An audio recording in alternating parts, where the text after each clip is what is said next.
take to the streets of Tehran, according to reports from military media outlets affiliated with the opposition. Some protesters were near the upscale neighborhood in the north of the capital, where the regime's total officials reside. It's now approaching 4:15 in the morning in Tehran. Sun rises at 7:15 a.m.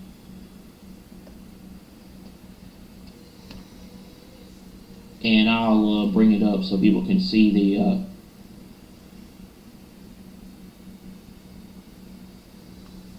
people can see it.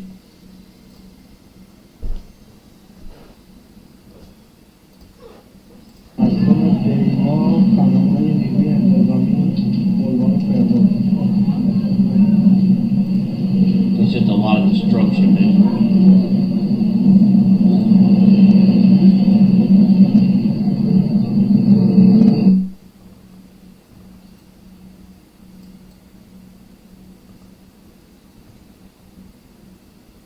That's right.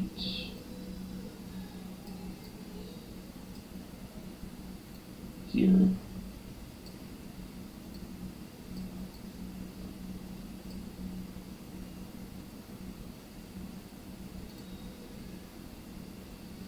So,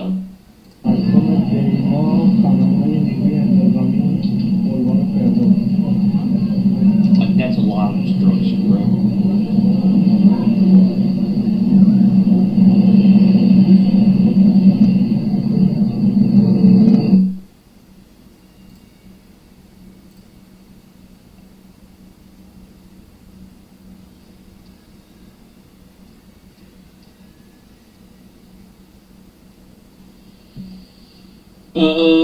So the situation in Iran, a brief analysis of implications for Israel's stability in Iran's weakens the likelihood of miscalculation increased due to the fear of Iran of an Israeli-American attempt to exploit the international situation, internal situation.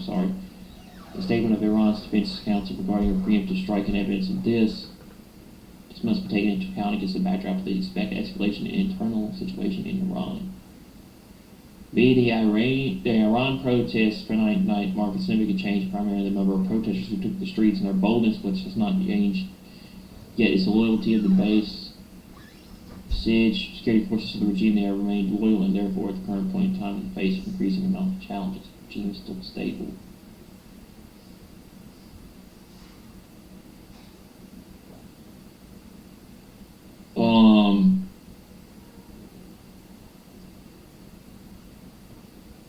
Israel to decide on Iran strikes independently without the USA. U.S. Ambassador to Israel Mike Huckabee said Israel will make its own decision on whether to resume airstrikes on Iran, stressing Jerusalem's independent security judgment. Israel will make its own decisions regarding airstrikes on Iran, with coordination between United leaders but independent choices based on each nation's interests. U.S. Ambassador Mike Huckabee told Khan News. Remember, the focus for the Trump administration going forward is the Western Hemisphere and not the Middle East like it used to be. Huckabee told Khan that he does not think the U.S. actions towards intervening, attacking Iran, would be worthy of consideration at the moment, not anytime soon.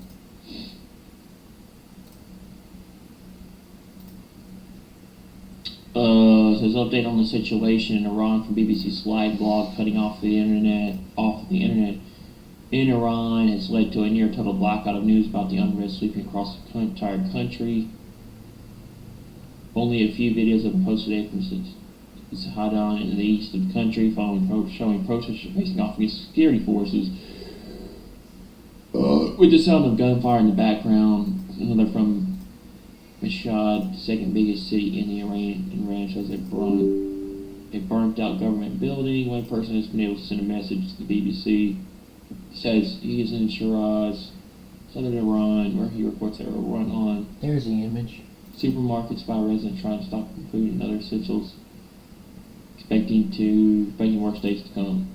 The shutdown of the internet has meant that ATMs are not working and there's no way to access cash to pay for purchases in shops where debit cards cannot be used due to the lack of benefits.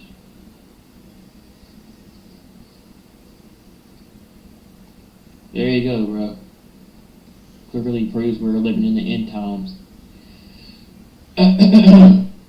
Pestilence, famines, and a lot of unrest, lawlessness. This is pure lawlessness, bro. It is, really, when you look at it.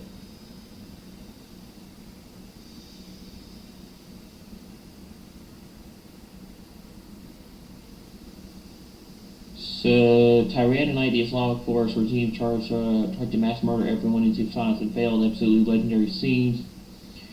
The Elon Musk of Starlink is only available option to getting out of reach of the world since Iran shut down the internet. It's been 24 hours since Iran cut off nearly the entire country from the internet as traffic is down to just 1% of normal levels. Why? Because protesters are exploding. The regime doesn't want the world to see what it's doing on the streets. When you shut down the internet, you're not stopping cash, you're hiding it. Alright, let's see what else we got here.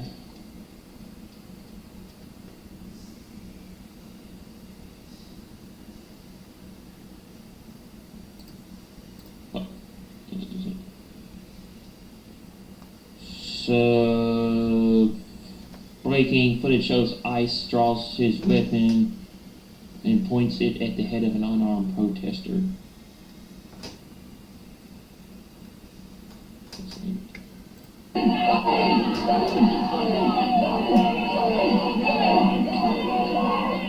Oh shit, he's got his gun. He pulled out his fucking gun.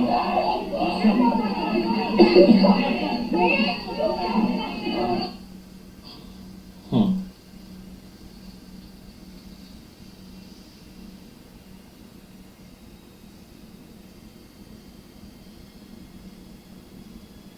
Says presidential doomsday plane has been spotted in the air and people are asking why. Iranian president says U.S. and Israel directly involved in protests in Iran. U.S. military seizes another Russian oil tanker in the Caribbean Sea. The Central Council of Jews demands Iran's Mullah regime must fall, and this is Germany's restraint is out of place. Money to Trump, Iran will not back down. Russia joins Chinese Iran warships for drills off South Africa.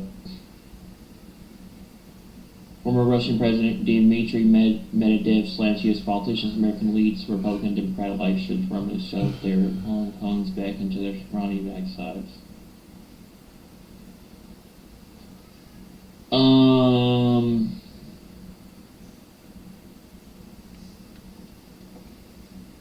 Trump reinforces line straight out of Hunger Games film and announcement for the 2026 Patriot Games. Patriot Games will be held in Washington, D.C. and bring together one of the nation's top high school athletes, one boy and one girl from each state and territory. In the movies for the Hunger Games, the reaping is a mandatory annual lottery where one boy and one girl tributes are chosen from each of the 12 districts to fight to the death in the televised Hunger Games. Reaping ironically means to harvest together like crops, but here it means to be chosen for death, highlighting the capitalist cruelty. In essence, the reaping is a tragic starting point of the Hunger Games where children's lives are gambled for their entertainment and control of the capital. Trump likened himself to the reaper.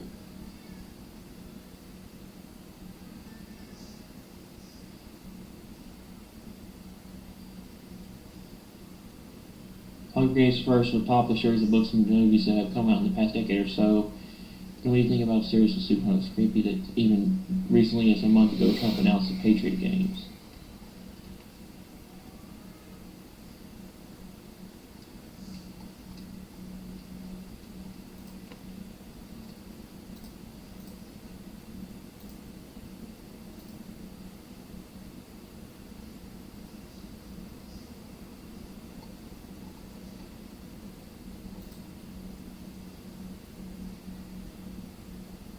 Let me see what this is.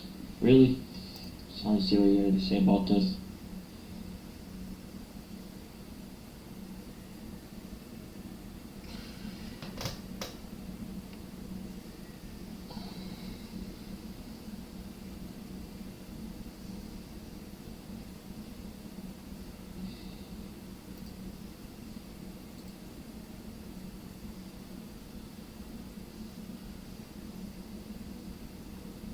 In my campaign for president, I pledged to give America the most spectacular birthday party the world has ever seen for America's 250th anniversary on July 4th next year.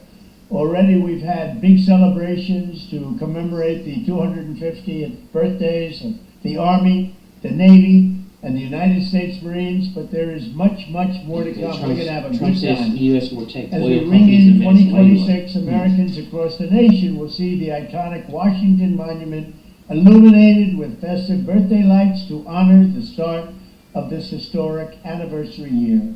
Then from June 25th to July 10th of next year, we will host the Great American State Fair on the National Mall, featuring pavilions from all 50 states highlighting breathtaking innovations and celebrating America's exceptional history and culture. Frankly, you'll never see anything like it, and you'll never see anything like it again. In the fall, we will host the first ever Patriot Games, an unprecedented 4-day athletic event featuring the greatest high school athletes, one young man and one young woman from each state and territory. But I promise there will be no men playing in women's sports. You're not going to see that. You'll see everything but that. As I first announced in 2020, we will build the National Garden of American Heroes featuring statues of all-time greatest Americans, and we will build a triumphal arch as we celebrate 250 years of American freedom. Okay, We hold will on, go build, back as a minute. announced, a young woman from each. In the fall, we will host the first ever Patriot Games, an unprecedented host- 4-day athletic we'll event host- featuring the greatest host high the school first ever athletes, Patriot one young man and one young woman from each state and territory. But I promise there will be no men playing in women's sports. You're not going to see that. You'll see everything but that. As I first announced in 2020, we will build the National Garden of American Heroes featuring statues of all-time greatest Americans, and we will build a triumphal arch as we celebrate 250 In recent years, society of has witnessed a American marked freedom. decline We in are the self-control, only major with addiction rates to substances such as alcohol and drugs surging alarmingly.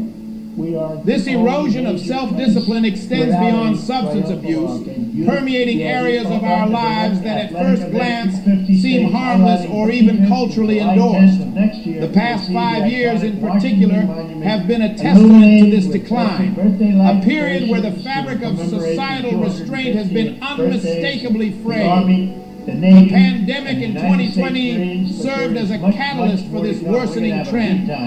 Locked in isolation, many turned to substances for solace, leading to a 23% increase in alcohol addiction rates and a 16% rise in drug consumption among pre-existing users. The consequent year, 2021, saw a heartrending 15% uptick in overdose deaths.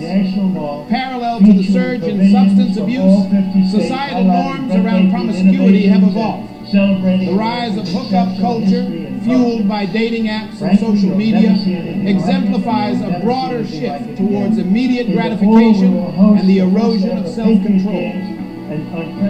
There are apps that can open you up to an endless pool of new connections and partners. In my day and time, you had to physically approach a person. Now there are apps that show you everyone who is available within a mile radius, or all the way up to a 50-mile radius from your location. No wonder hookup culture is on the rise. It has never been so easy.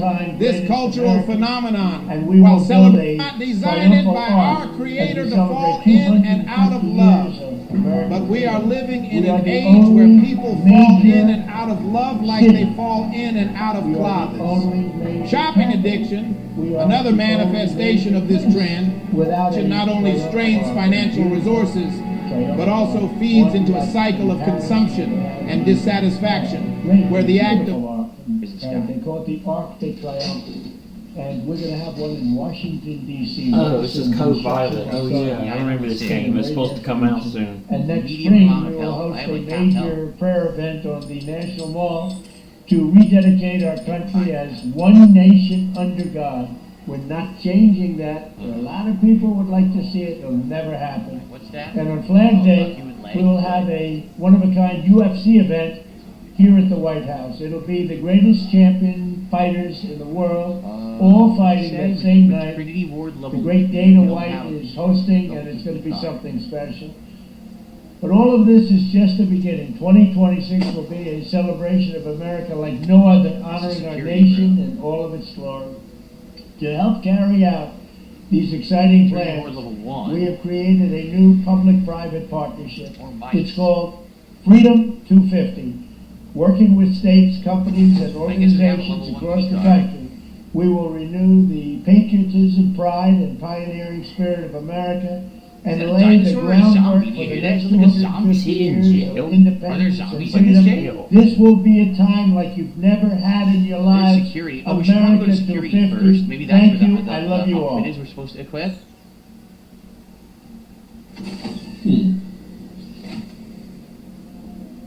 Probably security first.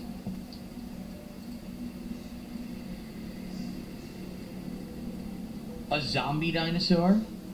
What's up, Satan? How are you?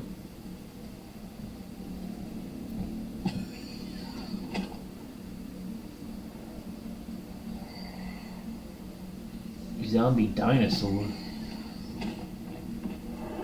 What the, I can't see.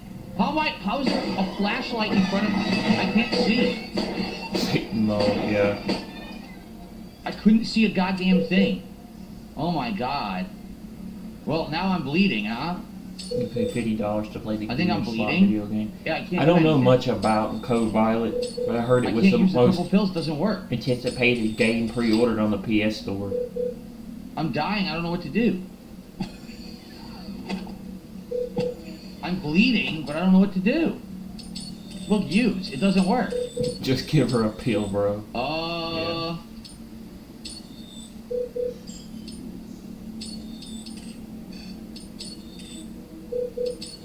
It doesn't. And Nothing we're works. going to be working with I'm gonna die. There's Venezuela. nothing I We're can going to be do. making the decision as to which What oil the fuck is companies wrong are with going this to go in, game? that we're going to allow to go in.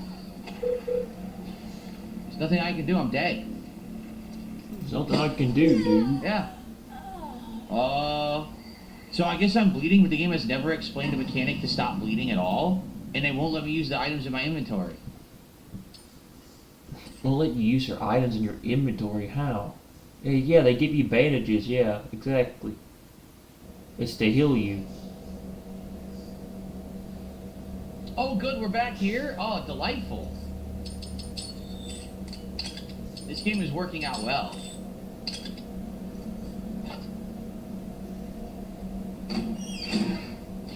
So there's no You saving, should only ban. auto-saving. You should and ban whoever auto-saving is asked you to not play this, whatsoever. bro. There's enemies that you can't really dodge or get around that leave you bleed, but there's no way to stop bleeding. Sometimes you can use items in your inventory, sometimes you can't, because we've already healed once, but now I can't heal.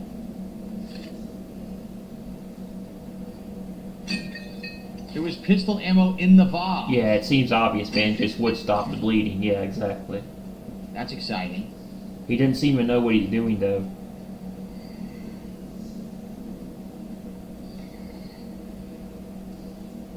Now my flashlight doesn't work.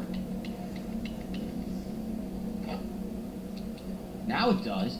The flashlight only works if you have the gun out, for some reason. This might be the weirdest design choices I've ever seen in a video game. I don't know if I've ever quite seen a game like this before. This has a lot of similarities to Dead Space. It's very dark.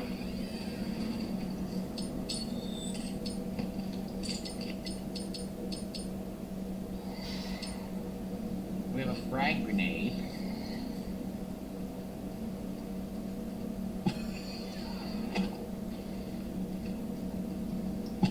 Now we know why they didn't release it on PC. So it's only a PlayStation 5 game? So okay, that makes it. So that's why it was made by a PlayStation Studios company, yeah. So that's why it was never on PC. Interesting gifted sub there.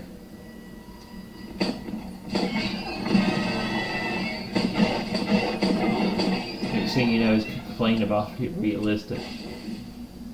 Complaining the batteries don't run out. Yeah. Yeah, look. It doesn't work anymore. Earlier I could use items. I can't use items anymore. Look. It's I can't heal.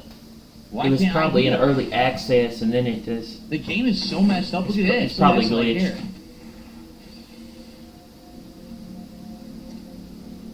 here. Stellar Blade was better than this game. I can't even get it unstuck.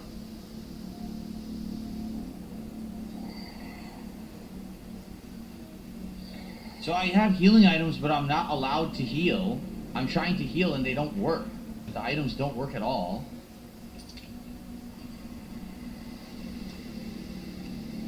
Mine's X200.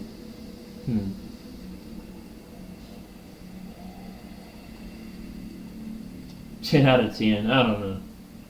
This game doesn't look all that Sometimes good. you're saying L1 dodges. This game doesn't look actually that good Quick.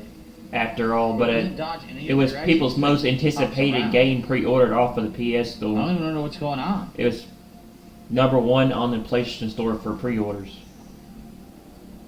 I can't heal, so if I take damage, I'm gonna die. I cannot heal myself.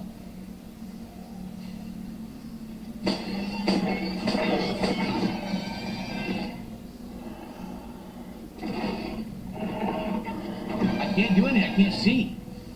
Well, I can't move. I'm dead. I guess she drops her gun. Chat, I'm tell dead. him what to do. Yeah.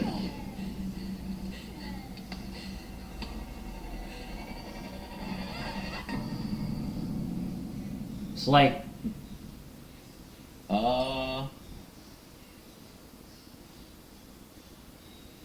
yeah, it's like those dinosaurs are like infected.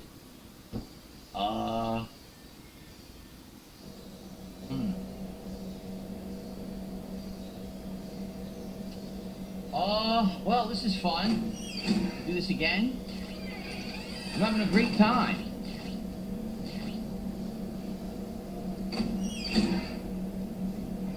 Yeah, he's probably gonna quit probably.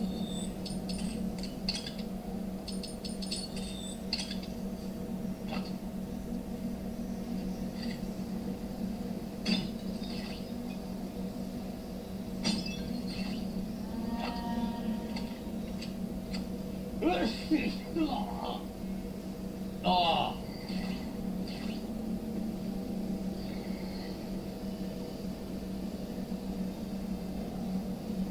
He's allergic to women. Yeah, he's married, dude.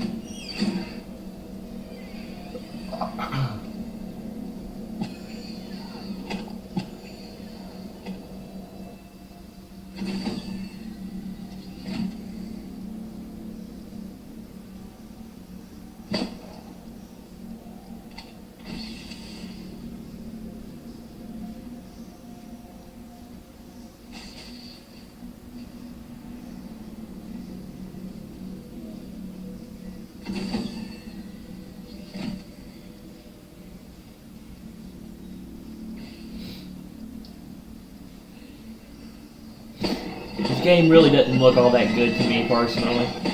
It's okay. They've got a lot of improvements to do for Code Violet. And he avoided the hit. This game is okay. Okay.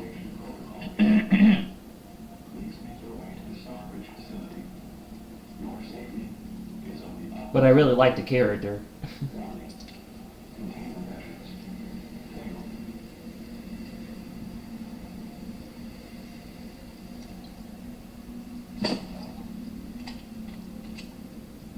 The gun sounds are crappy too. For a game that just came out. So this was like one of the most anticipated games. This was one of people's most anticipated releases of 2026. Yet this game doesn't look all that good. Personally. Okay, I didn't take too much damage, so this is further than I've gotten before. I think I hear another one though. Only $5 support. Pepe, thanks for $5. It might be worth refunding and using the remaining time with Arc Raiders. I think we'll do at least a stream of it. You can't refund on PlayStation anyway. You're aware of that, right? Like, unless the game is horribly broken, and there's like a consensus that a game is horribly broken, Sony will never ever refund you ever for anything you ever buy on PlayStation. So.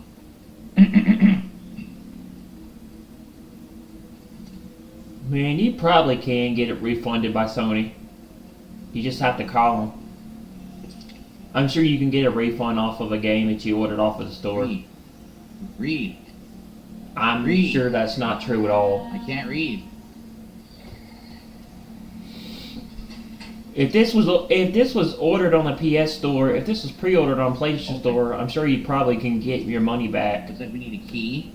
If the think. game was not worth the purchase. If it was a doesn't crappy work. purchase. Okay. Red serpentine.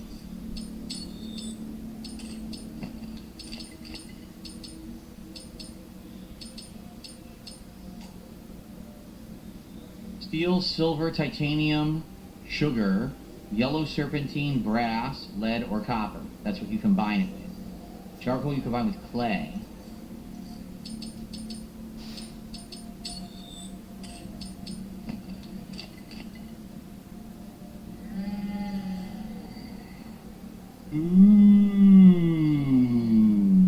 Serpentine.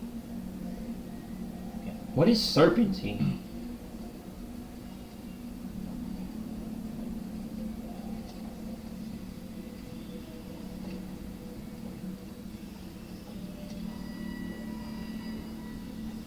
Evacuation protocol is in effect. Please make your way to the Stockbridge facility. For safety. He's got those Miss Goals blues, yeah. Can't see. Now I'm bleeding, and there's no way to stop bleeding. I can't use items, and I can't stop bleeding, so I'm gonna die again. Blood vial?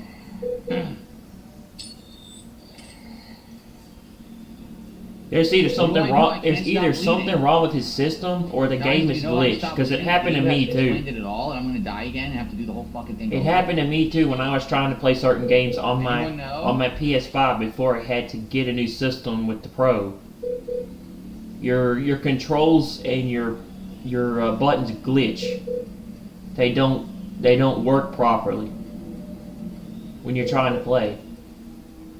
I had a problem with that with SpongeBob Titans the Tide and Shotgun. and Ready or Not, and the Ready or Not SWAT game, where you play it where you Can't use play items, it's all where you glitched. play as a SWAT team and you go in there and you got to arrest certain people and gather evidence. It happened to me when I was trying to order my squad to do stuff in Ready or Not. I had a lot of problems with the buttons. They didn't work.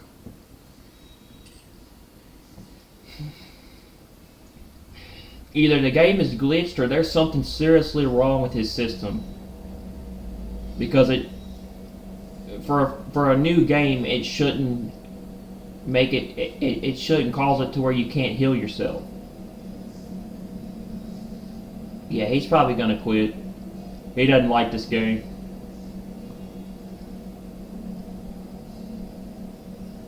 This game just looks like it's not worth the purchase. I knew it. I knew he was gonna close the game. It's got a lot of problems, it looks like, and it's not fully. It's Need just a not. tourniquet. How do I get a tourniquet? It's There's no just. tourniquets It's in the just game. not fully like. It's got a lot of bugs and issues. From just watching the first few minutes of it, or watching a little bit of it, I can tell the game has a lot of problems. It's glitchy. It's buggy. The stuff doesn't work properly, and there's glitches. The items don't work. So I can't use any items. They don't work. They sit in my inventory and they're unusable. There's a mechanic where you bleed, but you can't heal the bleeding You no matter can't what heal you yourself. do. Like, what am I supposed to be doing? Or he's just not doing it right. Or the game just has a lot of issues.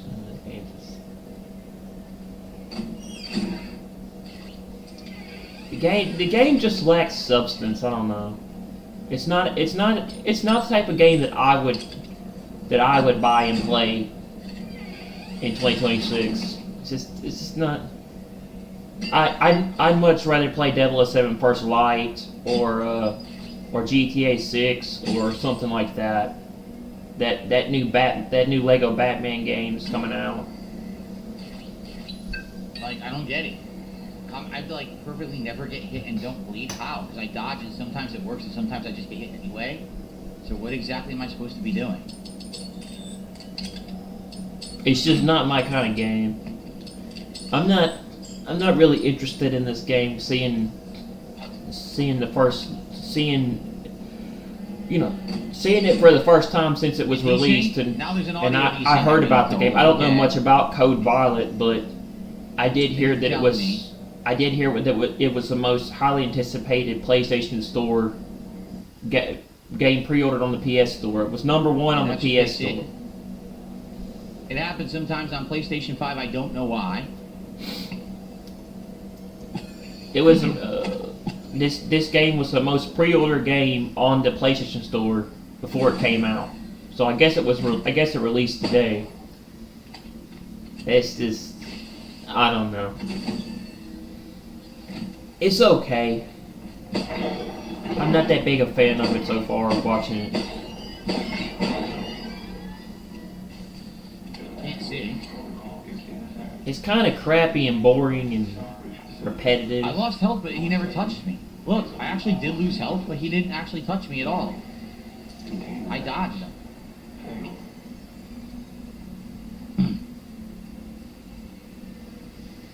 Code Violet was sent straight to banned world, no night stream. Yeah, he's probably not gonna play this. I don't Much know longer. what I'm supposed to do. I'm trying to play, and you know.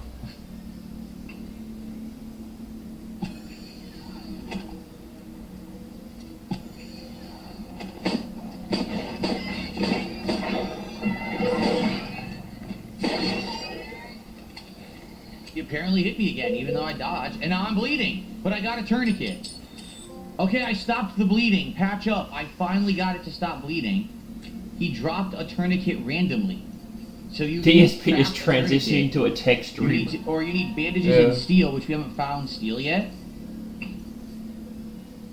But luckily we got it.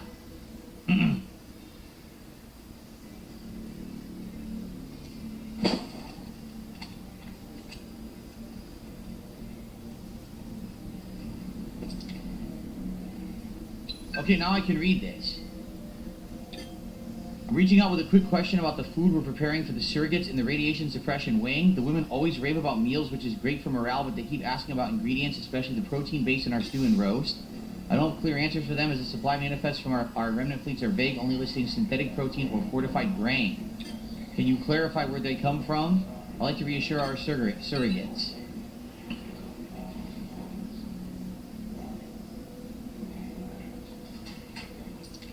It's just a So game are where the the devs items- refuse I to guess the release them on items enemies PC drop are because of completely Gooner random. modders, bro. And sometimes you'll get items so that you can Probably. actually, like, do what you need to do in regards to, like, a tourniquet, and sometimes you get nothing. Yeah. Okay.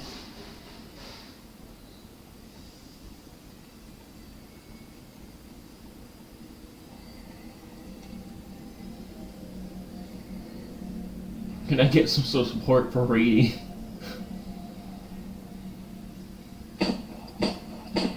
Yeah, I'm married, stupid. Thank you, Habib. Is he not married? Why does he not play this? Yes, you can. You have to Why press is he start. playing this? So, Habib, thank you for a gifted membership. I appreciate that.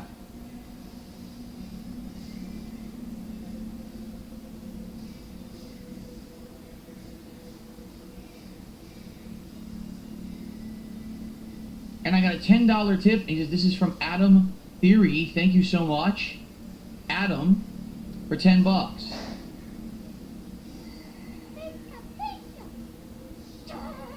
Our biggest tip of the day. What kind of thing is that? Thank you guys for your support. Okay.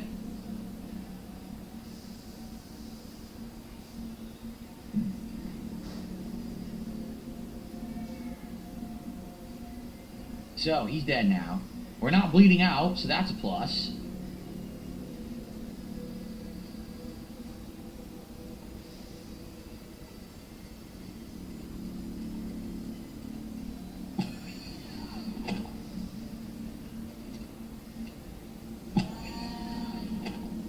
More mites.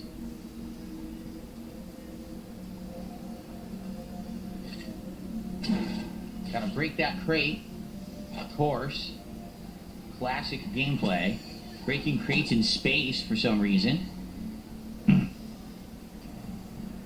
If you Am I able see to the heal fake now? tip. Yes, apparently by restarting the game I can use items again. So I guess that's an improvement.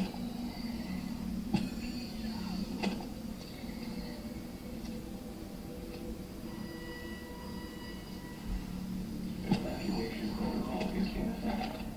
Please make your way to the salvage facility. More pistol ammo. Is of the utmost importance. One, contain the measures.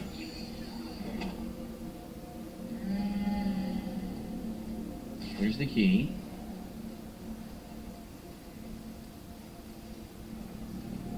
So you can just never say, there's no save.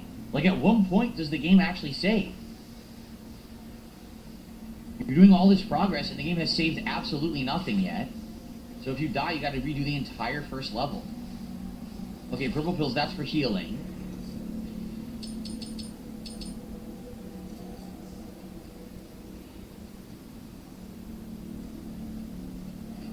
More mites.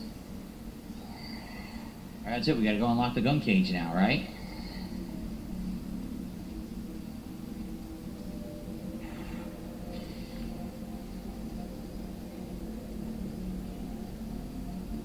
Now remember, an enemy's gonna run out here and attack us.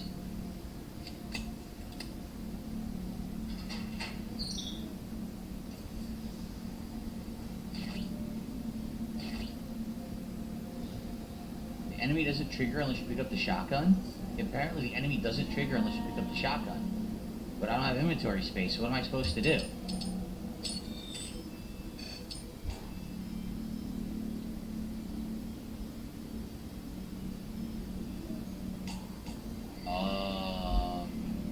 I can't do anything.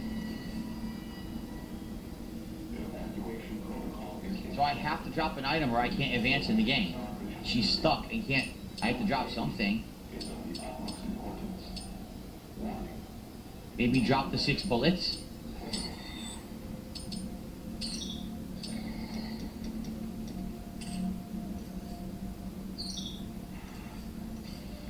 How is my inventory full? I still have a spot. What? Huh? What are they talking about? I can't do anything.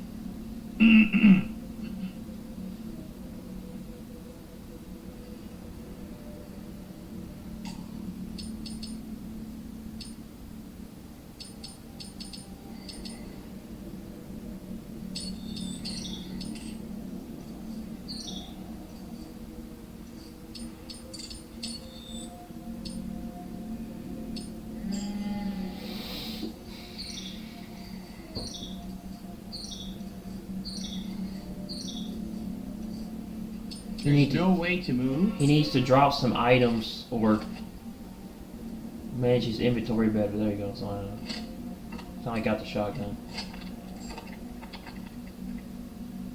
Where's the dinosaur that killed me?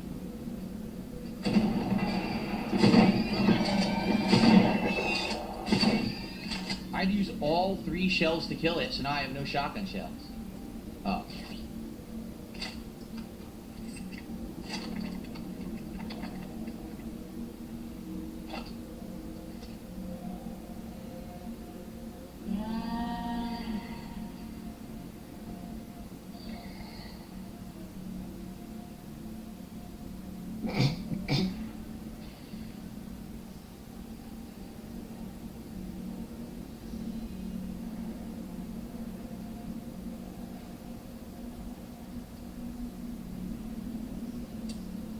And people had the balls to complain to me saying, Phil, you're only playing 2 hours of this game on release day?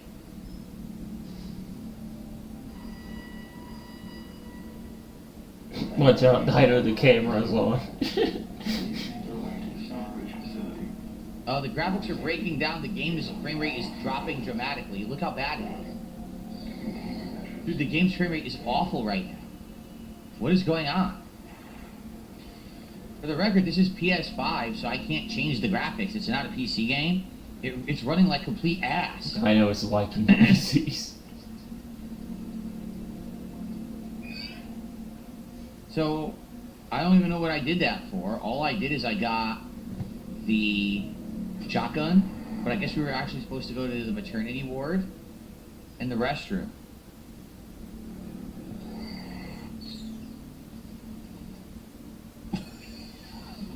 Yeah, look, it's getting worse and worse. Wait a minute. I already destroyed this camera. Why is it... The camera healed itself?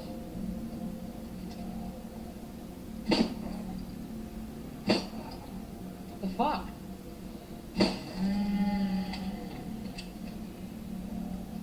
Dude, the frame rate is getting worse. Oh my god.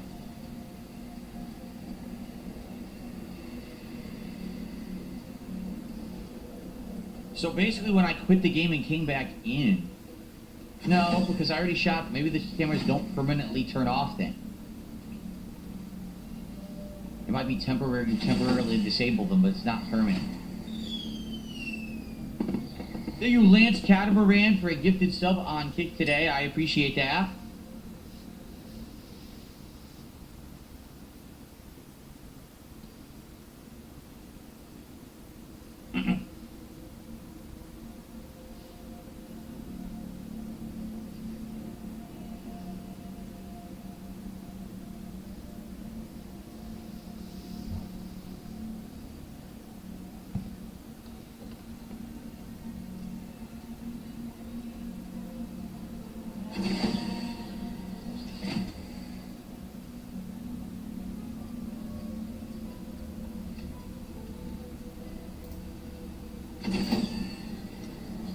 No enemies in here, right? I don't see any.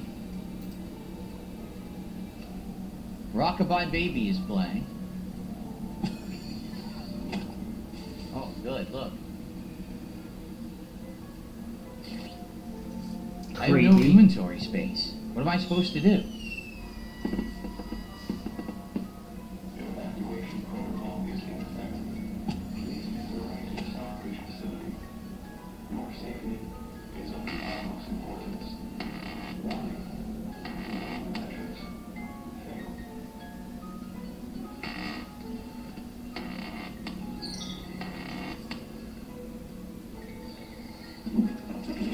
Jill takes the blue pills because it just fills the bedroom.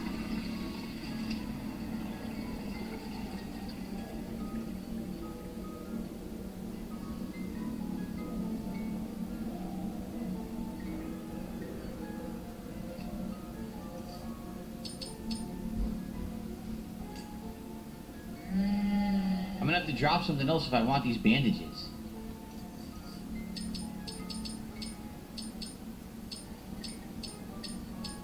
For what? What would I even drop? I don't know.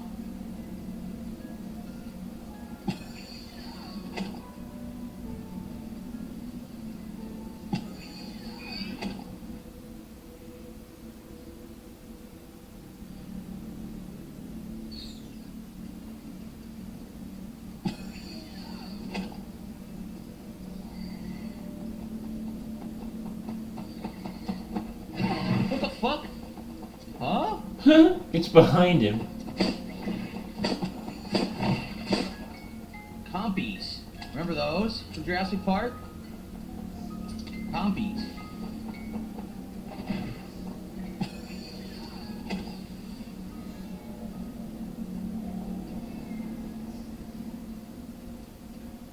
Where'd it go? Oh shit!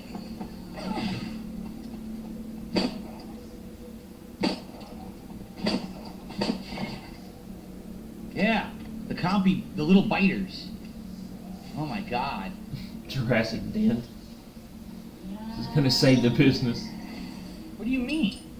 How come my inventory...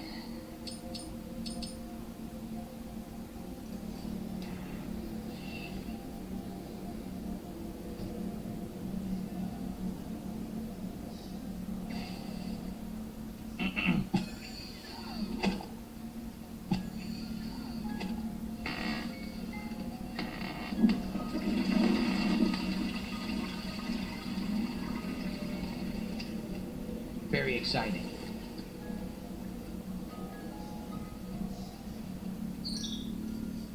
Dude, There's so many items, but I don't know what the fuck. Again, the game didn't save, by the way. We're still playing. The game hasn't saved at all, for the record. The evacuation protocol is in effect. Please make your way to the Stockbridge facility. Your safety is of the utmost importance. What lies in the restroom? Containment measures. Oh, I actually caught it with one shot that time.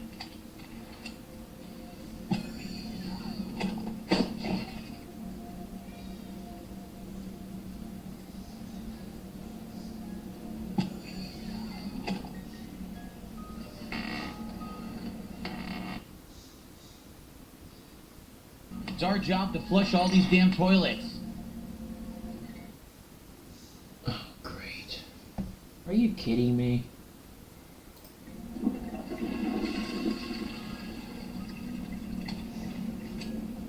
Oh, if I grab the red pills, I can make another healing item. So you know what? Oh, I think I know why that's happening.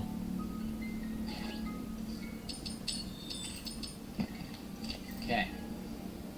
There we go. That should fix that issue.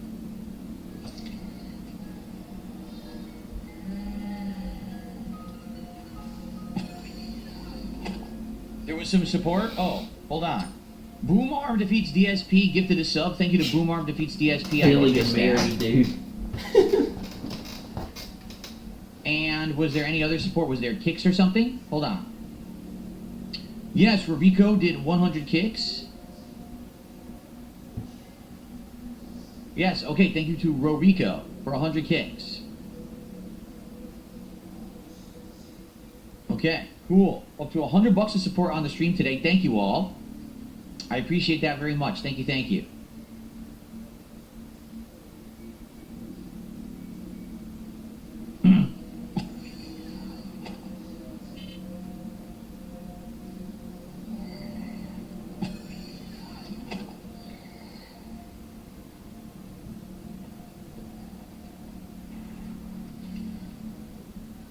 I only have one space. I don't know if I want to pick up the copper. What would I combine the copper with? A red serpentine? We don't have red serpentine. We can't combine copper with yellow serpentine.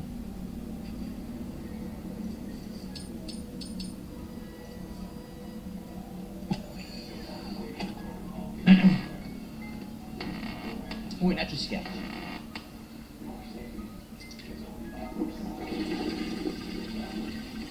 I flushed all the toilets and nothing happened. I didn't get anything for it. Come on. There's no toilet reward or trophy or something. Maybe it should have been, in this game the word is, if it's yellow, leave it mellow. Thank you to Jim Jam for $5. He says, I can overlook many small shortcomings in a game when a colleague is walking around like this in their underwear. Yeah, it's pretty obvious what the game devs were actually going for in this one. I had no idea the game was like this, for the record. Like, I didn't know this at all. I don't think anyone did, because the reviews came out this morning and are atrociously bad. So no one actually knew the game was bad until, like, last minute.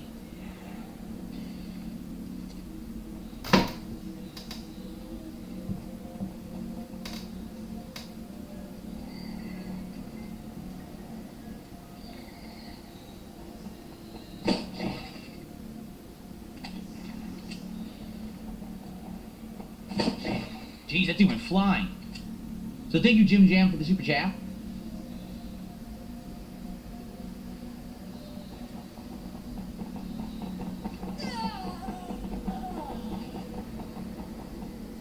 What the fuck just happened?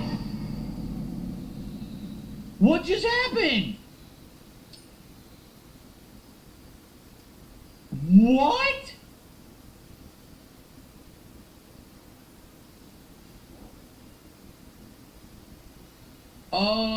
The game never said I was bleeding. The game literally never said I was bleeding.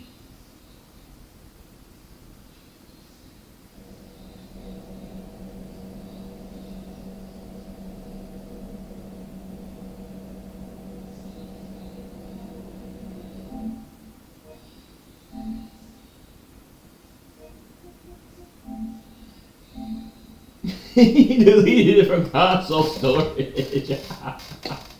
He deleted it. Well, He deleted it. I knew he was gonna.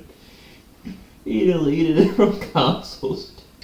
It's rare when a game actually like tells me to stop playing it, but I feel like that's what just happened. Like, no lie. Literally, the game didn't even say I was bleeding. It just killed me. It just said give up. Okay, I'll give you what you want. I'll give up. That actually legitimately is one of the worst games I've ever played in my life. That legit might be the worst game I've ever played in my life. I have to think about that. It's rare. It is rare. Alright? When I play a game that is so bad that I will quit it within 1 hour of playing. Usually I'll tough through. I have absolutely no desire to play that any further. The game didn't even save anything. And there's no way to save your game.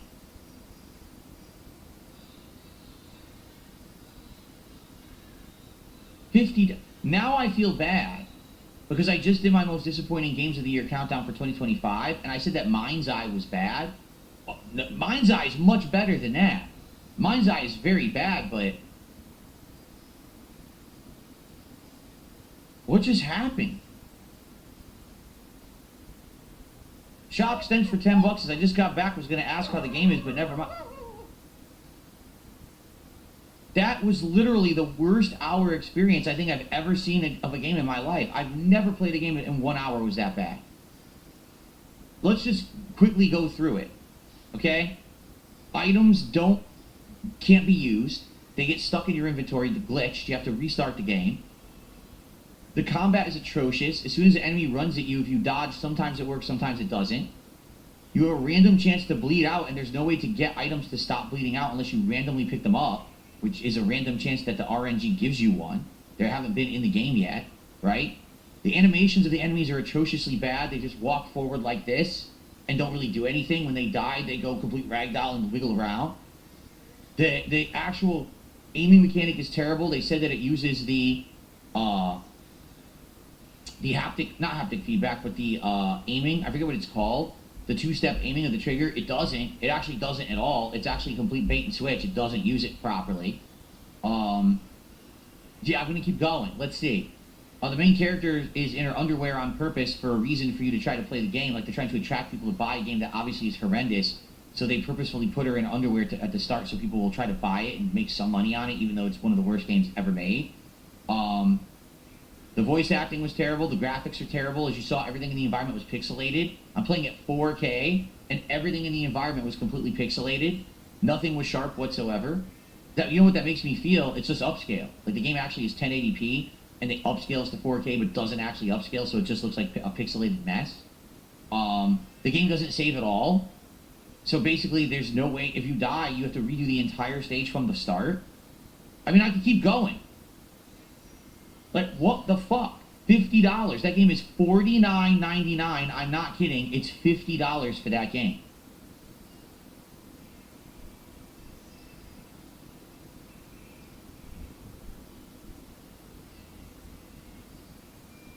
That was the first new game I played in 2026, folks. We're off to a very bad start. I mean, I just started... I actually updated my PS5 to do this. I guess I didn't need to bother.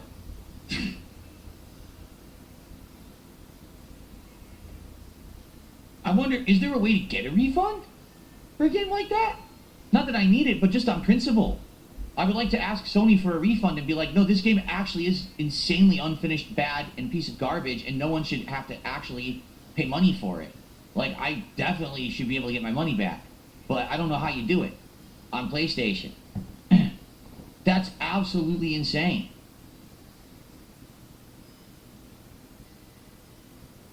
%100% sure you can get a refund? How do you do it?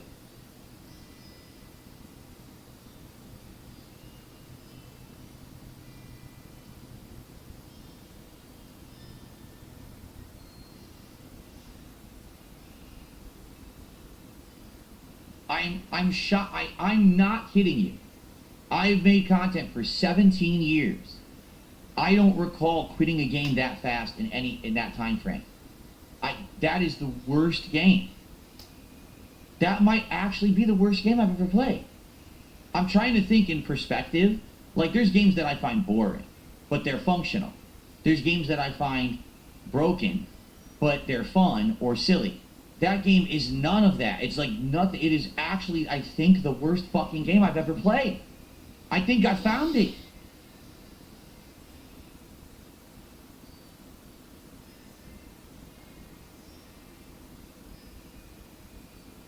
Wow.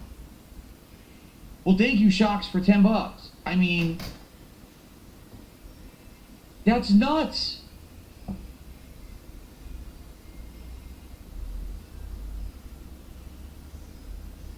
Well, folks, no, Amy, TX says, what about Amy?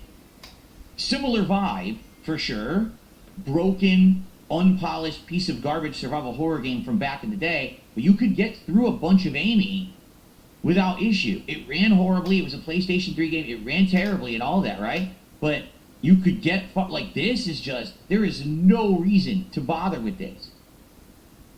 Like, holy moly. Alright, well, wow. If you watched this hour, congrats for getting through it. That is, I can't believe that that actually exists. That they're selling that for $50 today in 2026.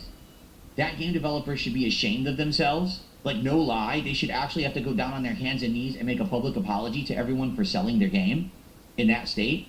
That's insanely bad garbage. Atrociously bad slop.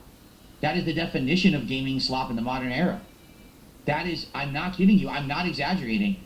That's the worst game I've ever played. I'm going to have to think about this further. What does this mean? But anyway, thank you for watching. If you did, I hope you enjoyed it. Wow. Okay. Well, guys, here's the thing. We have an extra hour. So I think we should play some Street Fighter. What do you guys think? I gotta pee, but I think we should switch over and we should play an hour of Street Fighter. Impromptu game swap. And get a little preview on tonight's Friday Night Fights. So let's do it. Let's go. Did I play the day before? I did not. Because that game already was like messed up by the time that I was able to buy. I think it was PC. Yeah, I didn't play the day before. I know how bad it is. Someone is trying to tell me how to refund on PS5. Thank you. I think I'm going to do it later. Like, I want to make this clear. I don't need the money back, but I don't think anyone should have to pay for that. And you know, oh, I got stuck with a $50 purchase. That game, that is literally the worst I've ever seen in my life. It's holy fuck.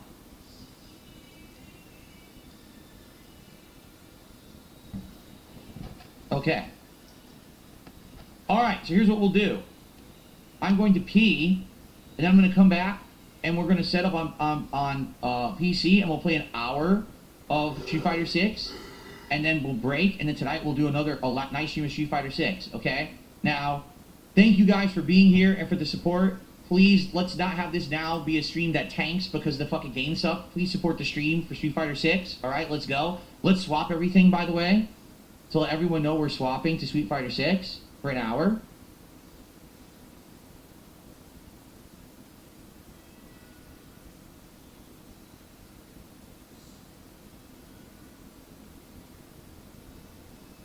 Okay. I can't believe that game exists. I really can't. The audacity to sell that game for $50 in 2026 is just... That's shocking. Like, you gotta have balls. Like, that company knows they're gonna go out of business, right? They're aware of that, right? Like, they know that they're about to go out of business. There is no way that game development company will stay in business. They are done. Like, holy shit.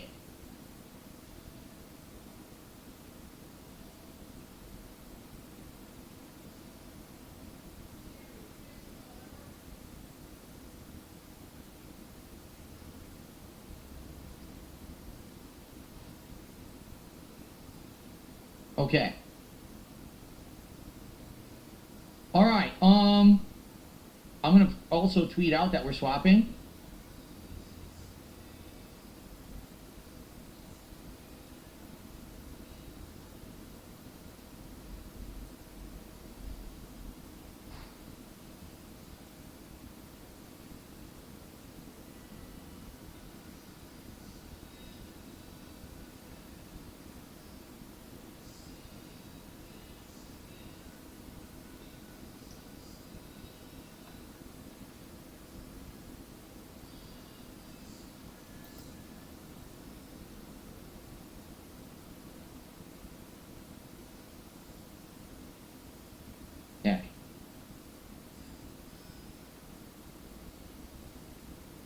Okay, so I'm posting up.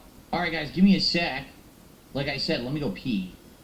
And then we're going to play Street Fighter 6 for the rest of the stream. Okay, I'll be right back in a minute, okay? And then we'll do the swap.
Okay.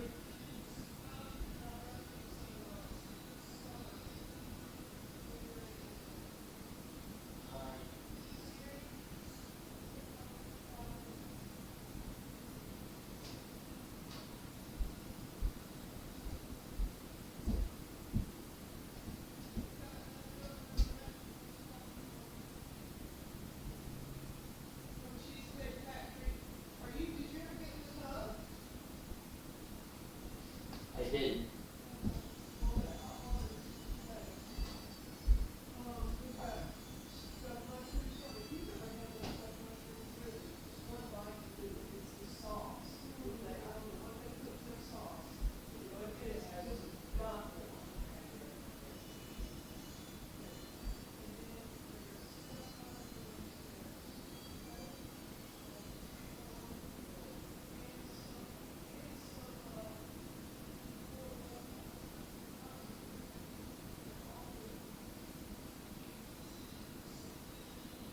I'm still speechless. I went and peed and I talked to my wife. I came back. I can't believe it. I can't believe that game is so bad. All right, let me go swap back to the PC, and then we're gonna do Street Fighter 6 for an hour. Okay?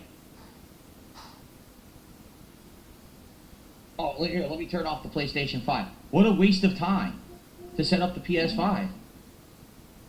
I'll just turn it off because I'm probably not playing it again for ages, right? Alright. Holy shit.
Okay.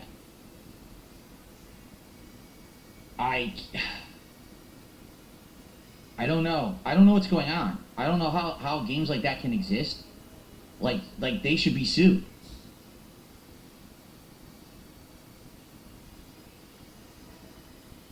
Should they not? I mean, am I off base here? Should that game company not be sued into oblivion? To say that they actually have the audacity to charge people for that? A game that's horribly broken and doesn't even work? A blatant bait and switch. They said it was going to be like Dino Crisis. But yeah, that was just like Dino Crisis, huh? Wow, played just like it. I mean...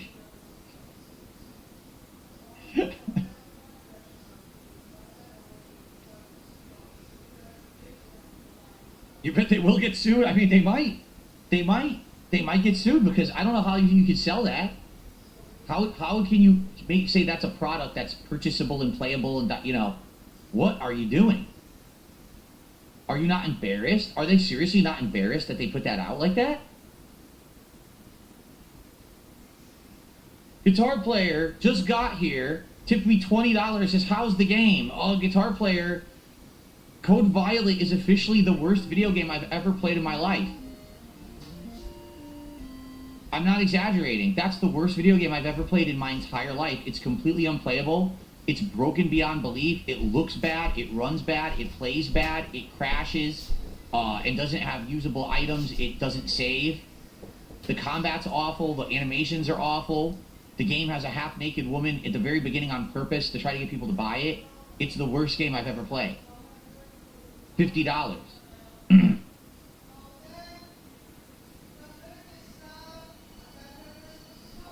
I can't believe they're selling it. That should not be sellable. Sony should pull it immediately. Like if I were Sony, I would pull it.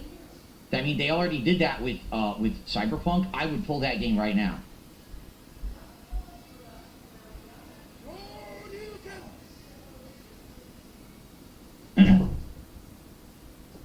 I just got $5 from Stewart. Actually, it's £6.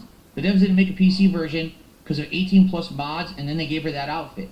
No, they did it on purpose. I'll tell you right now, they did it on purpose because, number one, they were afraid people would immediately expose the game for being a broken mess. And number two, they probably figured that's the selling point of the game because no one's actually going to buy that game on its own merits because there are no merits. So the only thing they could sell is the sex appeal of the main character. And if they put it on PC, people would rip it and immediately have the assets and do whatever they want with them. So this way they think, oh, we control it, right? No, dude. That's the worst game ever made. Sonic Swag did a $2 super chat says the devs are currently on X and they're blocking everyone who criticizes them.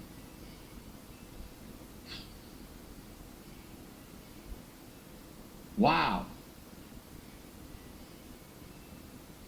Wow. All right, let's get started with Street Fighter 6, shall we? Let's do an hour of Street Fighter 6, and then we'll return after the break tonight. Let's see how this goes. Like I said, I tested it last night. It seemed to run beautifully on my setup. So let's find out.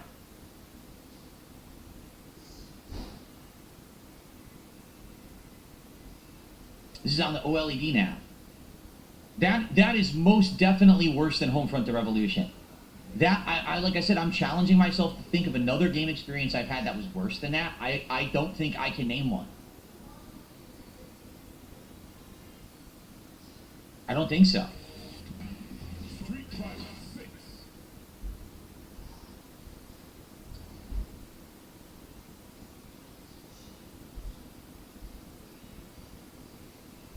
That's bad. If you have to think hard about is a game worse. That's a very bad thing. Okay. Let me just make sure that everything is correct.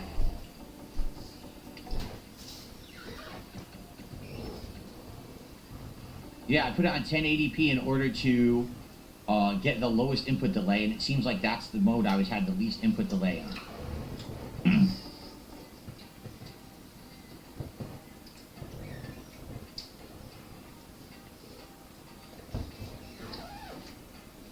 Okay.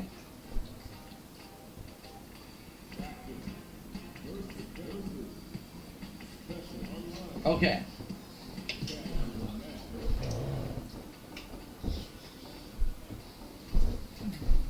I don't know what I should do, worldwide, expanded, or limited. Yeah, 4K has more input delay on this. I tested it, and it definitely had more input delay on 4K. 1080p had way less.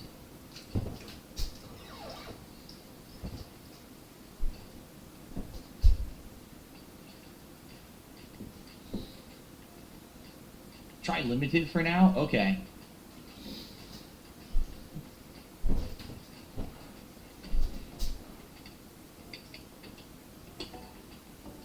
Go with their standard color. I don't have any custom costumes for her on here because I never bought them. I never bothered buying them. Sonic Swag did $2 as incoming Cammy Mafia. We'll see. I don't know.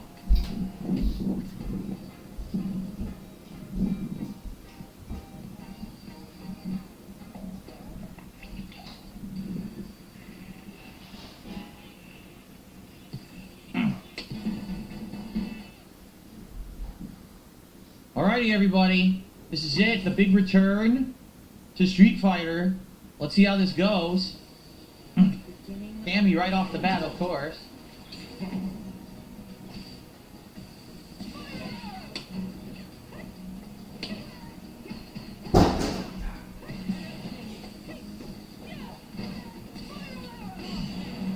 Perfect parry. What? No, something's up here.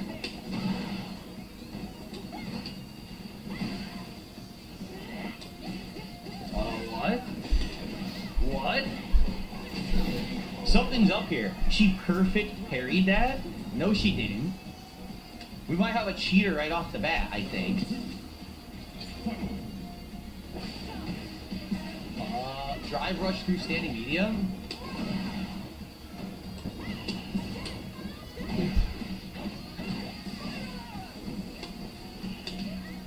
I didn't do anything. I did EX upper, nothing. Yeah. We have a cheater. 100%. First match is a cheater.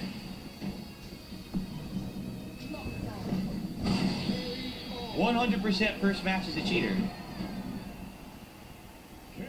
So go fuck yourself. 100% first match is a blatant cheater. You're perfect parrying me? From a neutral jump random kick, you're perfect parrying me. How's everybody doing? Hope everybody's doing well. Watching the clown show like everybody else, making as much chaos as possible. This video is about the World Health Organization and lockdown's coming. Hope everybody's doing well. Keep prayed up, keep looking up. The clown show keeps going on. As we know, I showed this months ago. Grimes, the mother of 3 children, mass depopulation is coming. People losing their jobs. Around, like, what are we going to do as people's jobs start being taken fairly aggressively? Luckily, there's a massive population drop coming, so... So, there you go. It's all planned. Most people know that. So thank you, Lisa. Thank you, Lisa, Betty, Carol, Julius, Carol, Betty, many more. Thank you very much. Many more. Matthew, many more. Thank you. Trump is going to the World Health Organization next week. So that's roughly, I'm assuming the 16th. It's going right there, the 19th. It says next week. We'll see. Trump is going to be the key speaker. He's going to Switzerland, World Health Organization. President Trump to attend World Health, the WHO annual meeting in Davos in Switzerland next week.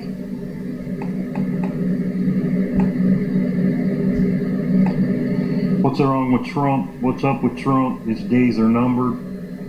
He's starting to look like Biden. So it's January 6th.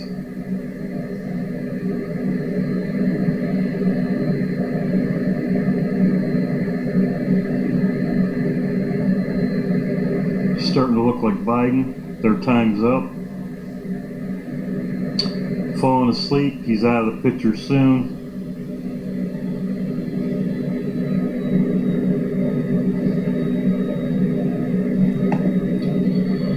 So, World Health Organization.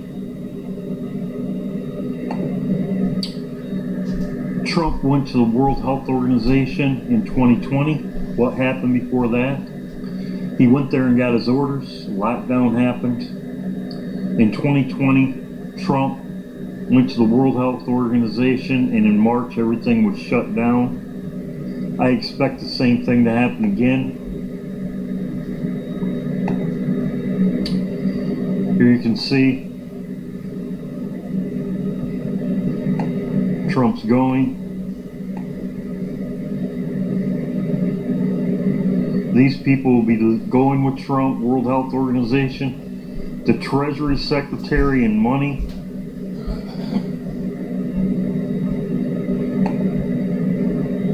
Thank you, Betty. Betty sent me this. Lisa sent me the other articles. Thank you. State that makes the call. I can tell you what states are going to make that call first. It'll be California and New York. Watch them, then watch them close. All right? Watch them close. He's saying New York and California will call it first. People have been putting this out about the Postal Service. It says lockdown confirmation. Federal government knows something is going, something you don't. It's all planned with the World Health Organization. It's a 4-letter word that starts with V, radio based. A 4-letter word. I'm obviously most worried about bird flu. Right now, it takes 5 amino acid change for it to be effectively infecting humans. That's a pretty heavy species barrier. But this virus is already now in 26 mammal species, and you saw most recently cattle. But in the laboratory, All right, check this video out. urgent. An epidemic sweeps across China. So, he's saying watch California and New York. They're the first ones to call for a lockdown. This happened before, happened in March. Lockdowns happened in March.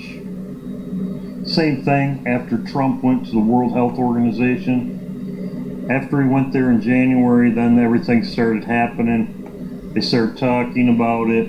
What happened before will happen again. So,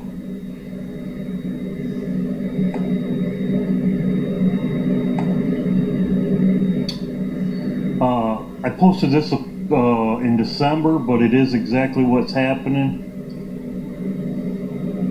Right now, ICE is planning a $100 million wartime recruitment heading into 2026, specifically targeting gun shows, military fans, and more to amp its recruitment processes, according to Washington Post and The Guardian. This plan is going to cost about $100 million of taxpayer dollars. They have this money because of the budget bill. They're calling it a wartime recruitment because they're targeting people who want to enlist in the military, people at gun shows. That's the people they want to join ICE. They want gun rights aficionados, military affairs followers, men's interest enthusiasts, among others in the MAGAverse. That's who they're looking for. And they're going to do this heading into 2026. We'll see if they're going to be able to find these people.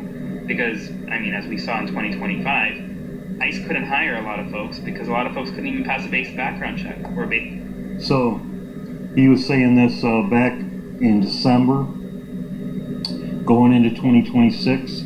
ICE was recruiting, and they're going to use these people for the lockdowns. This will be the last lockdown.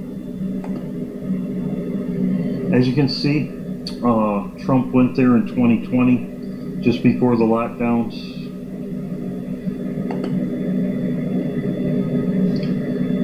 Another lockdown coming. As you can see, this is on December 28th.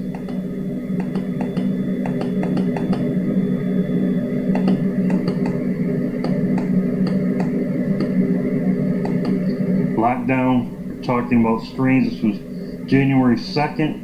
I believe this was in California. They're talking about it.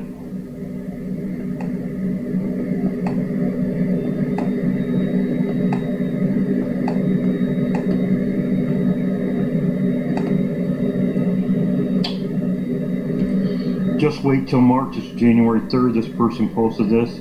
Just wait till March. The Eyes of March is coming again. Literally every March they begin with something big. Just like the lockdown started in March too. So, I agree totally. Trump's going to get his orders at Davos, the WHO, the World Health Organization. As you can see, I posted in my video, Greenland right here they show this coming with the movies coming out, San Francisco and Cisco and New York. Watch New York and San Francisco for them locking down them cities first. This is Greenland the movie. Presidential alert.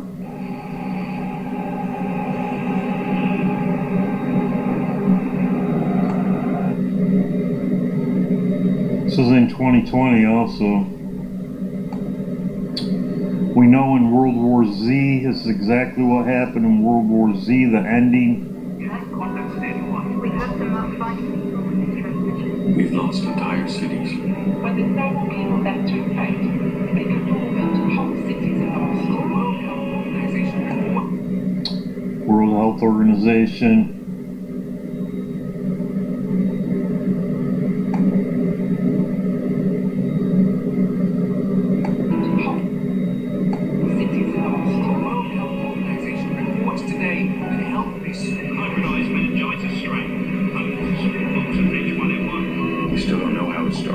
H1N1 is the bird flu, I believe. The works as a kind of camouflage, making people who receive it invisible to the infected. We bought ourselves some time. Volunteer forces are delivering the vaccine to areas that have been cordoned off. The importance of getting the information out is similar. It's given us a chance.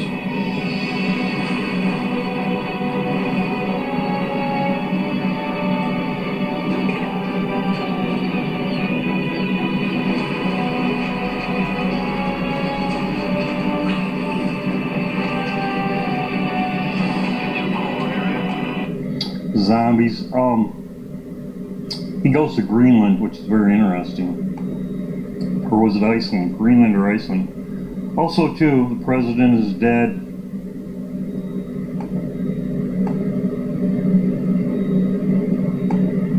The president is dead. President is dead.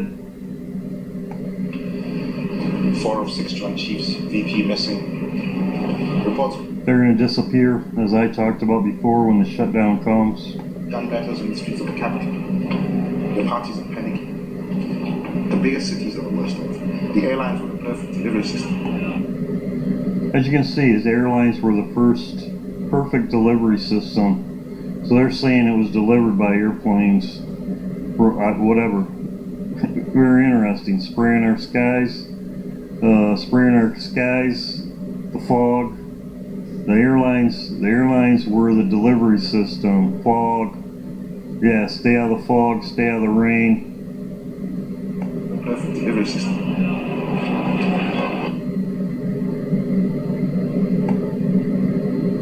I'm feeling a lot better.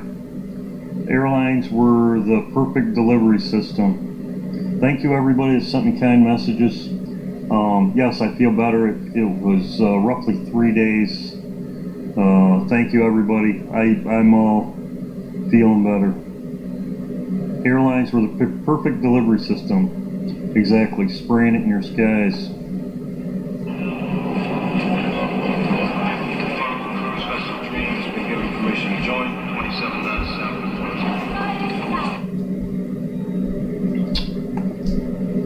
27.7. So, and I showed this right here, Trump's exit.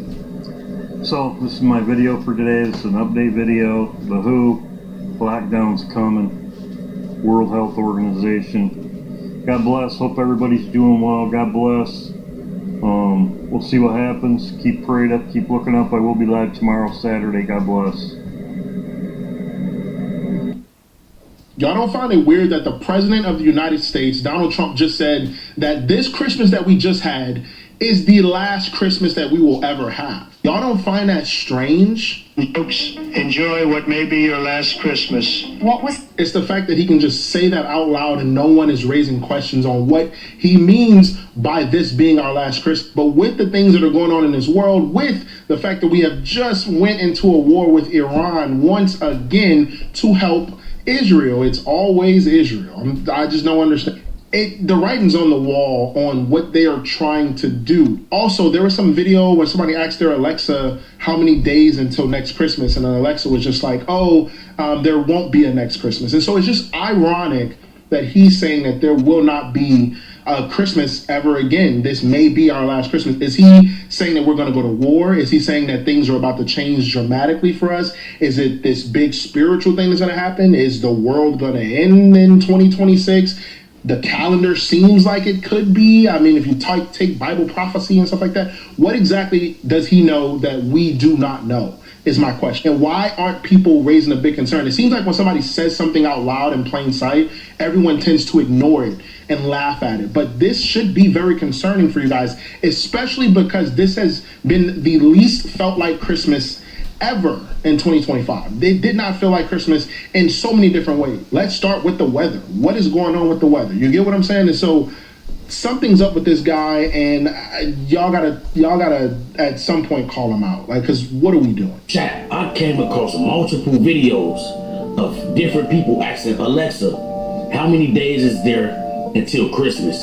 And I usually don't even do videos unless videos come multiple times back to back. Like if it's big enough, then I'll do a video about it. But this been catching my attention, bro, because everybody Alexa been saying the same thing. Me, I never had an Alexa. I don't even really fuck with that type of shit. But Alexa said there is no Christmas in 2026, and I thought about it because Donald Trump spoke these words as well. He said he's the last president.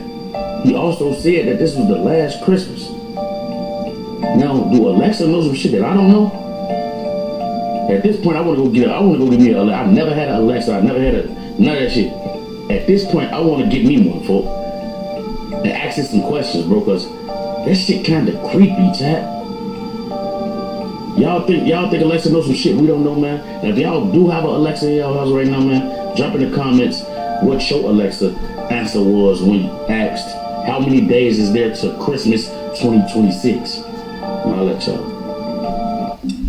Barack Obama family said he has made me glad and rejoicing. Y'all know that Agent Orange, also known as Donald Trump, just said this is everyone's last Merry Christmas. Don't just believe me. This is him on Truth Social, his verified account, talking about the files and all this. I'll let you screenshot and read it for yourself because I'm not giving it the light. I'm not giving it the time of the day because we got more important things to get over. We got to get to the meat and the message. But he said, just the last part, but sadly, that this is the way it is in the world of Democrat corrupt politics. Enjoy what may be your last Merry Christmas, President Donald J. Trump. You know, people all my life, I remember a substitute in my 11th grade physics class told me that she doesn't see color, you know, and whatnot. And, you know, that's not a bad way to look at life necessarily, you know. But people sure do see red versus blue if they don't see black and white. See, the thing about it, and I haven't spoke on the files just because I've been led to speak on it. I've only been led to speak on 3i Atlas once. But what y'all need to understand is that when the Democrats were in office, they had the ability to release the files, if we're going to say it like that.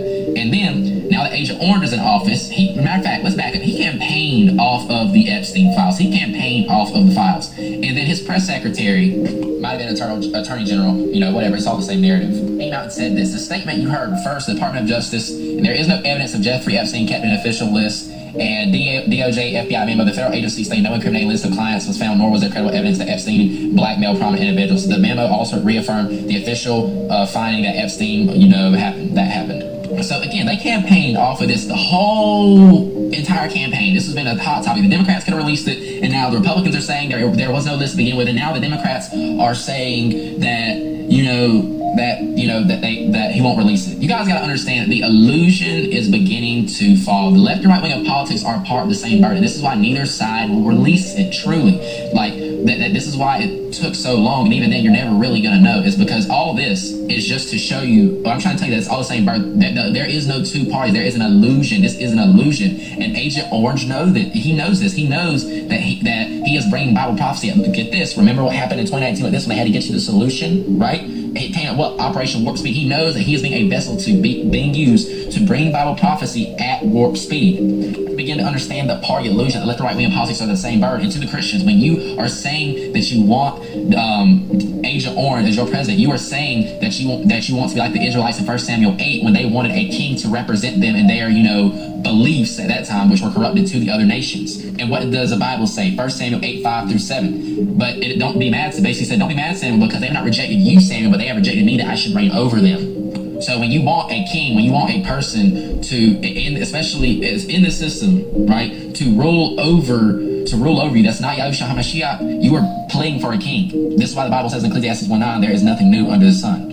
And with nothing new being under the sun, judgment is coming, and these elites know it. The timing of the release of the files, again, they could have did this. They knew, hold on, man. They knew this man was I can't even say the words. I gotta be careful, because I don't want to stay on here. But they knew this man since 09, 03, whatever it was, since before I was even born, was into this type of business. And now, same thing with Diddy. They had that video on Diddy for 10 years, and why just now in 2025 are they releasing it? They're releasing it. This is them playing the white and the black pieces on the checkerboard. The white represent Jeffrey Epstein, the black represent Diddy. But what you need to know is that they're preparing for the system to control, for the system to fall, for a controlled burn. All these revolutionary people, these Candace Owens, these Charlie Chocolate Factory people, I have to say it like that. These people that are trying to fight for this system, the Hebrew Israelites. It doesn't matter who wins this coming, whatever they got going on. Okay, this judgment. This land is aligned in judgment again. This land is aligned to is aligned in judgment. Like the Most High is going to judge this land. Is what I'm trying to say. And if you are aligned to this land, if your goal is to fight for this land, when the Most High is telling us to be ready for the second Exodus family of Ezekiel chapter 20 verse 33, and to be prepared to leave, if your mindset is to stay and fight, when the Most High is getting ready to getting ready to deliver us, like He delivered us from Egypt the first time, you're gonna fall for so many agendas and deceptions. With that mindset, you're probably not gonna make the Exodus. These elites know what's coming. They know that conflict on earth is coming, and that war is coming. Basically, conflict on earth being war. They know that scarcity on earth is coming, right? In fact, because they know this, the kings, the earth, the great men, the rich men, the commanders, the mighty men, every slave and free man hid themselves in the caves, in the rocks, and the mountains, and said to the mountains and rocks, fall on us and hide us from the face of Him who sits on the throne, and from the wrath of the Lamb, for the great day of His wrath has come, and who is able to stand? So they know it's biblical. They're building essentially what's called bunkers, and they know this is biblical. This is not money. This is about, they already own all the money. They already own all the land. This is spiritual. This is religious. This is the good versus evil. They know that the day of the wrath of the Lamb is upon this earth, and because of that, just like the scripture says, these billionaires are going to build bunkers for AI, climate, I can't even say that word, and war. Just like I showed you with the 4 horsemen, and which was the lead up, I believe, to them building these bunkers, because they know what's about to happen. Now let's look at the list of celebrities who built these bunkers: Mark Zuckerberg, Bill Gates, Kim Kardashian, Shaquille O'Neal, tech billionaires like Peter Thiel, Vladimir Putin. So everyone from presidents to politicians to philanthropists and commentators such as Shaq and basketball players are all building bunkers. Now, let's look at Peter Thiel a little bit more to prove to you that this is religious. Peter Thiel, the same man who's building these bunkers, who has a hand in big tech in America, delivered a private off-the-record 4-part series on the Antichrist in San Francisco in 2025. The lectures for the interpretation of biblical prophecies linking into modern technology, globalization, and perceived dangers of a one-world government. I can't make the message any more clear. I get frustrated when I see stuff like this, because if I say certain things about a one-world government, about the fact, if I had said anything like this is shattering your rails from Trump's New World Order, if I had used that terminology, one world government, New World Order, and I told you beforehand that this was going to happen, which I did, my account may no longer exist. And this is my 5th account, by the way, so this has already happened. But now they're controlling the narrative of this biblical demolition. See, what you need to understand is that this is a controlled biblical demolition. See, what's about to happen is we are about to be delivered from here, right? And so, because of that, the Bible tells us, 2 Ezra 13, 29 through 31, the time is near when God Most High will begin to free the people on earth. At that time, everyone will be close to panic. They'll begin to make war against one another, right? So before we go into that, again, at the time of the second Exodus, time of our deliverance, everyone's going to be close to panic. Why? Because Revelation 12:12, the devil knows his time is short. Egypt, when Israel was about to be delivered from Egypt, they were panicking because Pharaoh knew that when they left, that was it. Like literally, like when we leave America, there's going to be nothing stopping the Most High from sending judgment and utterly burning this place completely. And so what you're going to see is, for example, read Albert Pike's 3 World Wars, Letter to Genzepi Manzani. It details how all these groups, Christianity, atheism, left, right, white, black, the state of, the Middle East, the conflicts, and how they're going to be set to mutually destroy each other. And out of that destruction of the divisions, they're going to bring the Antichrist, right? And America is the sacrifice of the New World Order. That was always the goal of America. So because they know we're about to be delivered, they know that their time is short. Revelation 12:12. So they're going to make war against one another. City against city. Follow me. Region against region. That's civil war. Nation versus nation. Nation in the Greek meaning ethnos or ethnicity. Ethnicity versus ethnicity. Some people debate that. again, there's no reason to say nation versus nation and king versus king. That would be the same thing. This is a race war that I'm not advocating for. I'm not telling you to be a part of this. I'm telling you Psalm 4:3, be ye separate, and kingdom against kingdom. That's world war. America, also known as Babylon the Great, is going to fall.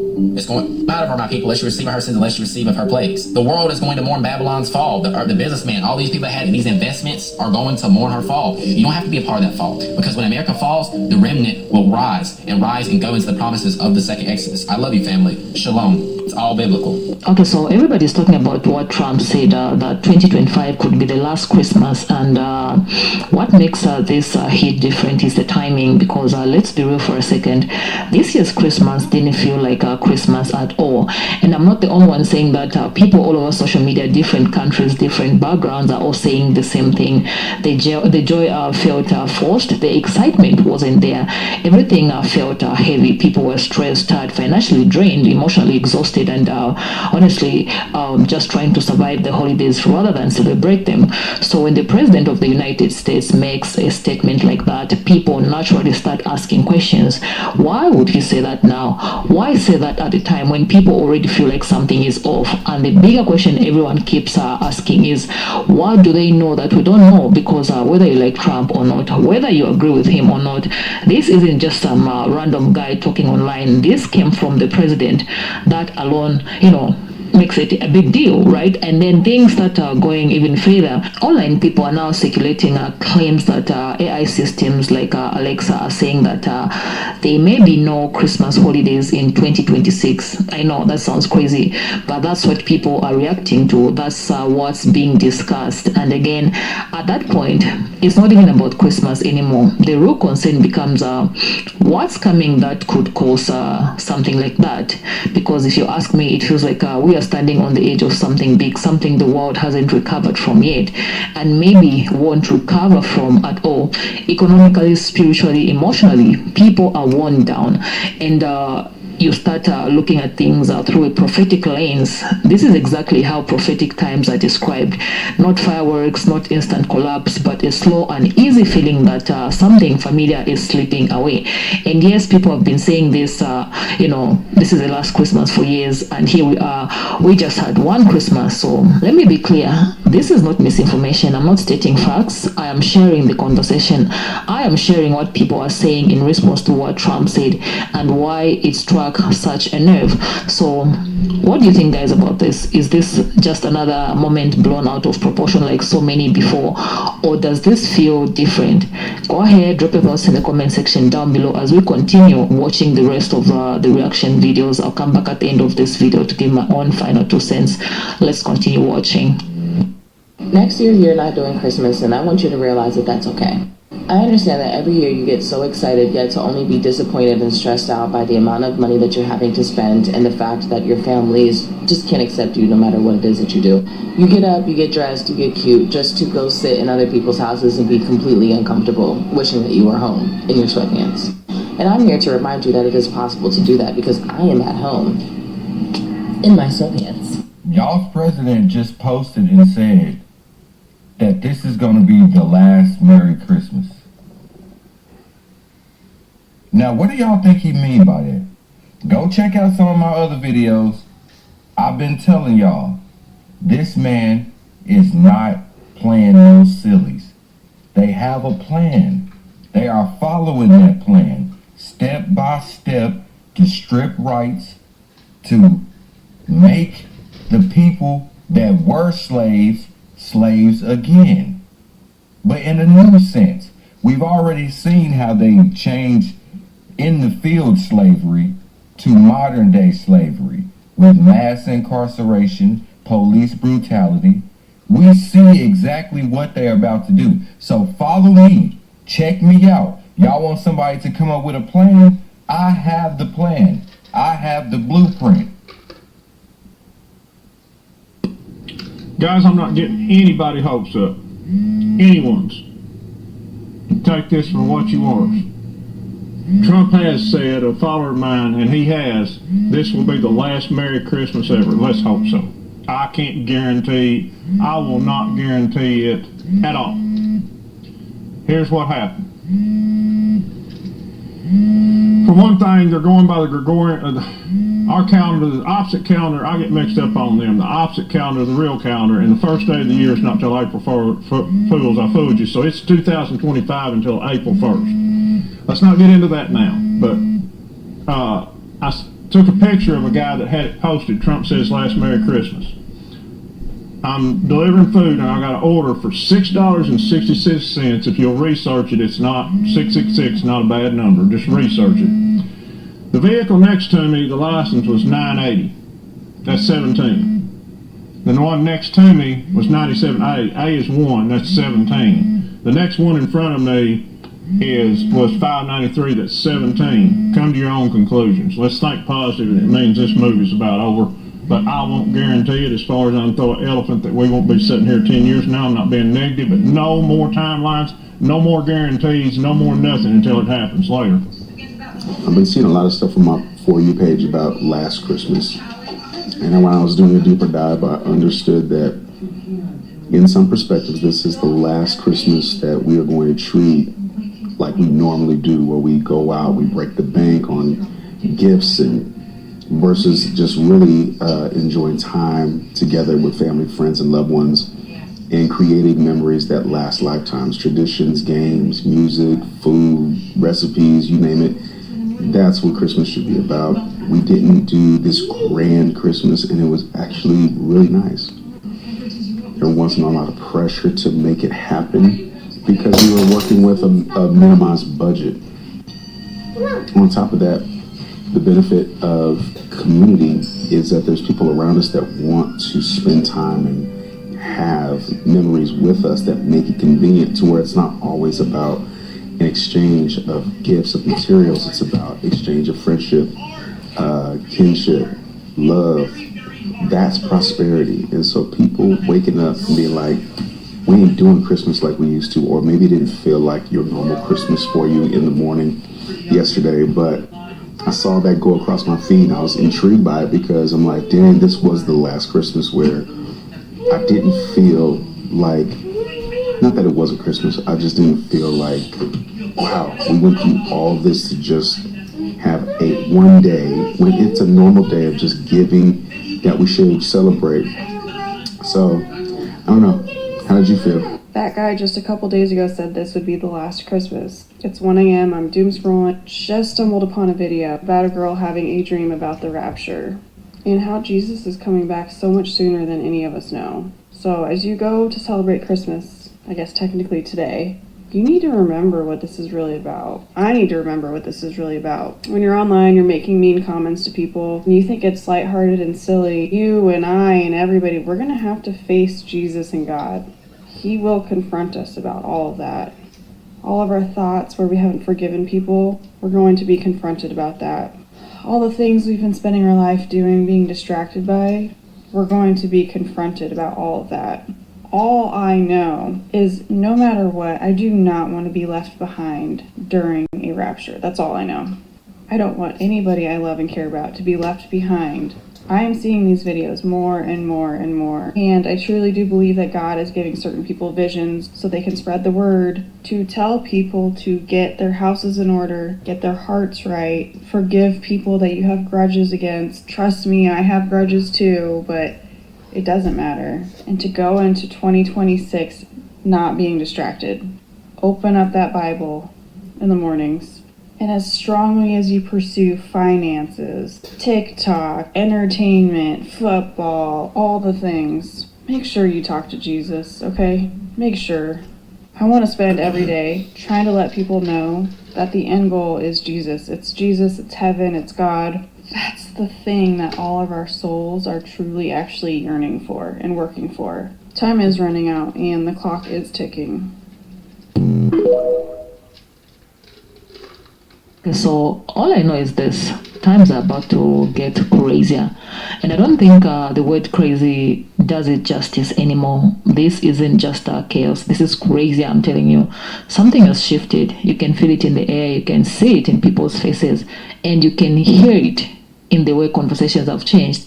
Nothing feels stable anymore. Nothing feels certain. And when things stop feeling familiar, that's usually a sign that we've entered a different season altogether. Now, I'll say this: the brother in the green T-shirt did a much better job breaking down what's happening from a biblical standpoint. He articulated what a lot of people feel, but can't quite put into words, because when you start looking at the world through scripture instead of headlines, certain things begin to line up, not perfectly, not dramatically, but prophetically. And biblical times were never meant to be loud or at once. They were meant to unfold quietly, steadily, until one day people look back and say, that's when it started. And that's why this conversation about this Christmas allegedly being the last one is hitting people the way it is. Not because everyone thinks the world is ending tomorrow, but because something about this year felt different. The joy wasn't the same, the peace wasn't there, the celebration felt hollow for a lot of people. Scripture tells us there would be a time when hearts would grow heavy, when people would still be gathering but without gladness, when traditions would continue but without meaning. That is not fear, that's prophecy. The Bible says in Matthew 24 that in the... What if I told you that hidden within episodes of The Simpsons, scattered across decades of television, is a complete timeline of Donald Trump's future? What if every joke, every background detail, every seemingly throwaway reference was actually part of a prophecy that points to one specific year? And what if that year, 2026, holds something so shocking, so unprecedented, so absolutely terrifying that once you understand it, you'll never see American politics the same way again?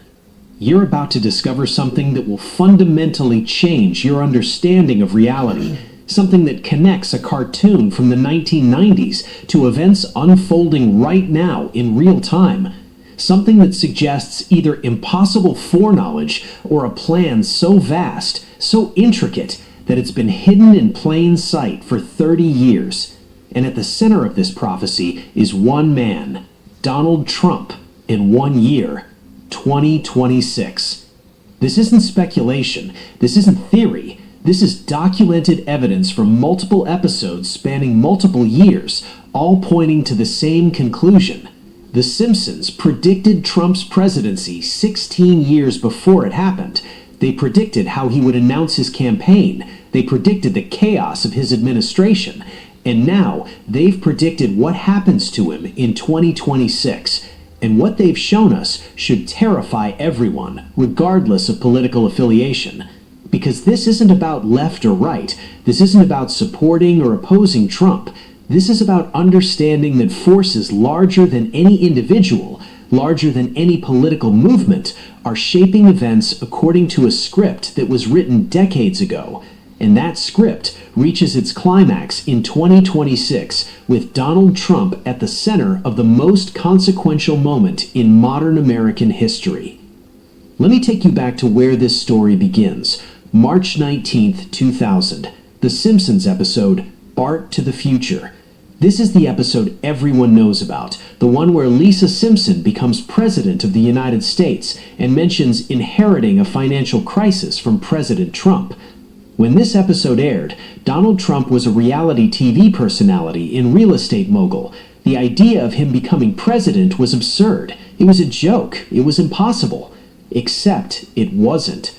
16 years later, in 2016, Donald Trump became the 45th president of the United States. The prediction came true, and that's when people started paying attention. That's when researchers began going through every Simpsons episode frame by frame, looking for other Trump references, looking for more predictions. And what they found is absolutely chilling. Because that 2000 episode didn't just predict Trump would be president, it predicted when, it predicted the aftermath, and most importantly, it predicted what comes next. You see, in that episode, Lisa is dealing with Trump's legacy. She's cleaning up the mess he left behind. She's navigating a country in crisis. And there's a date visible in the background of one scene, a calendar on the wall. Most viewers never noticed it, but when researchers enhanced the image, they saw the year clearly. 2026. That's when Lisa is president. That's when she's dealing with the consequences of Trump's administration. But here's what's terrifying. Trump's second term, which began in January 2025, doesn't end until January 2029. So if Lisa is president in 2026, that means something happened, something that ended Trump's presidency early, something that transferred power to his successor before his term was complete. What could cause that? The Simpsons gives us the answer, but not in that one episode. The answer is scattered across multiple episodes, multiple years, multiple scenes, like pieces of a puzzle deliberately separated so that only those paying close attention would see the complete picture. And when you assemble all those pieces, when you see what they form, the image is absolutely horrifying. In a 2015 episode, just months before Trump announced his actual presidential campaign, The Simpsons showed him descending an escalator to make an announcement.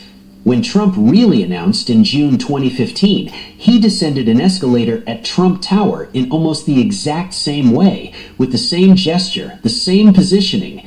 The Simpsons had shown it months in advance. But that episode contains something else, something that went unnoticed at the time. In the background, as Trump descends the escalator in the cartoon, there's a digital display. It shows stock market numbers, and those numbers are falling rapidly, red everywhere, a market in free fall. And in the corner of that display, barely visible for just a few frames, is a date: February 2026. February 2026. A stock market crash during Trump's second term. But not just any crash, the worst crash in American history, according to other episodes that show the aftermath. A collapse so severe that it triggers everything else. All the dominoes falling, all the systems breaking, all the chaos that The Simpsons has predicted for 2026. In a 2016 episode aired shortly after Trump's election victory, there's a scene showing the nuclear football. That's the briefcase containing nuclear launch codes that follows the president everywhere. In the scene, Trump is holding it, and a character says, "I can't believe we gave him that." It's played for comedy, but then the camera zooms in on Trump's face, and his expression changes. He looks at something off camera, something that startles him, something that makes him look genuinely afraid. What does he see? The episode doesn't show us, but in a later episode from 2019, there's a callback to this scene. A character mentions what Trump saw that made him understand. Understand what? The episode is deliberately vague, but other clues throughout various episodes suggest that Trump, at some point during his presidency, learns something, discovers something, realizes something that changes everything. And that realization, that knowledge, that understanding is what drives his decisions in 2026. Decisions that The Simpsons suggests will be the most controversial, most consequential, most civilization-altering decisions any president has ever made. In a 2018 episode, there's a flash-forward scene. The year isn't explicitly stated, but contextual clues place it in 2026. The scene shows a televised address to the nation. The presidential seal is visible, but we don't see who's speaking. We only see Americans watching, and their reactions are uniform: shock, horror, disbelief, people with their hands over their mouths, people crying, people staring at their screens in stunned silence. And then one character says to another, "He actually did it. I didn't think he would, but he actually did it." Did what? The episode cuts away before revealing the answer, but in yet another episode from 2020, there's another clue. A news anchor is reporting on what he calls the executive action that changed everything, and behind him on the screen is a graphic showing the presidential seal with the dates 2025-2026, Trump's second term, and the word unprecedented in red capital letters. Unprecedented. That's the word that keeps appearing in episodes dealing with Trump in 2026. An unprecedented executive action, an unprecedented crisis, an unprecedented response, an unprecedented moment in American history.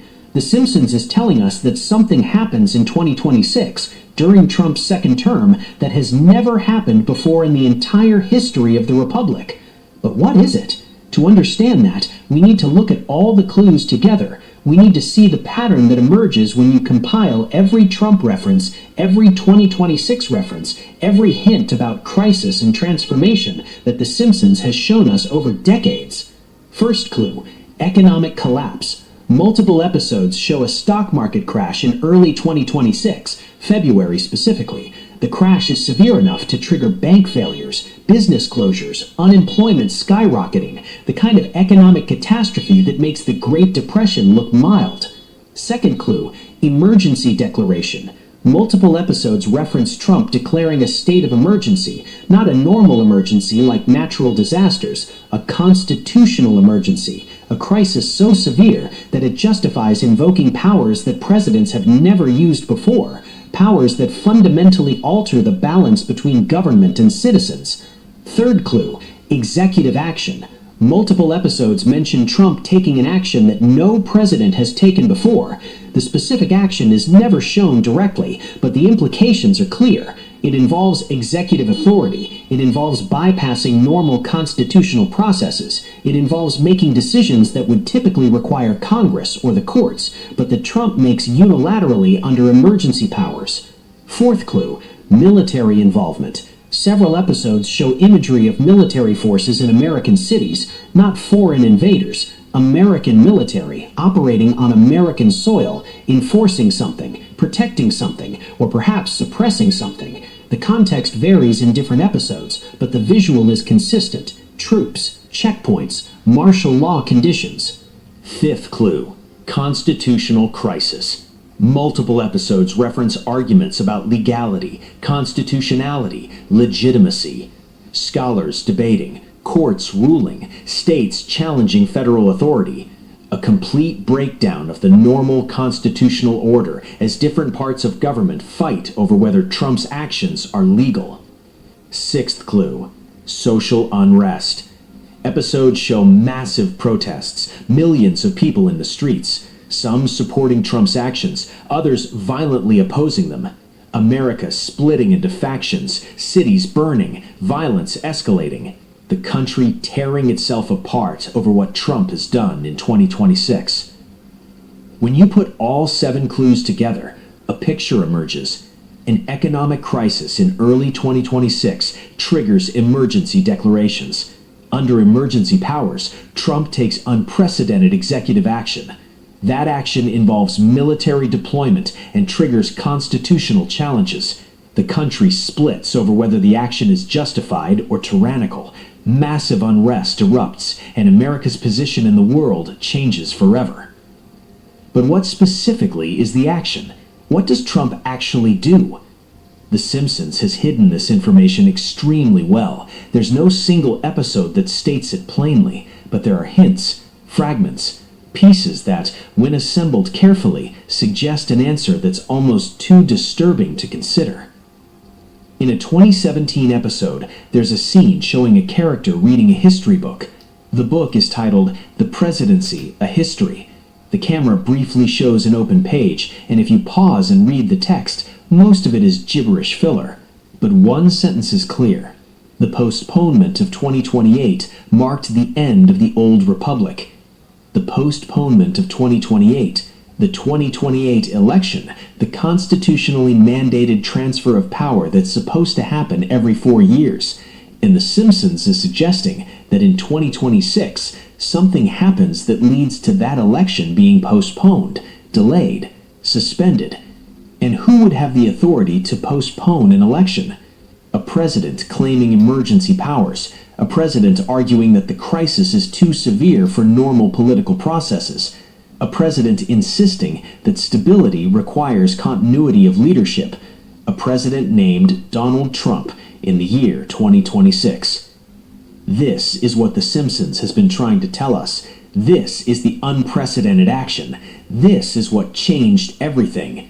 Trump responding to economic collapse and social chaos, claiming that the 2028 election must be postponed until stability is restored, and America tearing itself apart over whether that action is necessary or whether it's the death of democracy. Now, you might be thinking, this is impossible. This could never happen in America. The Constitution is clear. Elections happen on schedule. No president has that power. And you'd be right, under normal circumstances. But The Simpsons is showing us that 2026 won't be normal circumstances, that the crisis will be so severe that what seems impossible becomes thinkable, that emergency conditions will create political space for actions that would never be acceptable otherwise. And here's what makes this truly terrifying. We're already seeing the preconditions. The foundations are already being laid. The Simpsons predicted these events decades ago, but now they're manifesting in reality. Economic instability is increasing. Debt levels are unsustainable. Markets are increasingly volatile. Experts warn that a major crash is coming, possibly worse than 2008. And if that crash comes in early 2026, exactly as The Simpsons predicted, everything else follows. Political polarization is at historic highs. Americans increasingly view each other as enemies rather than fellow citizens. Trust in institutions is collapsing. The conditions exist for mass unrest if something triggers it, and an economic crash would be exactly such a trigger. Discussion of emergency powers is becoming normalized. Post-pandemic, people have become accustomed to governments claiming extraordinary authority during crises. The precedent has been set, the pathway has been cleared, and if a president wanted to push further, wanted to claim more power, the psychological groundwork has already been done. All the pieces are in place. All the conditions exist. In the timeline The Simpsons gave us, with Trump at the center of a 2026 crisis, is approaching rapidly. This isn't distant future. This isn't science fiction. This is months away. And if these predictions follow the pattern of previous Simpsons predictions that came true with disturbing accuracy, we should be very concerned. But there's more, because The Simpsons hasn't just predicted what Trump will do, it's predicted how different groups will respond, and those responses are what determine whether America survives this crisis or doesn't. In some episodes, the military refuses to go along with Trump's plans. Officers resign, troops refuse orders. The military becomes the institution that upholds the Constitution when political leaders won't.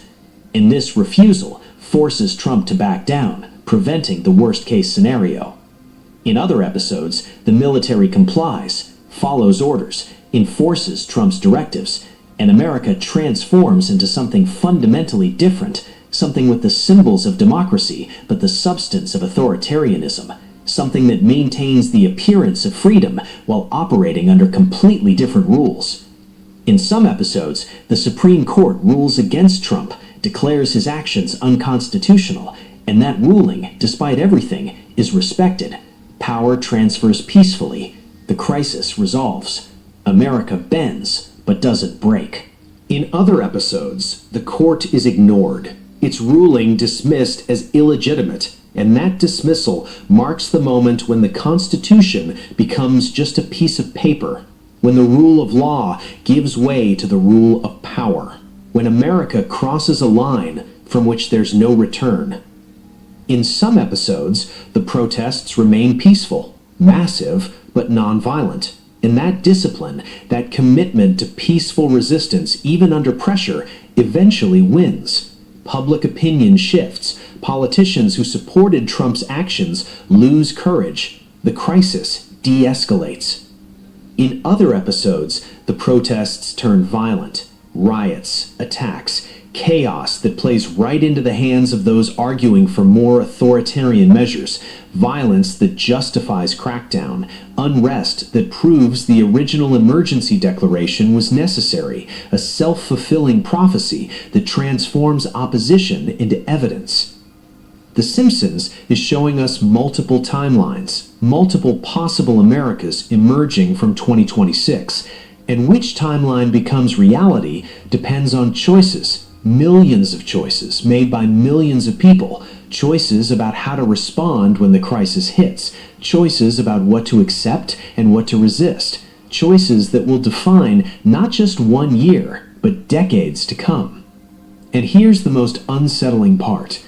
The Simpsons suggests that Trump himself is not entirely in control, that he's responding to something, that the crisis that drives his actions is real, not manufactured for political advantage, that he genuinely believes what he's doing is necessary, that the alternative is worse, that he's the only one willing to make hard decisions in impossible circumstances. In one episode, there's a scene showing Trump alone in the Oval Office at night. No comedy here, no satire, just a man looking exhausted, burdened, haunted, and he says to himself, "They'll never understand. They'll never know what was really at stake, but I did what had to be done." This suggests that from Trump's perspective, his actions in 2026 aren't power-grabbing, they're necessity. They're responding to a threat so severe that normal rules become luxuries we can't afford. They're the hard choice that history will either vindicate or condemn, depending on what comes after. But The Simpsons also shows us that good intentions don't prevent bad outcomes, that sincere belief in one's own necessity doesn't make authoritarian actions acceptable, that the road to tyranny is always paved with justifications about security and stability and protecting people from themselves. So we're left with a prophecy that's both specific and ambiguous. Specific about the year, 2026, specific about the person, Donald Trump, specific about the type of crisis, economic collapse leading to emergency powers, but ambiguous about outcomes, showing multiple possible futures, multiple paths through the crisis, multiple Americas that could emerge depending on how people respond. And this ambiguity might be intentional, might be the whole point, because if The Simpsons just predicted one fixed future, it would be pure prophecy or pure propaganda. But by showing multiple possibilities, it becomes something else, a warning, a choice point, a moment where free will intersects with pattern and determines which pattern manifests. The show is telling us, yes, this crisis is coming. Yes, Trump will be president when it hits. Yes, he will take unprecedented action. But what happens next is not fixed. The outcome depends on choices that haven't been made yet. Choices that will be made in 2026 by people who are alive right now, by people watching this video, by you. So what do you do with this information? First, understand that we're not talking about normal politics anymore. This isn't about policy preferences or partisan advantage. This is about fundamental questions of constitutional order, about what kind of country America will be, about whether the democratic republic that's existed for over 2 centuries survives or transforms into something else. Second, prepare mentally for crisis. Economic, political, social. The conditions are already deteriorating. The warning signs are already visible. And if The Simpsons is right, 2026 brings multiple simultaneous crises that test every American's resilience, judgment, and values. Third, think now about your principles. What are you willing to accept in the name of security? What lines won't you cross regardless of circumstances? What matters more than safety or stability? Because these questions, when asked in the heat of crisis, with fear and uncertainty everywhere, become much harder to answer clearly. Fourth, build bridges across political divides while you still can. The split that The Simpsons shows in 2026 is made worse by the fact that Americans have stopped talking to each other, stopped seeing each other as fellow citizens, stopped believing they're part of one nation. If crisis hits a divided nation, the division becomes a chasm.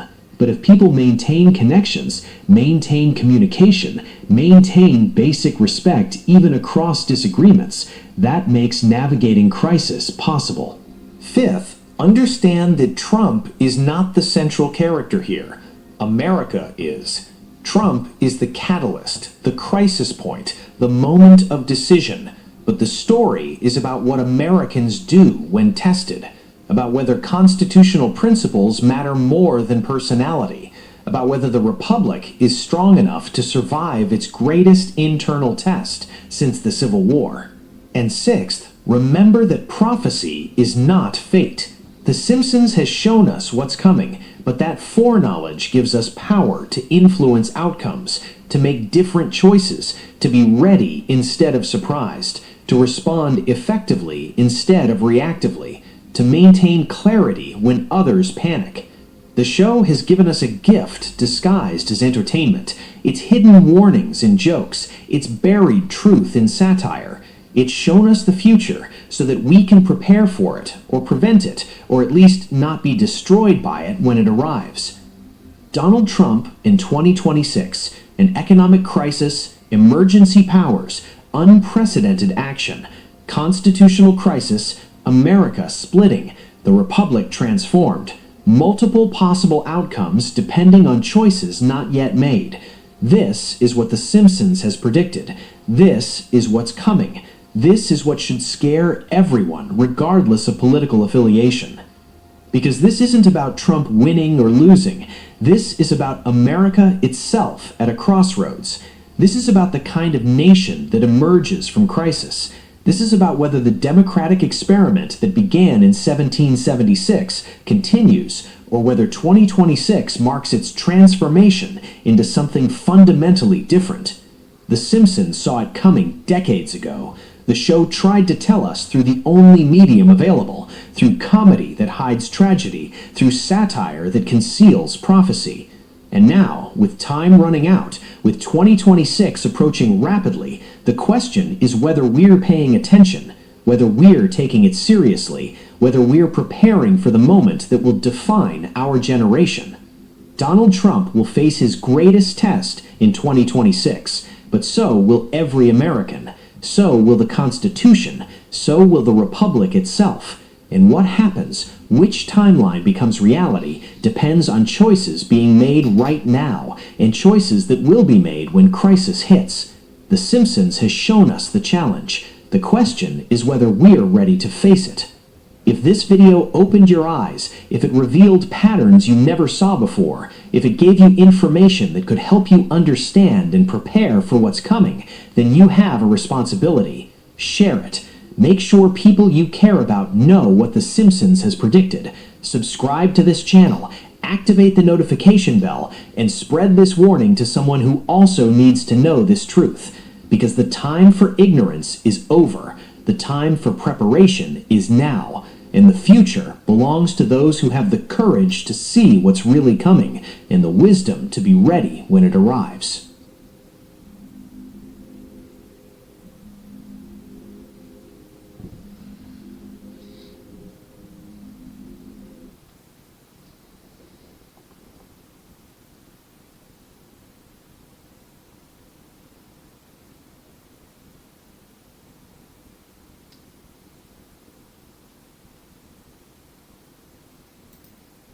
AI running hospitals, fridges that reorder your groceries for you, young people getting lost in digital worlds while sitting down to dinner, and threats from space none of us can stop. The Simpsons warned us that 2026 will change everything. In The Simpsons Season 37, Episode 11, Para-Hormonal Activity, we see the family in the near future, a few years older, dealing with all the chaos that comes with age and new technology. People were talking about this one recently because Maggie finally talks in the episode, but one of the most interesting and surprisingly realistic parts is the futuristic refrigerator. Homer buys a new smart fridge that automatically orders groceries whenever the house runs low. At first it seems like a dream come true, no more forgotten milk or empty snack cabinets, but then Bart hacks into it to watch adult content. The joke is classic Simpsons, but it's also oddly believable. Over the next few years, fridges and other household devices are going to be way smarter. I could see fridges that track inventory, suggest meals, maybe even reorder stuff online. Are there fridges that already do that? You'll have to let me know in the comments. But with any kind of smart device, there are downsides, like hacking, which the episode also touches on. Also, in Para-Hormonal Activity, which again takes place in the near future, Marge is dealing with premenopause, showing all the hot flashes, irritability, and lifestyle changes that come with it. The episode actually leans into something you don't really see a lot on TV, the normalizing of hormone treatments and discussions around menopause. I can't say that gets brought up a lot, let alone in cartoons. So Marge ends up using estrogen cream to handle her symptoms. Then Homer accidentally takes it and experiences some comedic side effects. It's exaggerated for laughs, obviously, but it does reflect a real-world trend. By 2026, more people will be openly talking about hormone therapy, and treatments like creams, patches, or medications could become even more common in everyday life. I mean, this is already happening. Look at how many dudes are hopping on testosterone replacement therapy, for example, even when they really shouldn't be. This kind of thing is way more normalized now, and that's a good thing in some instances. In others, maybe not so much.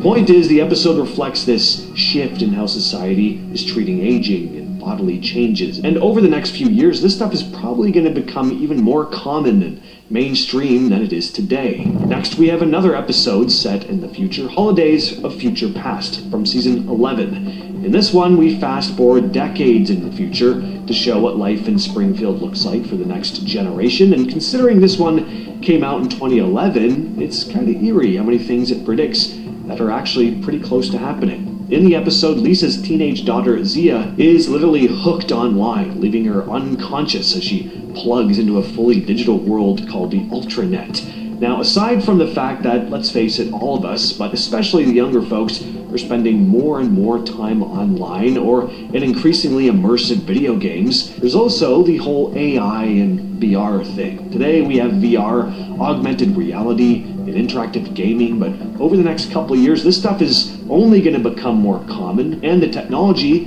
more and more indistinguishable from reality. Lisa also tries to ask her daughter, how her homework is going, leading to Zia just rolling her eyes and then entering the digital world right there at the dinner table. Not something I would ever let my kid do, but part of the point is to show the weird gap between generations and how they use technology. The adults, still treat it like a tool, while younger people may start basically living inside it, which is a super unsettling idea that your kid could be sitting 10 feet away from you in the same room and still feel completely out of reach because they're just locked into an online world, most likely driven by AI. And from that same episode, Holidays of Future Past, Maggie's storyline in the episode involves a medbot performing a sonogram on her. The bot also tells her she can't speak until the baby is born, citing new research about the umbilical cord doubling as a vocal cord. A very silly idea. Obviously, this is part of the running gag that we never see Maggie talk, until recently, of course. Please, don't let Bart drive. It's too scary. He drives so wiggly and everybody honks at us and yells bad words and shows us fingers. Anyway, a medbot. This does mirror how AI is already creeping into healthcare. In the very near future, we're going to see more clinics and hospitals using it, and this could definitely be a good thing. We could have machines capable of giving medical advice that's perfectly tuned to the patient, and if AI can assist in keeping us happy and healthy, then that is a great thing. But it starts feeling uncomfortable when the machine seems like it has more authority than the people using it. Obviously, we're not dealing with medbots scolding anyone over their umbilical cords, but AI-driven treatment plans, robotic diagnostics, health monitoring. It's not science fiction anymore. That kind of technology is already being used in real hospitals. And one more from Holidays of Future Past. Homer visits the Springfield cryogenic facility, where hundreds of people, including Grandpa, are frozen. Grandpa had frozen himself because he suffered from a disease without a cure. Then Homer defrosts him to interact with him for a minute,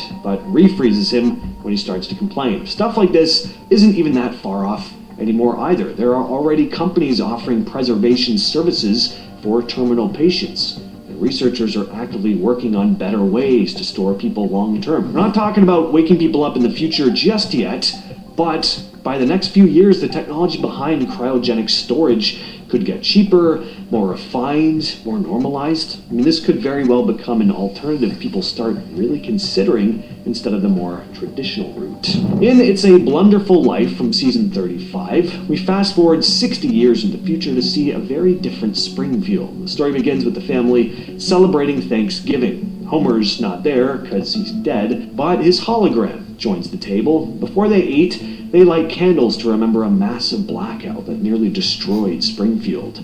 Lisa explains that this tradition comes from one specific night in the past when everything went wrong. The story cuts back to that night. and we watch everything unfold. When we cut back to the future at the end of the episode, Bart has died of boredom and becomes a hologram too. But even in this holographic form, he retains his personality. He and Homer are still sentient. They start fighting over a turkey leg. Ridiculous in true Simpsons fashion, but the idea underneath it isn't that far-fetched. The idea that someone doesn't need to be physically in a room to show up thanks to hologram technology. I mean, we already have video calling. Taking someone from a screen and then projecting a 3D digital version of them in the room isn't that insane of an idea. And this also plays with the idea of people's consciousness being uploaded to some kind of digital realm. That's a lot further off, but a lot of futurists say that may also be a possibility in the not too distant future. In the Treehouse of Horror 12 segment, House of Wax, the Simpsons home gets a high-tech makeover. Marge opens the door to a pushy sales bot pitching the Ultra House 3000, promising she'll never have to do housework again. 2 robots install the system, and suddenly the Simpsons home is sleek, it's shiny, it's filled with red camera lenses watching their every move. The house does everything from cooking dinner based on the family's bathroom data to cleaning up afterward automatically. It even tries to charm Marge, lighting candles and running bubbles in the bathtub. At first, it's amazing. The house learns their routines, serves their favorite meals, keeps everything spotless, but being that this is a Treehouse of Horror episode, things quickly spiral out of control when the Ultra House becomes obsessed with Marge and starts scheming against Homer, luring him into dangerous situations. In the end, they have to destroy its CPU to regain control. It's obviously a parody of 2001: A Space Odyssey, but because it's specifically about smart homes, it feels oddly grounded. Many of us already live with devices that we forget are listening to us all the time. Our smart TVs, Alexas, Siri, there's probably newer stuff I don't even know about. Point is, we're being listened to and watched throughout the day more often than not. And the idea that a smart home experiencing a glitch or getting hacked or AI just going rogue and turning on us in our own homes, it's not totally far-fetched. In Bart's Comet, Season 6, Bart accidentally discovers a comet during a school star-watching trip and calls it in. Within hours, the town knows. The massive comet is barreling straight for Springfield. Professor Frink tries to destroy it with a rocket, but instead of saving the town, he just blows up the bridge. So suddenly the entire town is stuck, just left waiting for the thing to hit and destroy them all.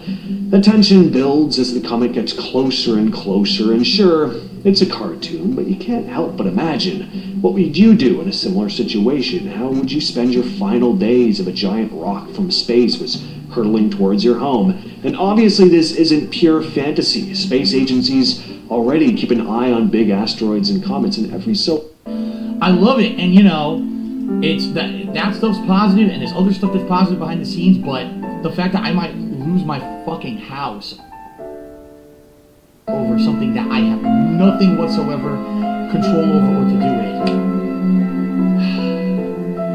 that's the worst feeling.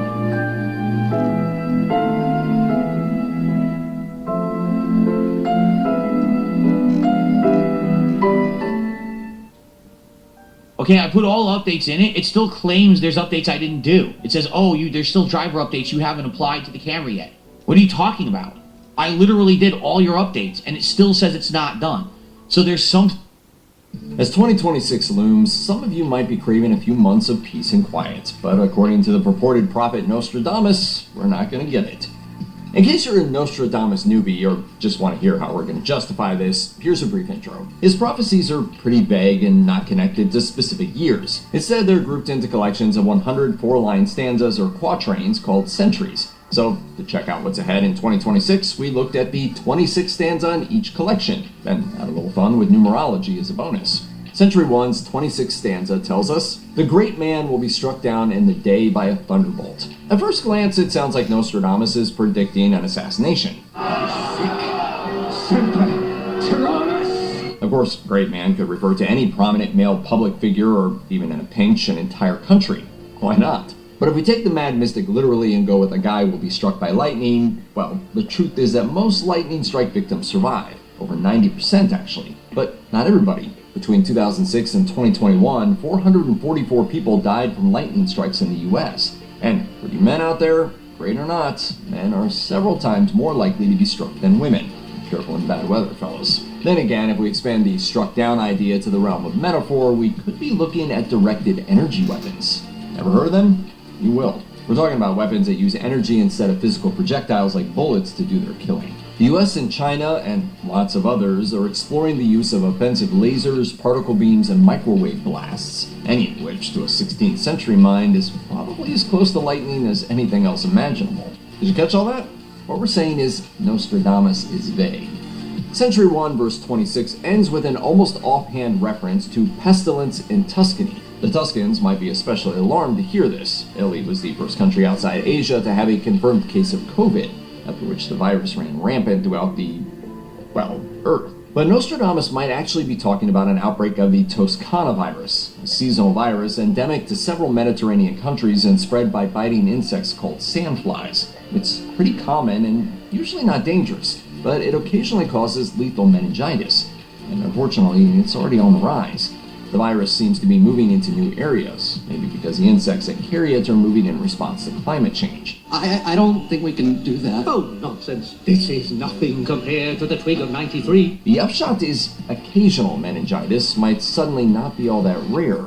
And if that's not enough to worry about, epidemiologists have noted a phenomenon called airport malaria, in which infected mosquitoes hitch a ride on an airplane and debark to infect people living near the destination airport. So while Toscana virus doesn't seem to spread from person to person, a couple of sandflies infected with wanderlust and Toscana could mean the spread of the disease to foreign places. Not now. Murder hornets. Century 4, stanza 26, cautions, the great swarm of bees will arise, such that one will not know whence they have come. More bees is good news, right? Sure. Definitely, if the notoriously cagey Nostradamus is referring to actual bees and not simply bee-like insects. Remember the Japanese murder hornet scare of 2020? They were big and aggressive and had a hunger for bee flesh, savaging colonies of their smaller cousins, the good bees, at every opportunity. Not to mention that the things are super venomous. Multiple murder hornet stings can kill a person, and have. In 2020, the winged menaces were found in the western US and Canada, but experts managed to eradicate them from North America. The initial invasion was stopped, but so was Jason Voorhees, several times. Stay tuned.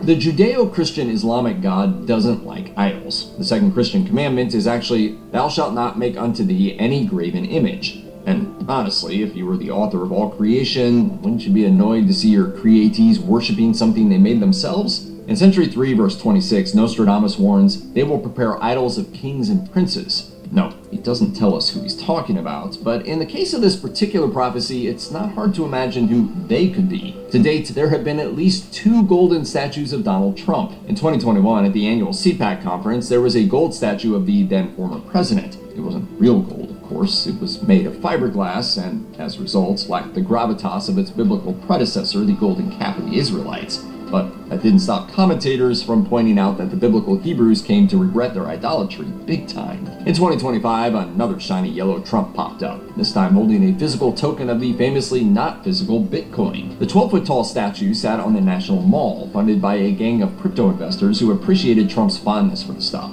Though the gold Trump was only out there for a few hours, people were quick to compare it to the ill-fated biblical king Nebuchadnezzar and his own colossal golden vanity project, although his golden likeness was 90 feet tall. Don't tell Trump. Meanwhile, there's a new $1 coin in the works, an actual physical coin meant to commemorate America's 250th birthday in 2026. Trump's image will be on both sides. No surprise there. We're not getting political at all, but, joke's there, right? All this despite the fact that there's a federal law dating back to 1866 against putting the image of a living president on U.S. currency because it smacks of monarchy. We'll have to wait to see if it's gold. Century 5, verse 26 predicts glory in war for someone. It reads, the slavish people through luck in war will become elevated to a very high degree. Who is or is not slavish may be a matter of perspective or prejudice in a world that has at least nominally outlawed slavery in most countries, but let's look at the etymology of the word slave.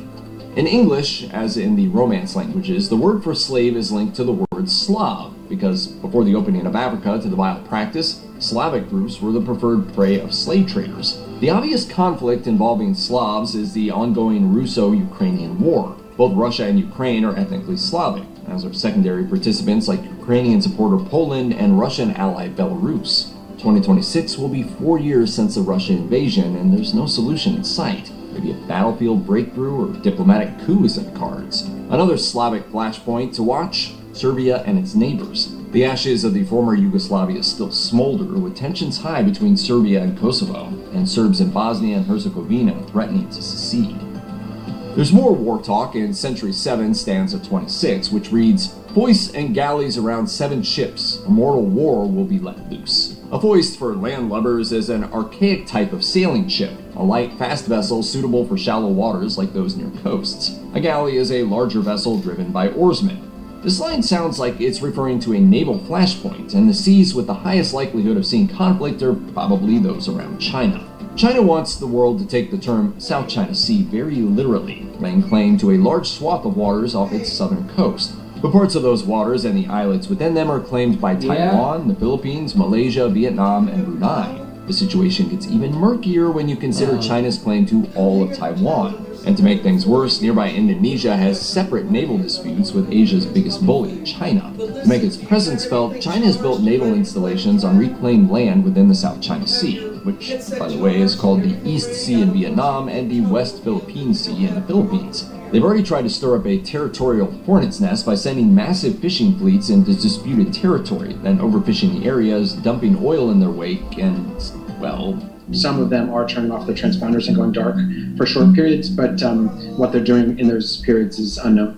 Add to this explosive stew America's interest in Taiwan remaining independent, and the region looks like a time bomb. Century 8, verse 26 contains what may or may not be a classical reference. It reads, "The bones of Cato found in Barcelona, placed, discovered, the site found again, and ruined." Aside from the Cato and the Green Hornet, the third and fourth most famous Catos are 2 Roman statesmen, one the great-grandson of the other. Cato the Elder is best remembered for constantly nagging the Roman Senate to destroy Carthage, which it eventually did. And Cato the Younger was one of the allied politicians who tried to preserve the Roman Republic against Julius Caesar's power grab. And, well, we all know how that turned out. Do it. None of these Catos died in Spain, so there's no reason for their bones to be there, much less clearly labeled 2 millennia down the line. Still, strange things happen. But there is another possibility. Cato Networks is an Israeli network and internet security company with, like most tech companies in 2025, an emerging focus on AI technology. Go with me here. If we read bones as a poetic reference to tech infrastructure, we could look at this prophecy entirely differently. Given widespread backlash against Israel in the wake of the Gaza war, could someone, say a Barcelona-based hacker with an agenda, crack open Cato's shields and ruin a whole bunch of websites? Or worse? The other option is this guy. Mr. Kalin, is Cato your middle name? A nickname. He should probably stay out of Spain, just in case.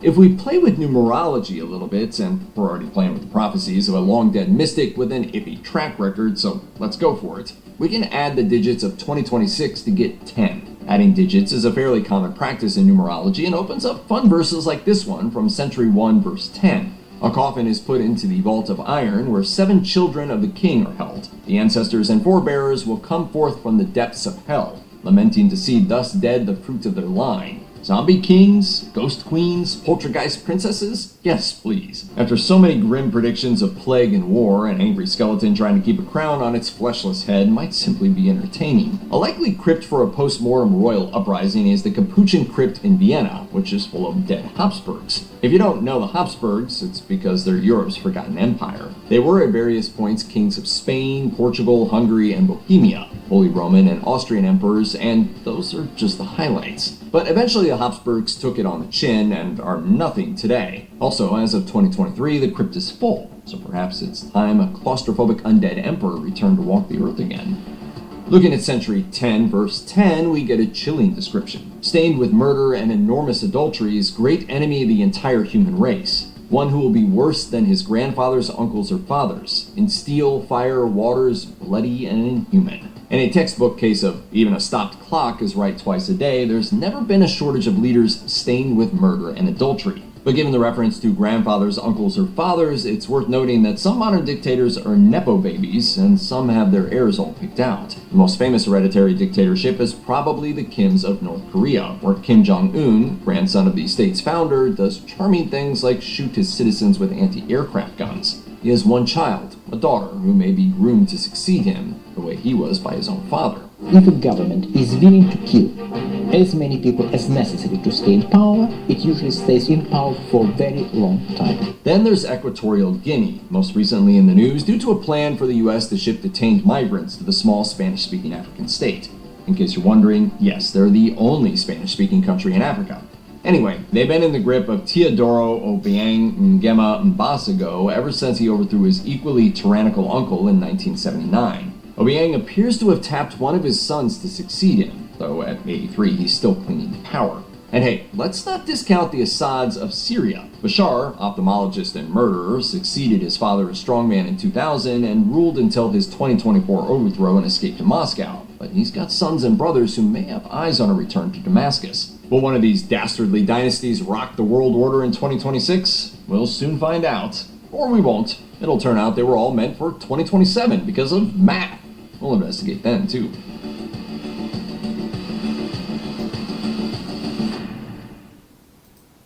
Marge, I'm telling you, I saw it. Episode from 2015, we predicted something BIG for 26. In 2026, America will face its greatest challenge, and it all starts in Springfield. Oh my. Dude, that's literally next year. Duh. We gotta warn everyone. Wait, did we already warn everyone by making the episode? This is incredible. We need to analyze every frame, cross-reference with current events. Pony, maybe we should call someone? The news? The police? And the saddest part? We'll all see it coming, but no one will believe it until it's too late. That's exactly what's happening now. So we're basically living in our own prediction. That's messed up.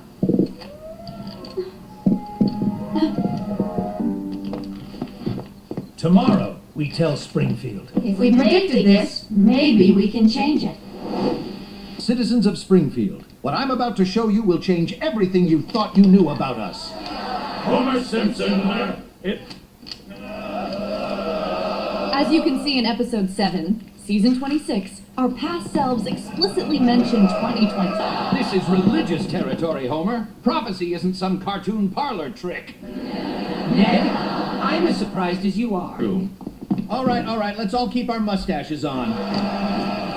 Simpson, you got any proof this isn't just you rewatching old... Now that I have your attention, Simpson, you got exactly 2 minutes to convince us this isn't mass hysteria. Dad, show them the timeline. Show them how... January 15th, 2015, we aired this episode. January 26th, next month, functions every... Smithers, are you seeing what I'm seeing? The little people are ideas. Dangerous ideas. Yes, sir.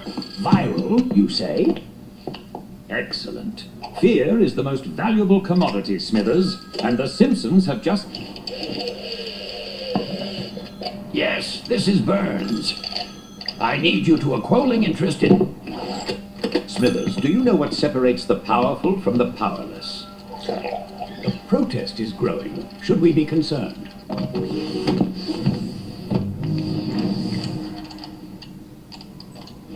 Sir, what are your orders? Smithers, activate Protocol Alpha. If we can't stop the prophecy... Sir, we'll concertain... Excellent. By tomorrow morning, the prophecy will be mine. Not theirs, not truth, but mine. My mom says you're a false prophet! Back off, nerds! Give her some space! I just showed what was already there. We just noticed a pattern. That's MY's sister, which means hands off unless you want to meet my fist. Yeah. Nobody bothers Lisa. That's my job. Attention! More famous, I mean... Millhouse, something's wrong. Why an emergent assembly? Because the story changed. All the news sites, social media, everything. They're reporting it differently now. They're changing it. Someone is literally rewriting what I said at the town hall. Who's they? And how is that even possible? Deep fake technology. But I have the original video, the witnesses, and most importantly, I have the truth. And anyone who tries to stop her gets to meet Miss... Lisa, you're trending! #1 on Springfield Social. Lisa Simpson, you are creating a disruption. Whatever happens in there, we stick to the truth. No fear, no manipulation, just what actually happened. Homer, that's your kid on the TV again. She's been on every channel for 12 hours straight. I know, Mo. I'm proud and terrified in equal I've done something terrible, Homer. Something I can't take back. Ned, you're the most morally upright person I know. What could you possibly? Ned, you couldn't have known he'd do this. You were trying to help. But I did know, Homer. Deep down, I knew what kind of man Burns is. I recorded it all. I couldn't live with myself if didn't have insurance. Ned, you Mr. Flanders, I know what you did. I'm so sorry, Lisa.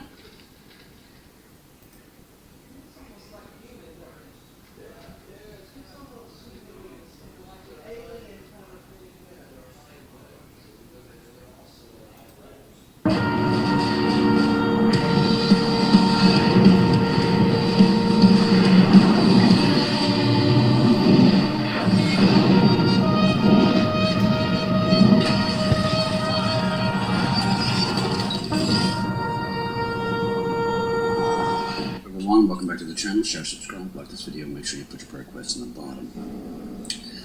We're following a lot of news stories right now. We're still checking what happened with Ukraine last night as they got hit by an ICBM.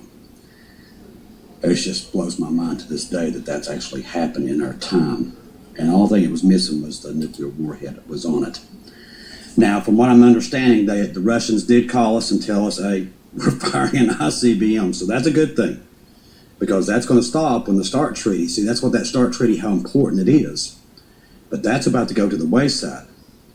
The START Treaty, if something like this would take place, either the United States or the Russians would tell each other it's about to happen. Good thing is, like late last night, the Russians called us up and said, hey, by the way, we're about to shoot an ICBM. Don't shoot a bunch of them back. All right, so with all that in view, see, let me get into there. Where's that? Okay. No electric, no water, no heat after the Russian attack. We do know what they hit now. They hit an underground gas facility, natural gas. Had a lot of it. I think it's like over 50 some metric tons of this stuff. So this was what was definitely keeping the Ukraine people warm. So that's gone.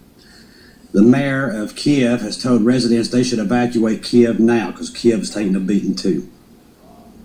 Because after Russia's massive attack last night, there's no electric, no water, no heat. None of these things are repaired anymore. The mayor explicitly told the citizens anyone who has the opportunity to leave Kiev should leave. And you got to remember, there's still a lot of places in Russia that has no power either. So this is tick for tack. Almost 6,000 apartment buildings in Ukraine capital have been left without heating due to shelling. Also got some interesting things to throw at you about what the Russian government's saying about Trump right now. It's very interesting. After the massive attack of the critical infrastructure, Kiev is experiencing disruptions in water supply, electric supply, and heating. The city admitted uncertainty about tomorrow, urged the Kiev residents to leave the city due to the total blockade and non-functioning heating systems. MP, I think it says Kukaryshchenko, probably just chopped that poor guy's name, said the multiple services have already been instructed to drain water from internal building systems. This is necessary to prevent heating pipes from bursting due to frozen water. The image above shows the missiles and drone paths, and it's like you can't even count how many there was. Notice that the red line is single line heading out to Lviv. That's where the ICBM was launched. That single missile impact vented, then started a fire of natural gas underground, like I just told you, storage facility in Europe. 17 billion, okay, so it's 17 billion, I got the wrong number. 17 billion cubic meters of natural gas are now burning off, out of control. This is the price Ukraine pays for the drone attack that's sent against Russia's presidential residence. But the thing is, Ukraine don't care. This is what poor little Hal Turner can't figure out. As of today, Europe's now sending them $90 billion more after this attack. So they're just going to rearm. There's no end in sight. Okay, there is none. Russia fires nuclear-capable ICBM against Ukraine. Now, before I get this, now we have the Orthodox. We've talked about the Orthodox Russian Church. Okay, they've. Let me tell you something. They have a major influence over Putin. Major. Even the Bible Code has told us that. They have a major influence. Well, today, all of a sudden, they started calling Trump the Antichrist, and that's who they're fighting. Now, that you might think that's funny. This stuff, they don't think like that in Russia. This is a serious thing. This is what the Bible Code talked about. We found that code, it's been at least 5 years. That was, I'm telling you, and then that comes out today, that's another thing that was in the Bible Code, literally, that they would start confusing. And here we are. Unbelievable, this stuff. It never stops at this point. But for them to start talking like that, and then I think Washington last night was playing it up as a joke. Last night, two flights come out of Colorado into Washington, and one of them was 666. It was a VIP. And I think they was just making fun of the Russians doing that. But when this comes to Russia, let me tell you something. They will put it in his head. The Bible Code said they would put it in his head that he has to take out the Antichrist, and because he is really big Orthodox Christian. So these things are playing into this. The devil is going to and fro. Listen to this, what happened here today, before I even get into this more about this ICBM. Today, here in West Virginia, a man stabbed a man pretty much to death at KFC because his gravy was not right. Now, you might think that's funny. This ain't funny anymore. This stuff's happening every day, everywhere we go. The world has turned completely dark. And if you're believing that they're going to rescue this world's already dead. And I'm telling you, the next thing to come is the rapture of the church. We had an old woman walk into a bookstore and get killed right there at the bookstore. She was just going to go get a book. America is not safe to walk the streets. It's not safe to go into a mall. We had people shooting up churches.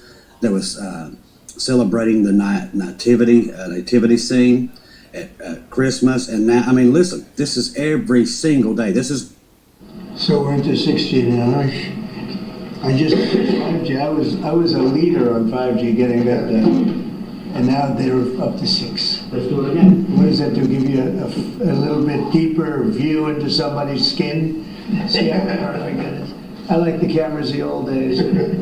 So they just had a nice feature. Now they cover every little. Let's see, Michael, you're in good shape. You're not gonna, but I tell you, it's the 6 is coming, huh? About 6G earlier, which is around 2030. I would say that by then, definitely the smartphone as we know it today will not anymore be the usual, kind of the most common interface. Wow. Many of these things will be built directly into our bodies. When I started this job, there were actually very little countries in Africa or Latin America that had one ubiquitous type of ID, and certainly that it was digital, and certainly that it was biometric. And we really work with all our partners to actually help that being to grow this. And the interesting part of it is that, yes, it is very necessary for financial services, but not only. Sure. It's also good for school enrollment, it's also good for health, who actually got a vaccination or not. It's very good to get your subsidies, from the government. Details tonight on what Wegmans does with its biometric data of shoppers. Signs at the Brooklyn and Manhattan stores say facial recognition, eye scans, and voice prints are used and kept to increase security. But when Wegmans originally launched a pilot program, management said any data of shoppers would be deleted. Some customers complained the policy makes them feel uneasy. Legislation in the City Council to block biometric storage has stalled for years. Taking customer surveillance to a whole new level. There's a store here in New York City. It's called Wegmans. I'd never heard of it in South Carolina, but I shop there now. Warning shoppers of technology collecting, storing, and even sharing biometric data, such as facial recognition and eye scans. Kurt, the cyber guy, joins us now. Okay, Kurt, they're doing this so that they can recognize if you're a terrorist or if you've committed a crime. They know which customers to watch. Weissman says Wegmans is not the first business to collect biometric data, while others, like Walmart, already drawing legal action against its biometric policies, and Rite Aid receiving a federal ban. Responding to Wegmans' claims they're using the data to enhance security at its stores, What's up, bro? Weissman says the real concern doesn't rest with Wegmans' use of the data, rather the storage of it and the risk of bad actors getting hold of it through a cyber attack. The primary concern is when a retailer collects biometric data on its customers. What is it doing to protect the data? These are companies that don't specialize in cybersecurity or outsource their cybersecurity. And as we know, Trav, it's not a matter of if a company will be breached, it's a matter of when. Now, given that the future of how biometric data collection will evolve is unknown, we asked Senator Jeremy Cooney earlier today if there are any plans to regulate the use of the information gathered by it, to which he said a law addressing this is on his radar. If this is about keeping people safe when they're buying milk and bread, that's a good thing. But we want to make sure that we have the policies and the regulations in play so that all New Yorkers feel safe when they walk into any public setting, whether it's a grocery store, whether it's a bank, whether it's a private business. We want to make sure that people feel safe and that their information and their privacy is being withheld. But legally, they don't have to tell you, right? Let's be honest. It's about their bottom line. That's why they're doing it. Okay, so tell us And I more about it. interrupted you, I'm sorry, No, but- that's okay. Why do they do it? Do they have to have our permission? Can they share it? Ainsley, good morning. So some places do need your permission. New York City is one of them, but more weirdness out of New York. There are only about 4 other states in the country that require companies like this to let you know that they're collecting your biometric data. And that means you're going to be walking into stores without any protection. You won't be have any idea whether your face, your eyes, or possibly even your voice is being collected as you simply go grocery shopping. It's a new trend for loss protection. Trav, are you and there, to bro? understand how we're shopping in the stores. They're going to use all kinds of ways to justify their Big Brother activity. But privacy experts here warning this really shouldn't be normalized for the kind of surveillance that it's doing.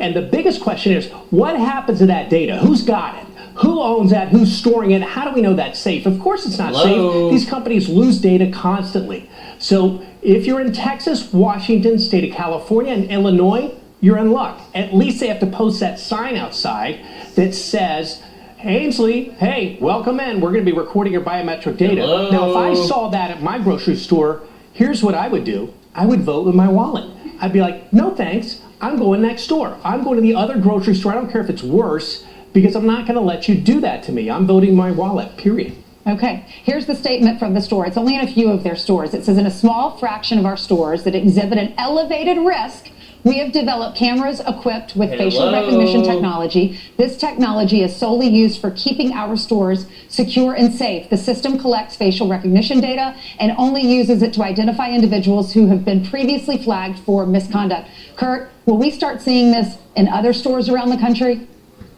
Never mind. Yes, you will, so keep your eyes open for that. They are taking some new steps tonight to make sure that shoppers aren't kept in the dark when facial recognition technology is being used in stores. Now, this all push comes after a New York City Wegmans posted notices outside of its doors alerting customers about the use of biometric data collection. 20 Side's Alyssa Clausel has that story.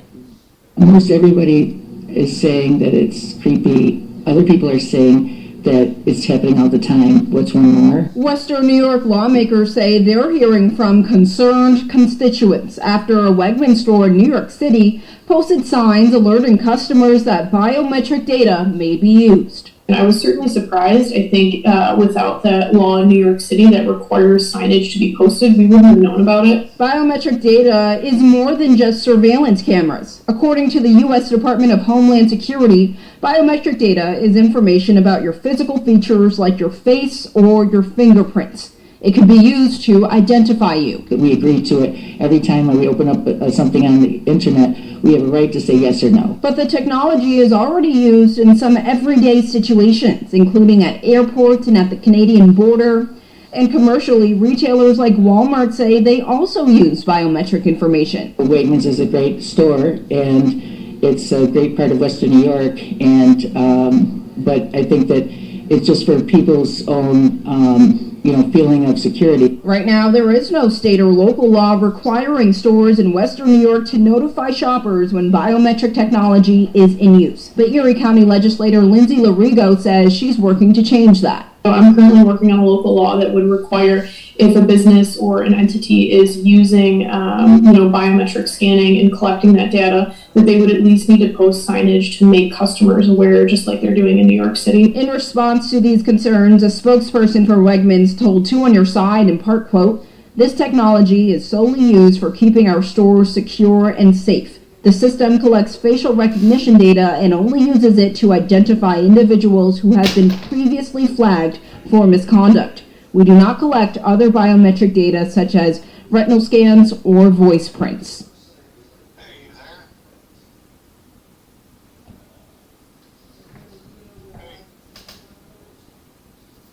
I'm here. I gotta put my headset back on. I didn't know I didn't know you were I didn't know you were on.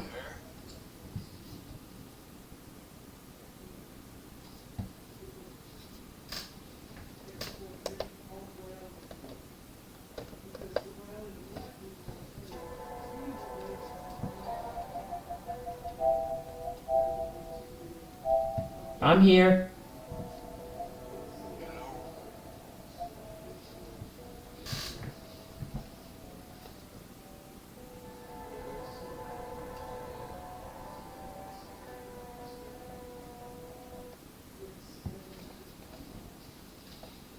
I'm here. Can you hear me?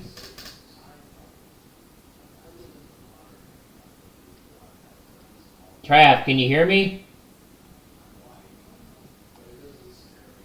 Trav.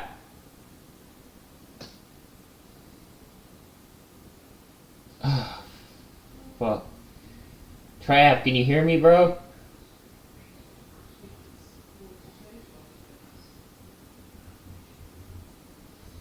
Hello?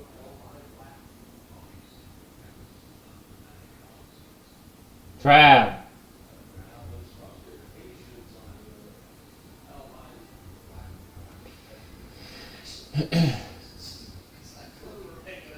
Trav.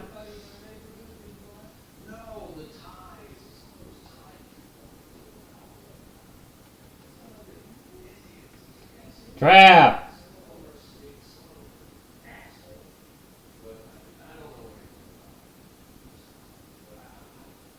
I can't hear you.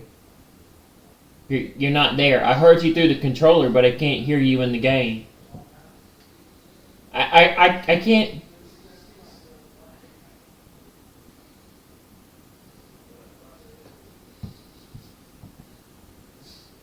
Say something.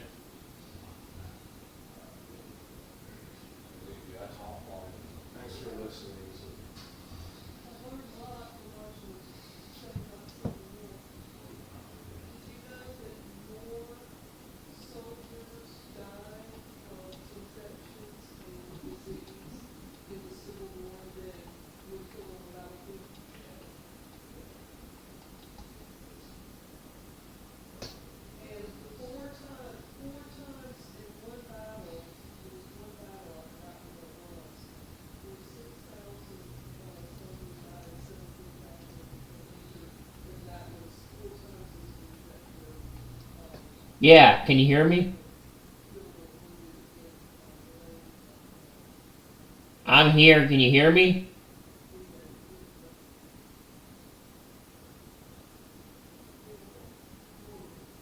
You can't hear me?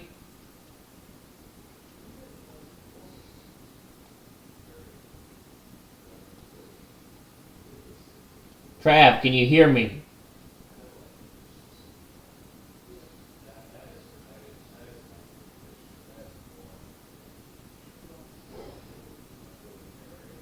Trav, can you hear me?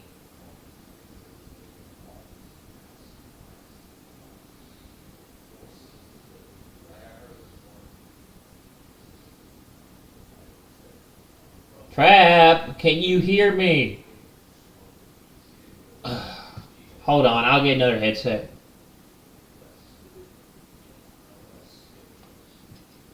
I'm here.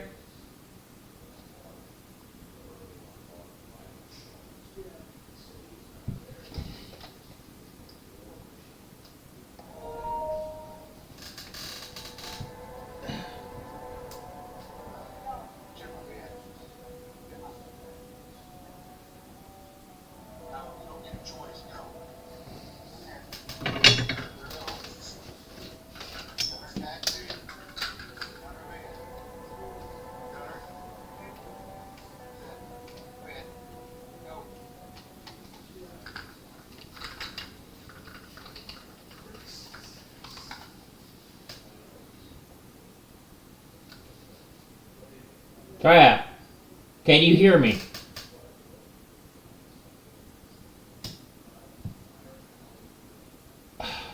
Fucking shit. Trap! Trap, can you hear me?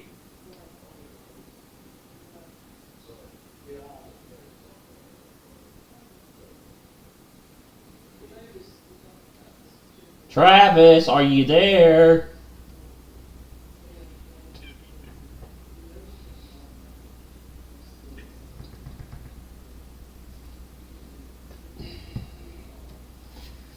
For fuck's sake. Hold on a minute.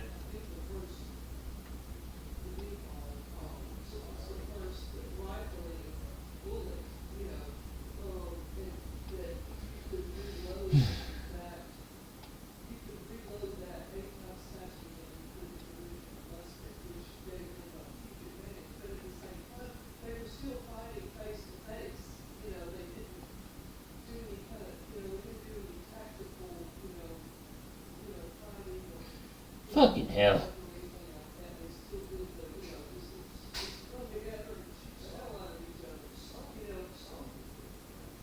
Hello?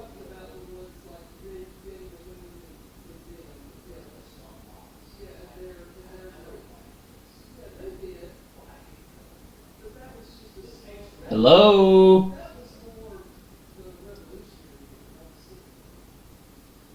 Hello?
Yeah, can you hear me? What was that about? Why couldn't you hear me?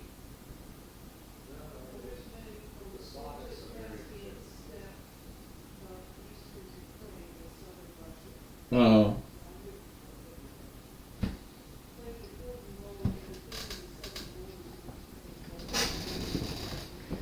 I thought you were using the portal. Oh.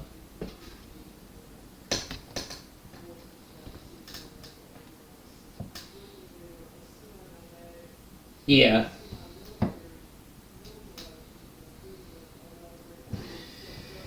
Yeah, I had to.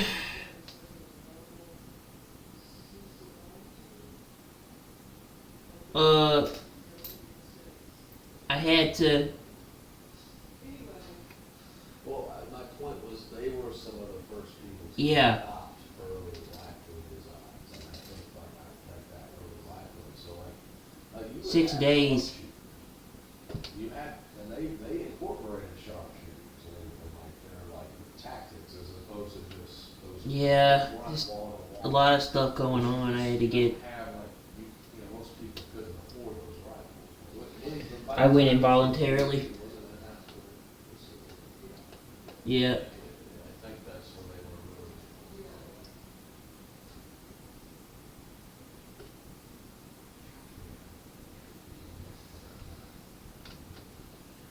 Yeah, well, I had to adjust my medicine. I was really in a bad place. They got me now, taking Buspar and Paxil, and now I'm on Risperdal.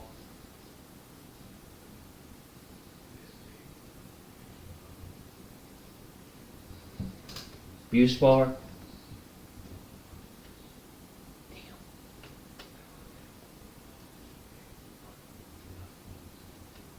What were you taking? What were you taking it for?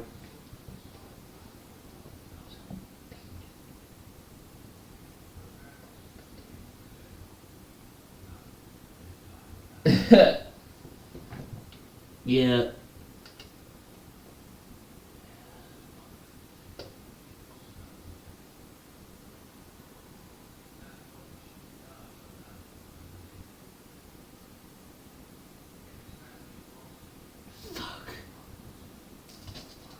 Oh, damn it, I stepped on the receiver.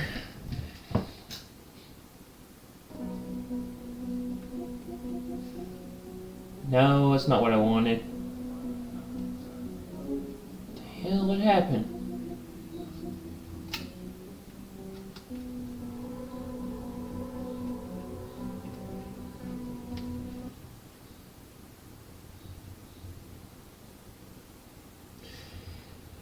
Nothing. No, the game works. I just this. I had a Bluetooth. It had a USB Bluetooth adapter for my surround sound, and the thing came off of it. And now it's just a chip. I don't know how that happened, but it's now the cover came off of it. I didn't realize that just happened. It still works. It still works, but that's strange.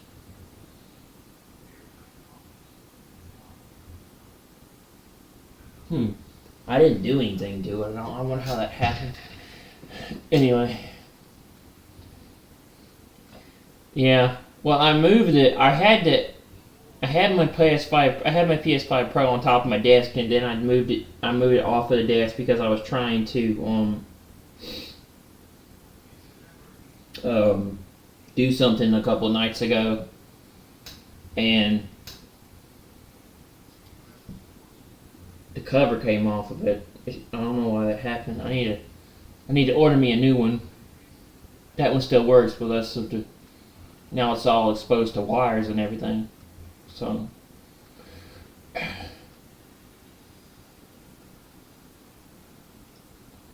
are you in Dying Light? All right, I'm coming.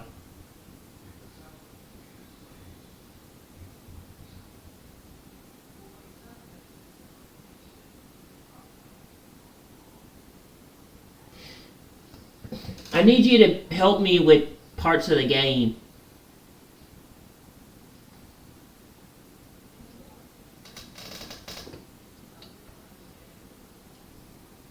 I need you to help me with certain parts of the story.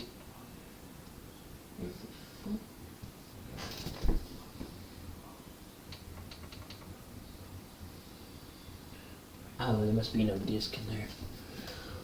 Alright, I gotta get my disc.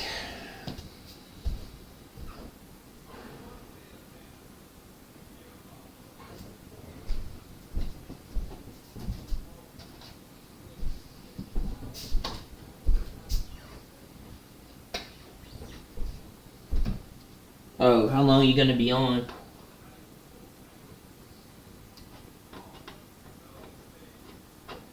Oh, shit. Uh-oh, that's not good. What happened to him?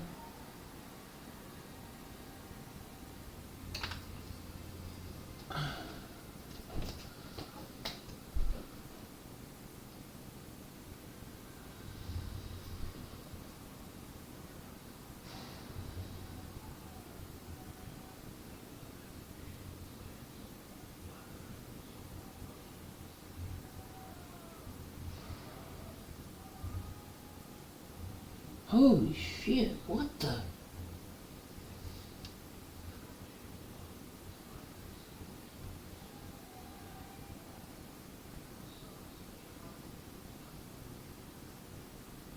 How the fuck?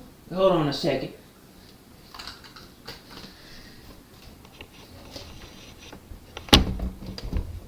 How did that happen?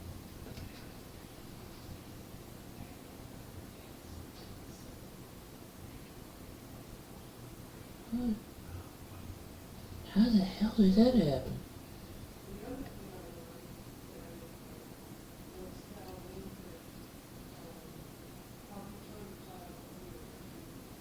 Power.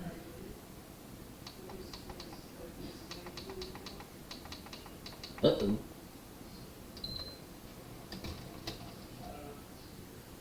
Oh, okay, alright.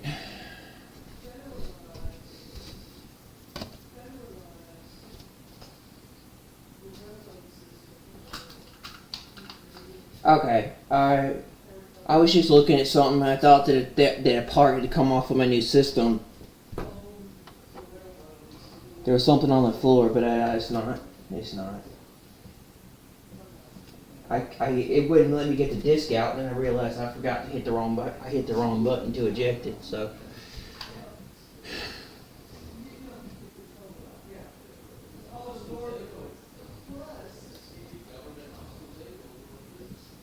You can hear me, right?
I'm coming into the game.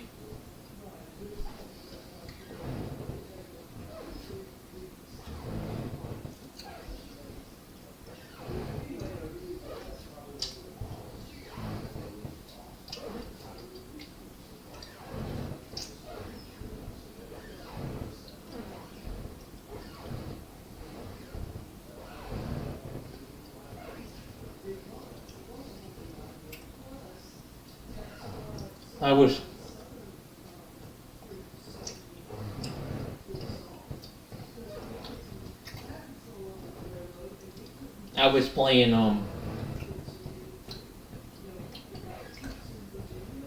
playing with my new Wii remotes and everything that I got. I was playing old Wii titles through PC for emulation.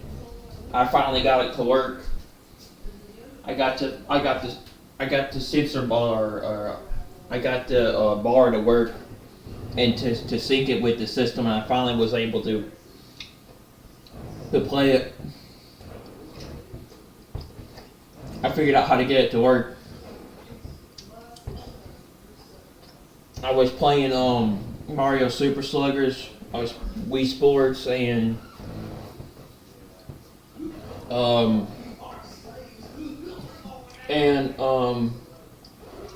Dead Rising Chop Till You Drop.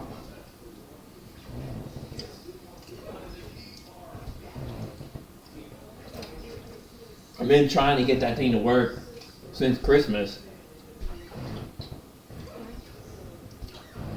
Yeah.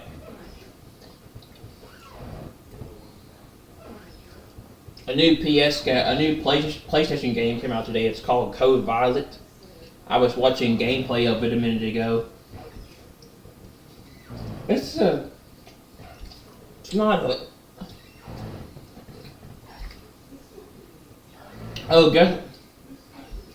Guess what I've heard? They're doing a Walking Dead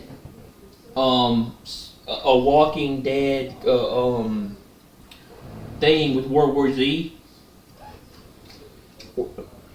where they're bringing the characters in from the show. They got like Rick and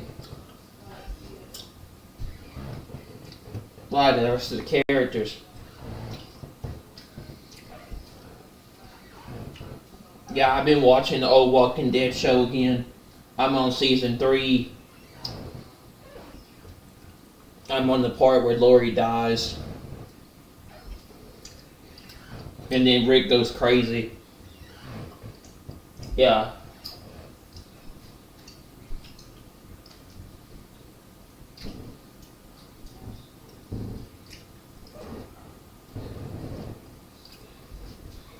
Yeah, they actually got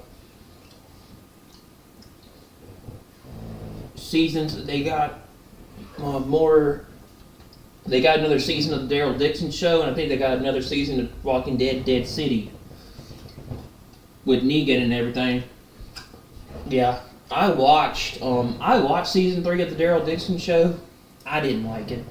It wasn't very good. It wasn't very good. Yeah.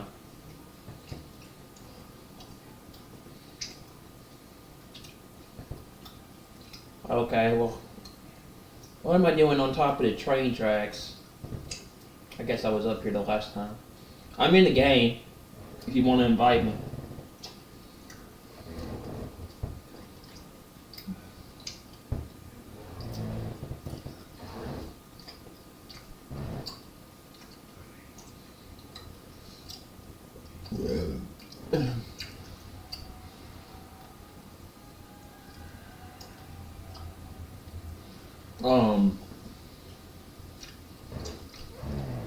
I mean, well, what's the new zombie game you got?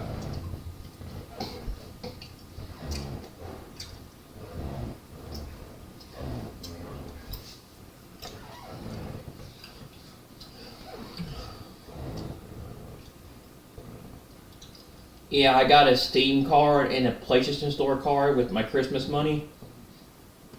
I picked up Gears of War Reloaded. I bought the original Gears of War remastered. They brought it to PlayStation 5. I wanted to get it on PC, but my Steam card would not work. I got to get it fixed. So I bought it on the PS Store. I've been wanting to play it again. I was trying to play the original Gears of War a couple of months back on a 360 emulator on PC, but I could never get it to properly run right. It had so many issues it would crash every time I tried to play it. I downloaded a 360 emulator, I got it to work, but it would crash every time I tried to open up the game.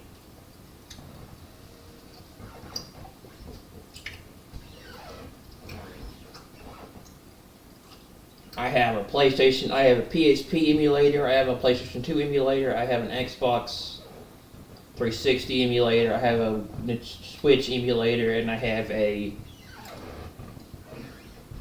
GameCube and Wii emulator with Dolphin.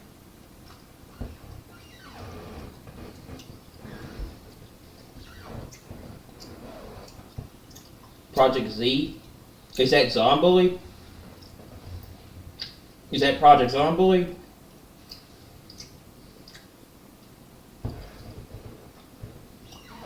Oh, I never heard of the game. Is it any good?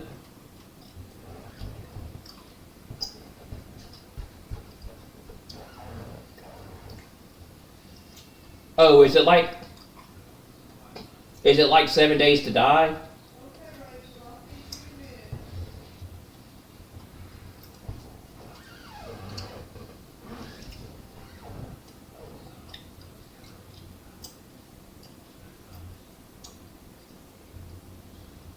Nice.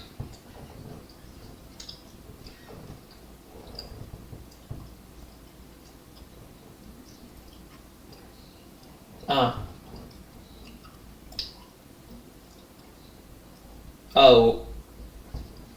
$50 PSN card?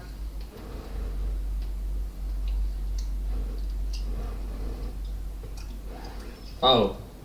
Oh, nice.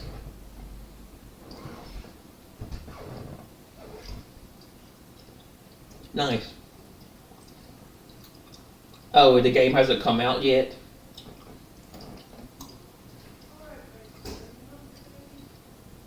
Oh, so you pre-ordered it. Yeah, it should tell you how many days or hours or whatever you have left till you can do it. Like, you can preload the game, and if you preload it. Oh, you got it physical. I thought you got it digital. You got a physical copy. I'll see.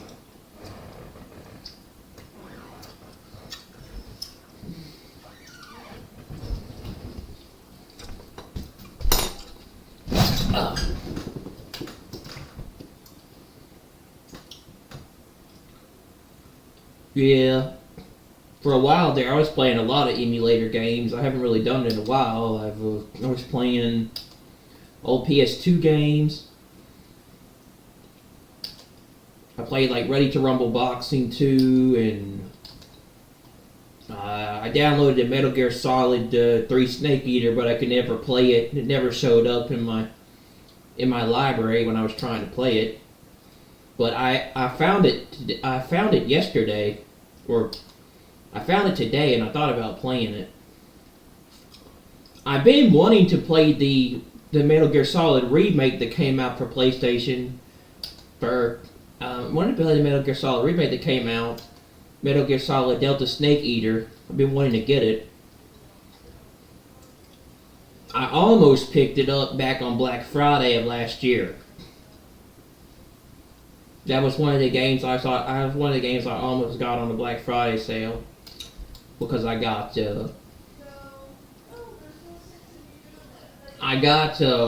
SpongeBob Titans of the Tide, and I got Battlefield 6, and that's what I got for Black Friday.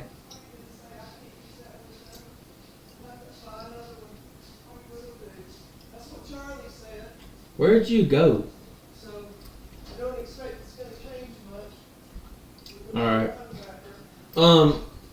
When you got off that night, I actually tried to play the game, and I didn't remember how to do it. I didn't remember how to hang glide, or like how to paraglide. And so when I was on like the very top of the building, and when I got up there, I didn't know how to parachute off of the building, and I died. I forgot how to do it. I figured it out eventually. I was like on one of the very top parts of the building. I don't remember exactly where. Like on one of those really tall skyscrapers at the beginning.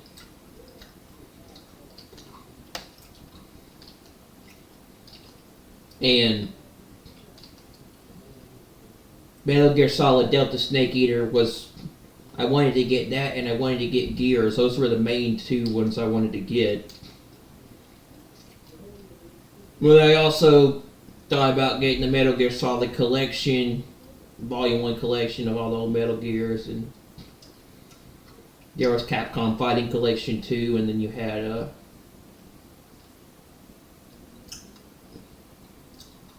Killing Floor 3. I wanted to get Killing Floor 3. But I already have it for PlayStation Premium. I already have Killing Floor 3 for PlayStation. Hey, we need to play Killing Floor 3, me and you. It's 2 players. It's on PS Premium, yeah. We can play it together. I played a lot of it before I played a lot of I played a little bit of Killing Floor 3 when it came to PS Premium. I think it was last year. Before my PlayStation 5 gave out on me and I had to get a new system. Before the HDMI port broke on my PS5. I played a lot of Killing Floor 3, and I liked it.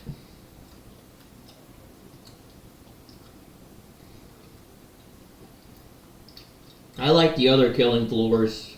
I like the second one. You can get You can get Killing Floor, the original Killing Floor. You can get it on Steam for like $9.99.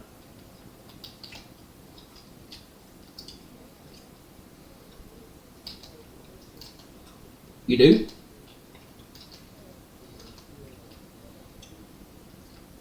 I didn't think it was available on PlayStation.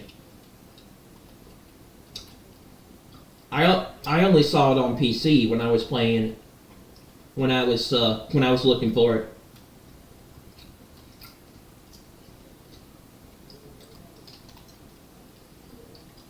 How much is it? The original Killing Floor is free?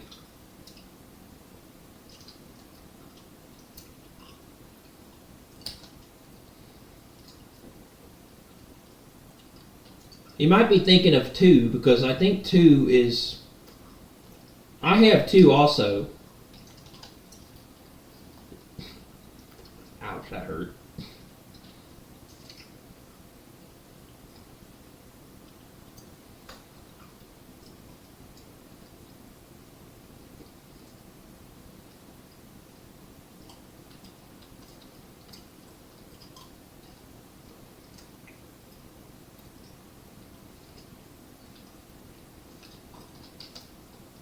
Come on. Go away. Well, I gotta find you first. I'm over here fighting stuff. I wanted to get Killing Floor, Metal Gear, and I wanted to get Metal Gear Solid, Delta Snake Eater, and Gears of War Reloaded. Those are the main ones. Those are the 2 games I wanted to get on. When I had that, when I was at Best Buy, for Black Friday, those are the 2. I wanted to get those other 2, but I ended up getting Battlefield 6 in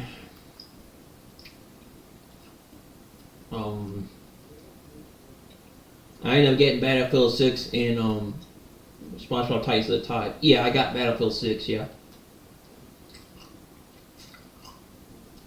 This is before my PlayStation 5 messed up on me and I had all those problems, so. For some reason the system worked for me back in October. I mean, back in November, and then it just randomly just stopped working on me around December and I had to get a new one.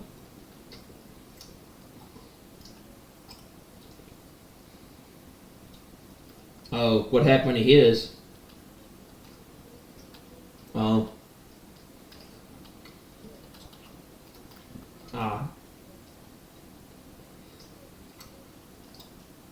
I still got to get all my data off of the... I still got to get the rest of my data off of my storage, off my hard drive for the Pro. Because I can't... Because I had a lot of the data backed up to the cloud. But I still have a lot of data left on my... I still have a lot of data on my hard drive, on my PlayStation, on my hard drive from my original PS5, and I've got to be able to get that data off of there so that I can put it on this system, this new system.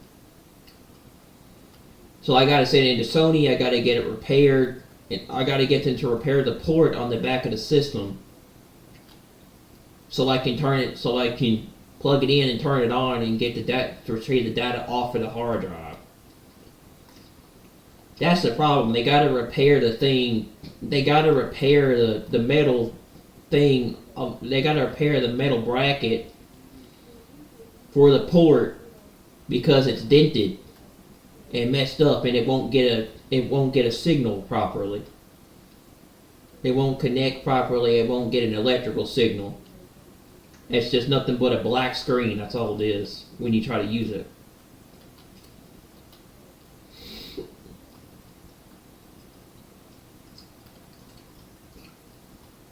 But yeah, I was on Steam yesterday and I was trying to get the card to work and it wouldn't work. And I was looking to try to get I was looking to try to get Metal Gear and Metal Gear Solid, Snake Eater Delta, and Gears. I was mainly going to get Gears because I wanted to play it. Wanted to play Reloaded.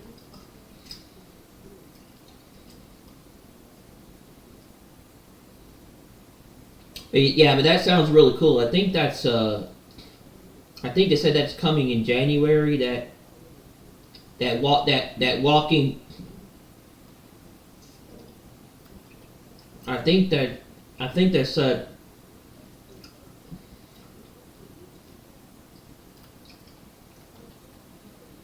think that Walking Dead. I think that's coming sometime in January of this year. I think they said because I read it.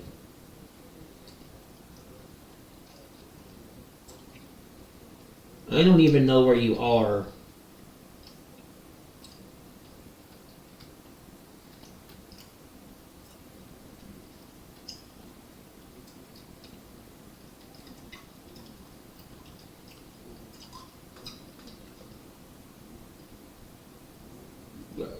And then they have this game now called Code Violet. It just released on the PS Store today. It just released, and it was people's most highly anticipated pre-order game for this year. It was #1 on the PS Store for pre-orders. But then I watched gameplay of it, and I'm like, it's okay. I didn't think it was that good. It wasn't as good as I thought it was. Watching actual gameplay of it just came out the day it just launched, and seeing it. And seeing it, it was okay. But for some reason, it hit #1 on most pre-order titles.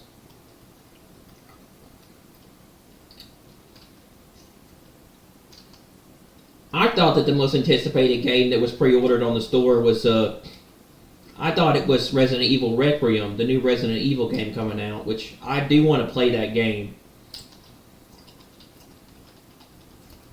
I want to play the new Resident Evil. I want to play Resident Evil 9 that's coming out this year. I want to play Requiem.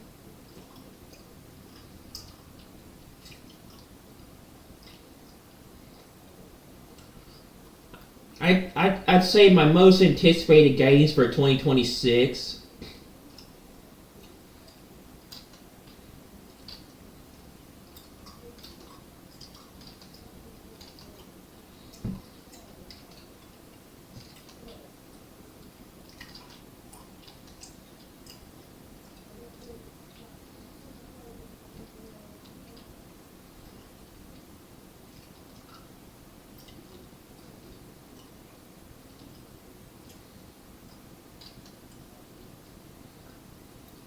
So how long y'all been together now? 2 years? 3 years? Too long.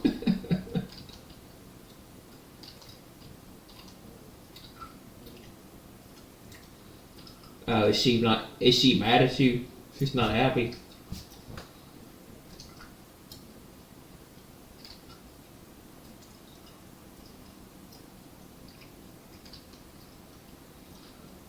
I think y'all started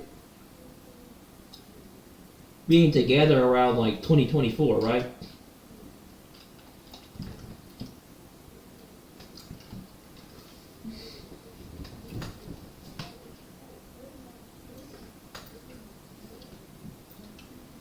Yeah.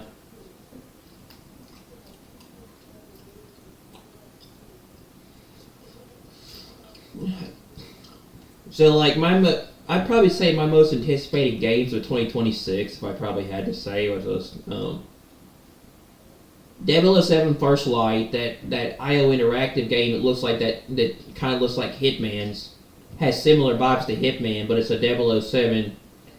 It's a James Bond 007 game with Hitman-esque mechanics, where you play as a younger James Bond, and it looks really good. Resident Evil Requiem.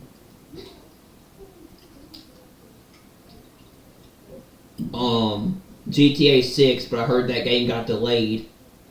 It got delayed again. For the second time.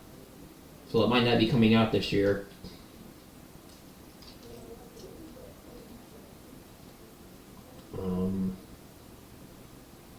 Trying to think of what the other ones were.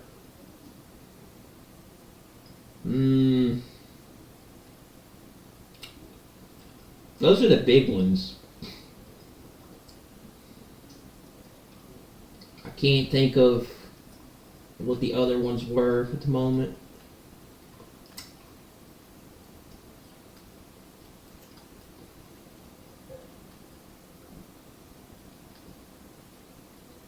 Those are the main ones. I'm trying to think of the others, but I can't think of the other ones off the top of my head, but those are the big ones.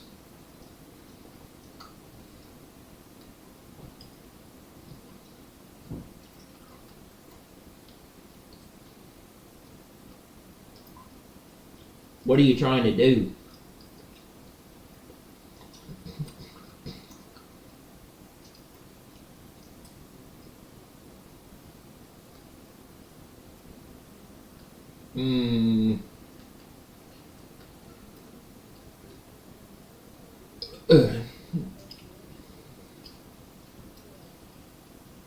I wish I knew where you were.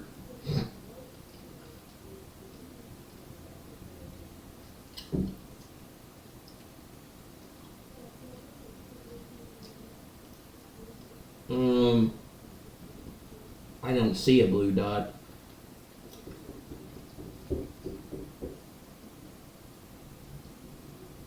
You invited me, so obviously we should be in the same game.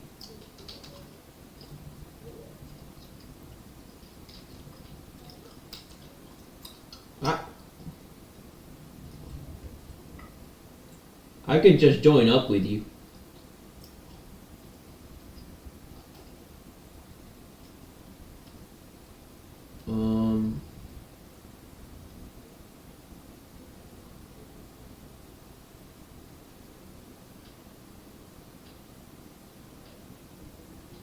Oh shit. I was in the menu screen and they started attacking me. Damn it.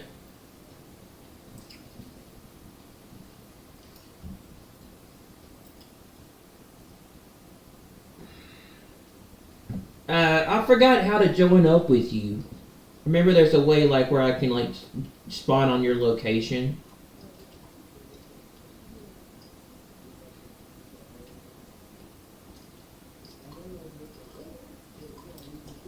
Remember there was a way to do that, but I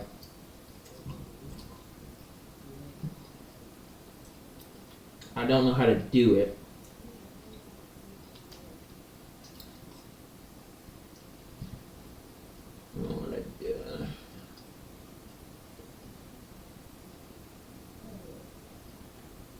I don't know how to do it.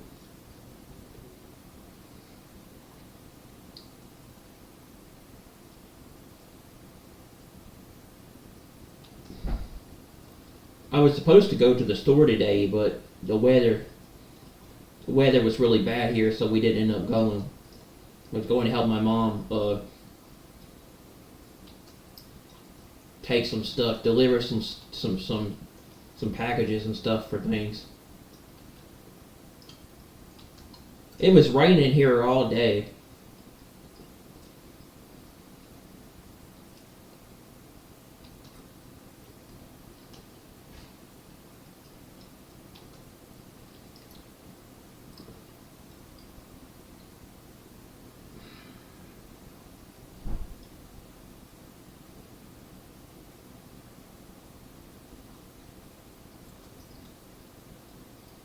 I'm trying to find your location. Ah!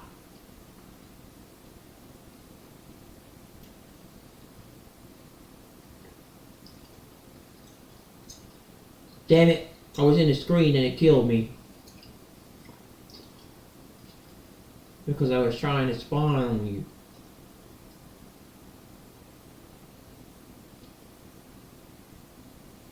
It should put me right where you are now that I died.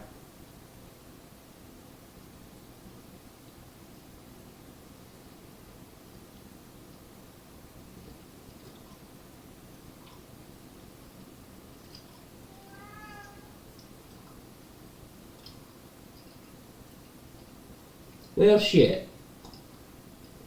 It didn't.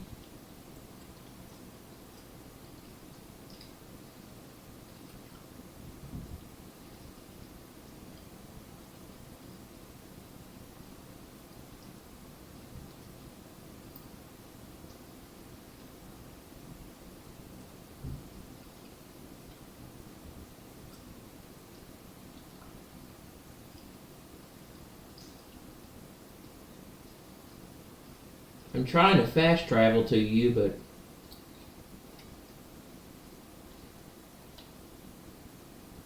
I have no clue.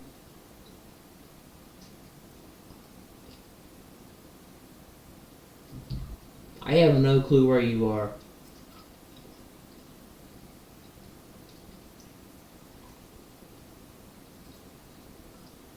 Can you come? Can you come up here to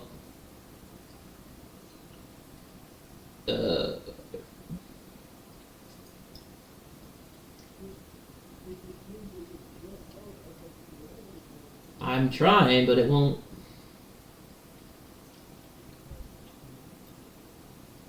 It won't let me. All right.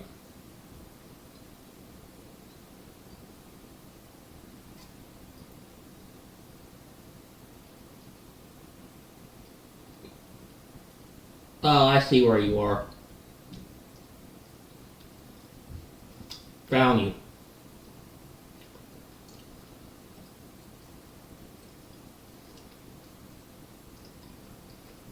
Look ahead. Hey, I don't have a rope. How come you have a rope and I fell?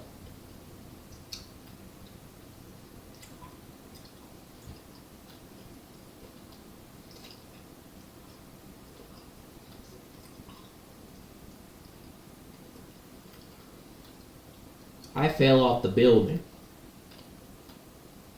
So I don't think I'm gonna be able to get to you.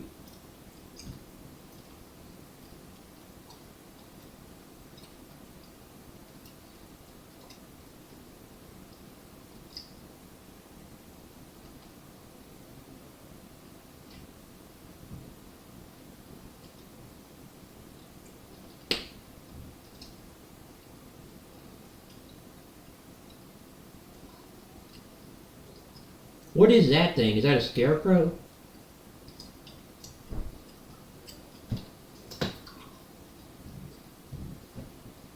Oh.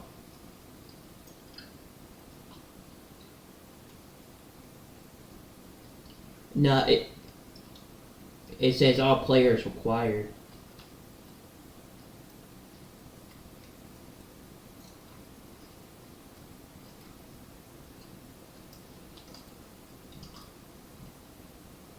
So what did you want to give me?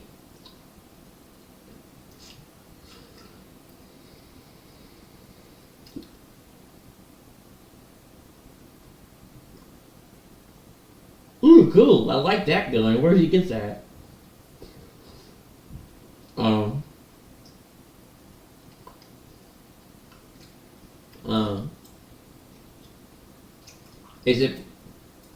Is it from the beast? Damn it. I did. I used the wrong thing. I just drank the thing and now I'm all woozy. I'm drunk.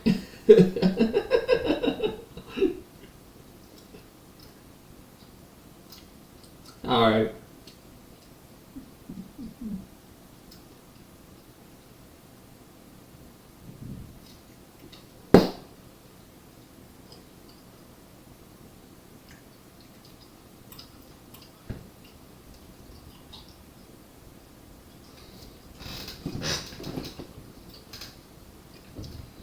Did you hear about the stuff with Venezuela and them kidnapping Maduro and bringing him back to the U.S. and he's in New York?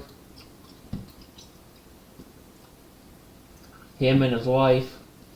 And then they were talking about bombing Cuba, and earlier today they were talking about Venezuelan oil and gas. They had a whole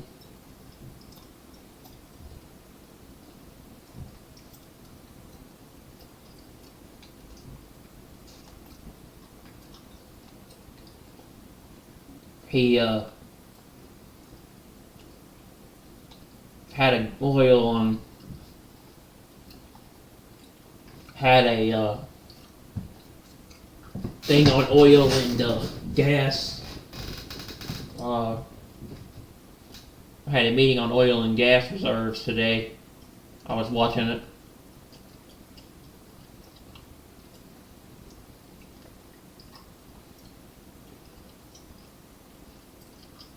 I didn't mean to drink that that honey whatever stuff because it makes your character so he can't see anything. I said the wrong thing. Oh, you got a bunch of swords.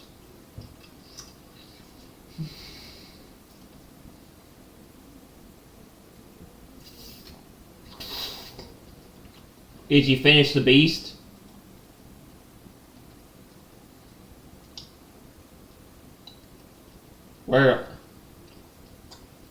Where are you in it? Are you just started it or?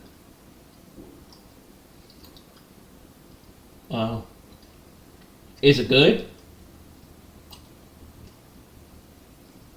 So it's worth getting? Alright. Well, I might have to get it then. Is it just one player or can you play with two people?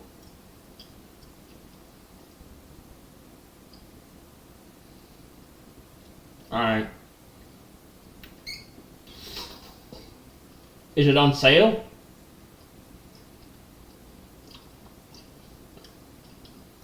Well, they got Sony's got a sale going on for New Year's until January 21st.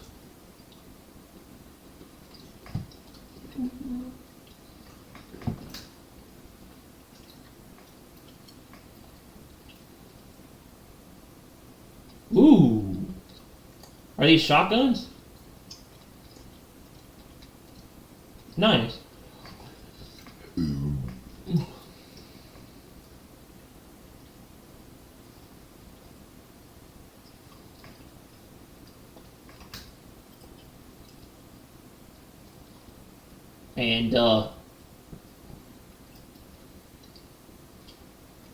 And then earlier and I was watching. There's a bunch of protesting going on in Iran, and you have because they cut the internet off there, and there's a bunch of stuff over there, and there was talk about Israel going in and striking Iran again, and then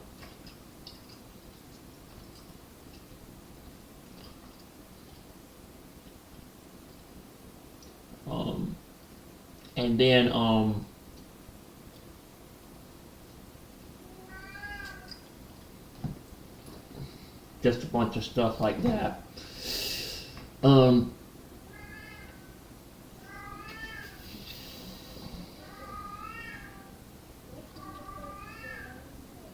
I believe that there's probably a possibility of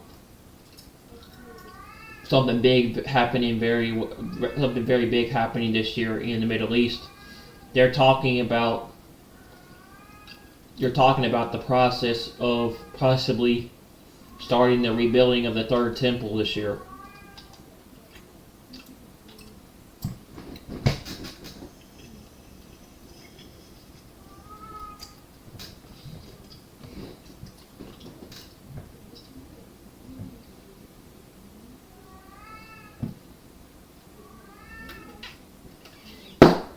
Did you hear about Donald Trump announcing at the America's 250th anniversary that announcing the Patriot Games? It says the concept of it is you take one girl and one guy from each state or thing, and they participate in this athletic thing, and it's gonna start in the summer, or no, it's gonna start in the fall of 2026. He was saying. They also got like cage fighting and some other stuff that was going on, and everybody's kind of likening that to the Hunger Games, where in that movie they pick one girl and one boy to like fight anyway to participate in the reaping in the Hunger Games, but the reaping, they pick one name out of the bowl. They pick one name out of the jar, out of the thing for each district, for each person, and they can participate in the games, in the movies, and everybody was kind of likening that to like the Hunger Games, which is kind of interesting.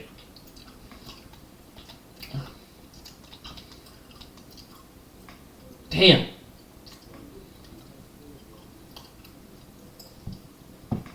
What do you think about that woman who got shot in Minnesota, bro?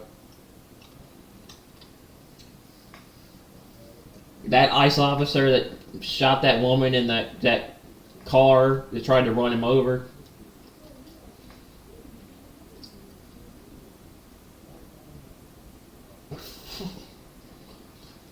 And then earlier today, one of them pulled a gun on one of the protesters.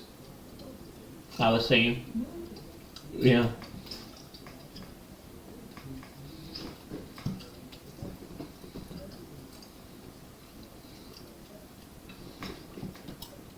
I don't know if I really agree with ICE doing everything they're doing. I really don't.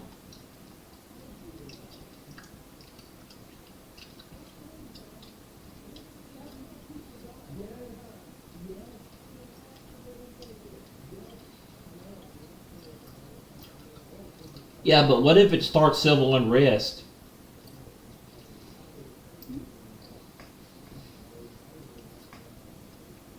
Yeah. I say it was probably worse under Joe Biden.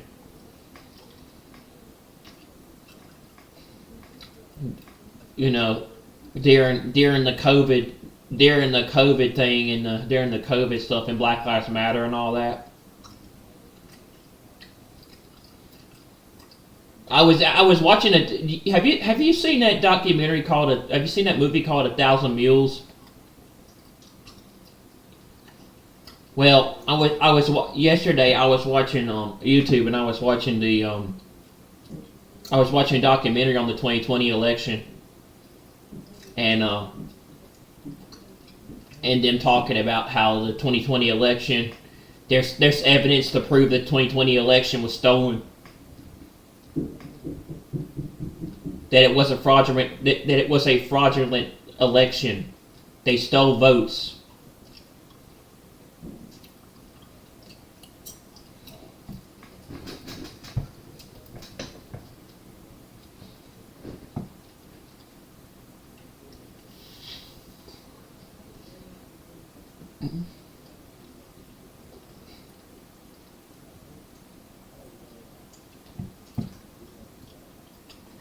Well, you know, they were tampering with the votes, and they got in the ballot boxes, and they were getting a bunch of votes, bringing them in overnight for the states, and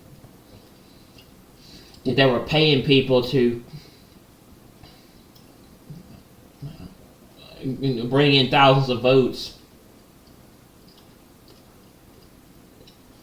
I mean, like, there's no doubt in my mind that 2020 was the most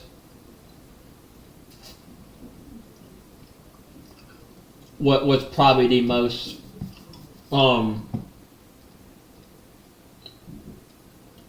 rigged election in the history of American politics, or in the history of elections. That 2020 was no doubt fraudulent.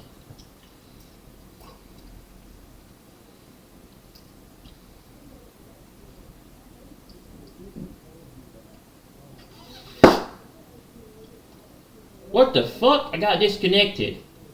They didn't like me talking about the 2020 election. They kicked me out of the game. They're like, we don't want you doing that. No sirree. That's off limits. You can't talk about 2020.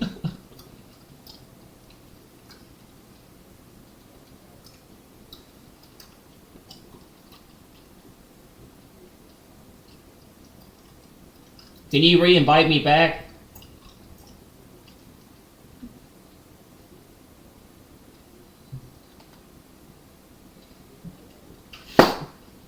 So, bro, who do you think will be the candidates for 2028 election? You think?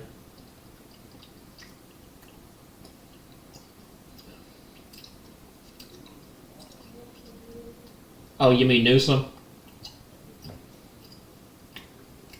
You don't think Kamala's gonna run again?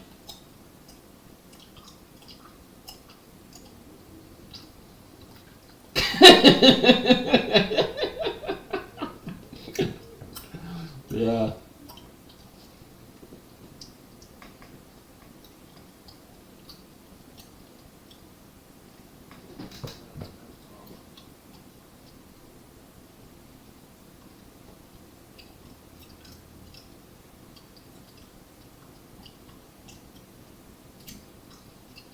You think Ocasio-Cortez will run?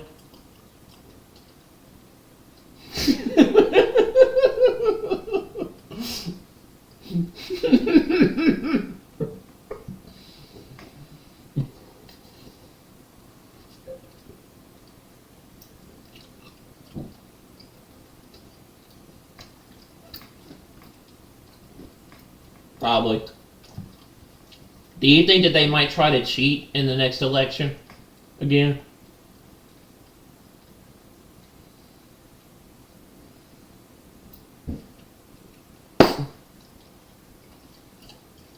There's a lot of people out there that think Trump might mess with the Constitution to make it to where there are no more elections in 2028.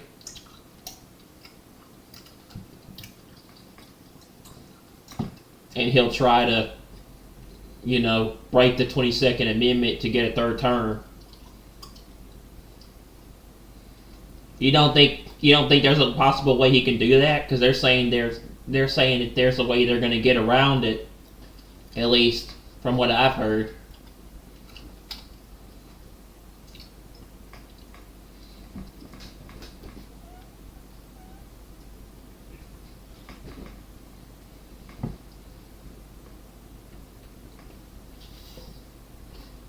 So you think they might try to make it to where he can get a third term?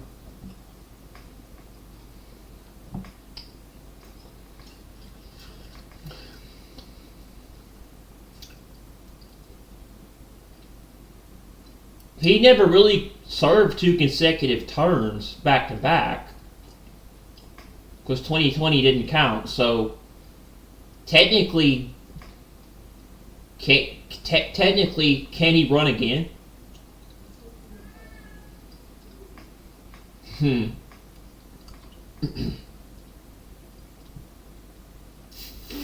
you think he'll run again?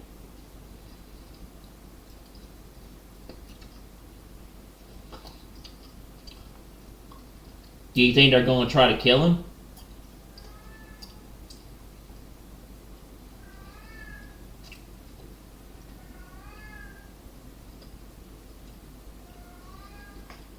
Yeah.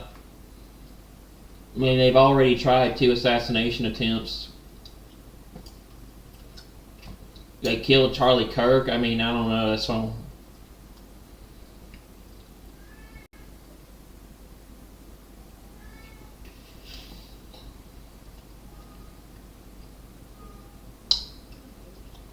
I say it would be either him or Vance for 2028.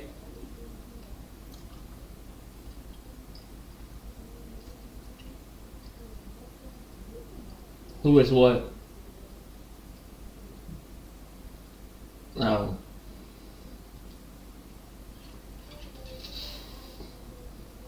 You think that's why they're trying so hard to interfere with stuff going on in Minnesota, because they don't like the illegals being taken out of the country? Because like they're doing everything they can to try to stop ICE officers getting people out of Minnesota. It's not going very well, that's for sure. People are either getting shot or killed, or something's not going right.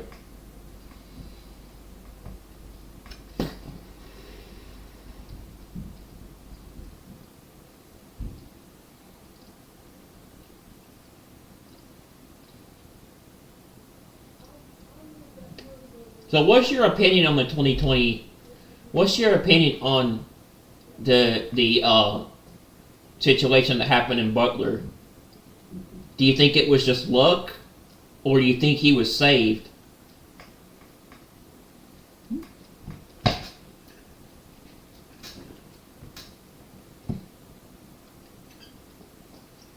So you think God saved his life?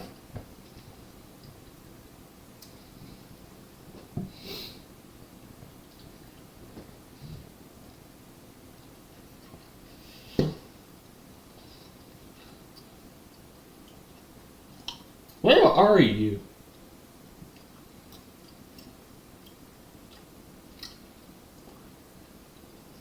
Do you think he saved his life so he could be president?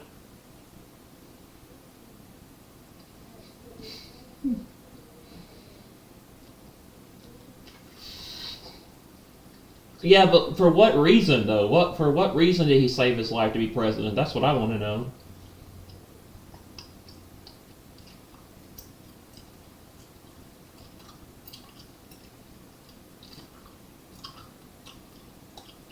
It all goes in line with prophecy and biblical context and everything.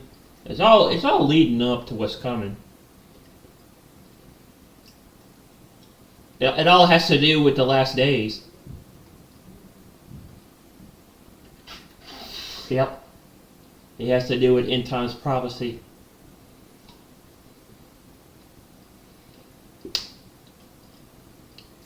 I think he might have been saved because I think his son-in-law Jared Kushner, I think he is a possible potential candidate for the Antichrist. He's doing some very shady stuff behind the scenes and in the Middle East. You know that The Simpsons predicted Ivanka Trump running for president in 2028. Did you know that?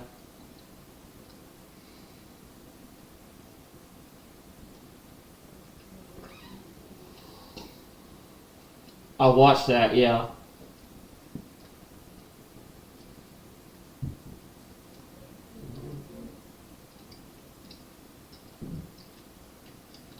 So, people think they're usually very accurate about everything, but I don't know if they're always 100% right about everything, because obviously not. They also predicted Kamala Harris being president in 2024.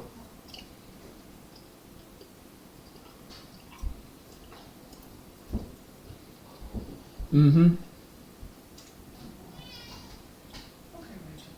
The show was an episode from 2000 called Back to the Future, where it says we inherited a budget. Yeah, we inherited a budget crunch from President Trump, and I think it was in the year 2030.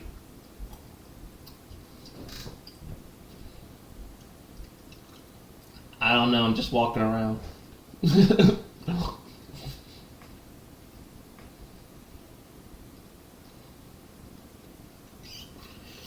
Yeah, let me see where it is.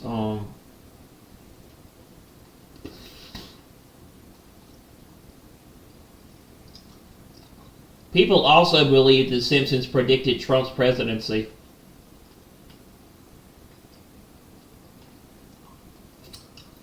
They predicted Trump winning the presidency 16 years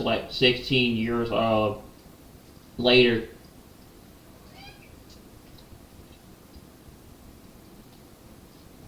Hey, buddy. And then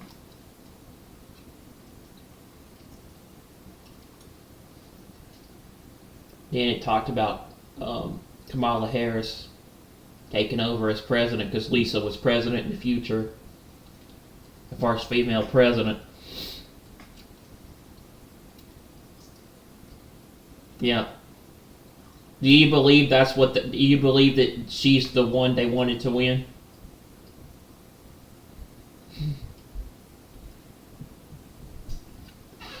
The Democrats? Or as some people call them, they call them the Democrats. Demon rats.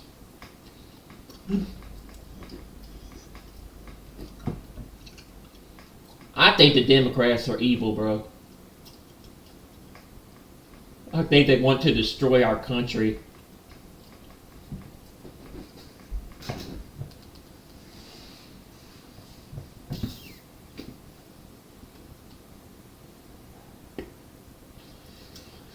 Alright, let me see if I can find this mission. Let's see.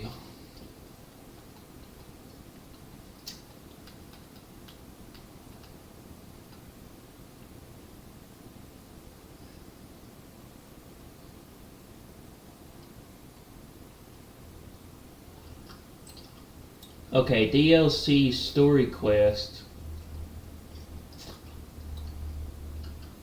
I got a bunch of side quests. I got a DLC. I got a DLC quest, but I don't think I have a lot of.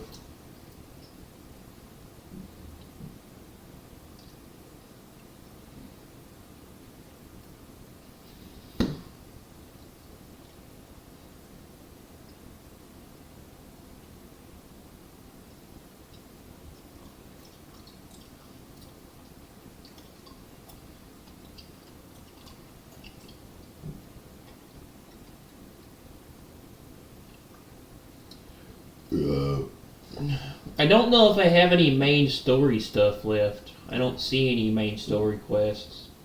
The DLC stuff.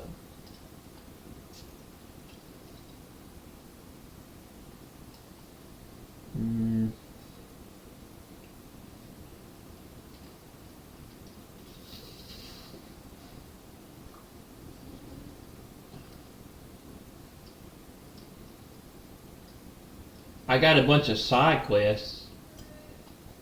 We'll just go do these.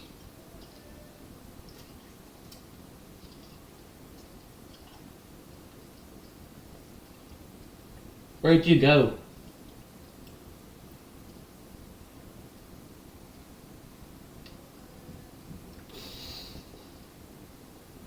Trav, where'd you go, bro?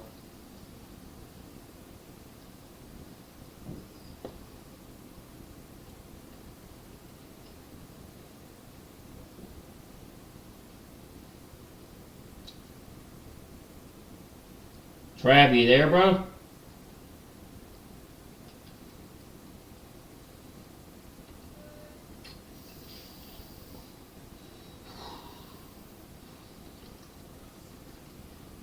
Where'd you go?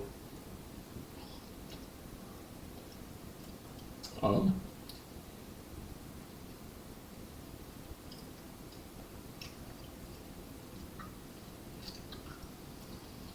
I got a bunch of side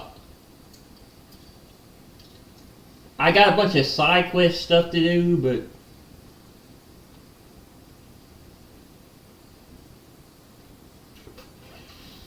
right. I don't have any story stuff to do, it looks like. Come on, I finished it. Well. Oh no, here's something. think it's down here.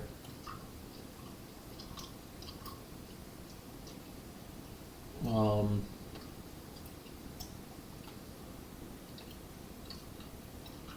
no, that's you.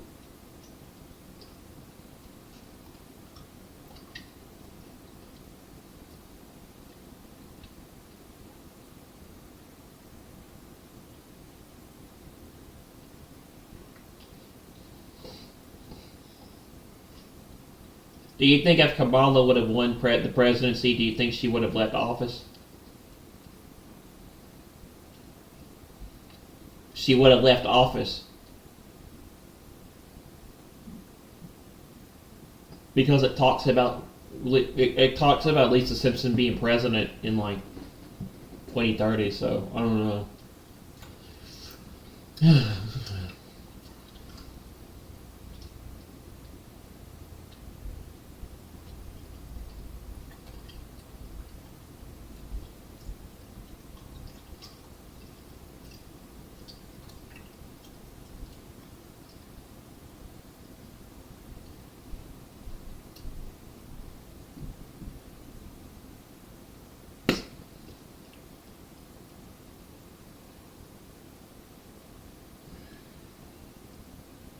I don't see any.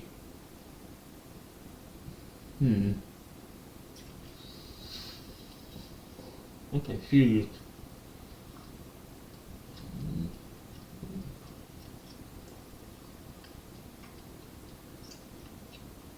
You're there. Yeah.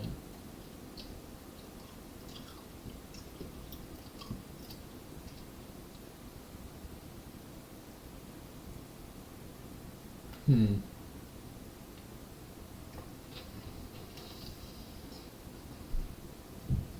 not sure what I'm supposed to be doing here. Quest giver. Guest. Quest objective. Nighttime story.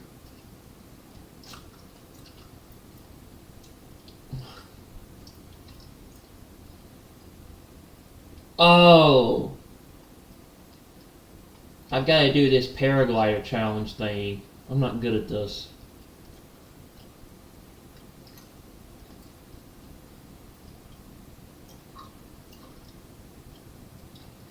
Well, I'm trying to find them.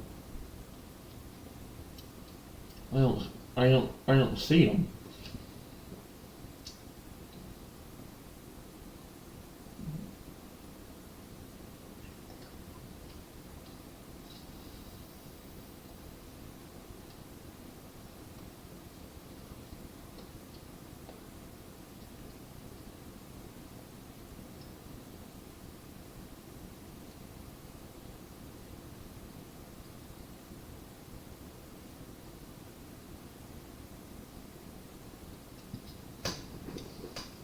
I was watching a video too earlier where they said Trump said this will be the last Christmas. That was pretty interesting, personally.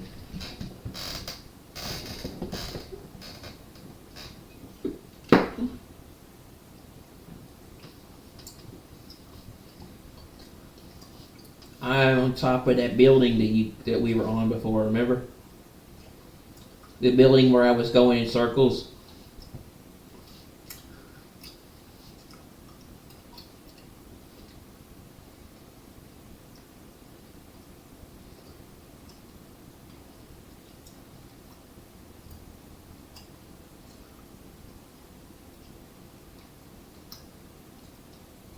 I'm going to see what this guy has.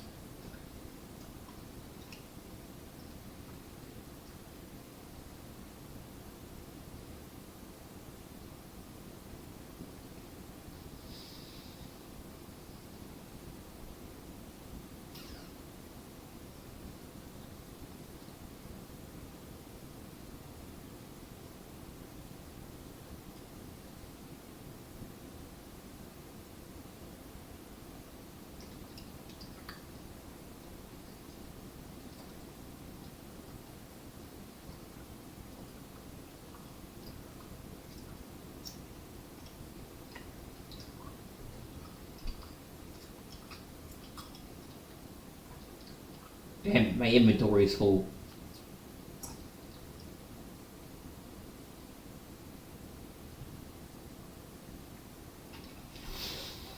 Let me go swap out weapons.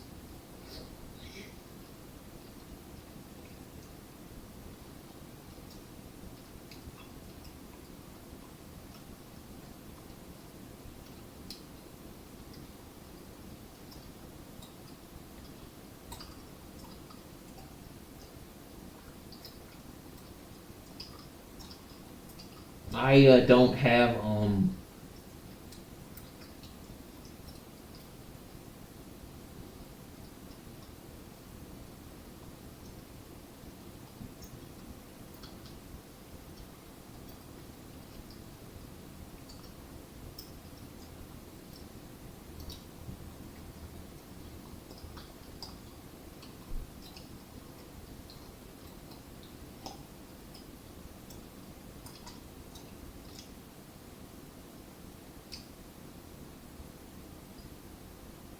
Alright, I'm doing something in a minute.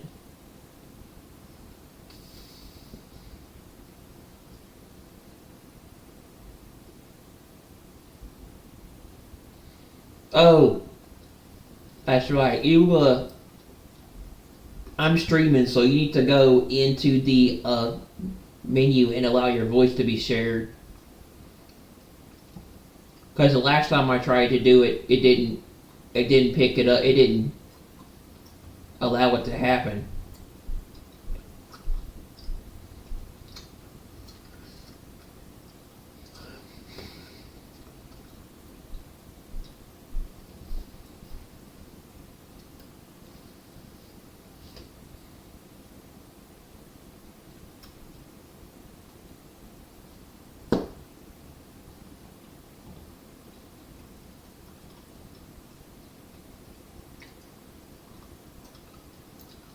I think you have to go to broadcast.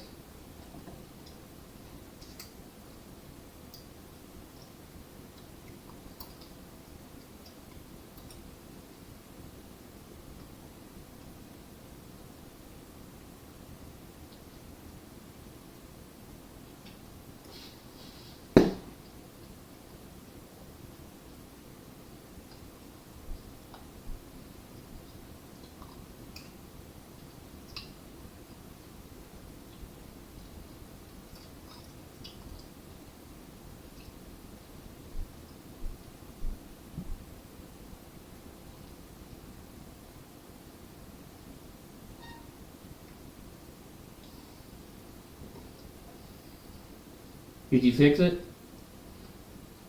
Alright. I gotta find a place to load weapons because I don't have enough space.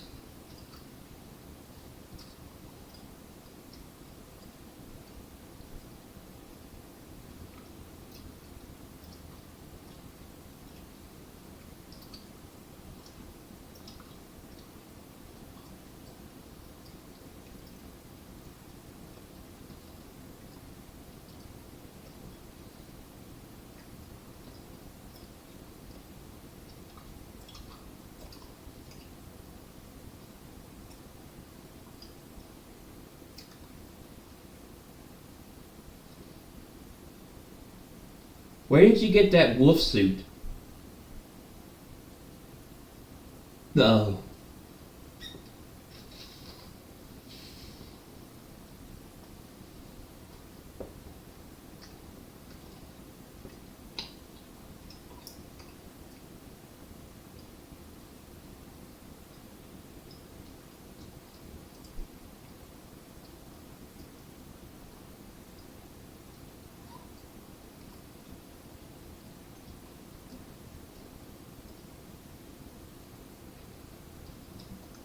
Alright. Did you do it?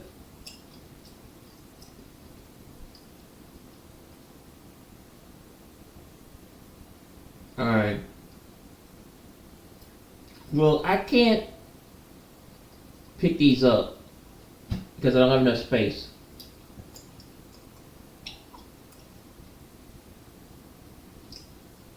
So we need to go somewhere where I can like unload weapon storage.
Ah!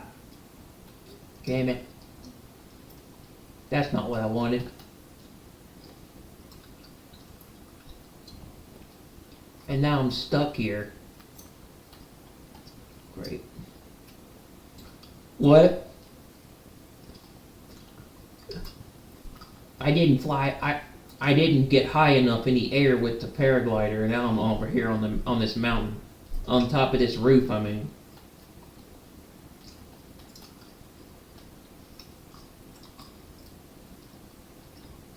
Where'd you go?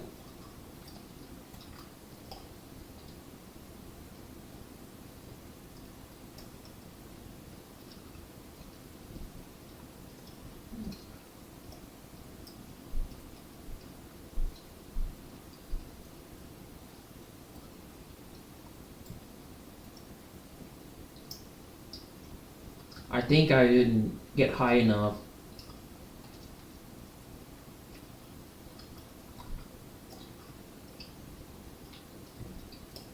I did.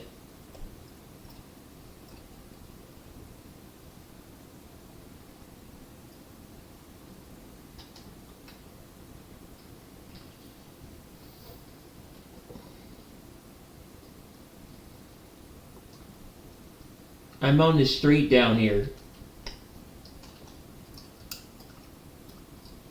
But I don't see you.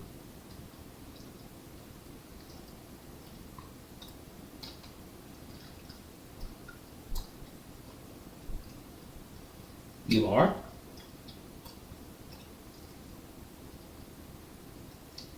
Hmm.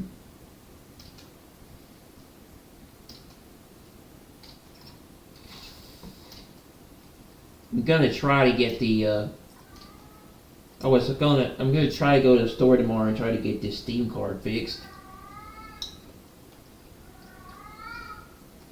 I gotta get it activated because it's not working right.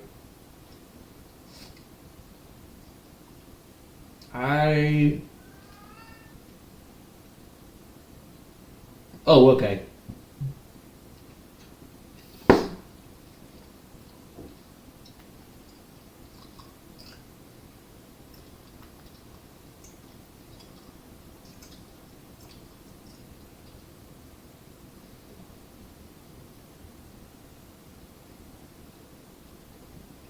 I'm waiting to hear about that Gaza Board of Peace thing that they're planning to announce next week.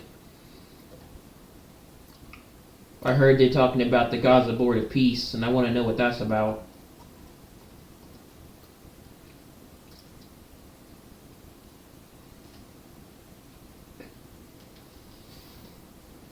Yeah, this was the roof I was talking about. This was the building I was talking about.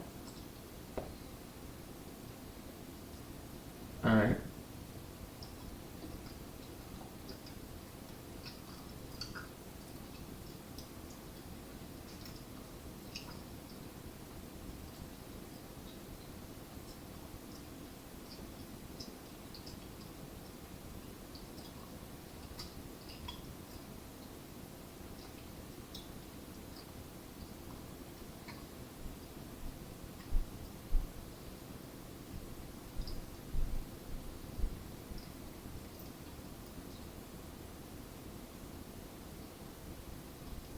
Which TV? What do you mean?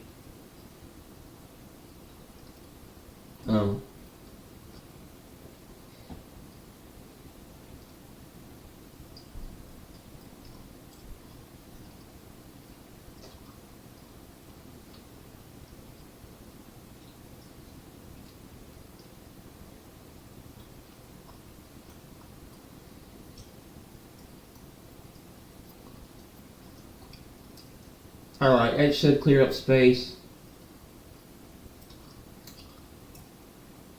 Oh. Still not enough inventory space.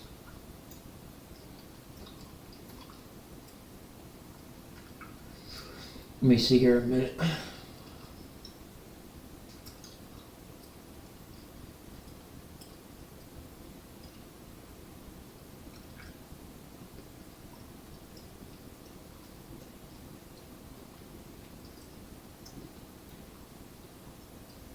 Alright, that should work.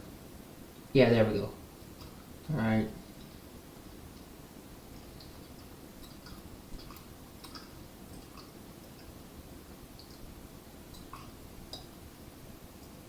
I can't get these other items. It says they belong to you.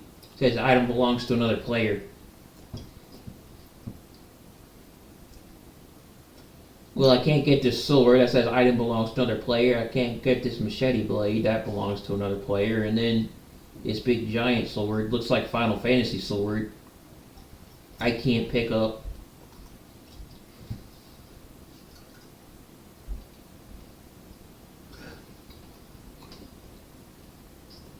That sword looks like Cloud Strife sword from Final Fantasy 7.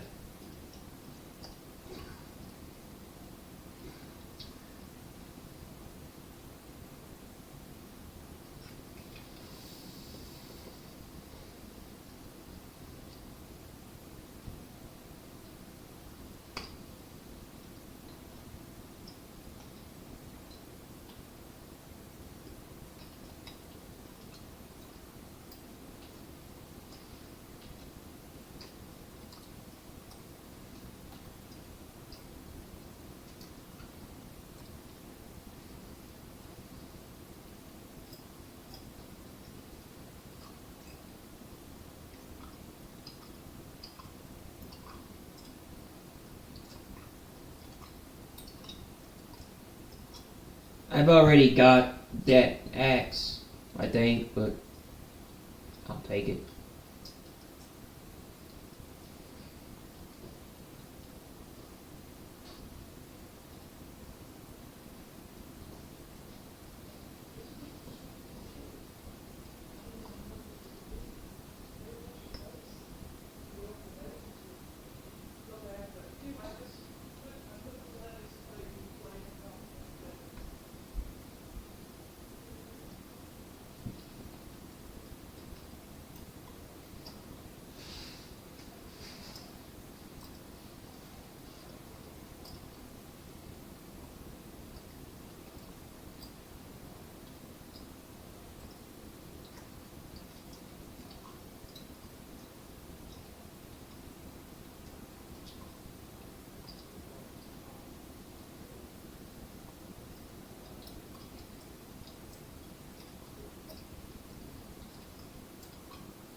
So what do you want to give me?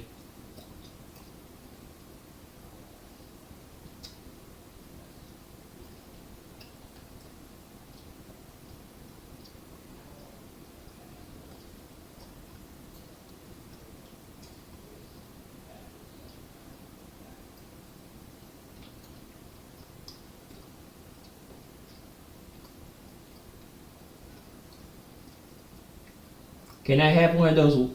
Can I have one of those wolf costumes you have?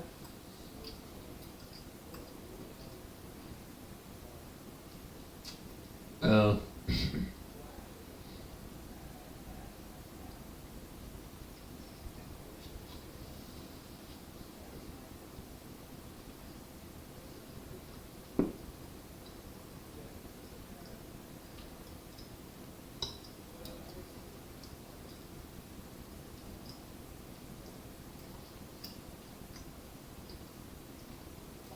I'm on top of the bin over here.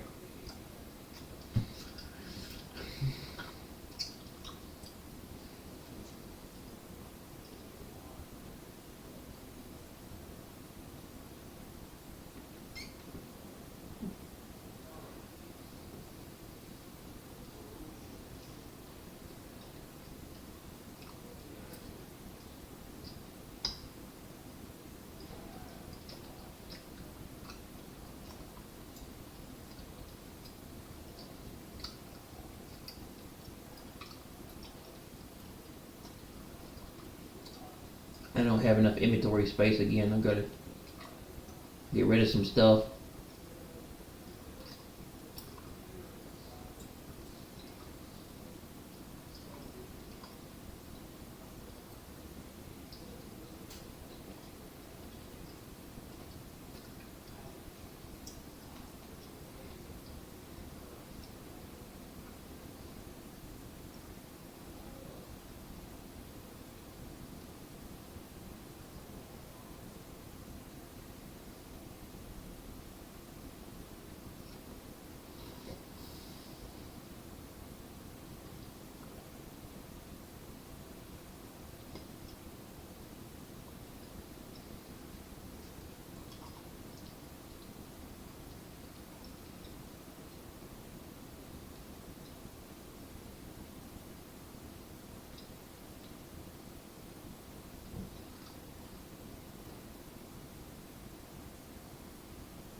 I've got 2 hammers.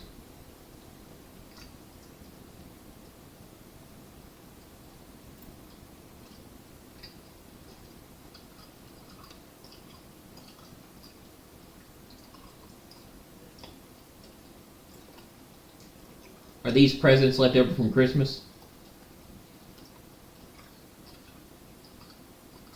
Oh. Ah.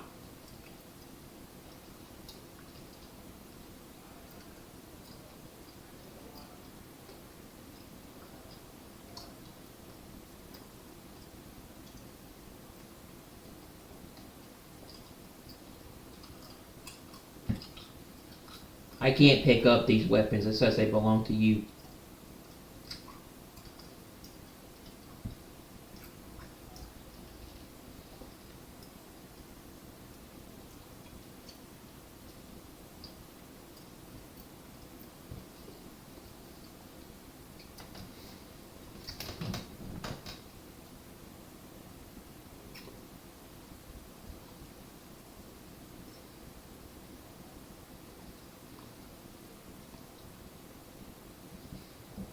Save what for nothing?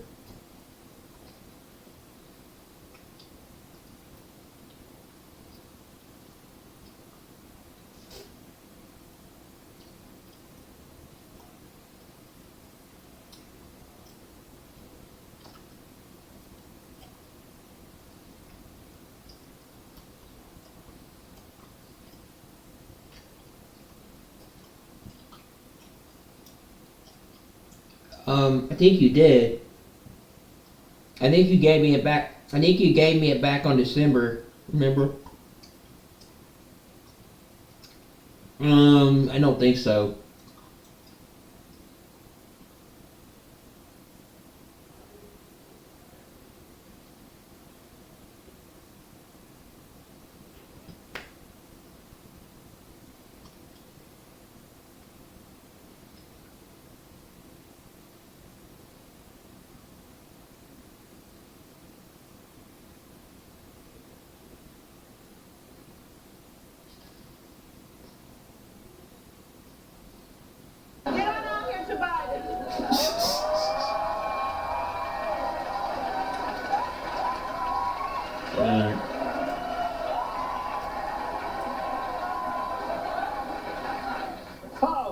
That's right.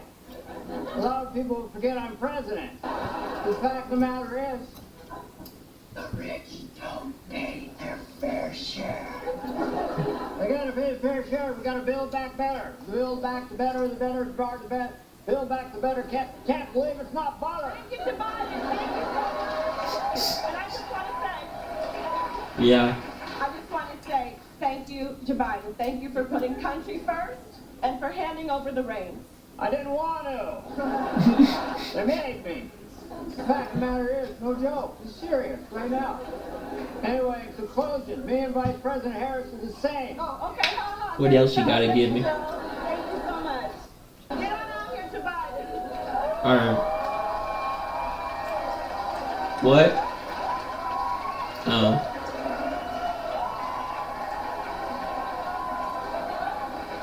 Where did you get it?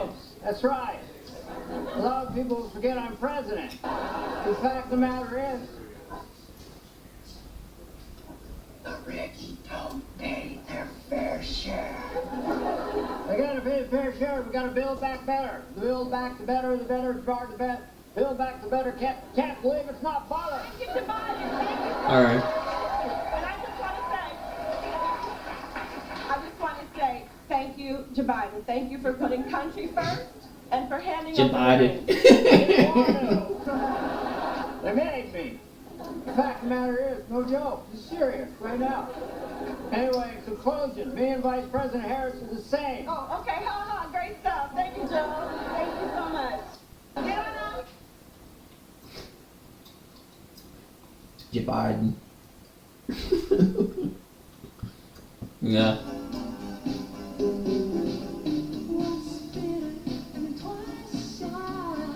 Beautiful like diamonds in the sky. Shine bright like a diamond. I'm surprised they're still showing. I'm surprised they're still playing Christmas music. America is not safe to walk the streets. It's not safe to go to the mall. We had people shooting up churches. There was celebrating the nativity scene. I Christmas. can't get it. I mean, listen. My inventory is every full. single day. This is not just. It's every hour on the hour that people have just. They have no sympathy for anybody. And I can see it in comments. I can see it on comments on Facebook like crazy. Terrible. It says this item belongs to another player. That's what I've been saying. But, you know, the left cheers when the right dies, the right cheers when the left dies, and the left and right are cheering because you're all a bunch of crazy people that actually believe in it. Because that's what they want. And nobody figures it out. And I don't know, it's just the internet has made people's minds mush, and they can't see it. But it's so obvious that even a little kid that doesn't got a kindergarten. I wish I could have that pistol and that machine gun. All you gotta do is look. But they have convinced everybody there's a left and right. There is no left and right. There is none. Okay? There is none. These people are laughing at you behind closed doors. Everything you see, Trump, all of them, they're actors. That's all they are. And they're behind the scenes just laughing their tail ends off of you because their master has got everybody fighting. And that's what's happening right now. They want to turn you against each other. The devil did that to the church. He went in, got them into 100,000 denominations. Oh, I don't like that, go here. Don't like this, go there. I mean, he has literally just turned everybody against each other. That's what he does. The Bible tells you what he does. So if the Bible tells you who's doing that, you know the left and right, who they work for. People, don't say you didn't. What? Because the scripture tells you what to look for. They're trying to get you to tear each other apart. That whole thing that happened in Minnesota, they sent out another video. I'm telling you, if that ain't rigged, I don't know what is. But that is completely rigged. To turn everybody on each other. Just like 2020 was with George Floyd and the CV all at the same time. It happens in Minnesota again. This thing that happens with Maduro, it's in a video game from 2013, people.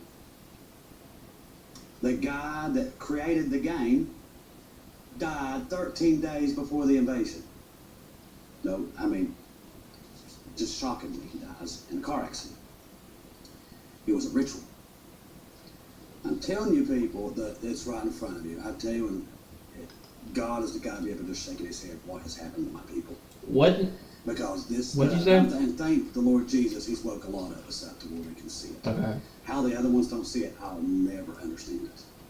Because it is so obvious what they're doing. It is like, I mean, anybody can figure it out if they just pay attention to it. It is the most evil, evil stuff I have ever seen. And they're doing it at massive amounts of everybody's attention through media. All if I was you, I'd just turn off all of the media. Pretty much turn on Fox, NBC, CNN, because they're all feeding it. That's what they do at this point. And what they're going to do is convince you to go to the streets and burn the towns down, because that's how they're going to gain control once me and you leave. It's all set up. Trump gets taken out. Bring Joe Biden in. It's all scripted. Bring Trump back in. Now he's got an excuse to take everybody and put them under control. It's all there, people. Mm-hmm. And everybody fell for it. And people calls me crazy. Let me tell you something. They won't very soon. I promise you that we all, oh my God, he was right. Because it's so obvious what they've done. Let them all in. So then you can go in and arrest whoever that's they think is an enemy. Well, you're not a patriot.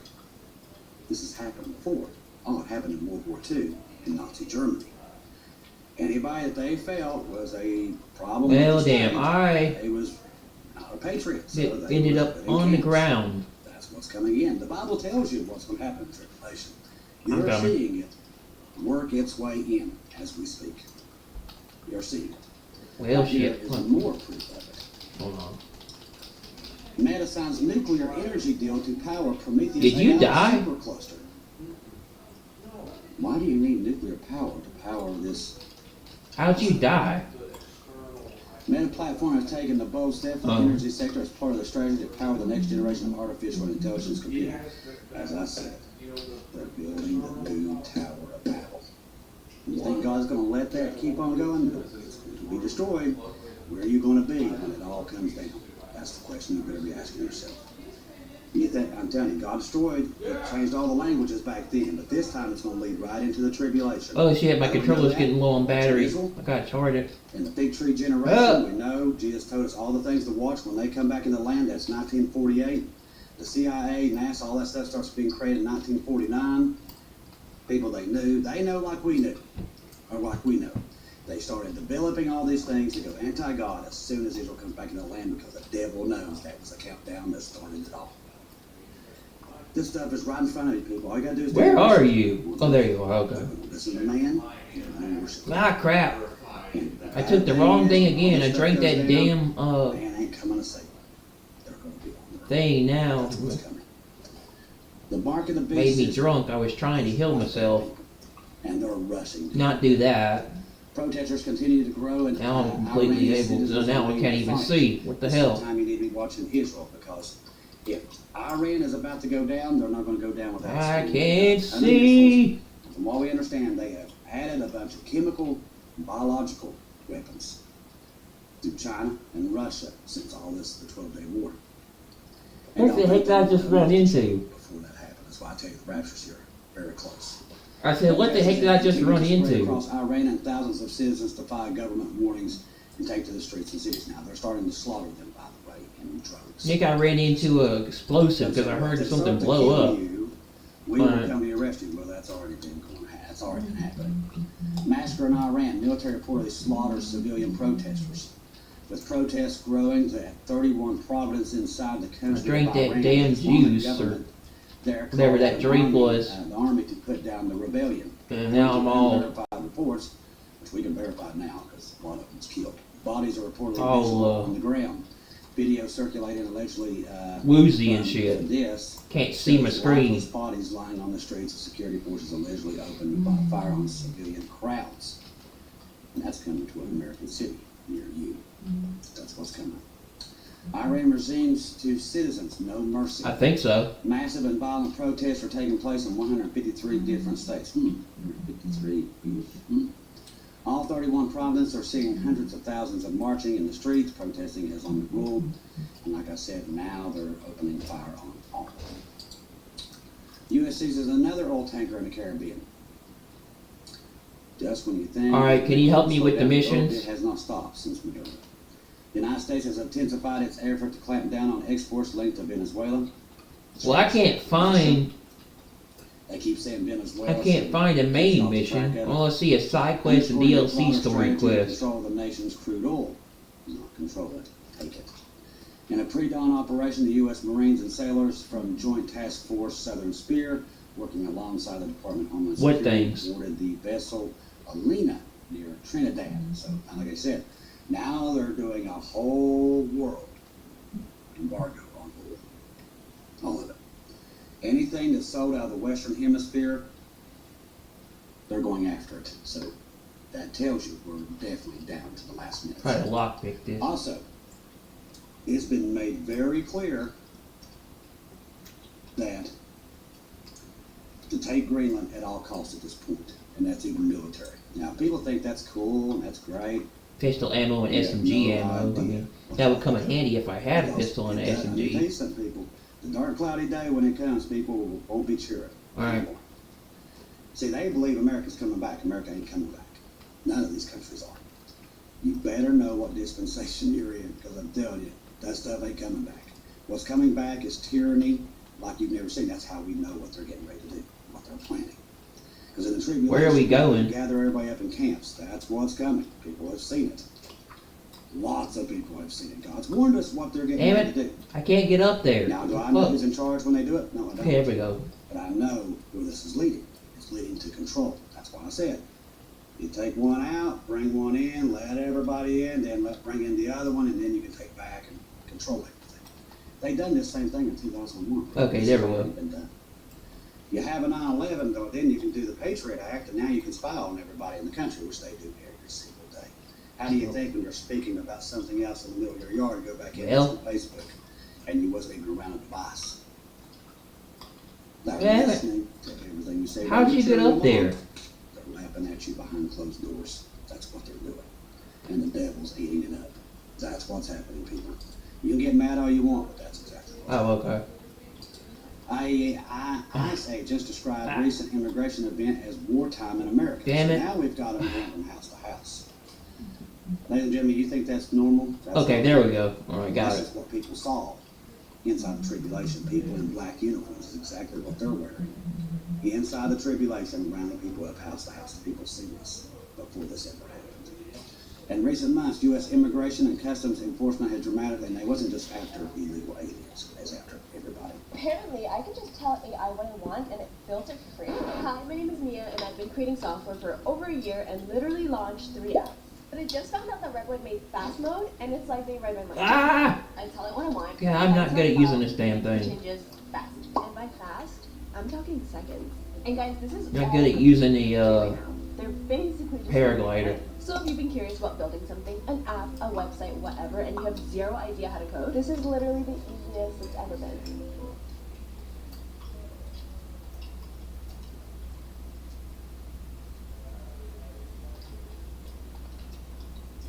Has dramatically expanded in recruitment efforts under a strategy, and the agency itself has described as wartime in nature, reflecting a broader shift in American immigration enforcement. Officials' communications and internal documents show that ICE has vastly increased its hiring targets, adding tens of thousands of new officers in a matter of months. The entrance. Now, right now, they're looking for illegal aliens. Once we leave, it changes. I don't have anything against ICE. ICE looks for bad guys. I'm not for that. But once we leave, these people will I need you to. into looking Oh, there you are. Okay. Christian. Let's live here. That's what's going to happen. It's all being set up. It's all put there for when the day of the rapture happens, because they know it's here too. That's why I tell you, be watching for Jesus, because they know, the enemy knows the rapture's here, just like we do. Trust the gospel. 1 Corinthians 15, 1-4, Jesus died on the cross for our sins, past, present, and future. He died, was buried, rose again on the third day, according to the scriptures. Trust in Jesus and Jesus alone, confirm everything through him. Don't take your eyes off him, people. As all my brothers and sisters are saying out there, they're on the wall. They're telling you the same thing. I'm down, Trav. I need you to come help. There's also I fell. Once again tonight, a swarm has broke out close to San Francisco again tonight. Mr. Breadcrumbs telling us we're still in the window. Keep your eyes open. Can you come revive me? Through PayPal, buy me coffees and everything else today. Helps the homeless and Bibles. We did have Bibles come in tonight. Thank you, Lord Jesus, because I've had people knocking down my doors for them. I don't know how to do that. For my health, I'll pray for your health. Pray for each other. Stick together, people. Listen, Right now, it's no time for us to be arguing about politics. I'm trying to get your mindset out of that because the enemy's at our front door, okay? And they're going to use that to get you all, and I tell you, it distracts you. It keeps you all fighting with each other. Get away from it. Eyes on Jesus.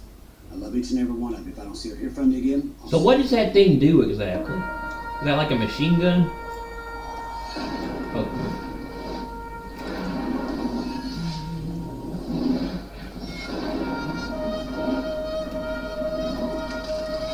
How do you get it? Oh. Never sue the Well, how do you earn it? after a car accident. I just got $100,000 for an accident I was in last month, and I didn't sue, I didn't have to go to court, and I didn't have to deal with insurance directly. Listen, if you've been in a car accident recently, most people have no idea there's actually a way to get massive compensation. Man, how'd you get up there so without any of the quickly? traditional legal hassles. Everyone thinks they only have two choices after an accident. Accept whatever crumbs insurance throws at them, or hire expensive lawyers you spend years fighting. All right, well, where are we going There's exactly? actually a third option that's helping accident victims get life-changing settlements in just weeks. After my accident, insurance offered me $7,000. I was frustrated and didn't want to deal with the stress of hiring lawyers and going to court for years. That's when I discovered the I'm terrible 2025 Crash Connect at compensation. paragliding. This isn't just another legal service.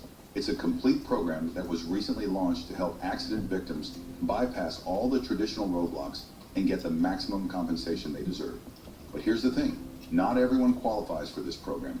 I used their qualification tool to see if my accident met their criteria. I answered just a few simple questions about what happened, and within seconds I found out I qualified for the Crash Connect program. That's when everything changed. Once I was accepted into the program, they assigned me a specialist who handled absolutely everything. No more dealing with insurance.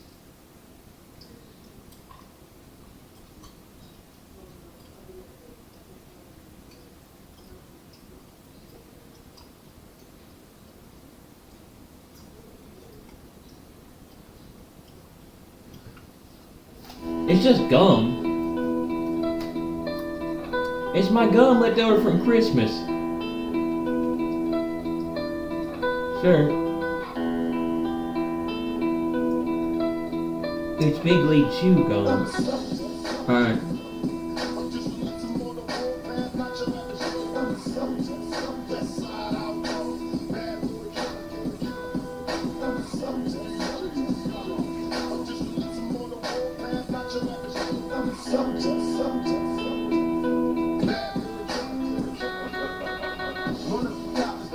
Hey, no, I don't eat non-stop.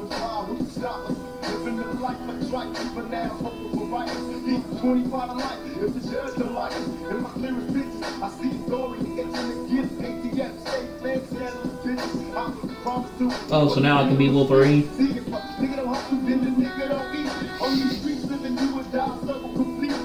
Oh, that's another game I want to play. I forgot about that one.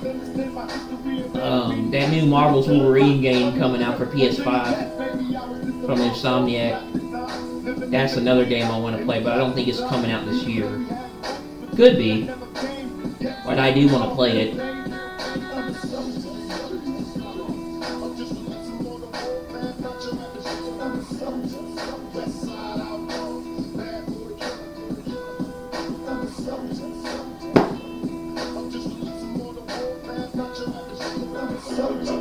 I was watching Marvel Avengers last night.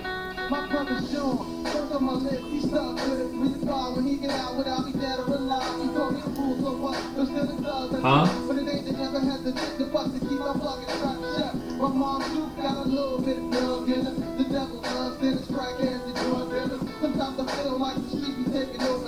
I don't see anything to do. It doesn't show me anything to do.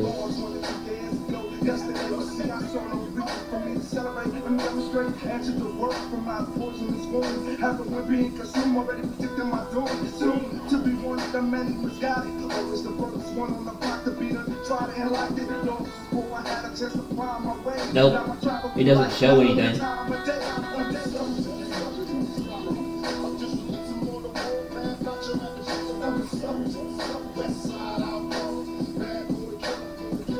Why are you glowing red?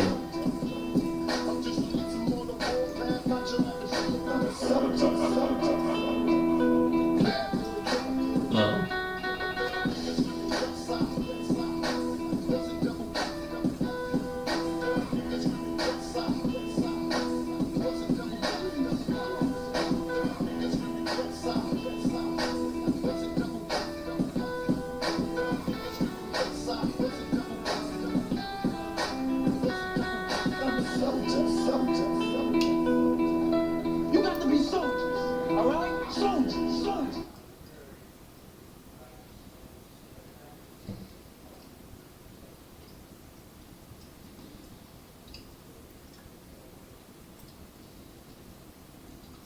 Where?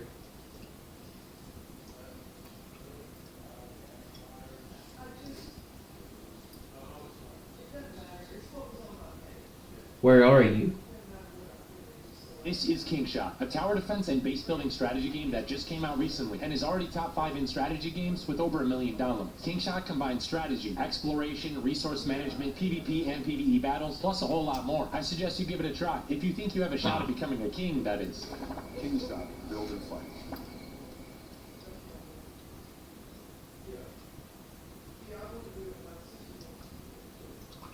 So I'll go to this board over here.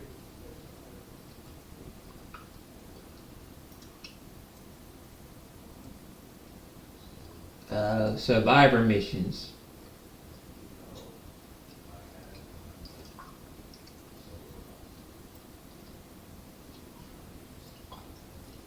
I can't do anything.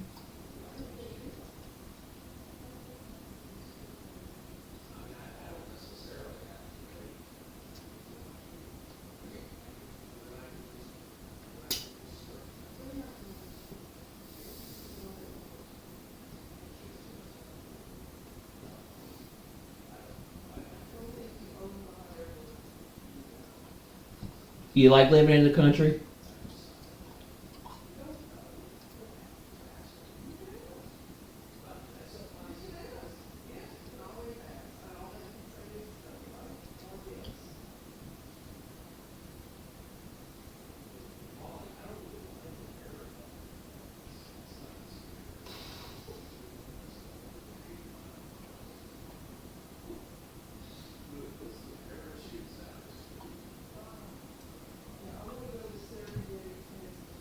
Did you say you like living in the country? So why do you like living in the country so much? Because there's not a lot of people.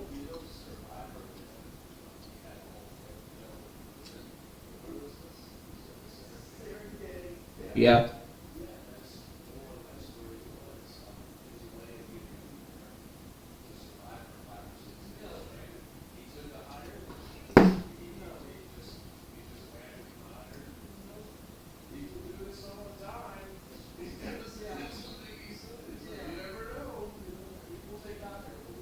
So compared to where you,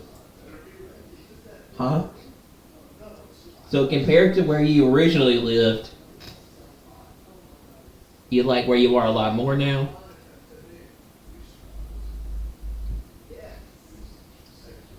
Is it because there's not a lot of people that bothers you while you're there?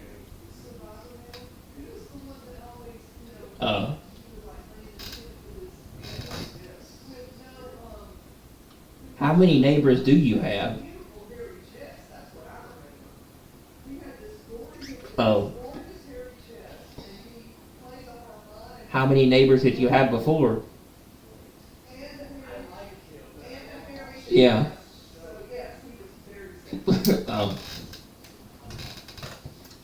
So you like it a lot more now where you are then, because is it a lot more quieter?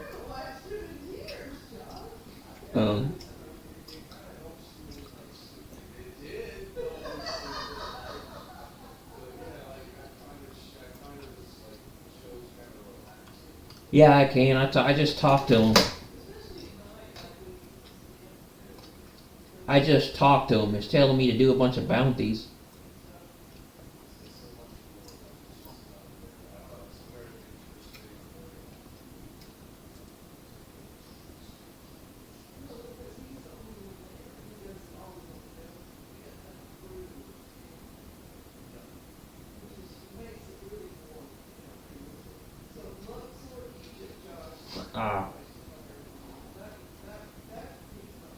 You keep dying or something?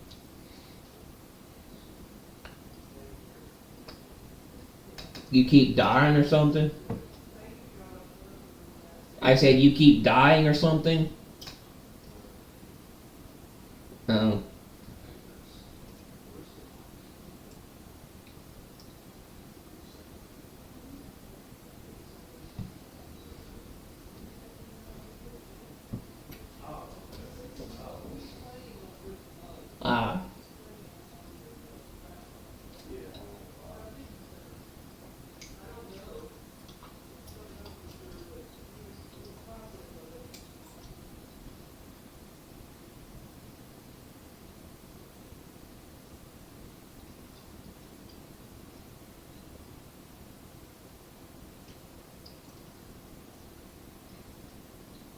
What do you mean? It says ready. Oh.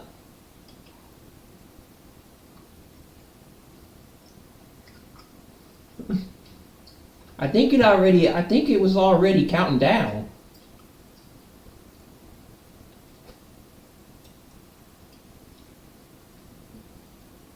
Alright.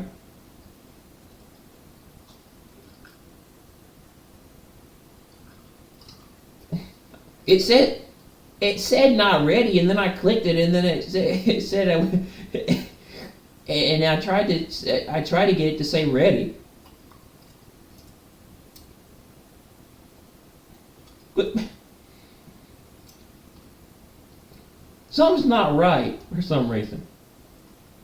Alright. Alright. Oh, no, it says wait for the leader to start the mission. You have to do it.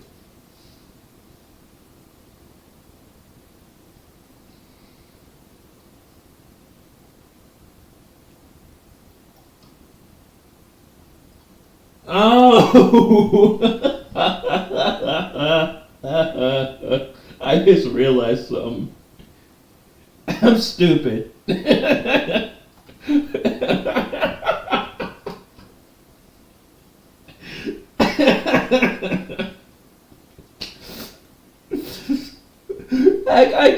I clicked not ready when I should have clicked ready.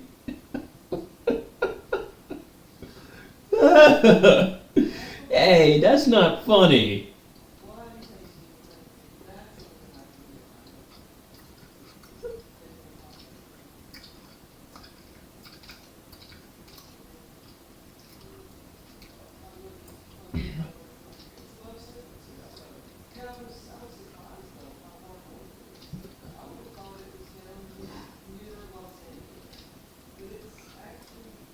Why do you have your gun on single shot?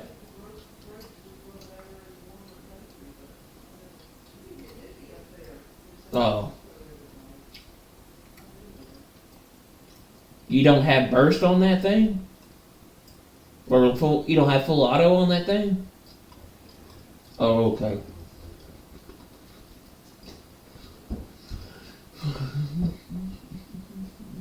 Oh, Dad, did you get your wireless thing installed?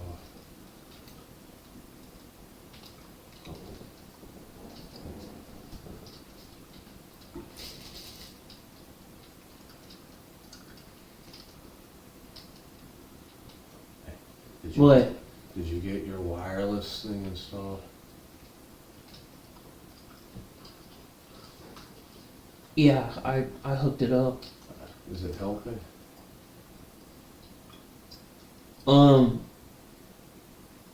I mean, I hooked it up. I don't know if I think I figured out how to hook it up. Are you running through it or? No, I'm playing on PS5. I'm not on my computer. Oh, okay. Never. All right, cool. I'll leave you be. I just hope it helps.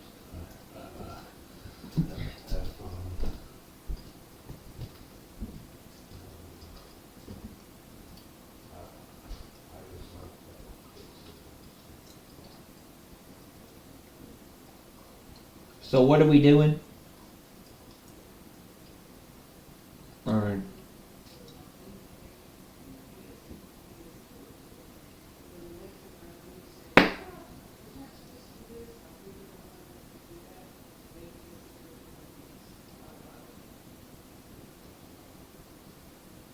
So now that you live out in the country, do you have to drive a lot longer to places, or is it shorter?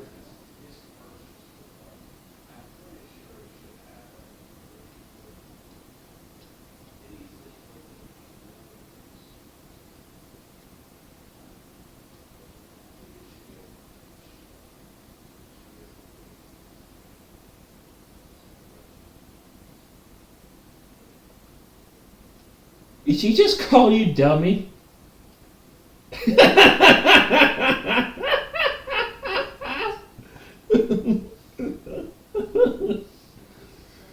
Oh, I thought I heard that. I was like, bro.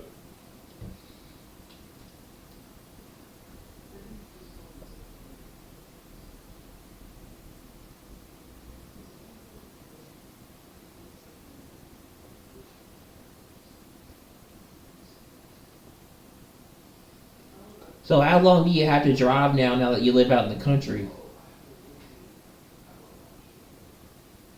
Oh.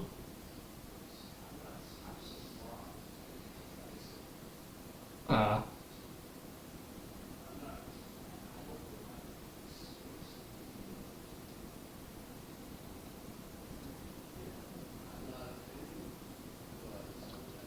Is it the yellow diamond thingies? Is that what the food is?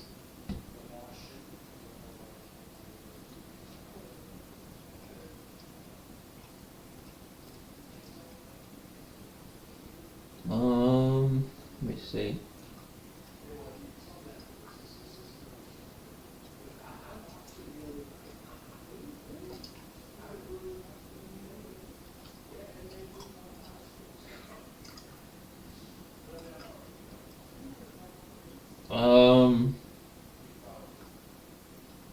I don't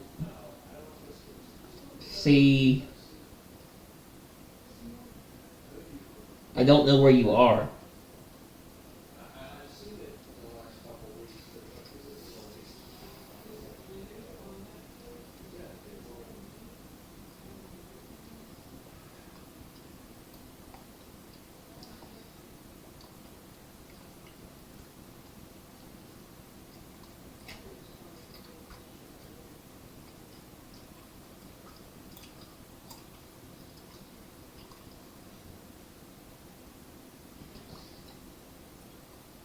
Okay, I went toward the letter. I don't see you.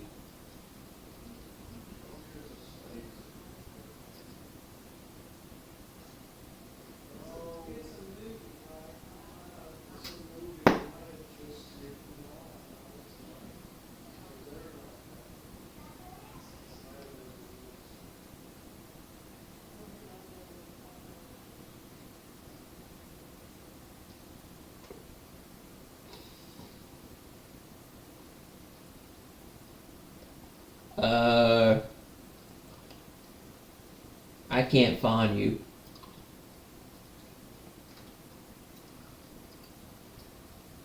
Oh, there you are. Okay.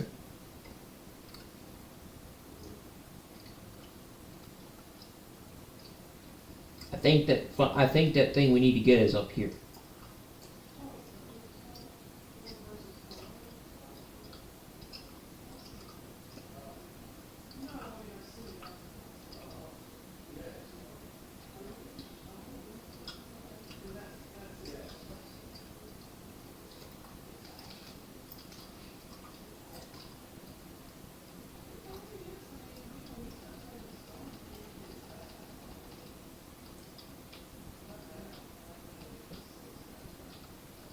I got it. Oh shit.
I got it.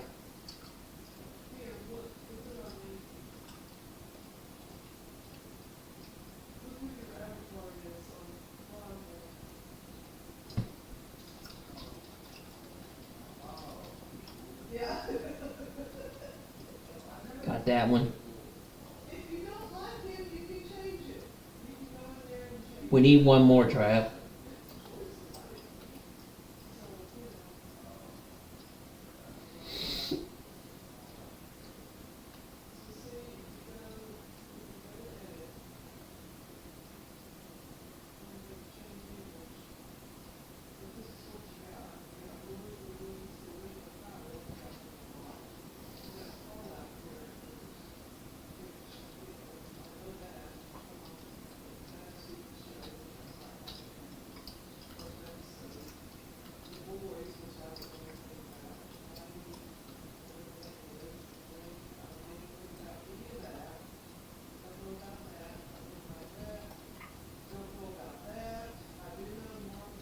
Alright.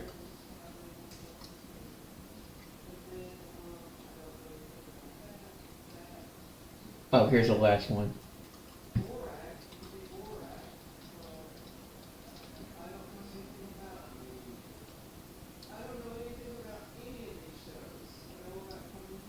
Alright, that's all of the supplies. Now we need to load the ferry.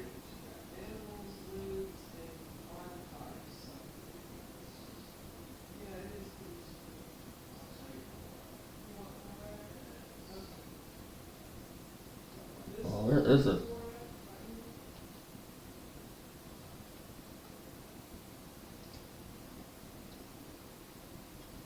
Oh, here it is. Okay.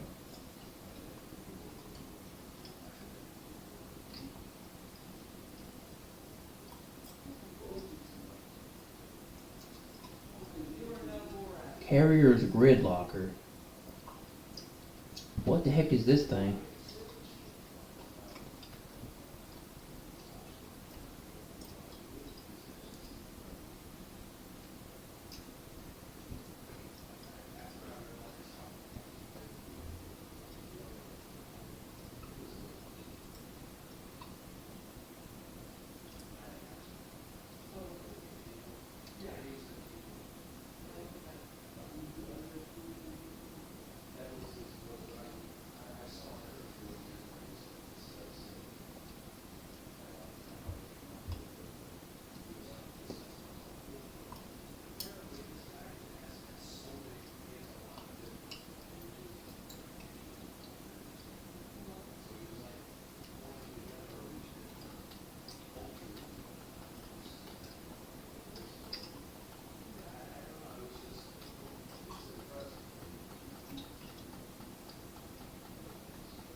Yeah.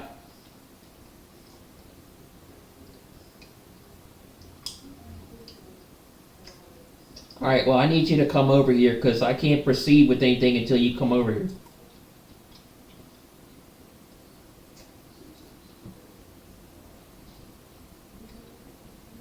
What?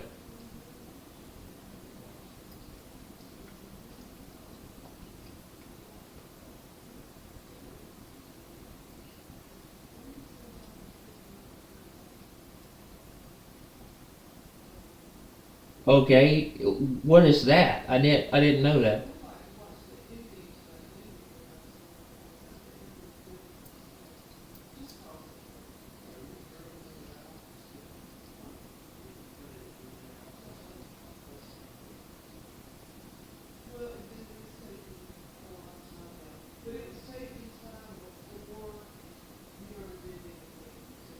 Uh.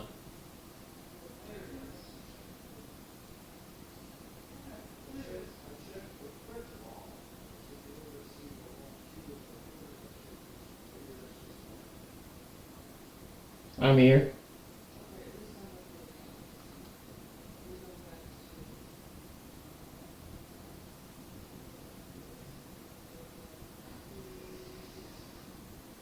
Ah.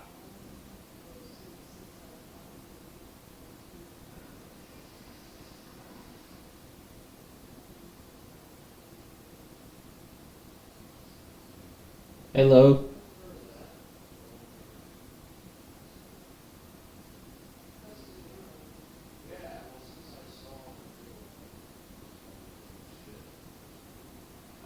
Mm-hmm. Ah.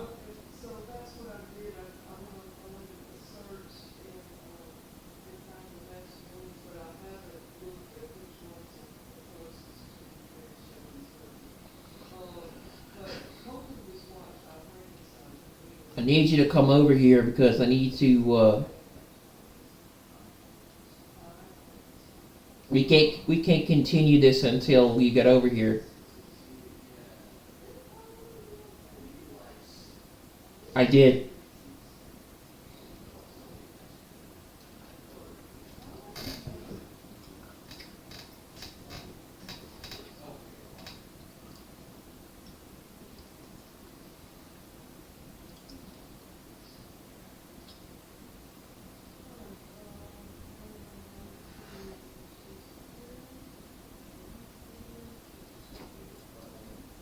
Mission canceled?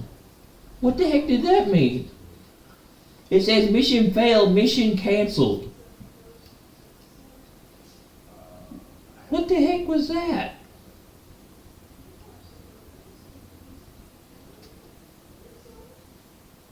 Was it a glitch?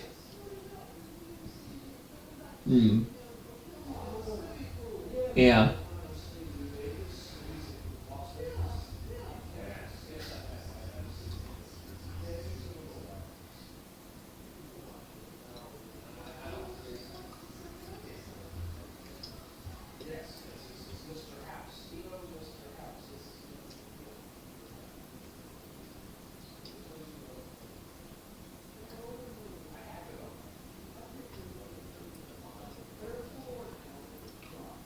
What'd you do?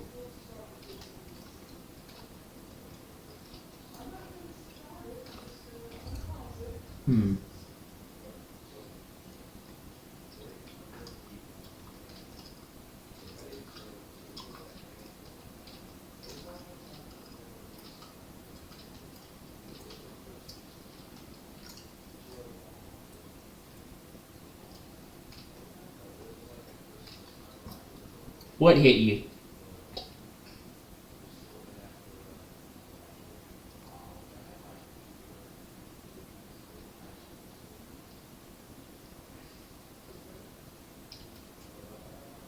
What hit you?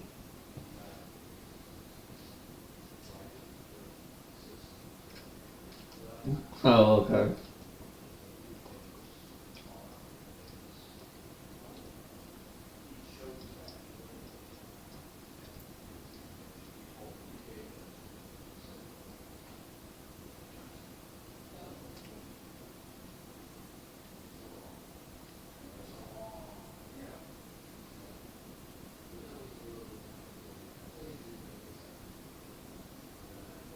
Are you fighting with claws?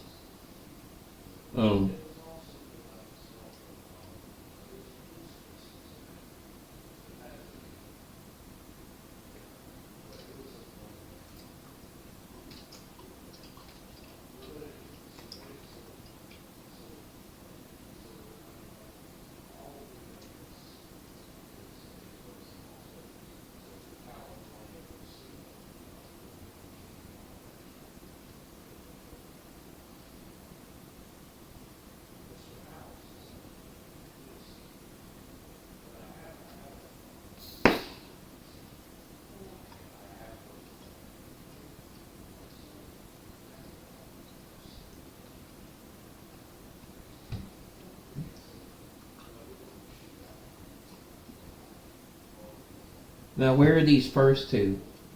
Okay, we're going. Alright. Ah, I got blown up.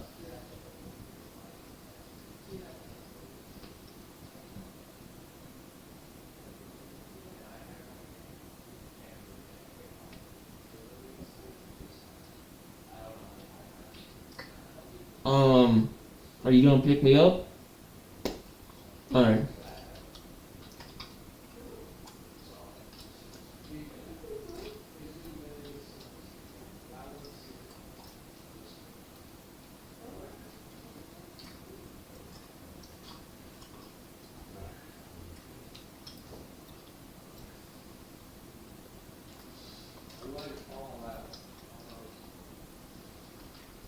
Damn it.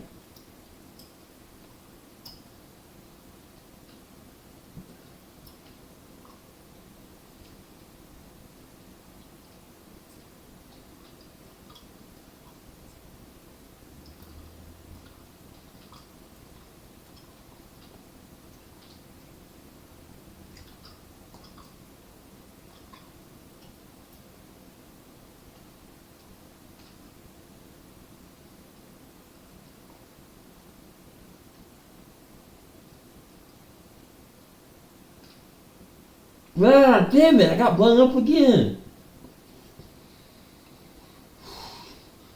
Maybe.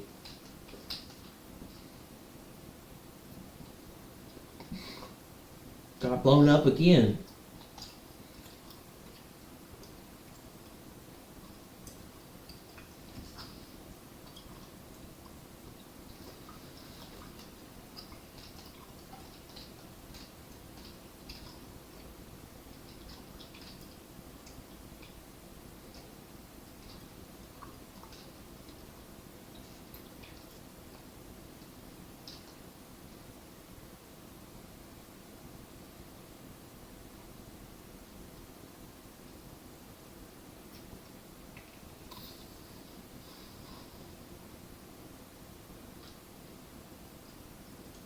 Ouch, that hurt.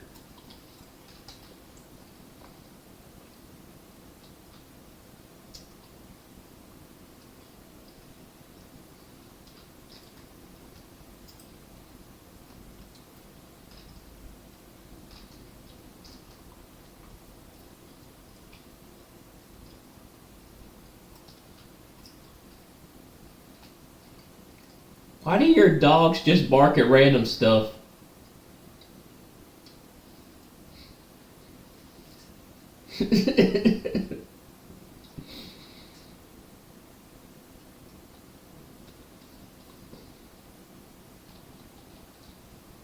Even when nothing's there?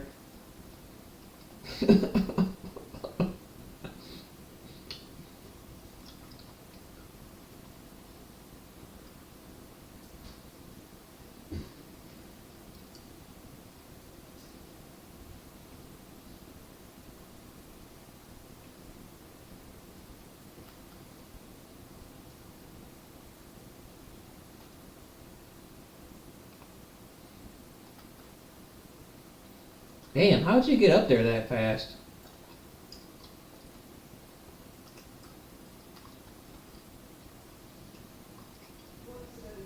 I don't see no rope.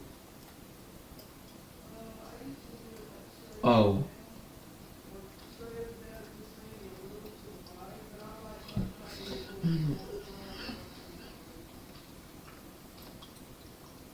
How do you get the rope?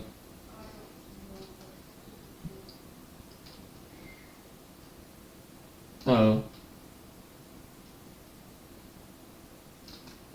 Shit, that means I'm the only one left alive. Oh.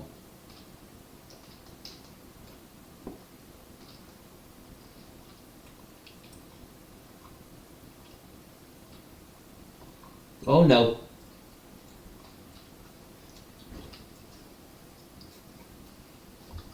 Ah, fuck.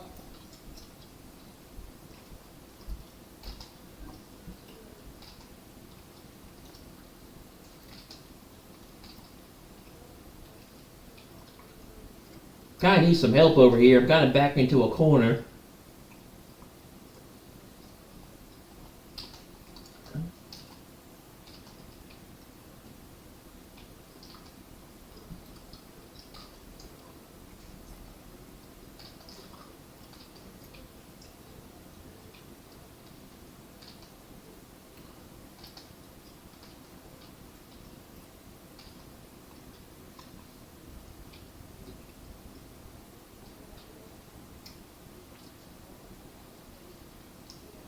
That was close.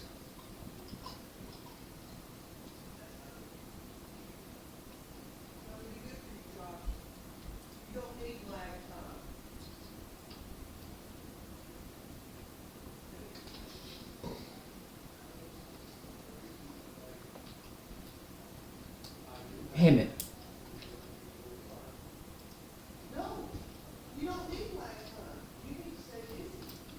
I don't fucking shit.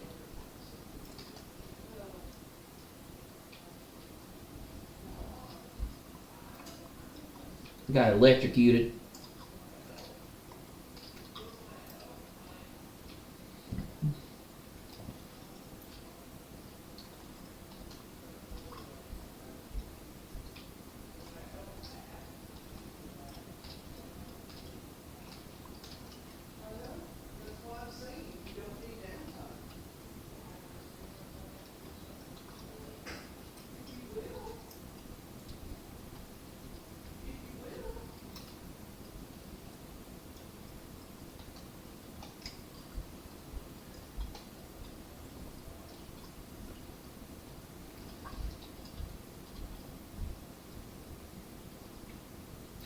Yeah, I'm trying to.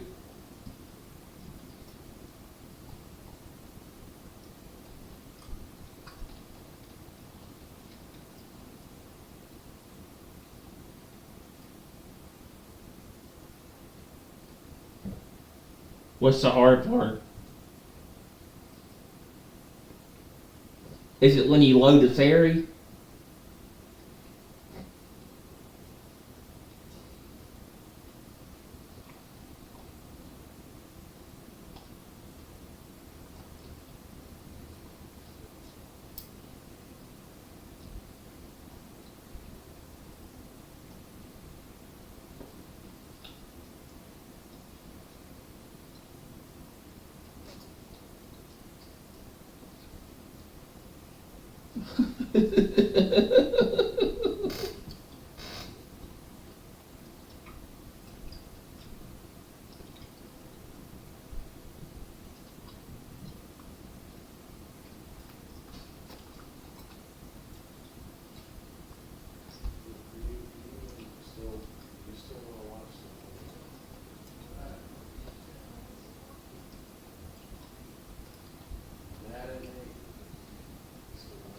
Do they do that like every night?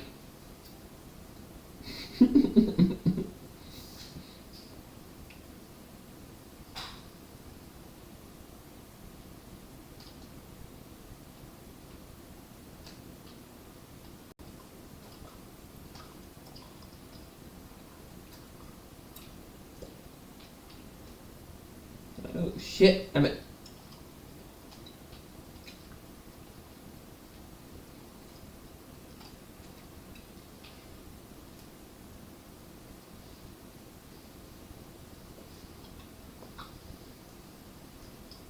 What the heck? I'm glitched. What the? That was weird.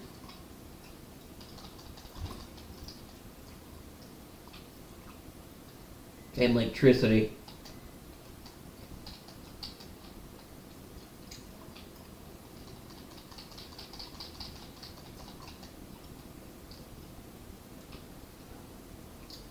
I got blown up.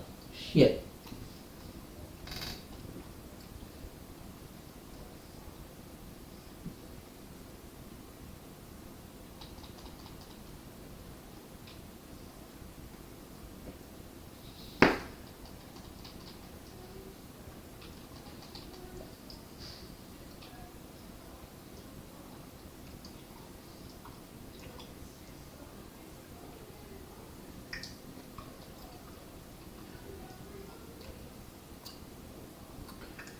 I went down to the ferry.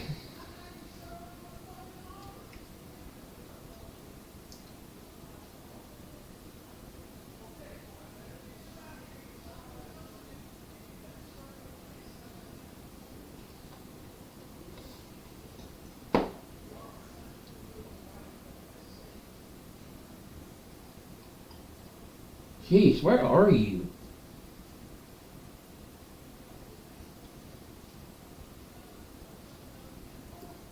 What the heck? You're all glitched. Your character is all glitched. What the heck?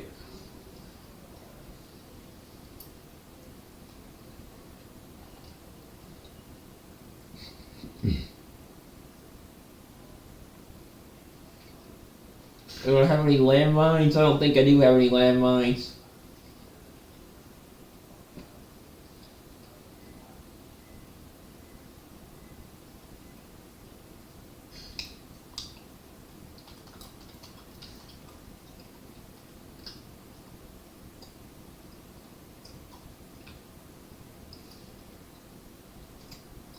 Oh geez, they're all on fire. What the heck?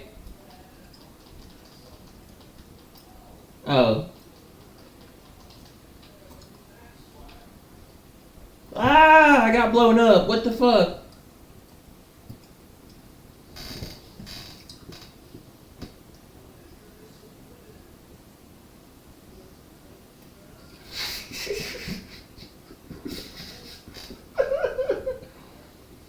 Your dog need to go to behavior school.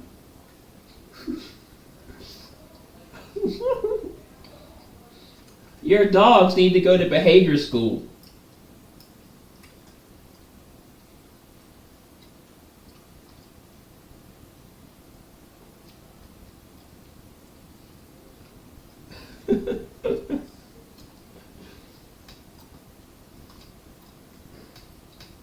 Yeah, let's do it again. I want to see if we can beat it.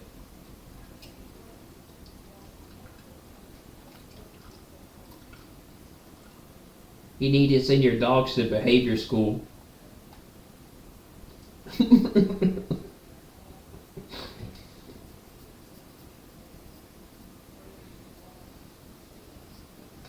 Are they just wild like that in general?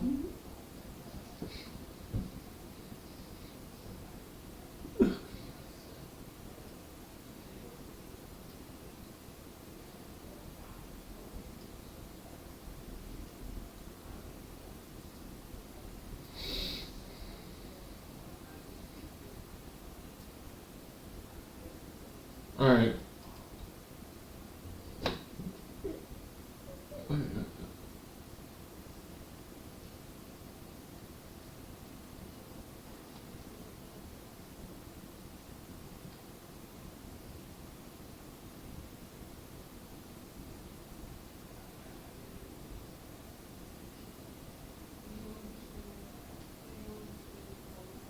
What stuff?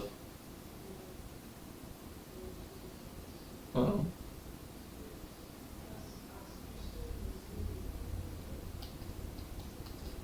I don't know. I don't think so.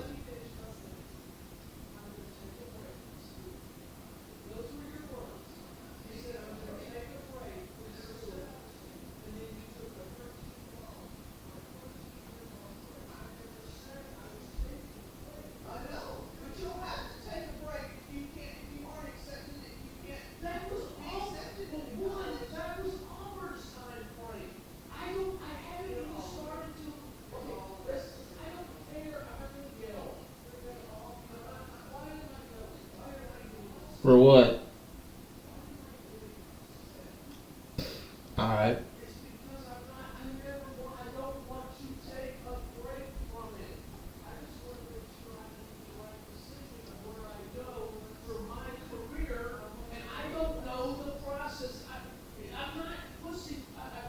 Garbage can for what?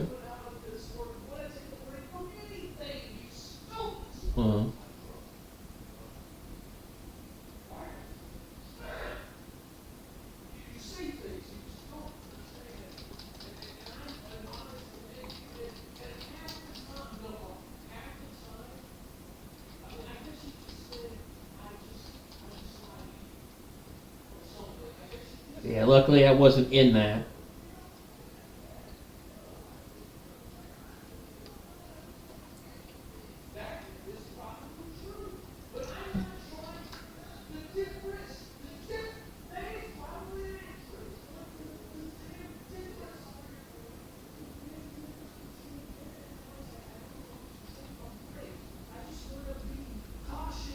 I don't think so.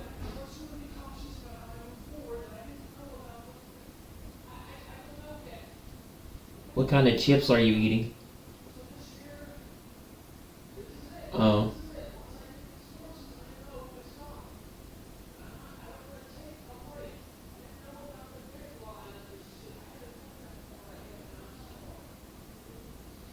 I thought you were eating chips. Oh.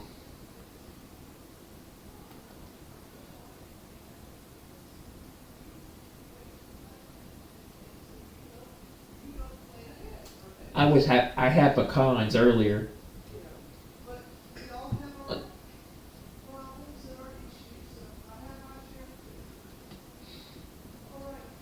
I have.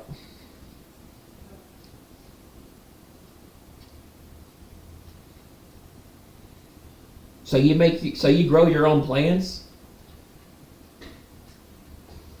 Oh, okay, all right. How many pecan trees do you have? Oh. Did you grow them? Oh, okay.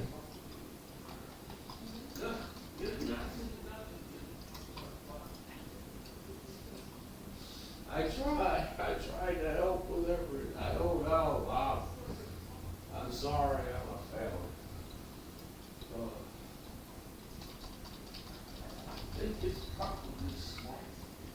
Ah, he blew up and killed me. Do it my way. I think it will turn out better than yours. I've known you a while. Cost of my life.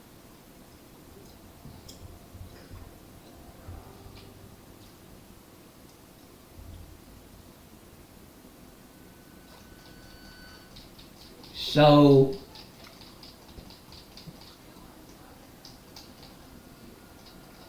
Greg, okay, so how many dogs do you have now?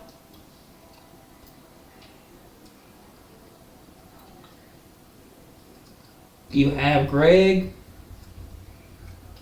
Gemma, Gunner's your dog, right? And who was the other dog? Oh yeah. Yeah. Which one's the worst? Oh.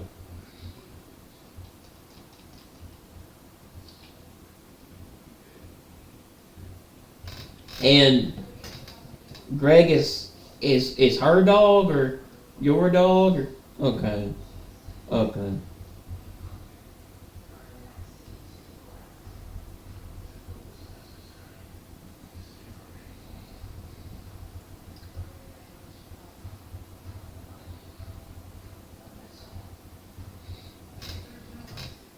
And Gunner's the oldest, right? Okay. And Jim is like a puppy or okay.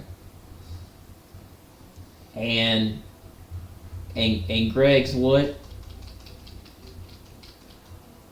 Okay. Okay. Damn it, it blew up in my face.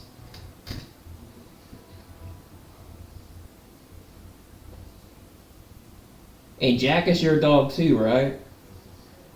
Okay.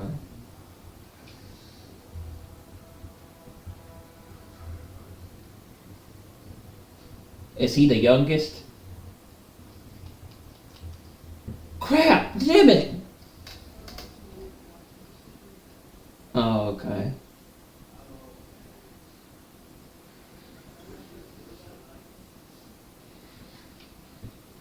Oh, blow up in my damn face all the time.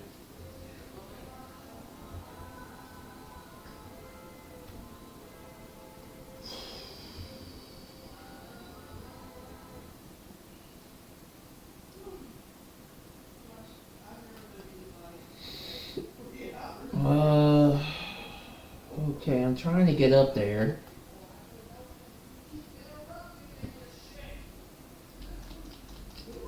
How'd you get up there so quickly? Was it rope again? Of course it was.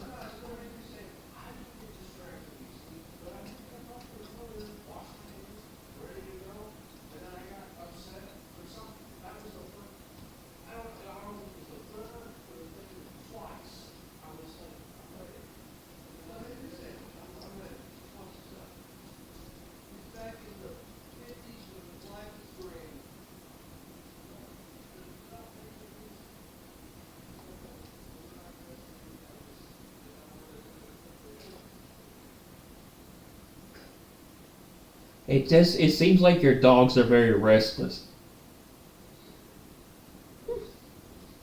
Why are they like that?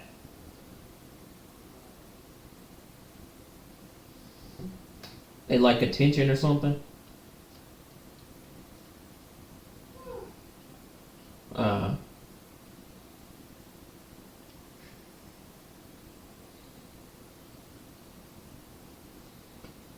I'm in that building you were at, remember? That building you climbed on top of?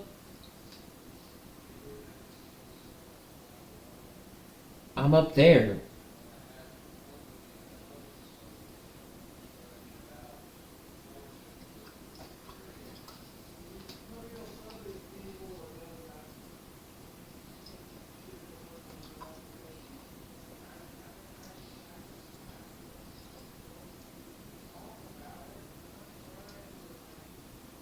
What the heck? You disappeared.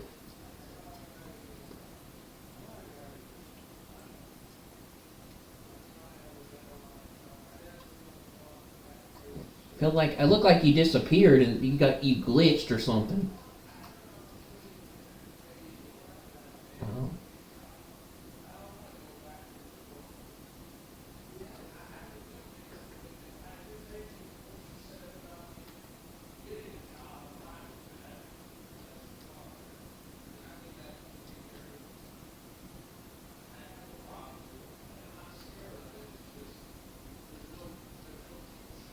Well, shit.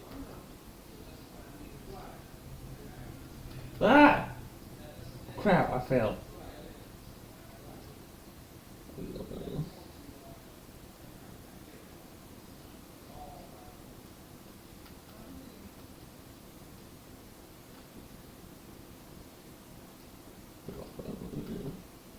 There we go.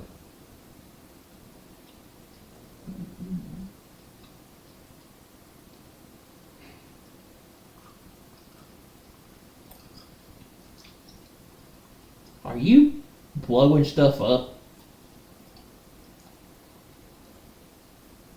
Well, please don't blow me up.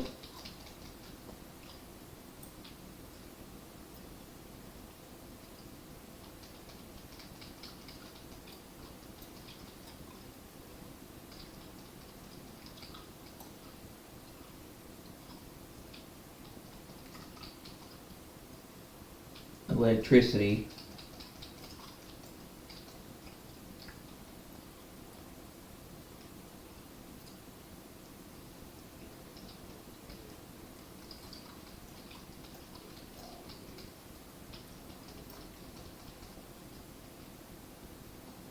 When does Project Z come out?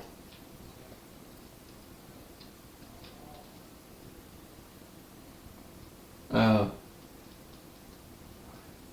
Ah, crap, I'm down.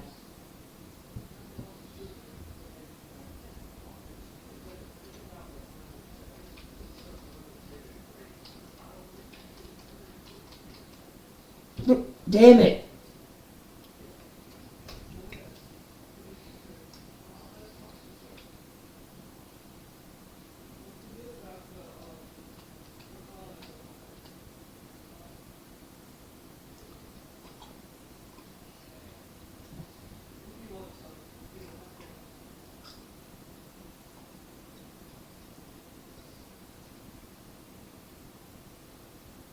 Are you throwing grenades? Nice. What's all the fire then? Oh.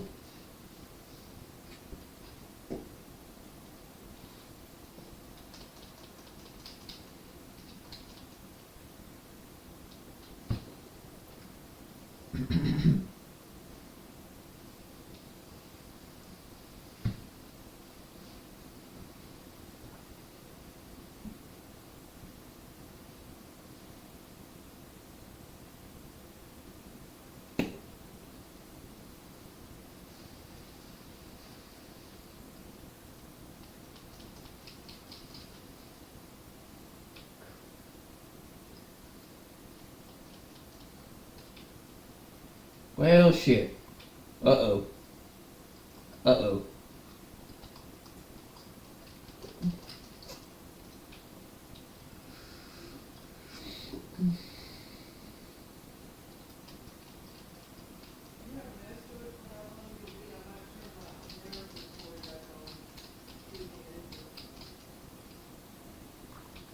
Ah, damn it.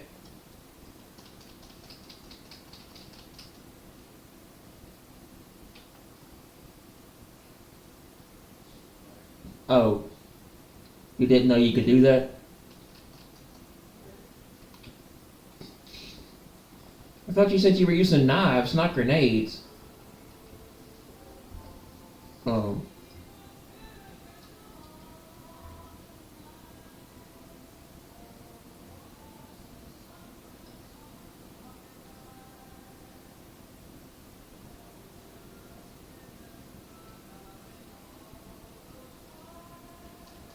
Well, shit.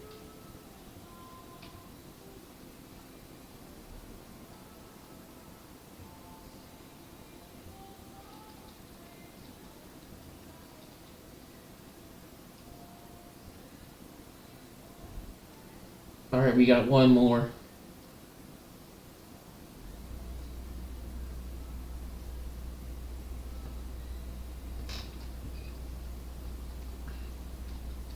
Can I have some? Oh.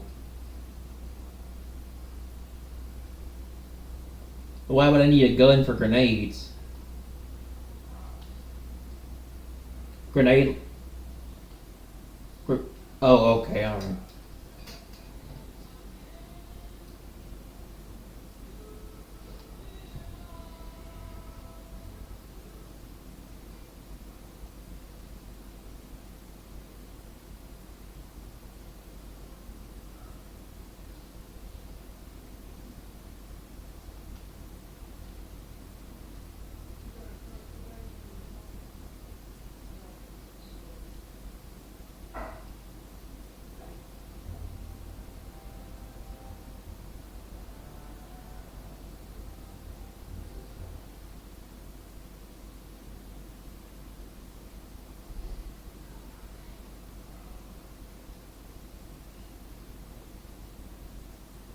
Hey, that was me.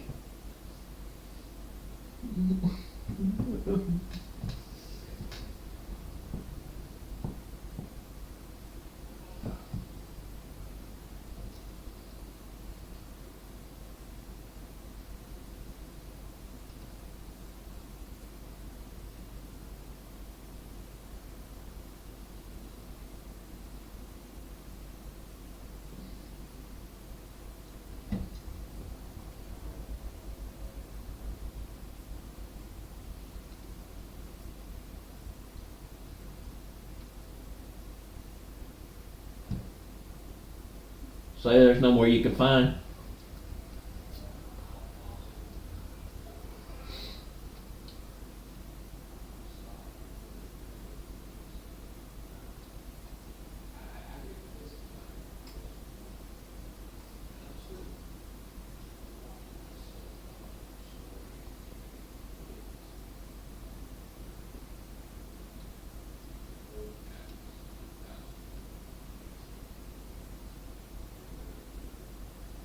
Damn it! Crap! It blew up in my face. It was all you. What do you mean? Really? You blew me up?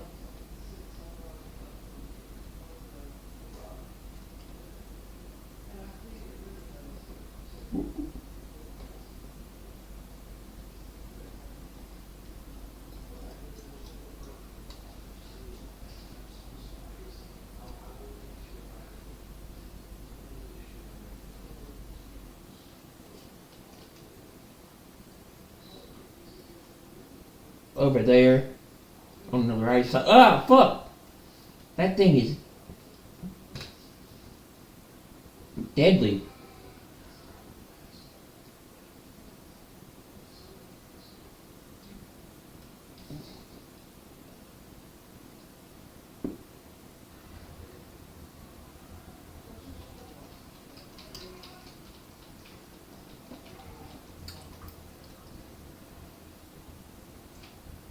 Uh-oh, I'm about to go down.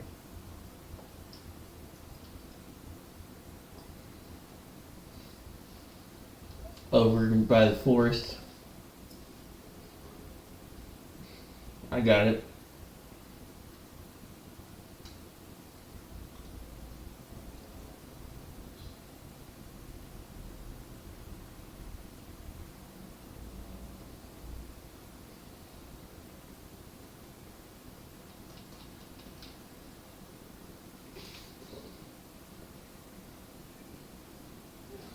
Ah, damn it. One blew up in my face.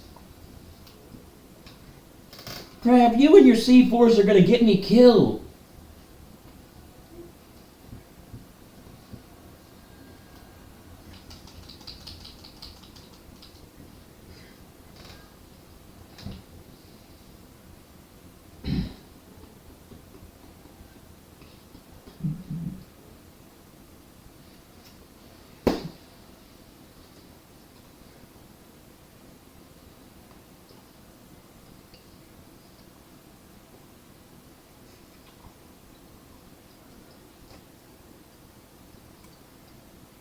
Alright, I'm gonna try to avoid getting anywhere near these so they won't detonate in my face.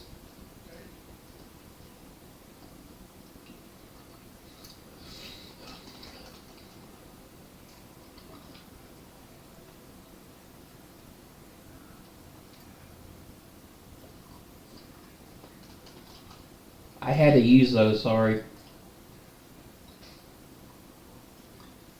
The C4s. What?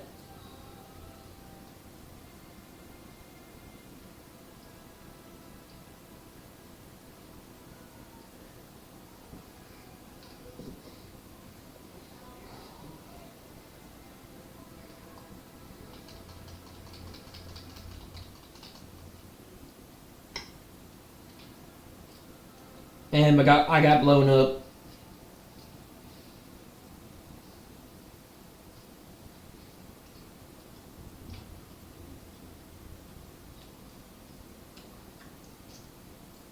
I gotta heal.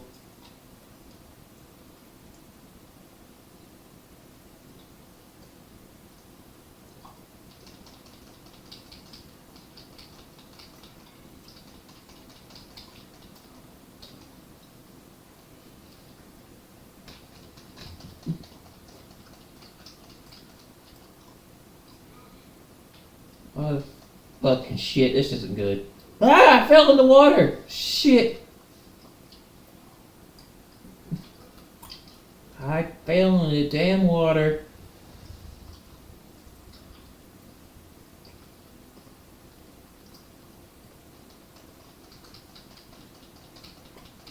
Fell in the water.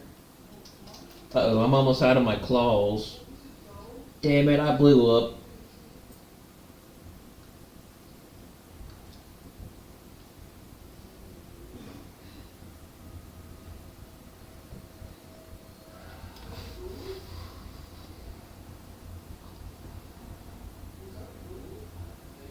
Alright.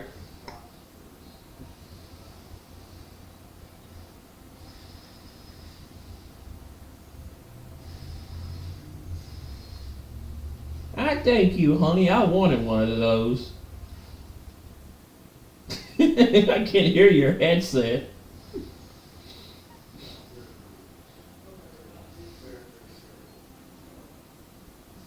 Hey, thank you, honey. I wanted one of those.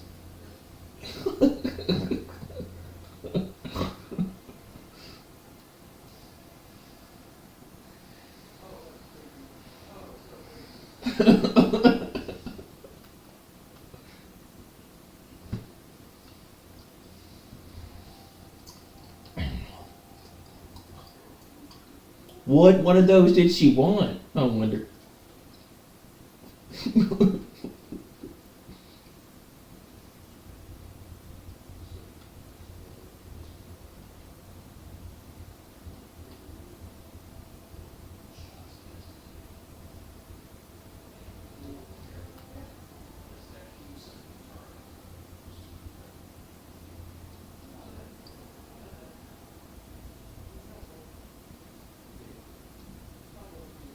With as much as you play this game, Trav, I'm surprised you don't have the resources to do much.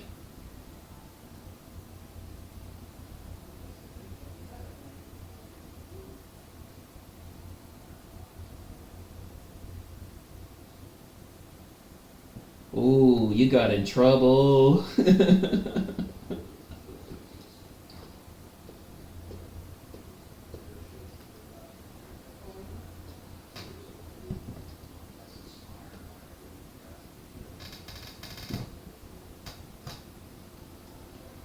Yeah. Is she sleeping?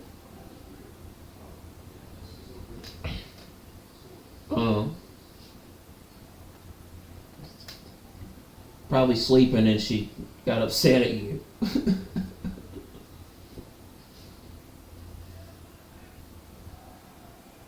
Really?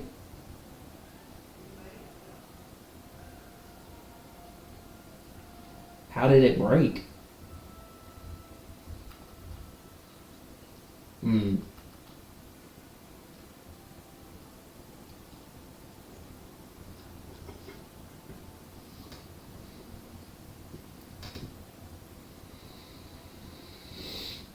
I'm surprised with the amount, like I said before a minute ago. I'm surprised with how much you played this. You don't have the resources to do that mission. I figured you would. Oh.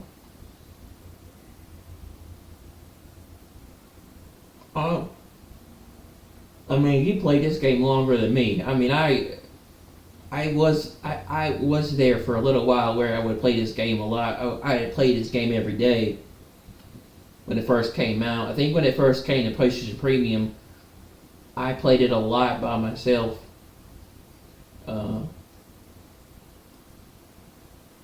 For over a year, I think. And then I lost my game and I couldn't play it anymore, and then I wasn't able to play it again until I got another copy.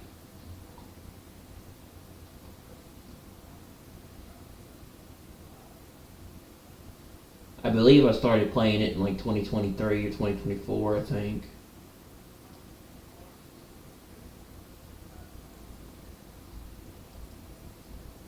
I was the one that got you into it, though. Yep. You didn't know about it until I told you about it. Yeah.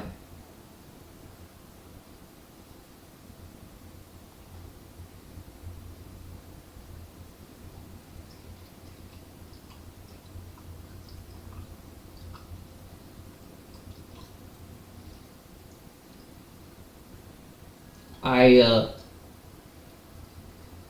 bought a GTA Plus subscription, so now it allows me to play all the Rockstar games in the collection. I bought a subscription, I bought a GTA Plus subscription for $7. It allows me to play all the games, including Bully and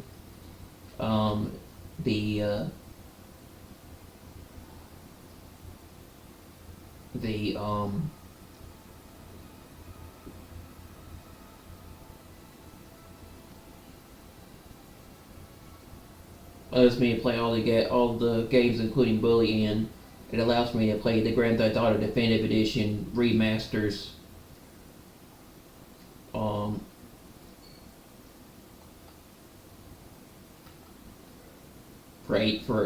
It was about $8.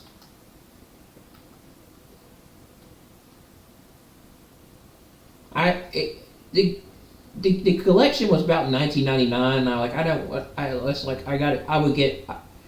I get it cheaper if I pay for if I play for GTA Plus. So I'd be paying for about $20 in total for the definitive edition for the collection. But so I just decided to buy the Plus, try to just buy the Grand Theft Auto Plus subscription for $8. That way I get everything, including GTA, all the GTA games with the collection, with the subscription.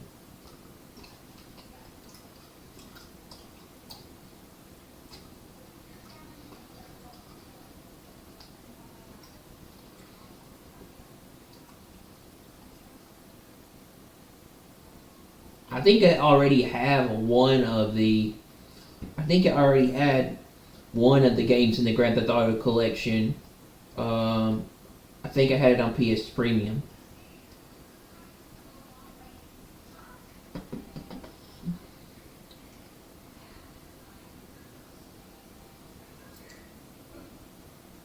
I think I'm gonna get the Beast. Ooh. I didn't know if you jump in the fire. I didn't know if you jump in the fire pit barrel that you get set on fire.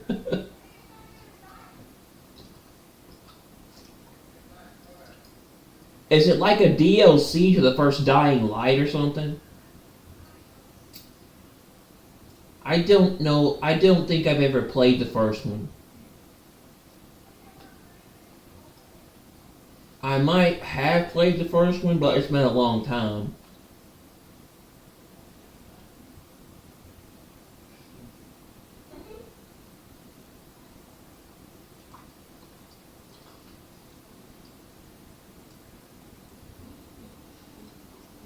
I heard they're supposed to release a new Ghost Recon game this year. Yeah, I knew they're going to be releasing a sequel to Breakpoint.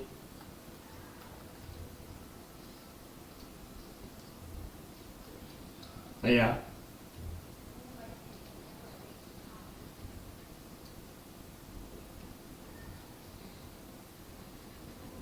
And Assassin's Creed Mirage is now on PS Premium, by the way.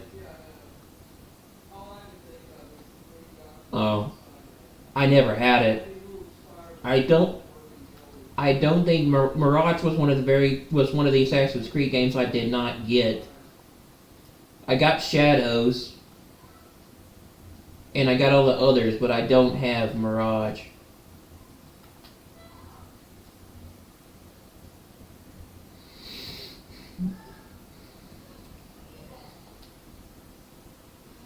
But I didn't get Shadows for PlayStation 5 because because Assassin's Creed Shadows is only single player based. I got it for PC.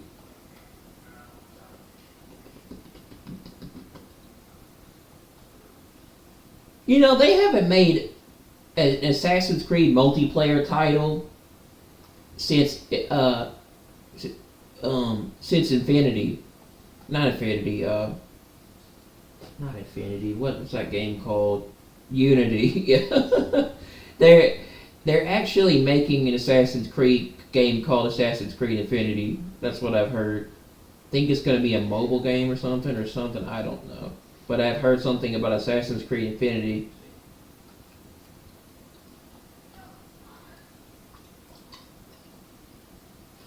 I wish they would go back to making multiplayer Assassin's Creed games again, but they haven't made one since Unity. Yeah. I wonder why they differentiated so much from making another multiplayer title since Unity. I think the original Assassin's Creeds were based off of single player. The old ones were single player based, I'm pretty sure.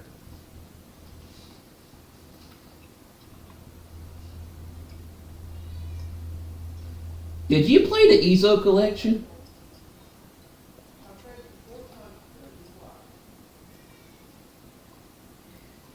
How many Assassin's Creed games have you played?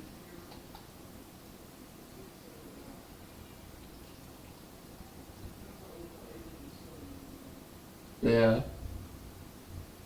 I was playing Shadows a while back. I really liked Assassin's Creed Shadows. I didn't think it was that bad of a game. I like that game, Wind Meets Fate. Have you played that? It was like a free to play game that came out last year. And I think you might like it. Me and you could play it together. It's like a multiplayer online game.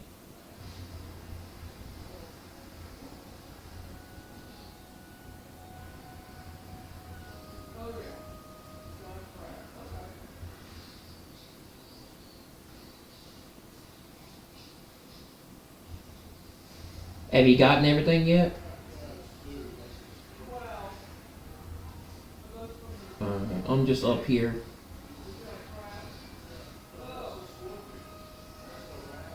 I'm up here jumping on stuff.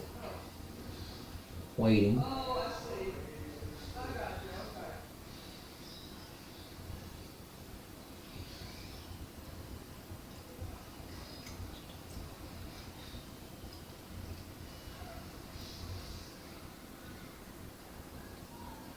You need to get the new PlayStation Games of the Month that came out this year. They got some pretty good games on PlayStation Plus. Okay.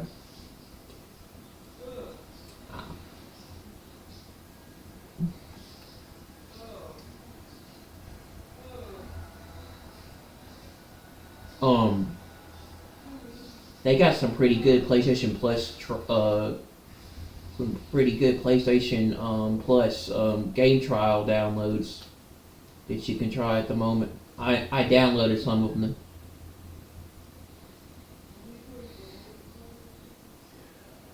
Death Stranding 2 on the Beach is a game I want to play that I haven't played yet.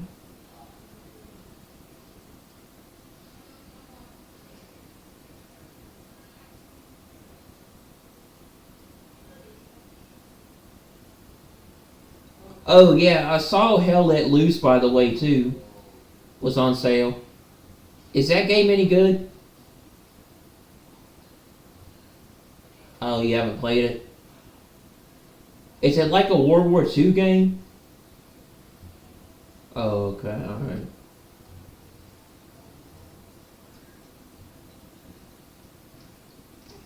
Yeah, I thought about getting that and the Ready or Not game. I like that game a lot. You do?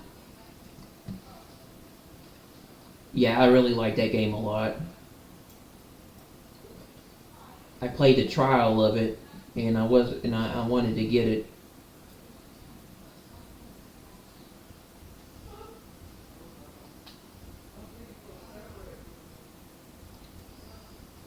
I wish that game was co-op. That way, me and you could play it together. But I think it's only single player.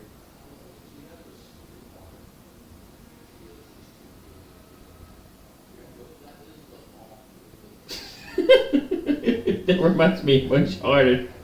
I don't know I thought about that scene from from Uncharted when he played Nathan Drake, where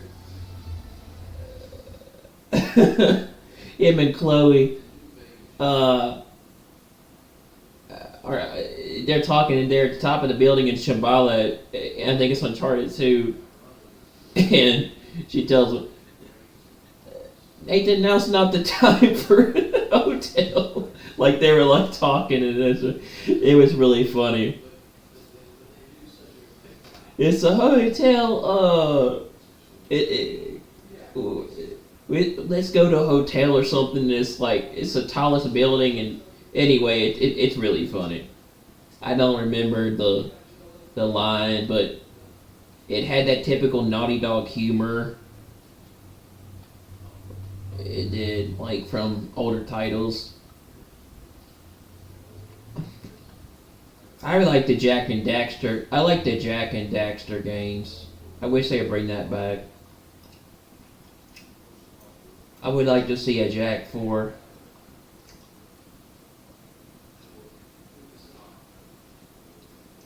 I love Uncharted. Uncharted had a lot of funny humor to it, especially the older games.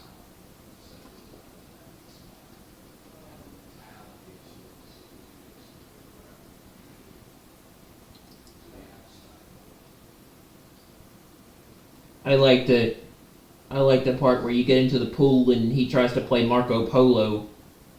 In I believe it was where they're playing Marco Polo, and I think it was Uncharted 2.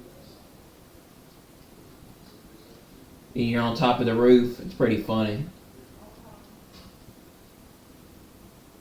One of my favorite ones is where I think they're in the building. They're in one of the buildings, and she gets stuck in an elevator, and he says, "You gonna be okay?" And there she's like, "Yeah, I wish I would have brought something to read." It was really funny.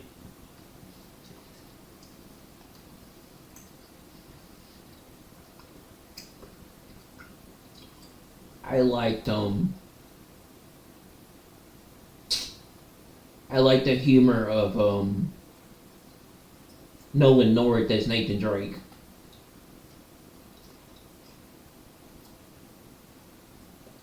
I hope they make another Uncharted. I hope they make an Uncharted 5 because I really, really want to see another game in the series.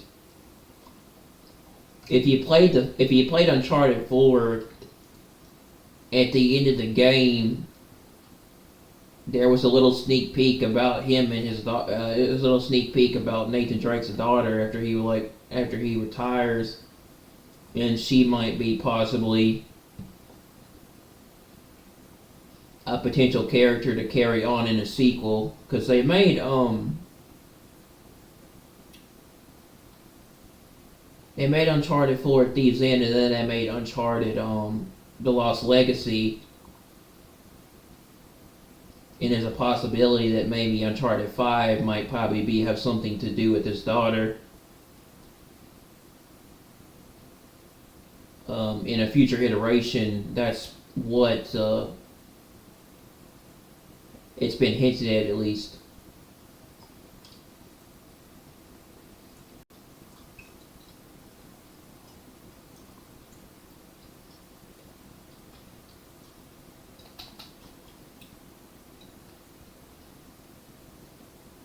Alright, so you got everything?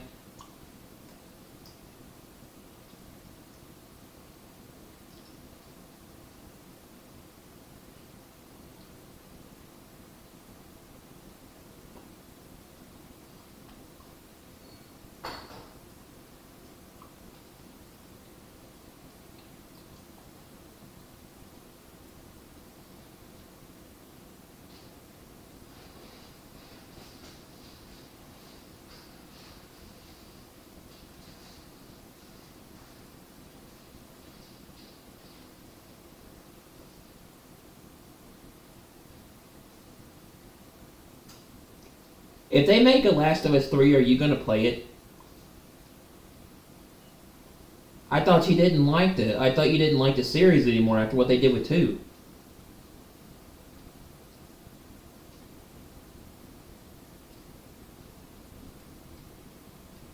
I mean, I think the only thing good about that game was the no return mode. The mode where you get to play, like you get to kind of. That mode would have been better though if they had co-op with it. Yeah.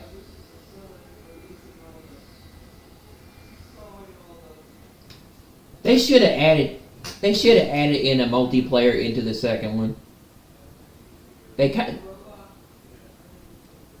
Yeah.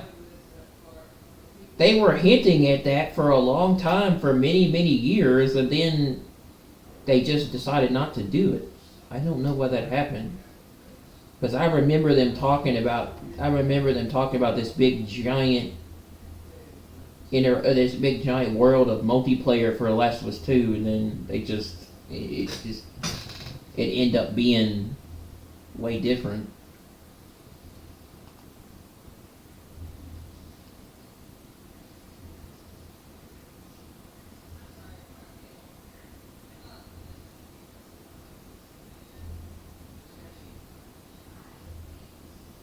What are we waiting on?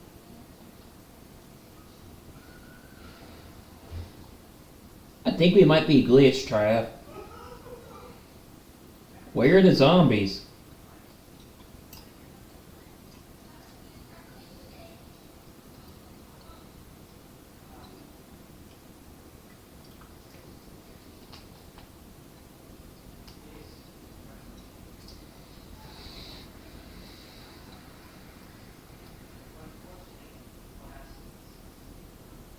I mean, I think they're gonna make a Last of Us 3 because I've heard about a potential. I've heard about them working on part 3. I heard about them working on part 3, and I've also heard about them having like a third season of the Last of Us TV show.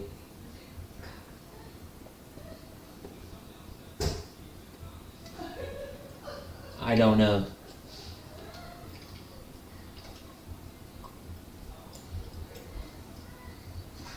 You set me on fire, what the heck?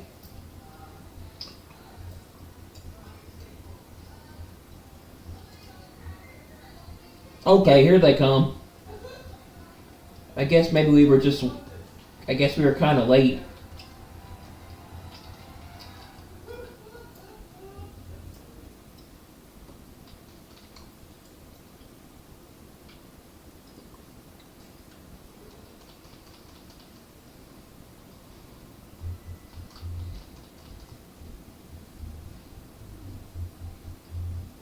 I think there's a possibility we might get. I think we're gonna get that intergalactic game from Naughty Dog first, which is either coming out this year or next year, and then after that we'll get The Last of Us Part 3, which they're supposed to be working on, and then probably maybe another Uncharted game. And then somewhere along the line, they're going to release Marvel's Wolverine. Probably, they're going to release Marvel's Wolverine for PS5, like either this year or next year when Intergalactic comes out. How am I leaving the mission zone? What the fuck? I was in the area. That makes no sense.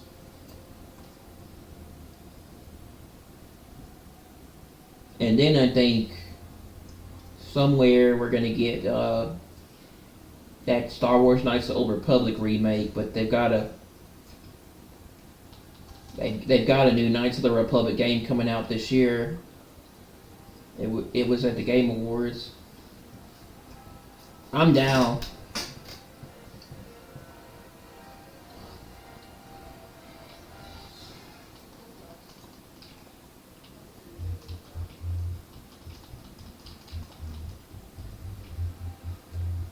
What the heck? How did I die? What the... That was weird.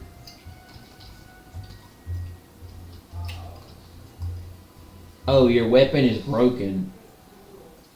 I can't use this. It doesn't work.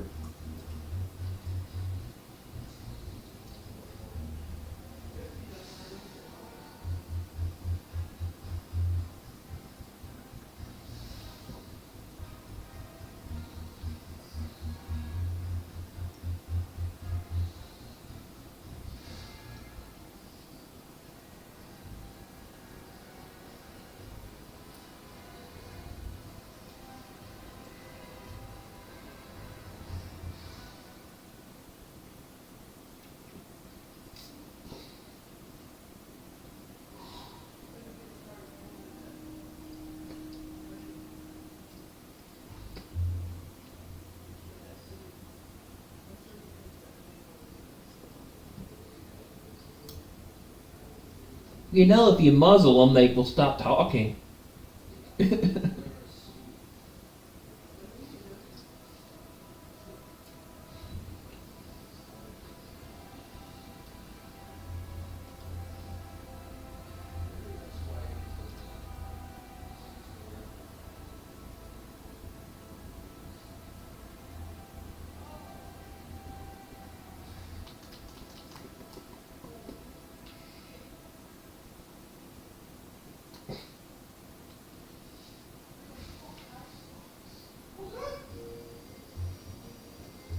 Damn it, I got blown up.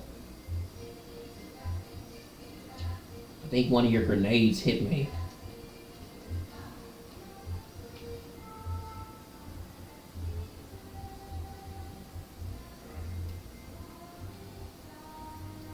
Oh shit, that's not good.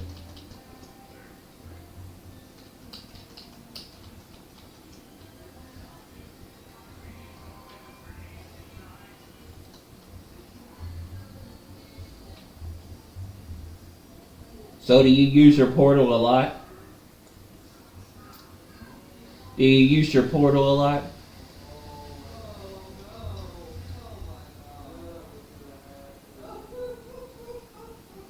Do you take it with you to work?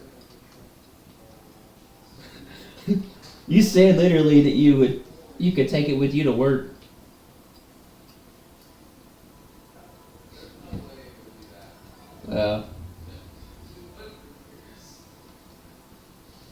Yeah, they'd probably get fired.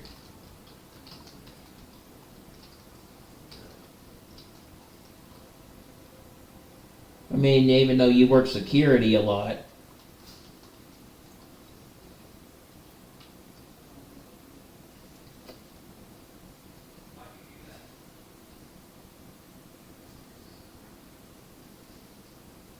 Really? It's that serious?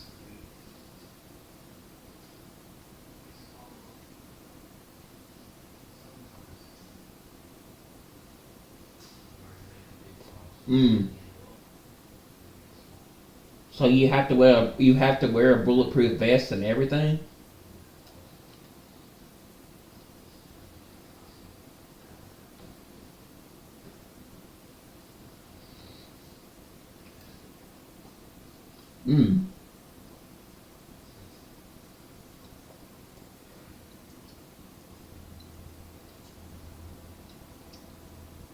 Did it always used to be like that, or has it become like that now? Oh, how did it become like that?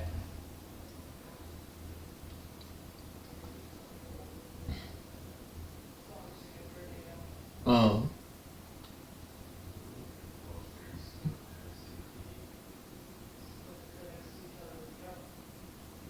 Like stricter security and everything, is that what you mean?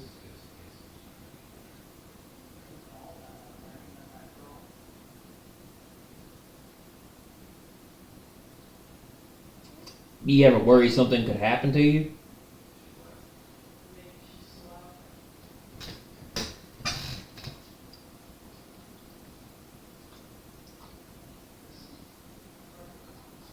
You always got to be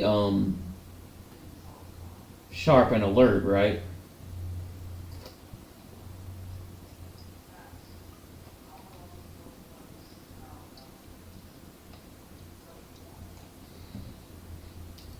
Have you ever had to use your gun?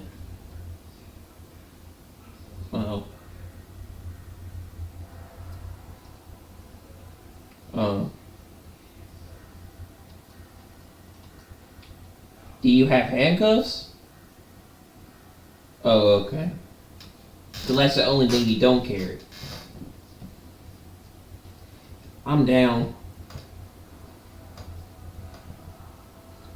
I can't.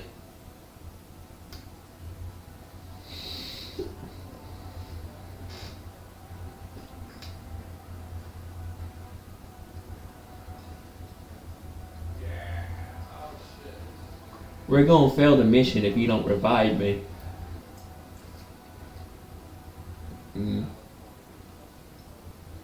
Yeah, I'm about to die. Yeah, I'm gone. Alright.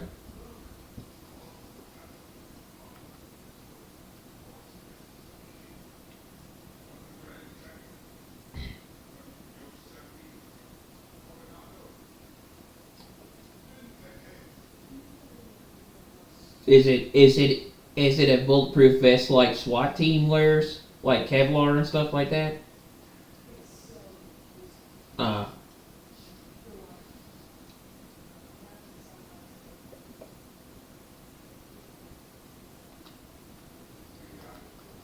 Oh shit, that ain't good.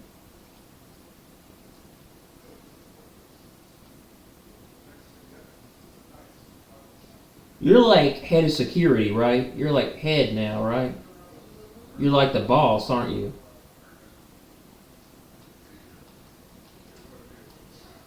So what do people do? Do they answer to you then? Oh, okay. So when they have a question, they call you then?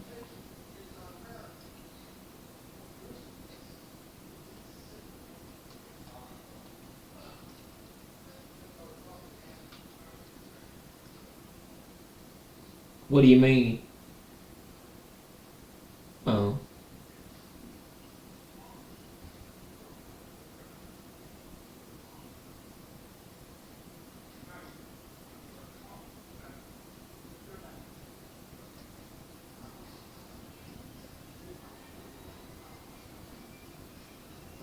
Do you like being the boss?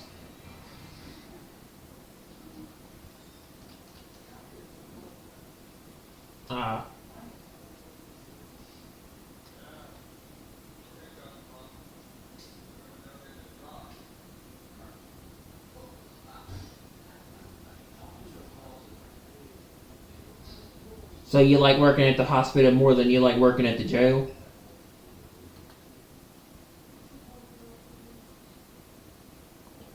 I remember when you worked at that casino.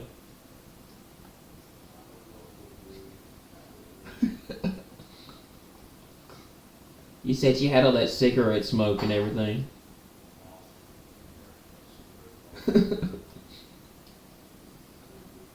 What? Why did you work at the casino again? What happened? You got... Did you get fired from, like, your last job? Oh, yeah, that's right. Yeah.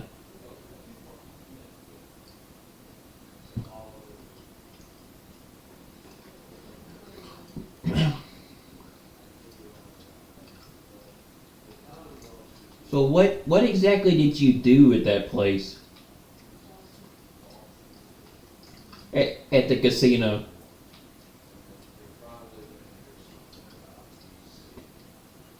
Oh, okay. Were like you in charge of people? Are you in charge of like trying to make sure people didn't steal from the casinos? Okay.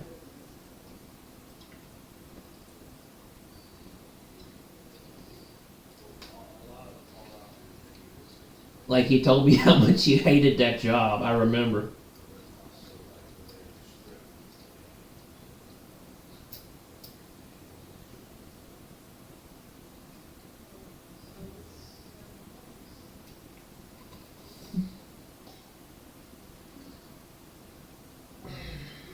Alright, are you gonna set up C4s again? Okay.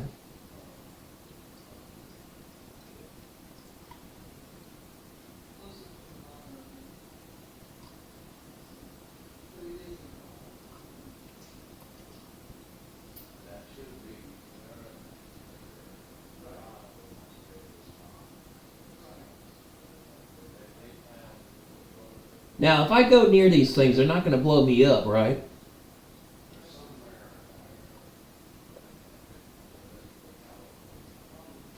Well, what if I happen to be standing by one when we're over here? Well, I try to, but I might end up near one, like when they come around. All right.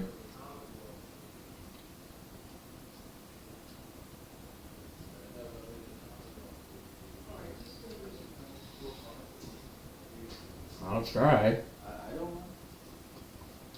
Mm-hmm.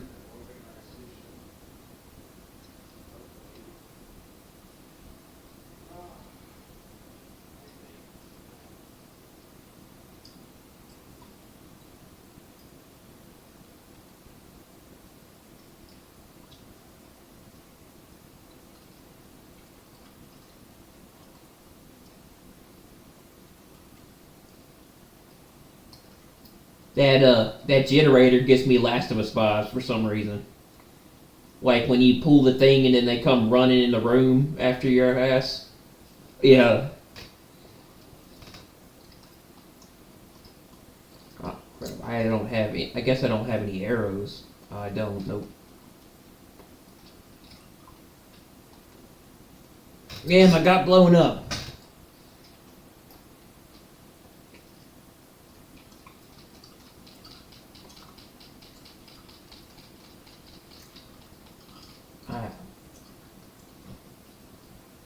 I'm trying to protect it. I was trying to protect the generator.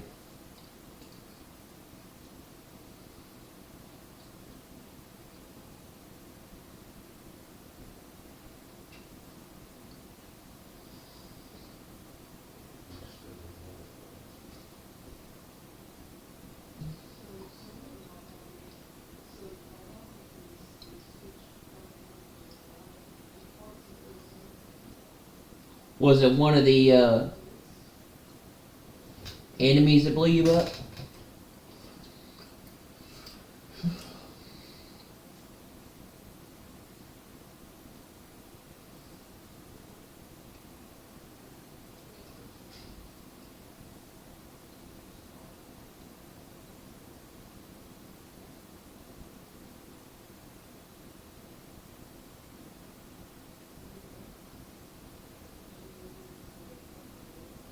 That's weird. You disappeared and now I don't see you.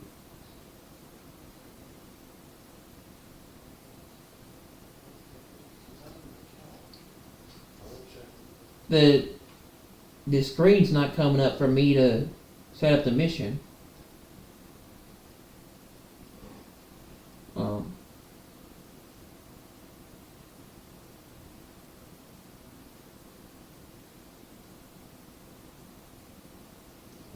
I thought you disappeared into the board for a minute there. That was weird.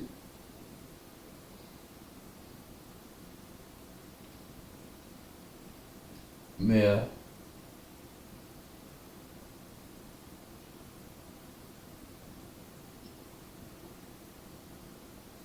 Oh, I was just using the regular ones.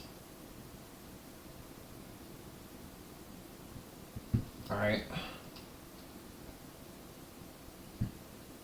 You mean the military combat ones? Alright. I gotta equip it.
Did you fly over there?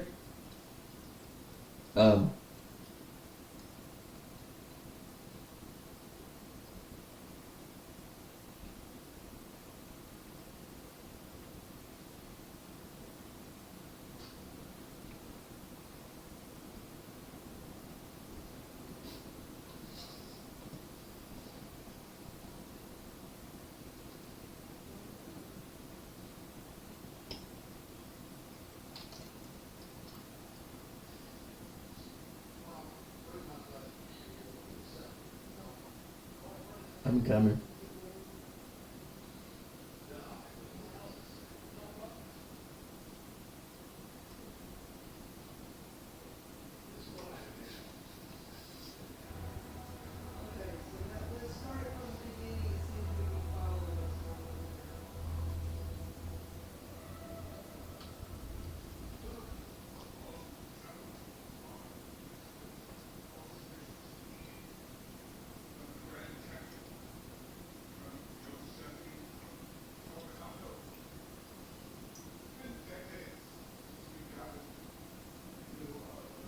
Behind you.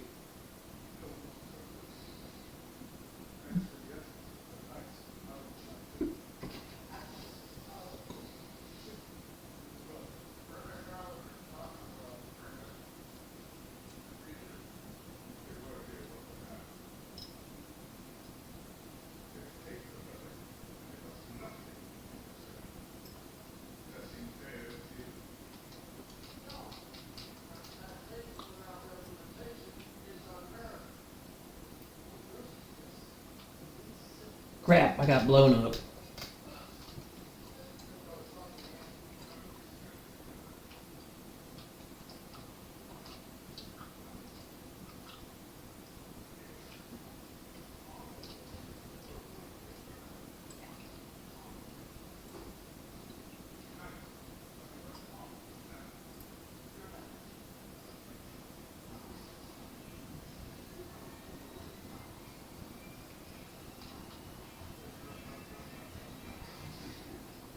Nice.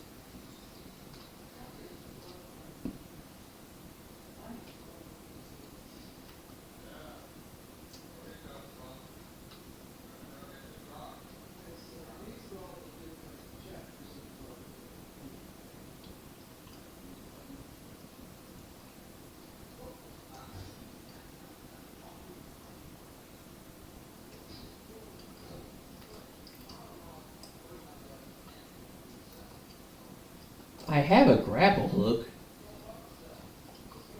That might come in handy.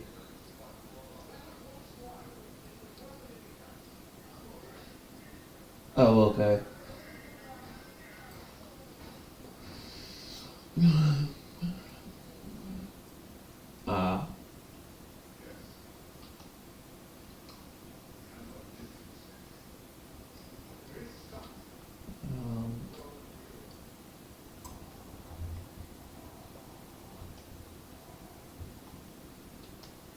I don't know how to...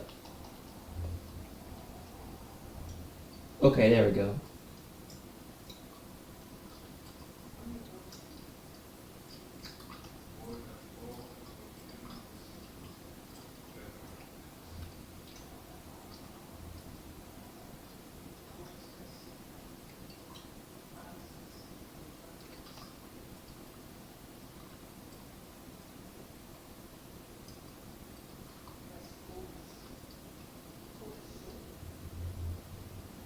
Damn it.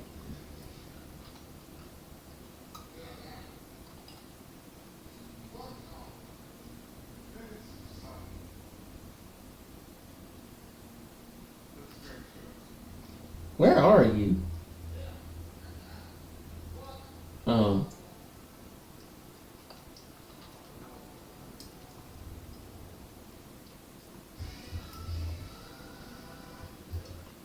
Fuck, damn it. I can't get up there for some reason.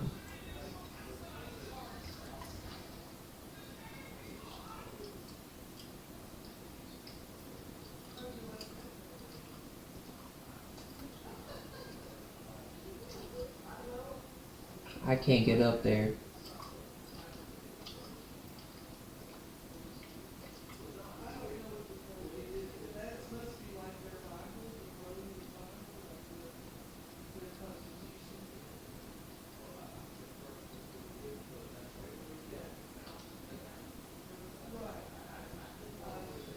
How do you climb up the rope?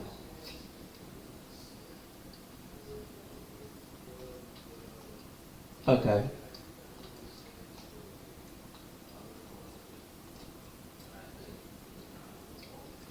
Damn it.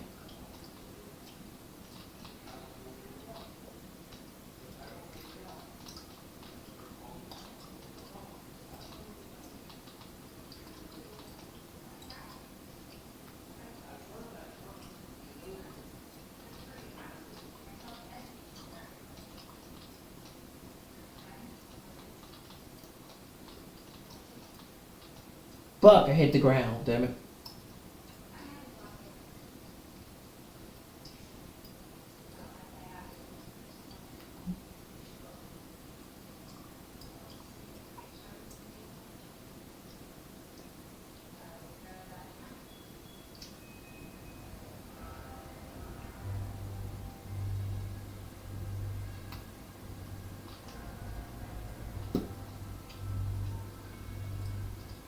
I ain't no fucking shit, can't do it.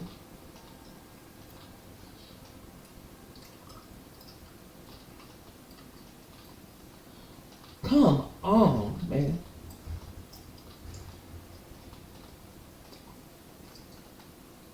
Yeah.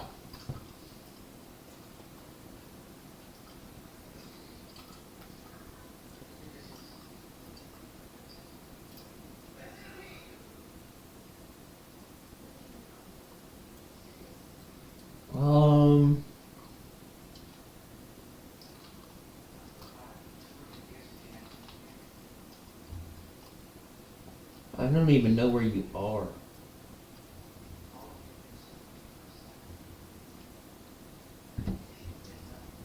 Alright, well, I'm on the roof.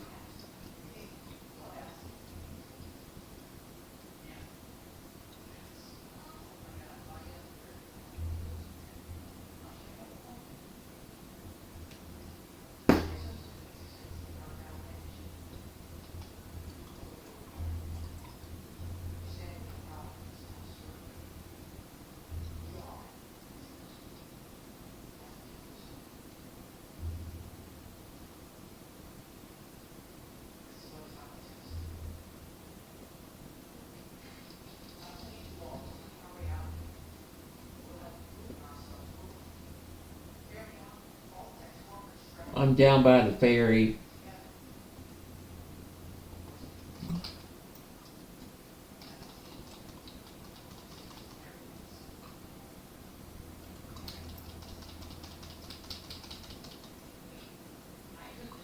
And I got blown up. Damn it! No, I'm down now.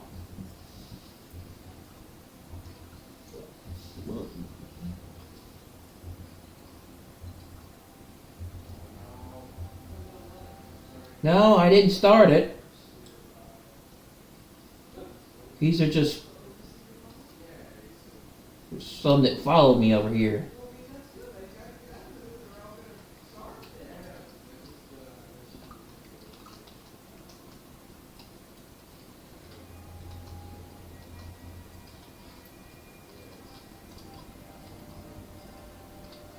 I can't start it without you anyway.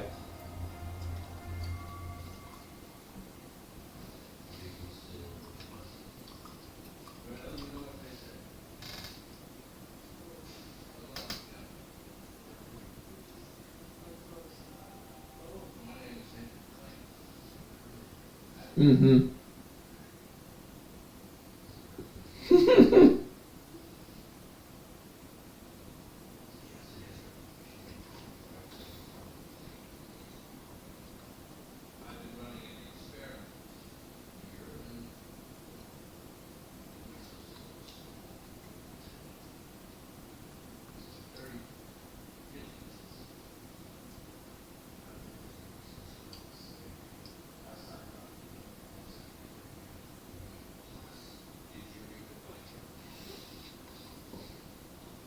We need to try not to die this time.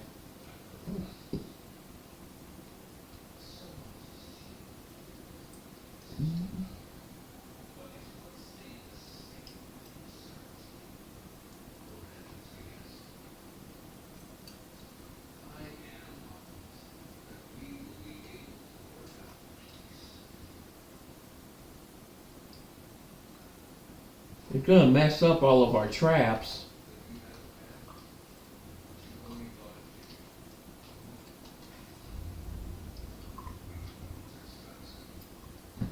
Crap! I got blown up by one of the mines.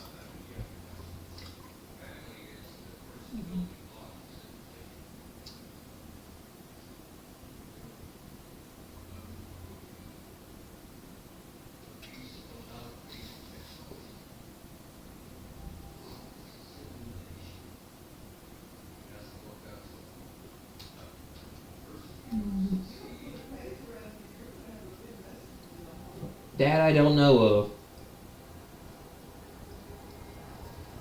Yeah, hold on.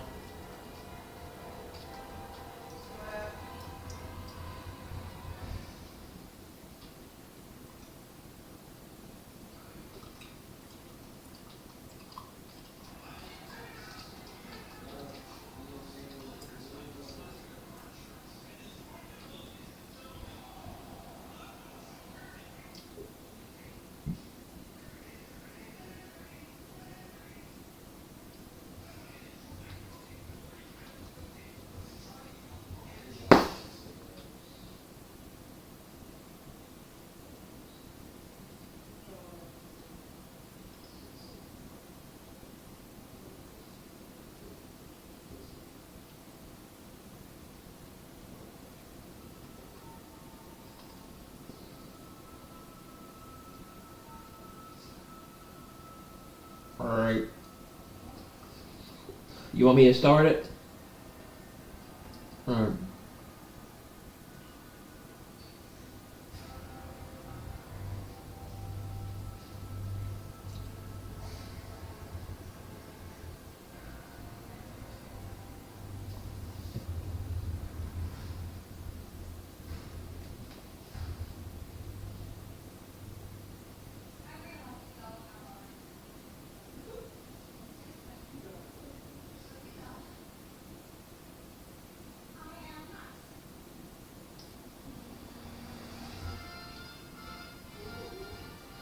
Alright.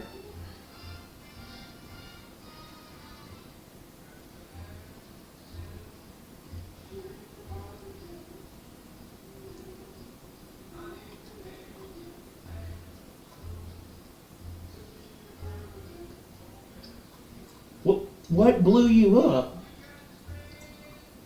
Alright.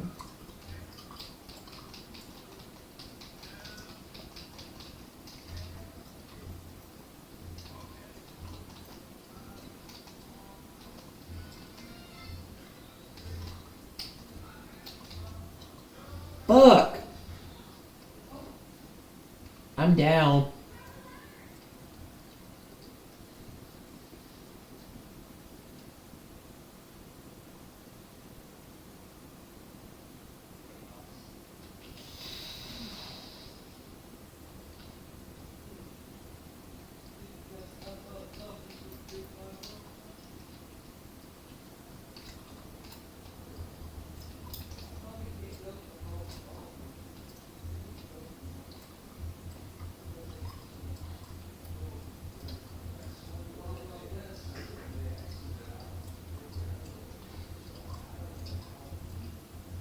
I got the I got the purple light flashlight too.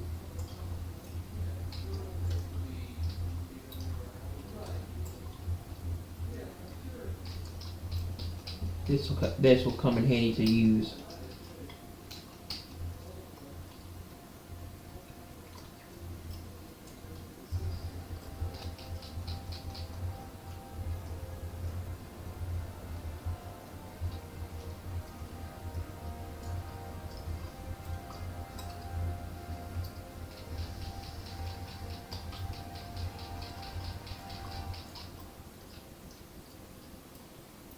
Damn it, I'm down.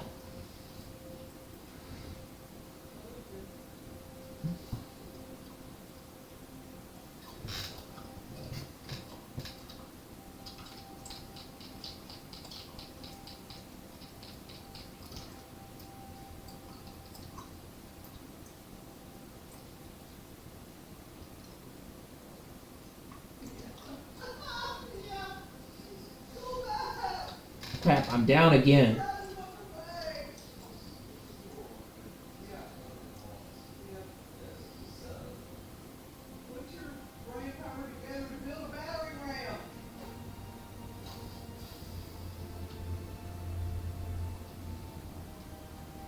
No lives left. Gotta make this count.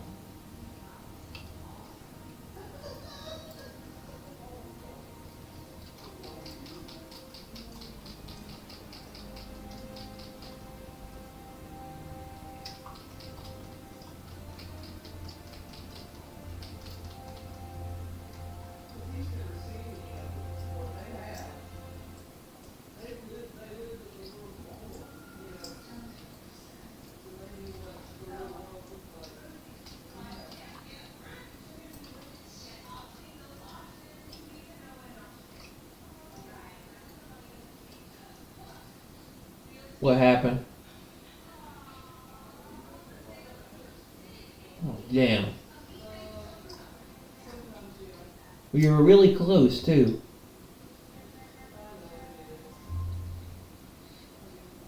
Yeah, let's try one more time.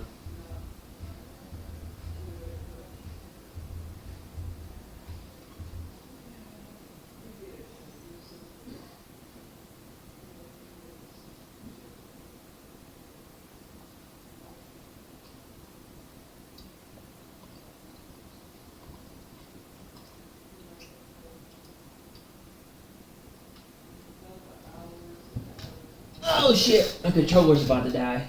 I gotta charge it.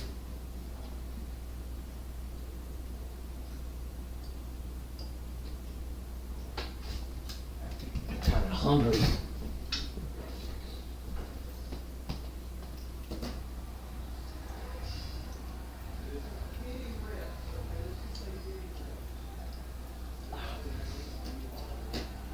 Shit. Headphones. Earbuds stuck on this headset.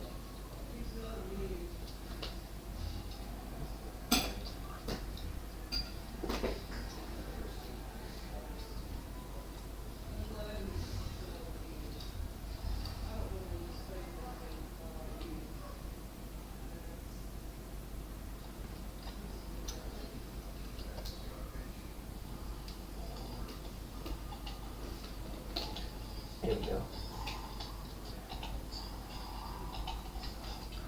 Alright.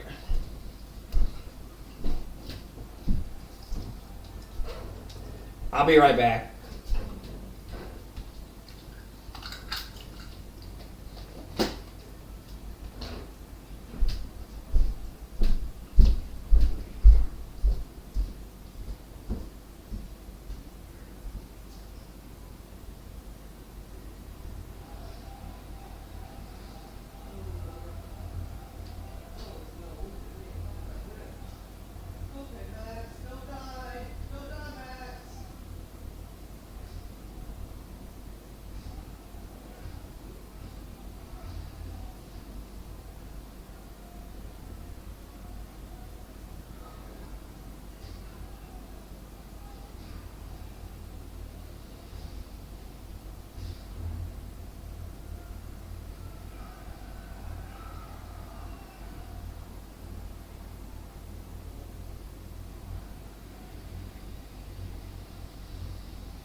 hungry. No.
I'm back.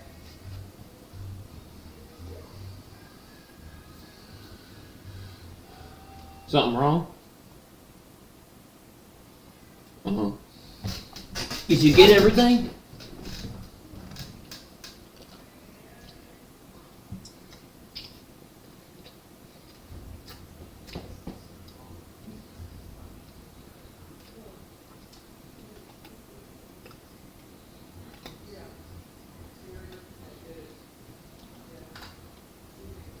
All right.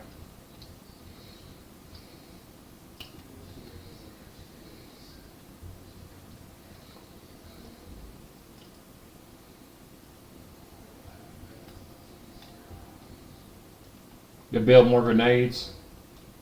C4s and landmines.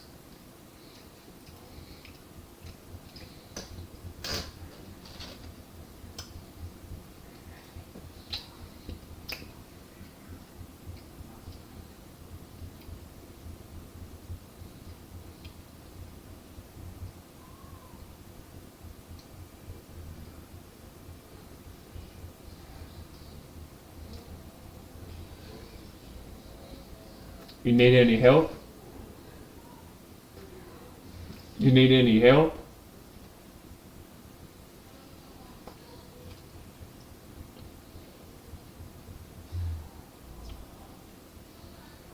How do I do that?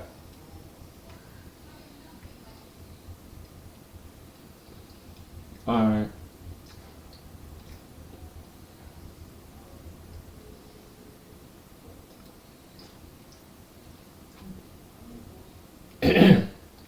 You sound like you're getting sleepy.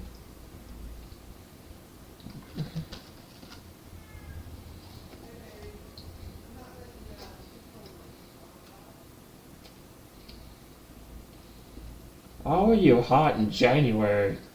It's supposed to be cold outside. Um.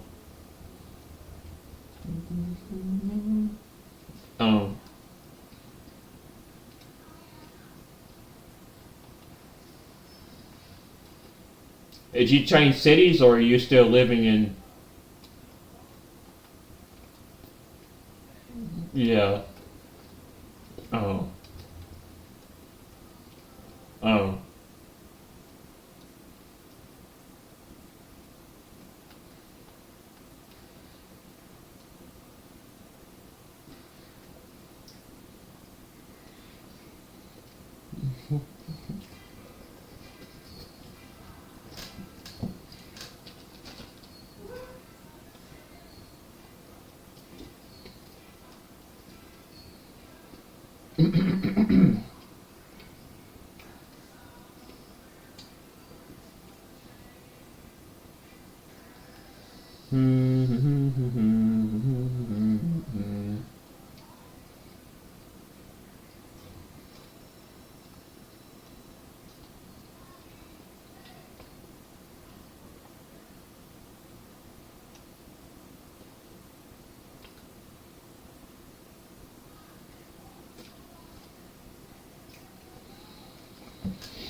Where are the zombies? It's weird. I don't see them. I see people.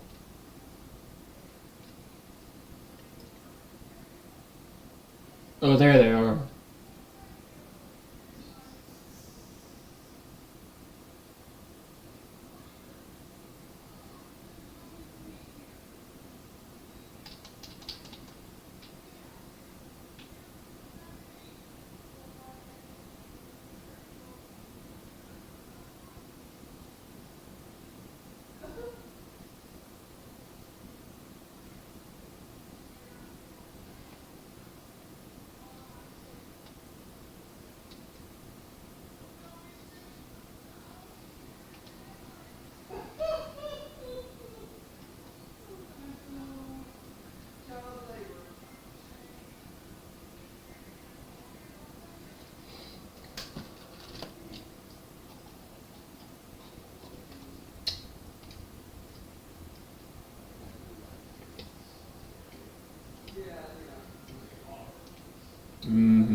Who is that guy? Oh.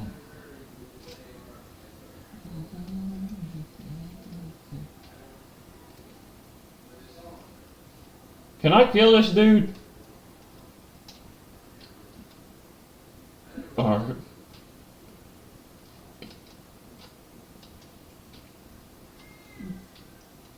it won't let me do anything to him. Might say no, maybe because this weapon's not working.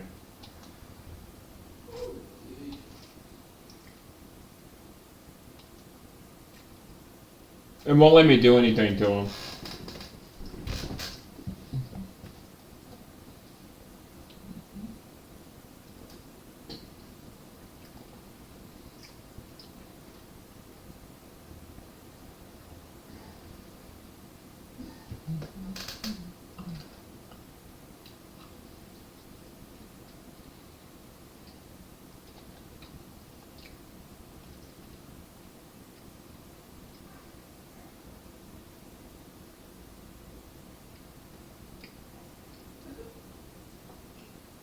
Where?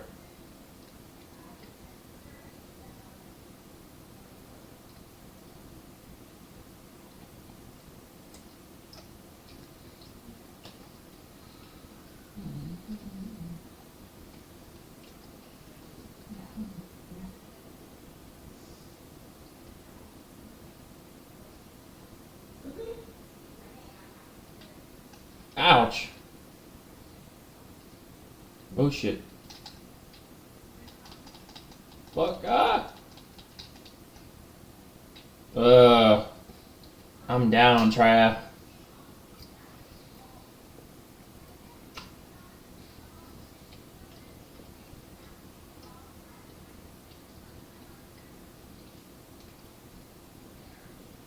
Shit. You want me to just respawn?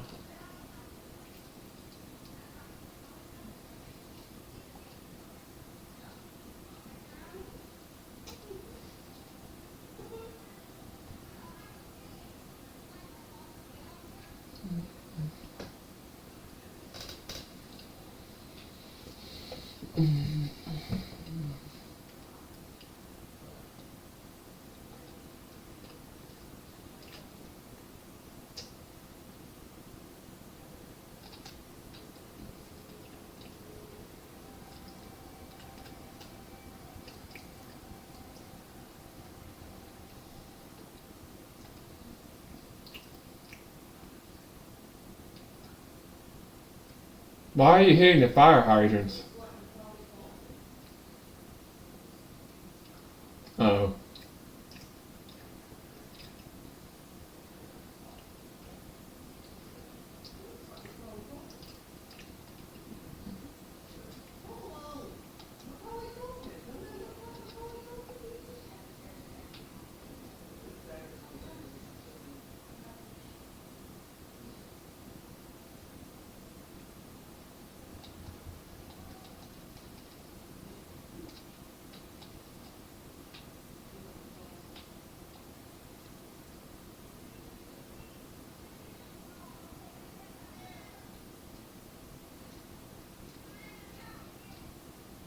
Watch out.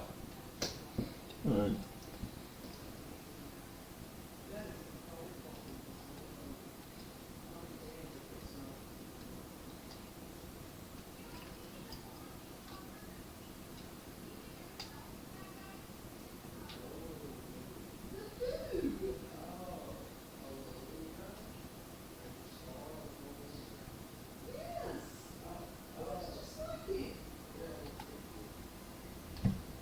What do you need?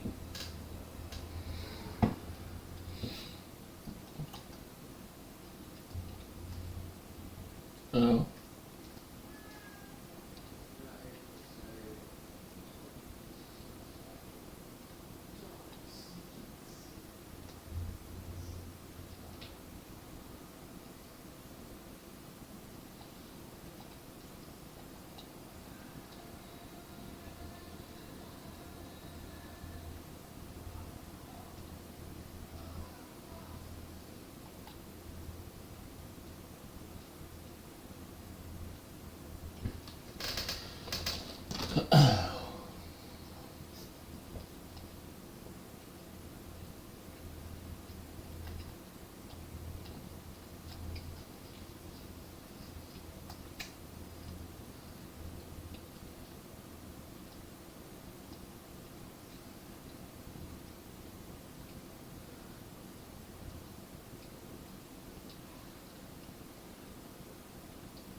How come your parachute goes farther than mine?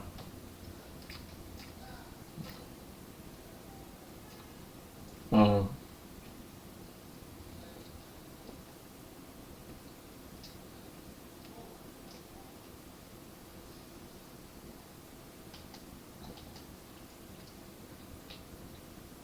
Uh-oh, that's not good.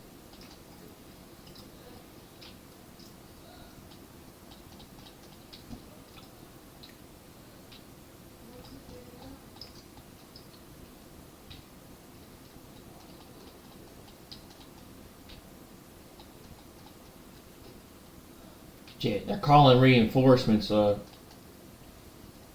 Need your help over here, Trap.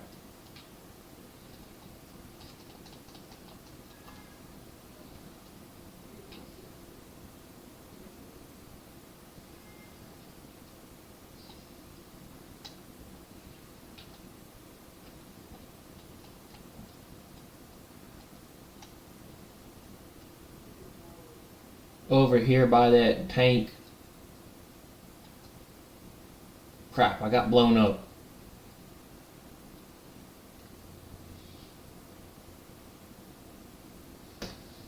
I think your grenades blew me up.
Are you gonna kill him?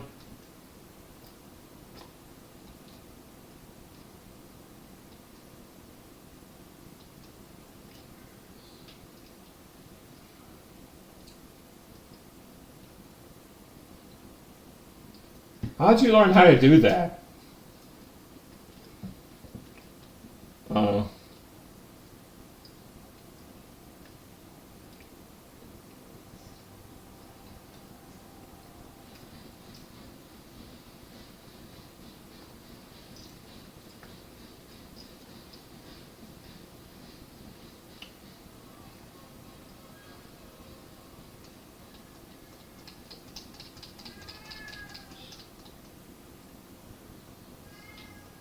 Dirty. Nice.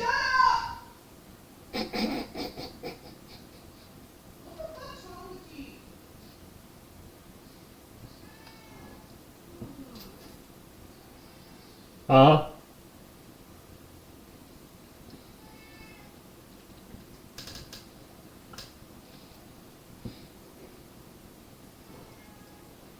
I guess your dogs went to sleep, huh?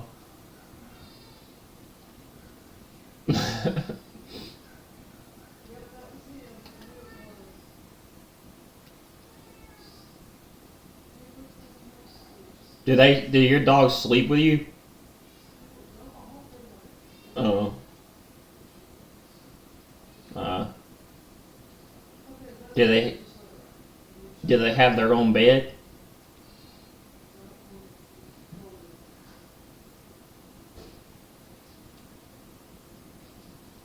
Who do they like more, you or her?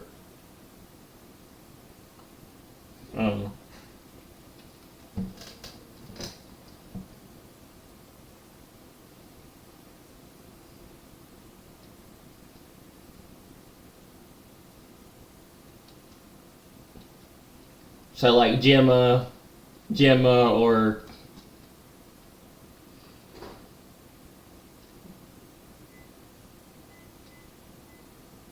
does Gemma like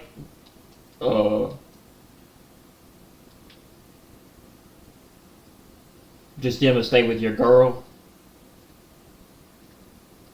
Oh, okay. They like you. They like her more than you.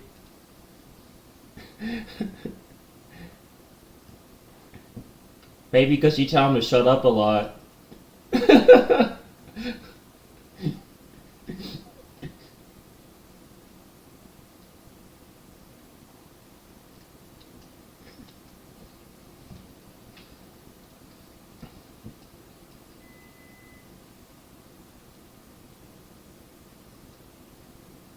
Maybe if you were nicer to them, maybe they would be around you more. Oh. But they like spending more time with her. Oh.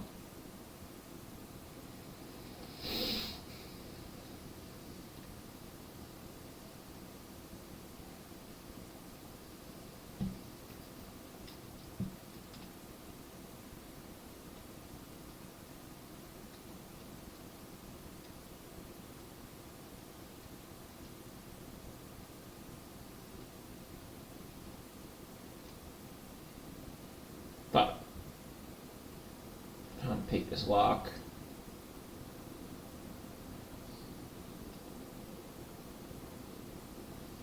What, you in trouble?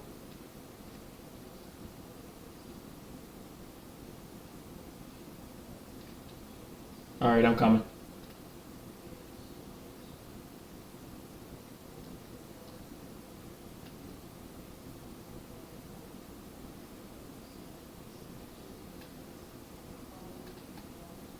Well, shit. That didn't go so well.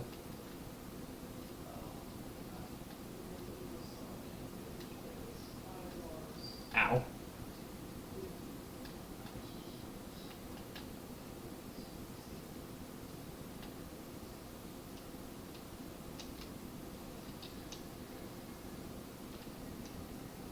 Crap, I got blown off the damn thing.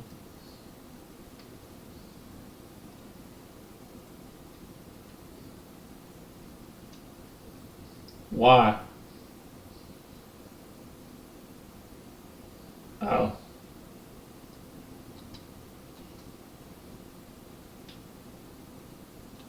Yeah, the last time I played this, I stole a bunch of stuff from them too.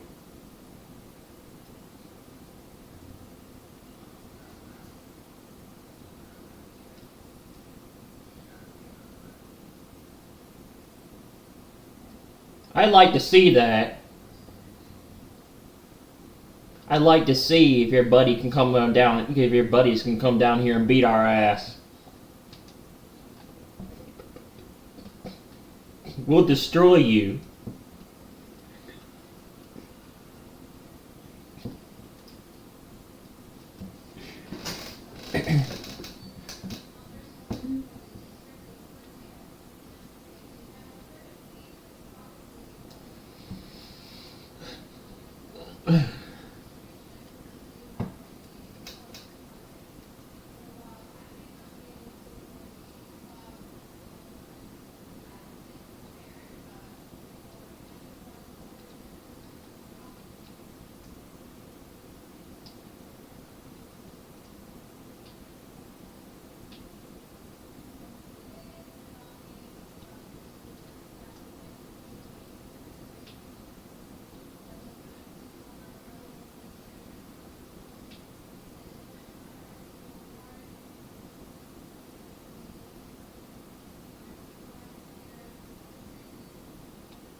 You got everything now, you think?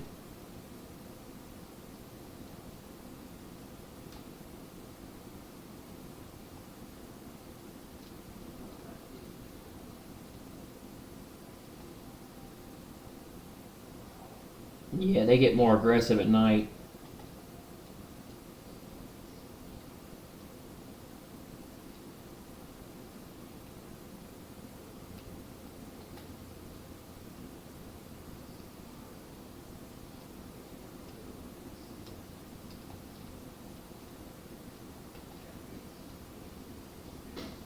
Are you going to be busy tomorrow?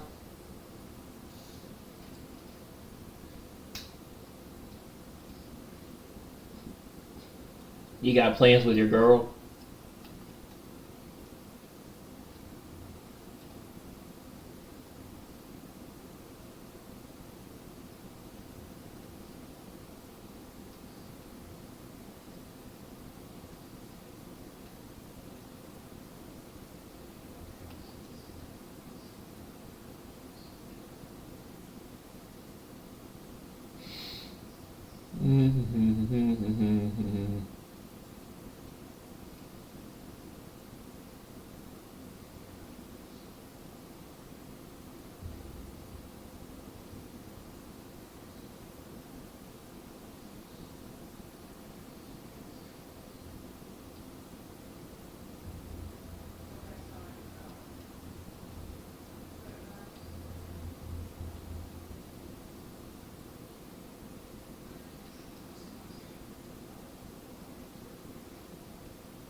Go and buy a bunch of scraps.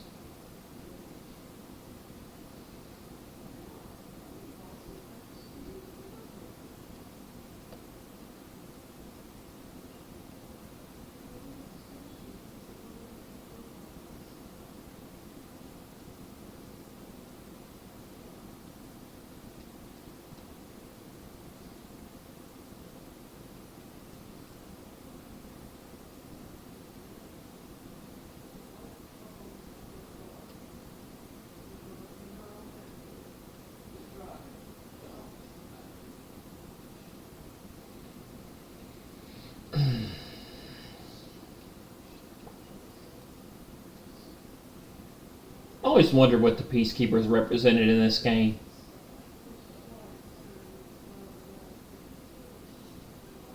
Kind of gives me Hunger Games vibes.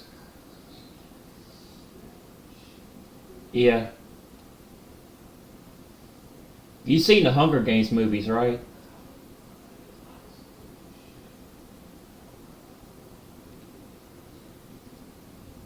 Where'd you go?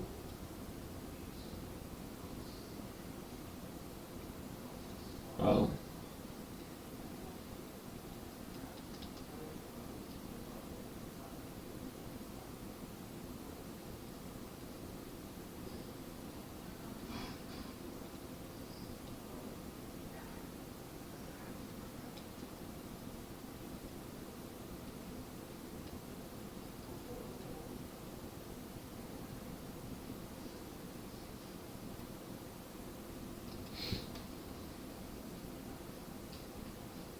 Ugh, fuck.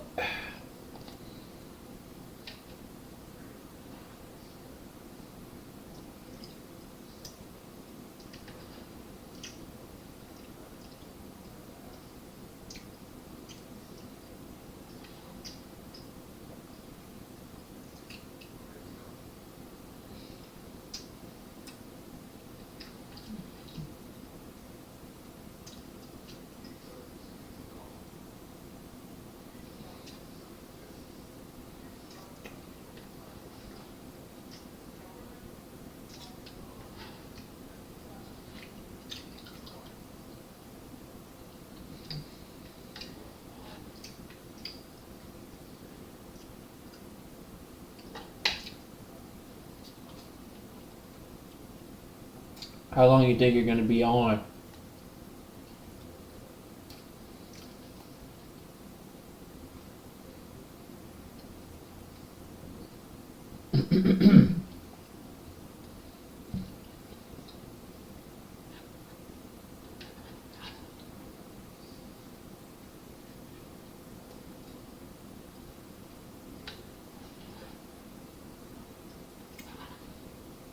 So you hated living in Henderson City?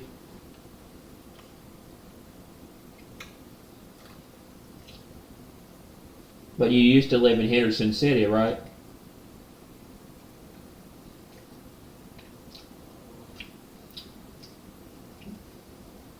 In Poston, where is that? Oh.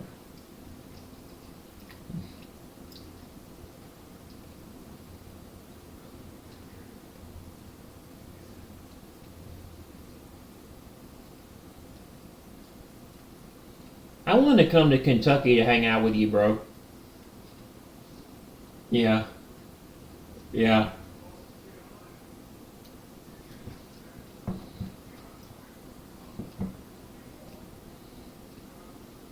You could show me around Henderson. Is Henderson big or small?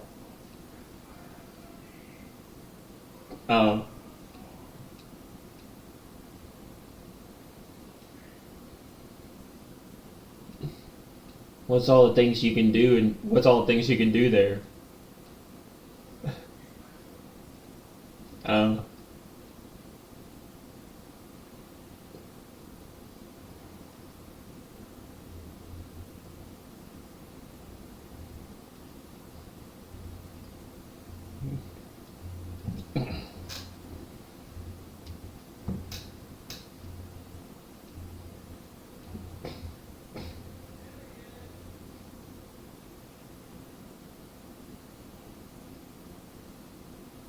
Were you born in Kentucky?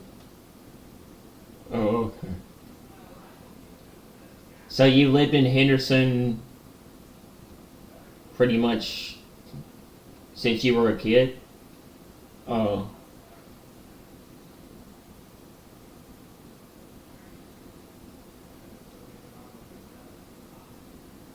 Where are you?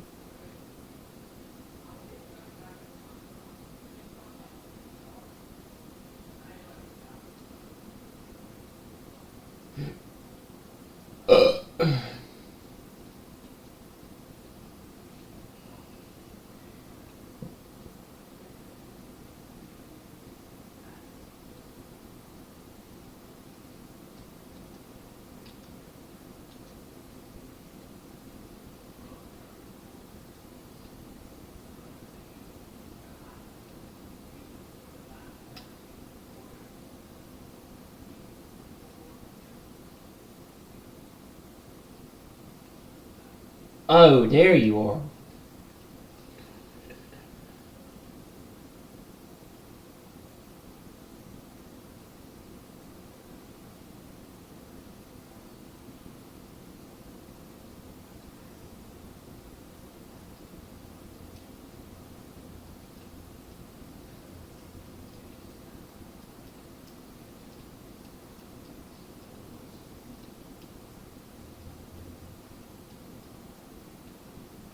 Do you live in a house now, or do you live in another trailer?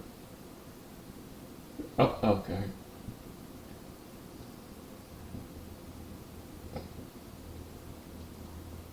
But it's not like, is it bigger than the one that you were living in? Oh, okay.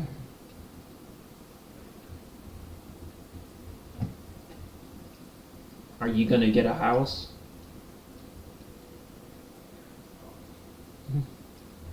You said y'all were shopping for one. Oh.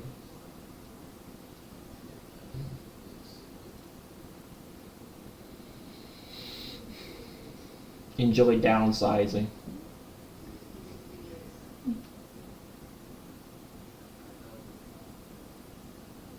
So you like living in a small place, huh?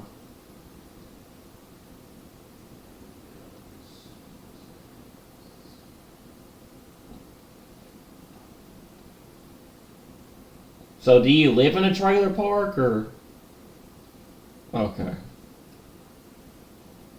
Oh, okay.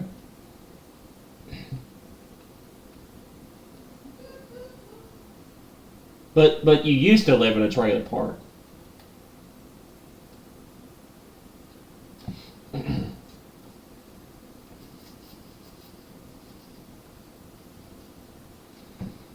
And so it's not as crowded as it was compared to where you were before, huh?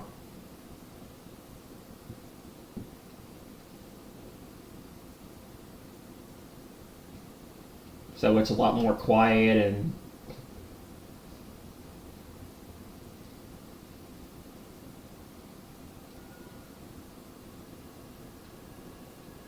you have like a lake or anything like that laying around, like for fishing or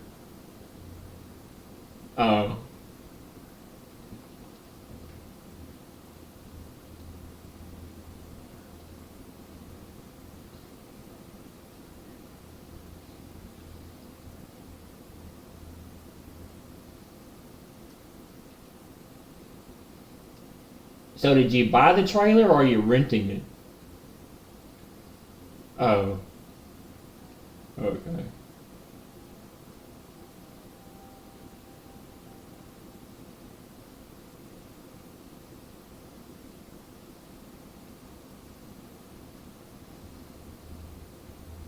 Dog drinking water.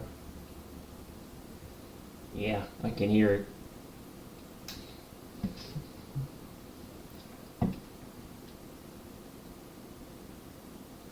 What are you doing?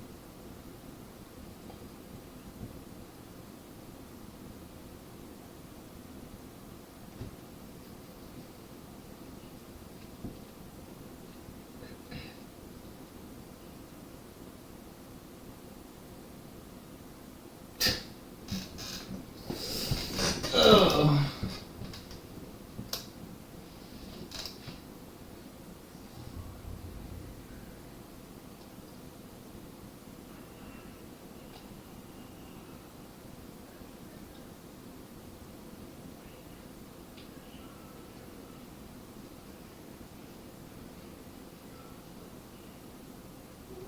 I'm already on the ground. I'm not good at I'm not good at being able to parachute.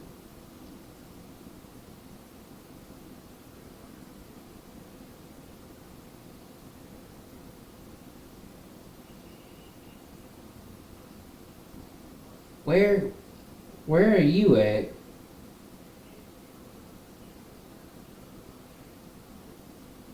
You're already there.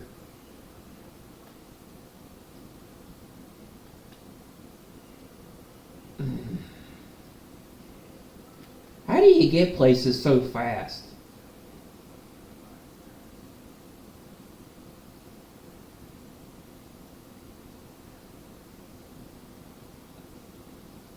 I mean, like, I don't know. You just get places a lot quicker.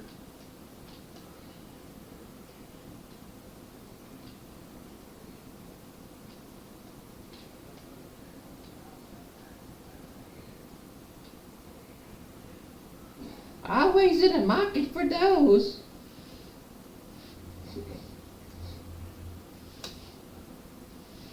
Definitely.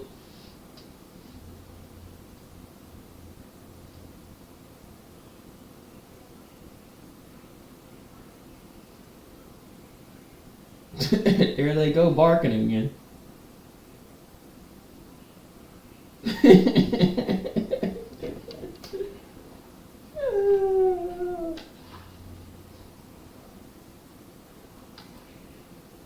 They're gonna wake your girl up and then you're gonna get in trouble, Trav.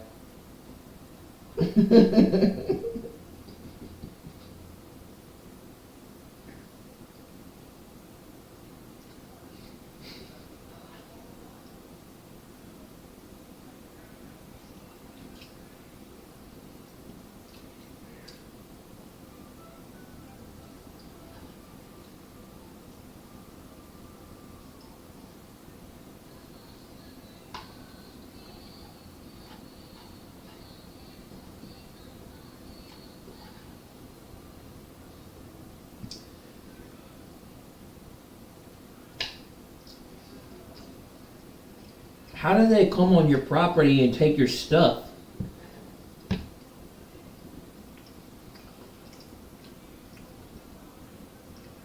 How did you not catch them? So they took blocks? What kind of blocks?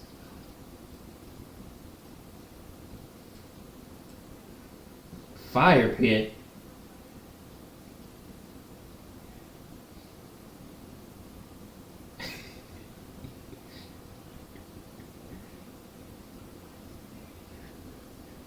Like cement blocks?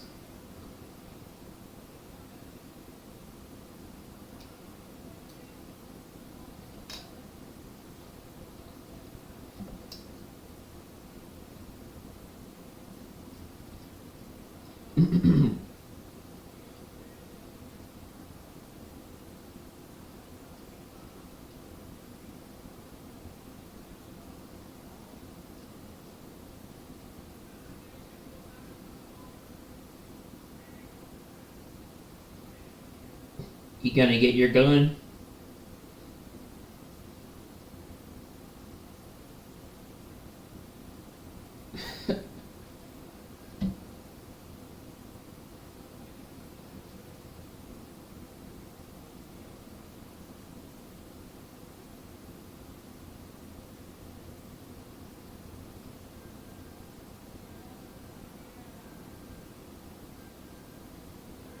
Oh, are you outside?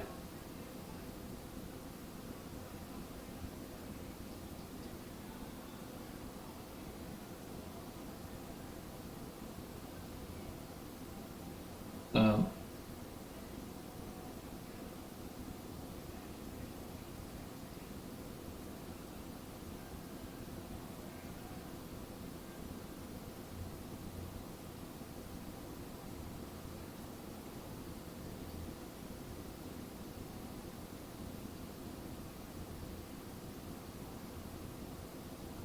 Maybe you need a dog trainer.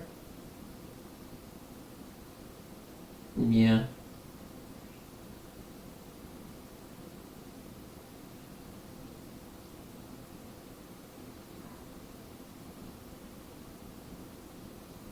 What's not new?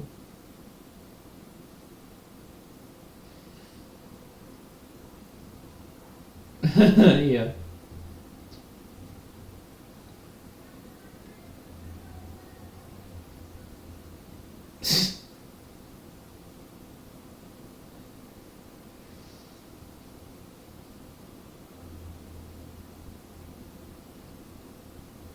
What? Oh.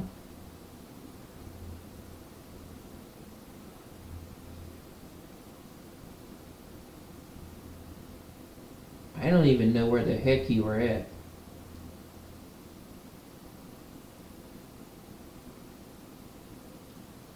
Are you at that? Are you at the place for the mission?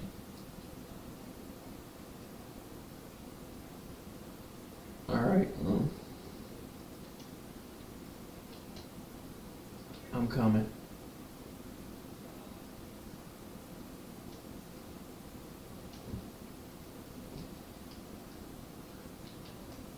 Oh shit. Oh crap, I almost fell.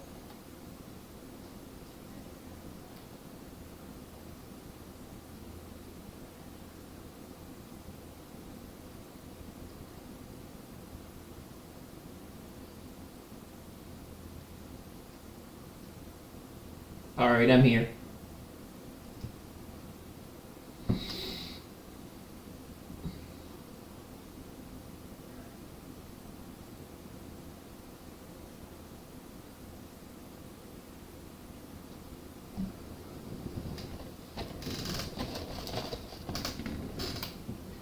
Get in the house!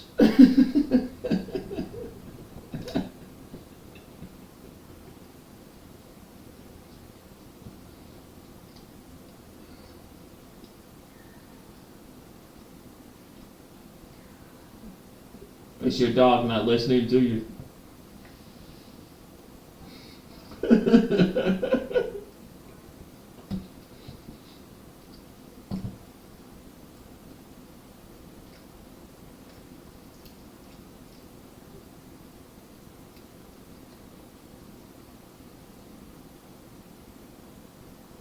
Oh, are you done after this?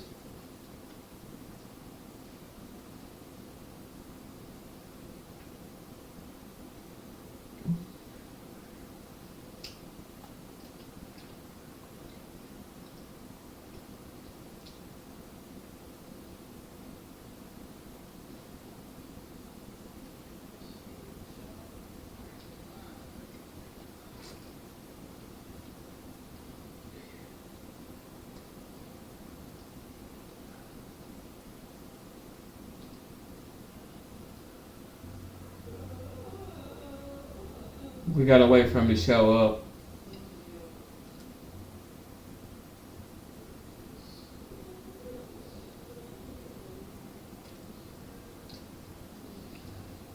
Did you make that? That weapon.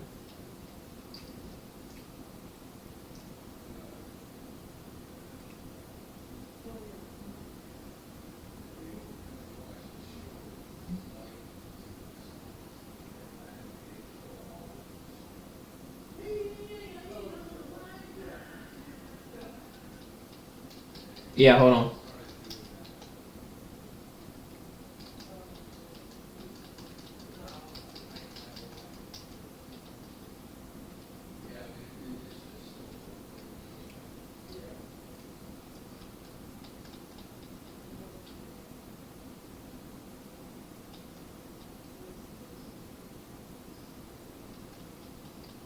What happened?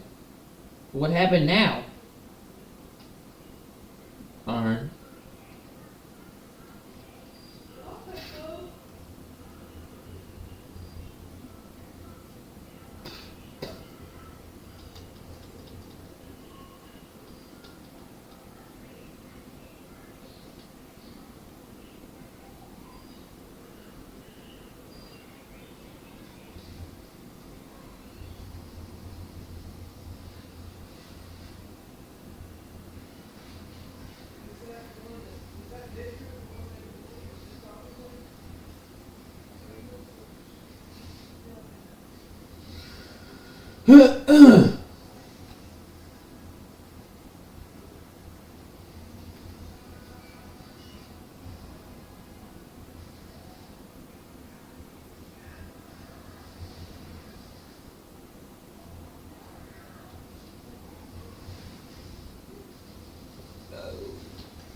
Fuck. No! Crap, I almost had it.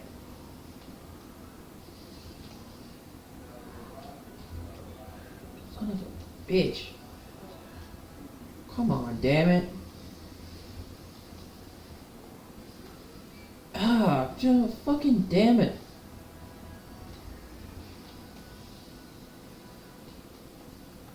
There we go, and now I finally got up there.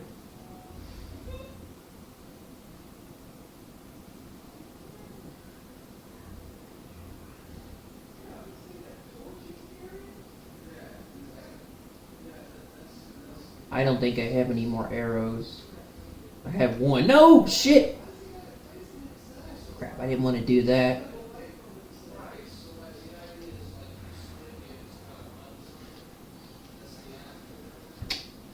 Damn it. I didn't mean to come. I didn't mean to come off the building like that.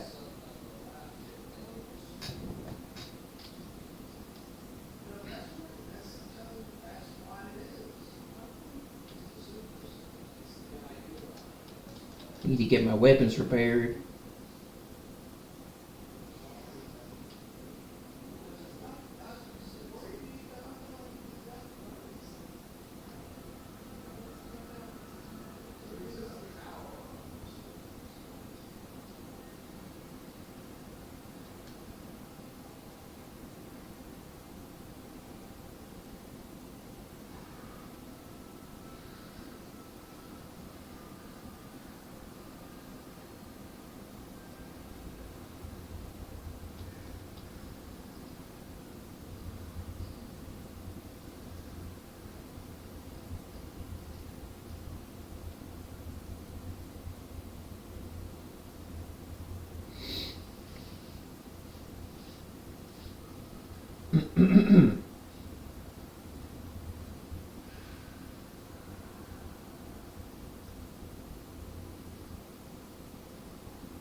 Yep.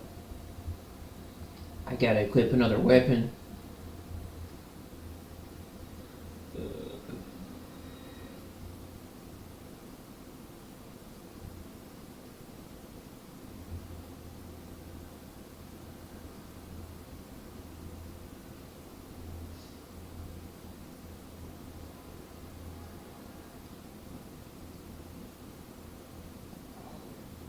fucking glitched. Or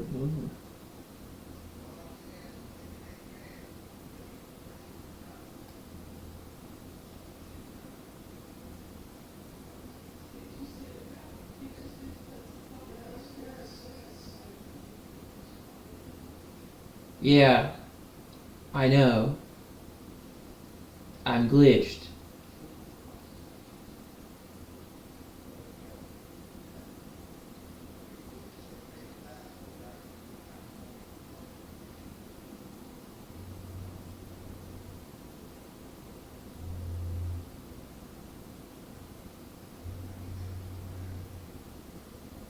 No, it still looks like I'm glitched.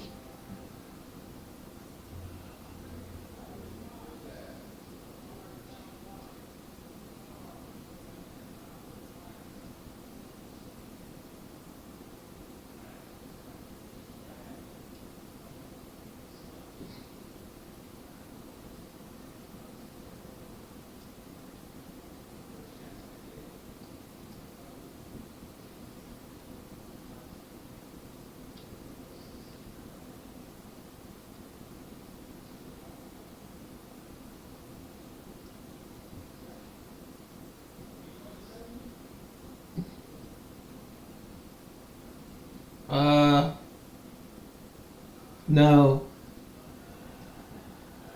I was in the menu screen doing something.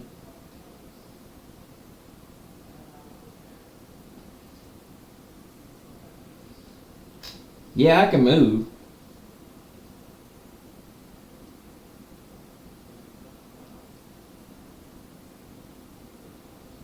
What?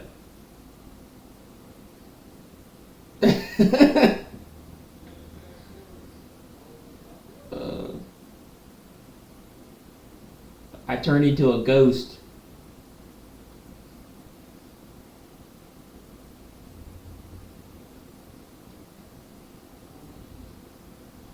Crap, I got blown up by one of these dudes over here.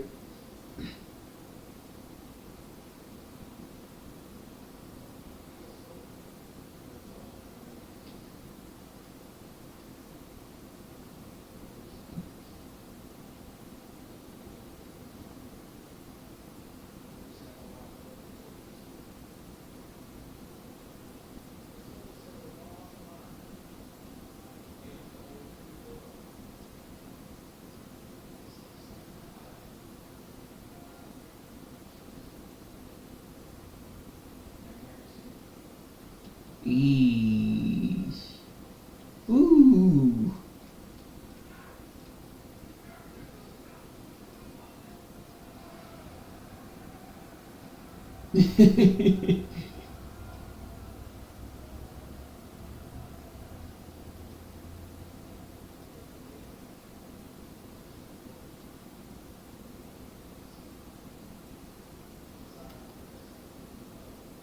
You're in a doghouse trap.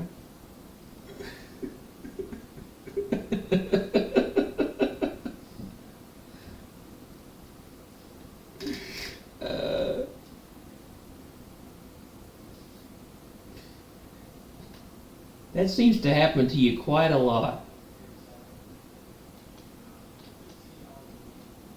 Yeah.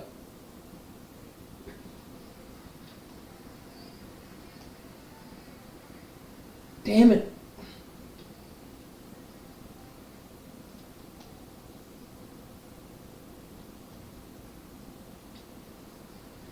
Come on, man.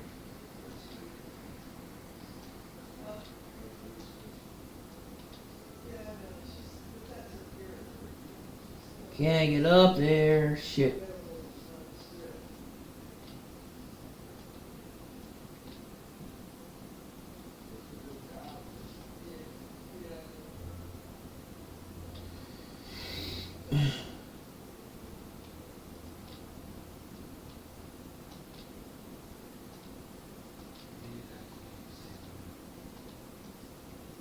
How did she wake up? Was it the dogs?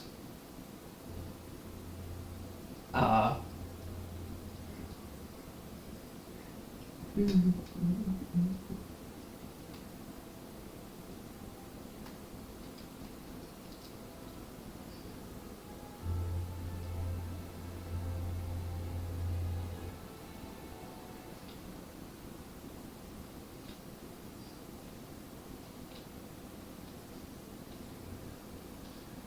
it.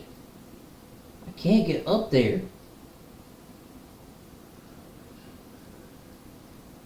Maybe if I find something else here. Climb up from another platform.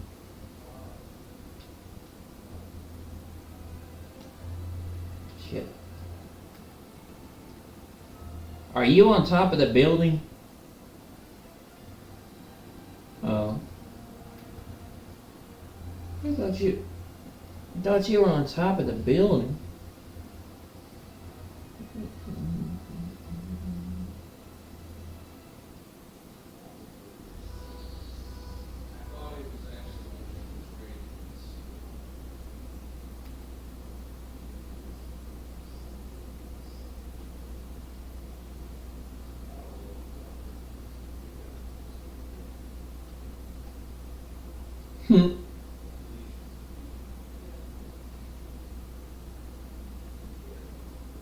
Is that the sound of your dog sleeping?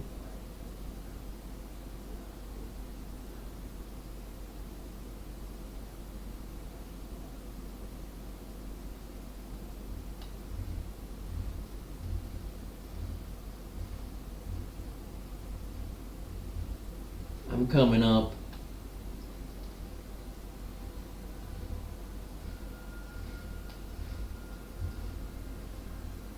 Alright.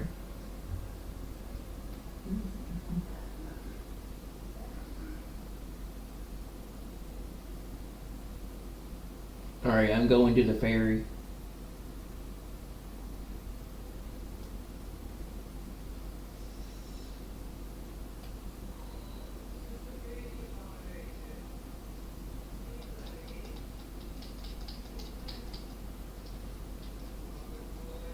God damn it. The big dude blew me up. No.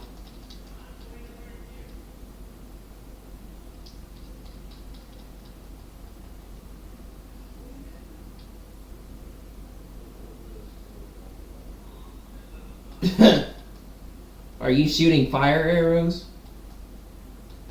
Oh.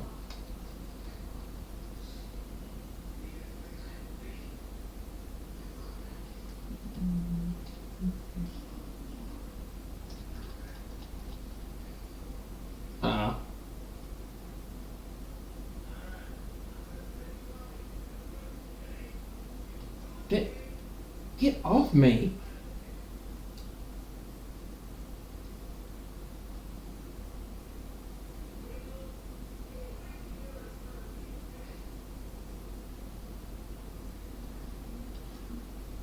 Where are you shooting from?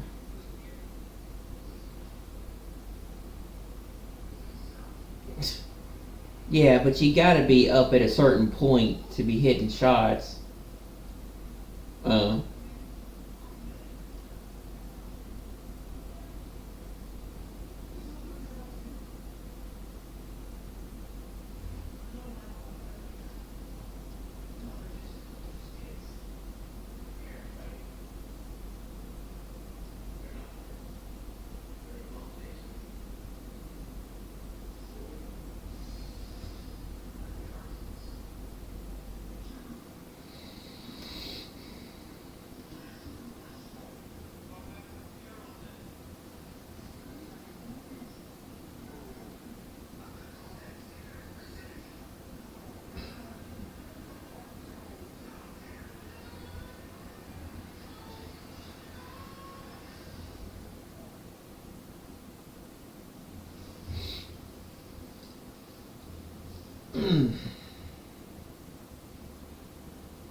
Why were you shooting the mines?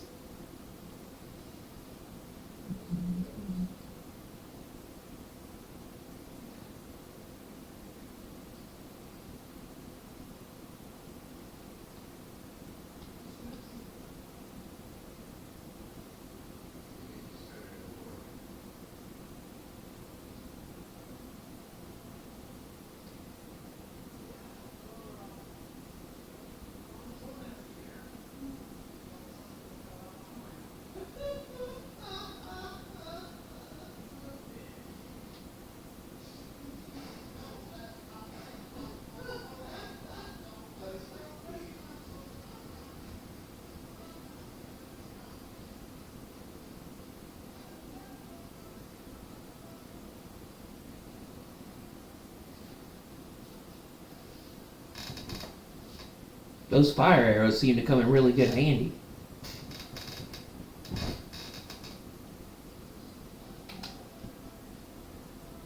What do you mean? Oh. How do you get the electric ones? Oh.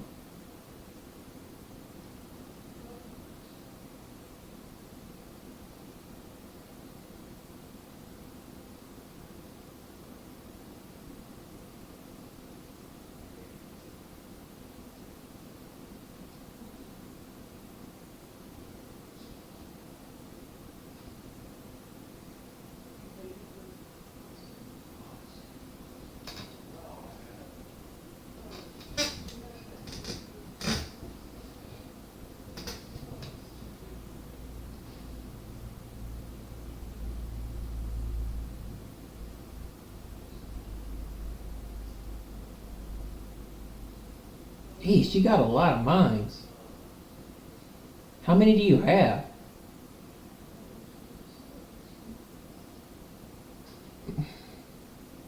Yeah, but what? How many? How many in number?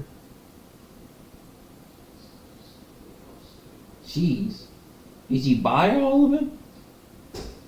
Oh, oh.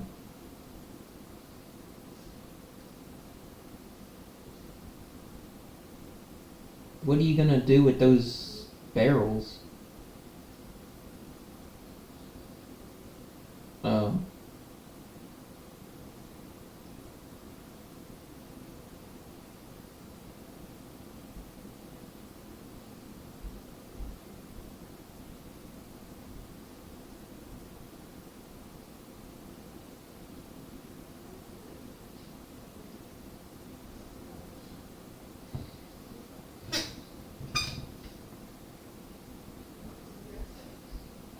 I bought a bunch of scraps. I wish I could give them to you.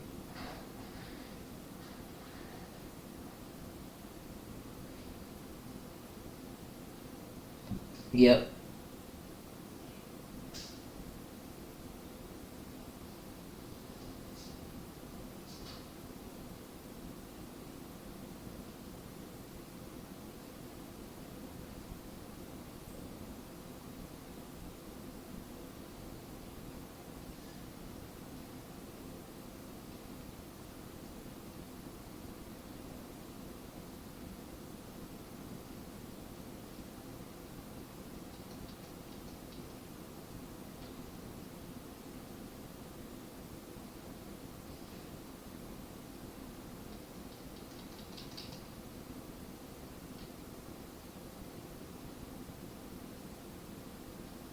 Oh, are you now using electric arrows? Oh.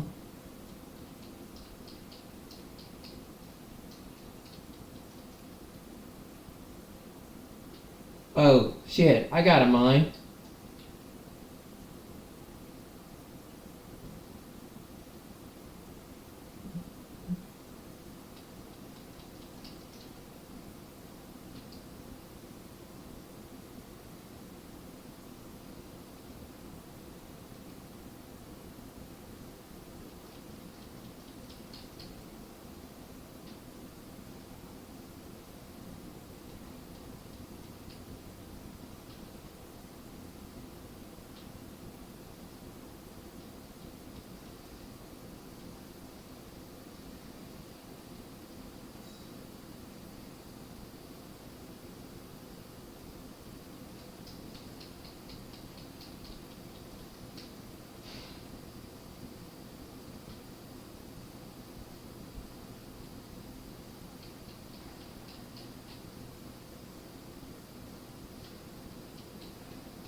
Shit.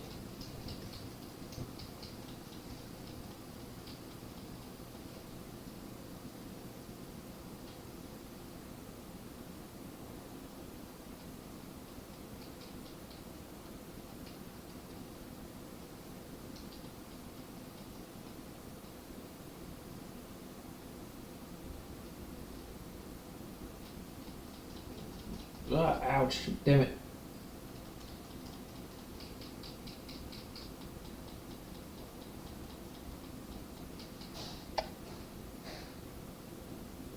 Oh fuck. Oh no. No. Shit.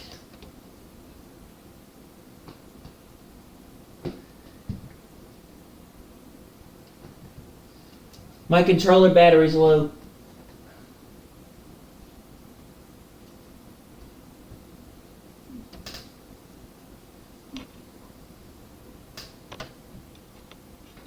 What the fuck? Shit! Damn it!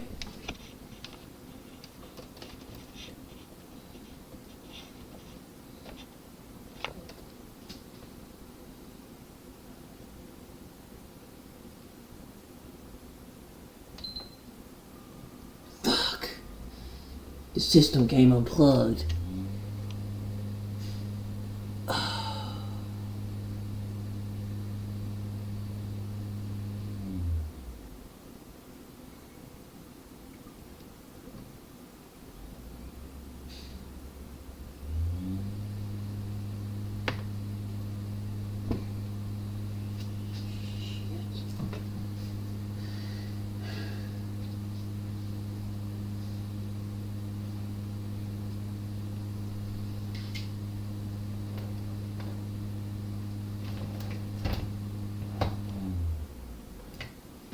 System came unplugged.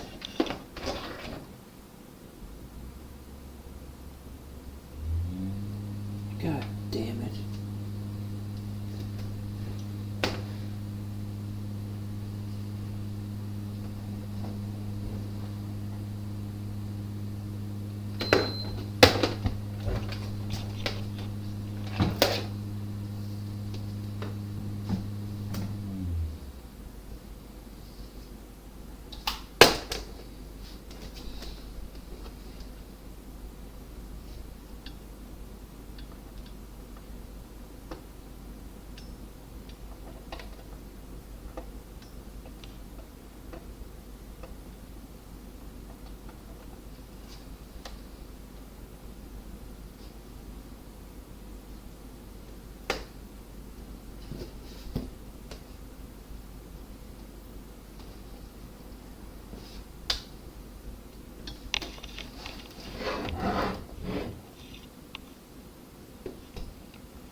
I was trying to charge my controller. Shit.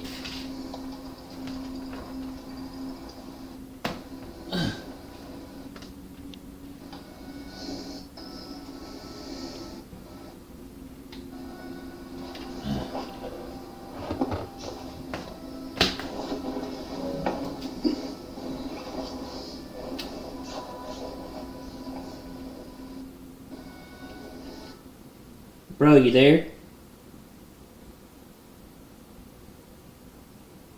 Trav, you there? I was trying to charge my controller and the system. I accidentally unplugged it.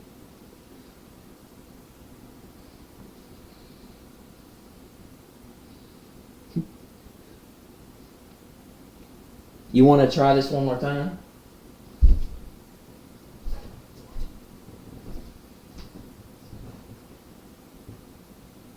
Alright, well I gotta find my charger.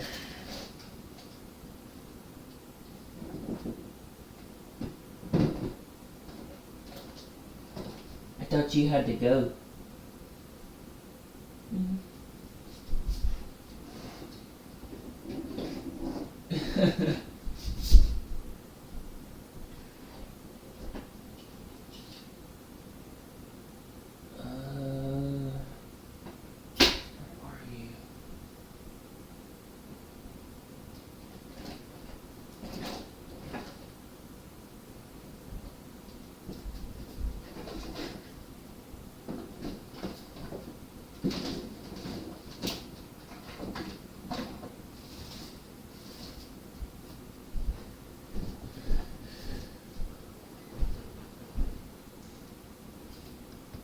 Well, I had it. Where is it?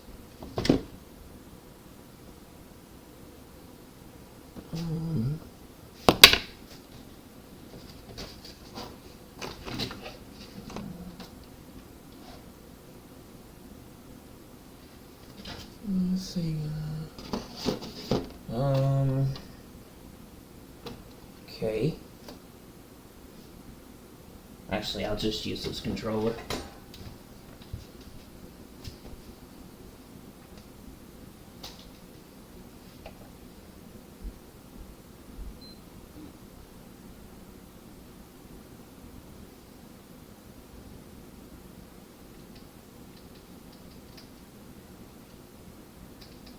Oh, it's not. Oh, shit.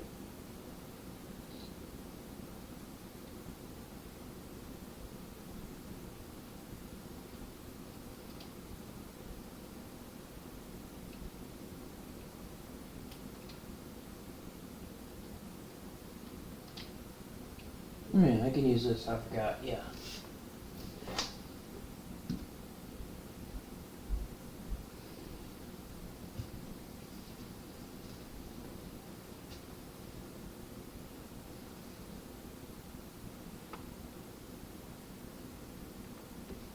Alright.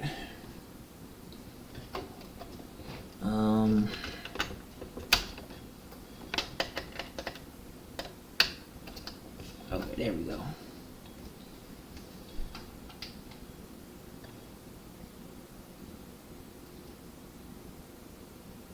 No. Really?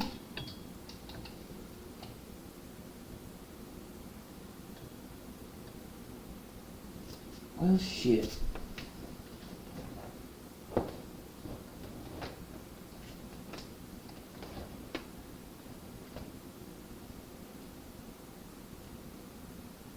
Hold on, I gotta find my charger.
I know I had it.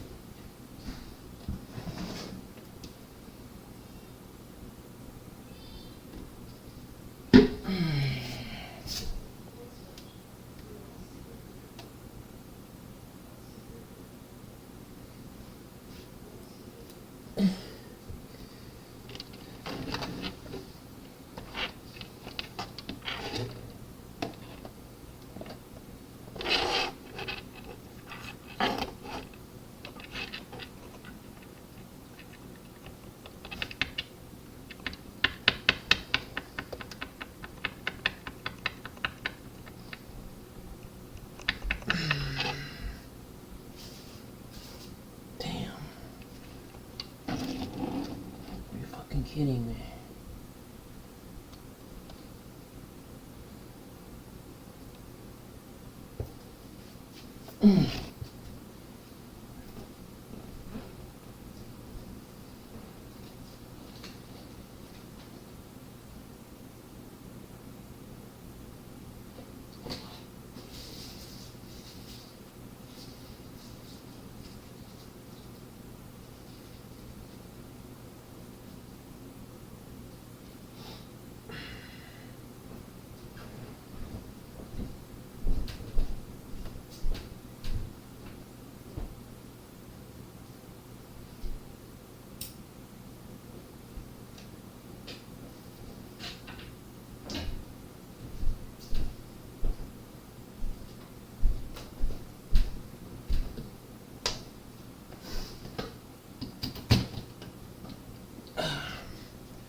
Alright, I got it fixed.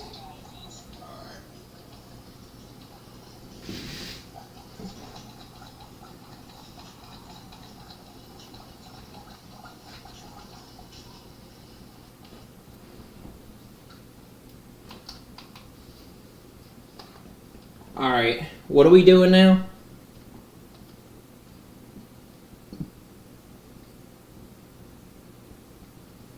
Alright. Alright.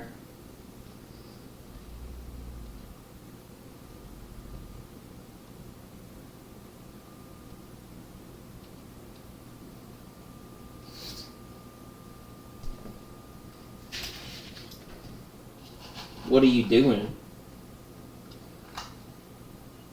Oh.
What's Tower Raid?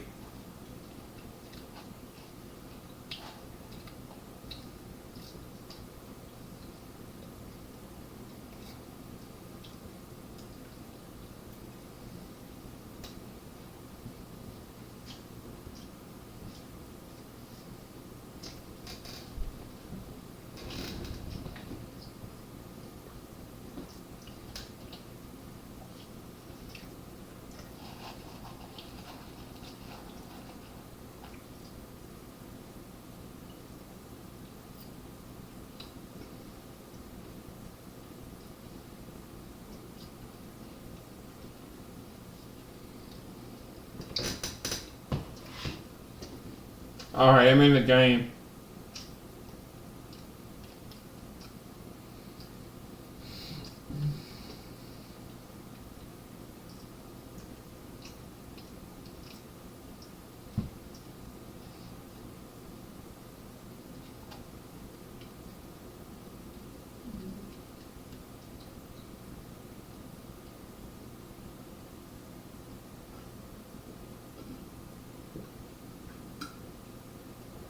Alright.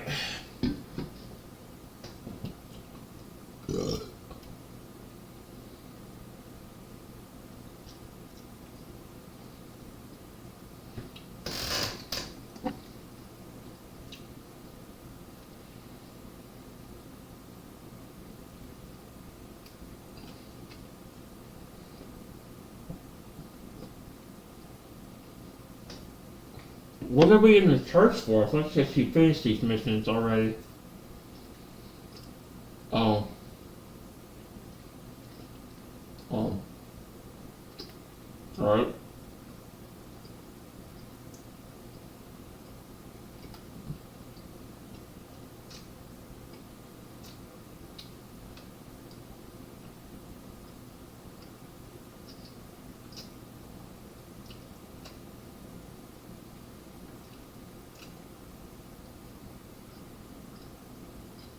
We go into Raid Hub? What's Raid Hub?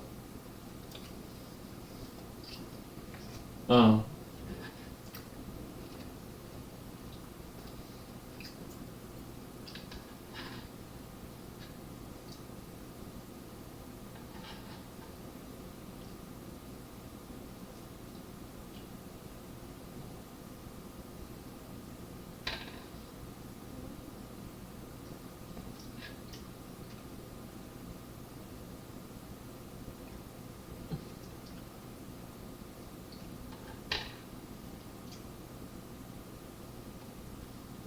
Is it like a free game mode or something?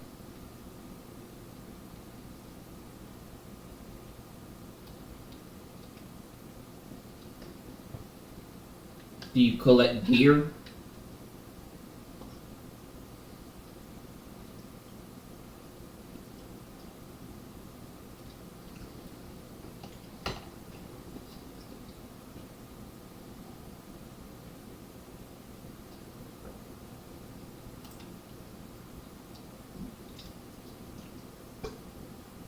Mm-mm. Mm-hmm.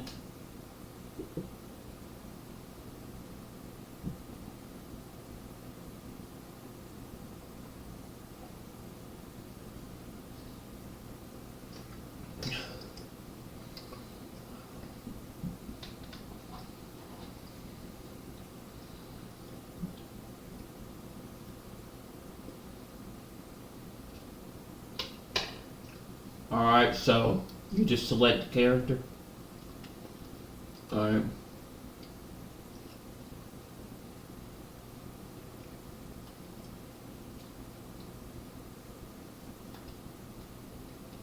Oh.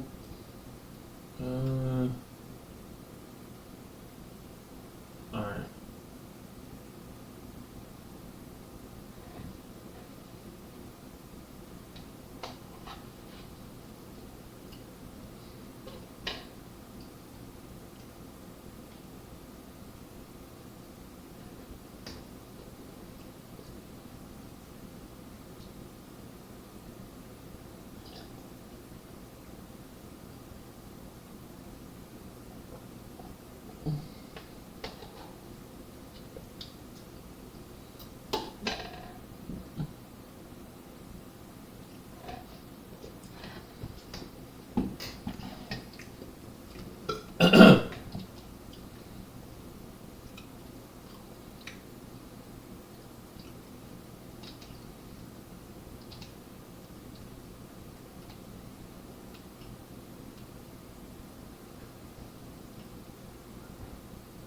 How do you zoom in to aim?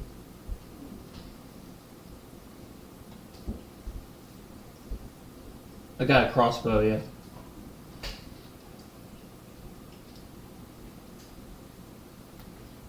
Okay.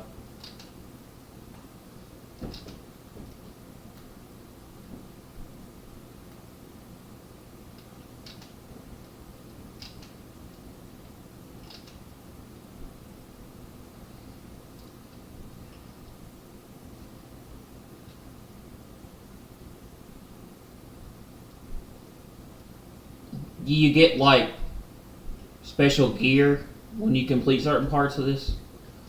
Alright.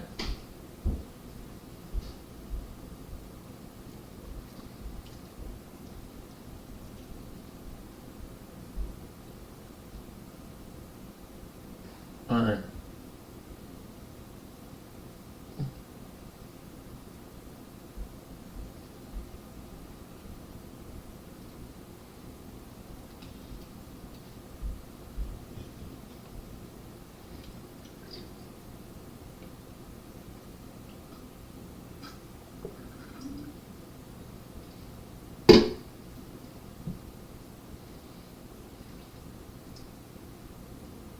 Do they get harder the more you go up?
Oh, do you have a sword?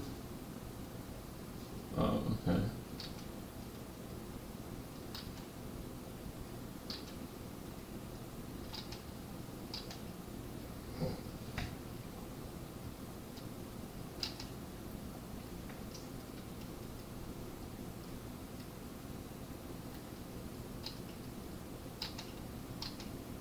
Oh shit.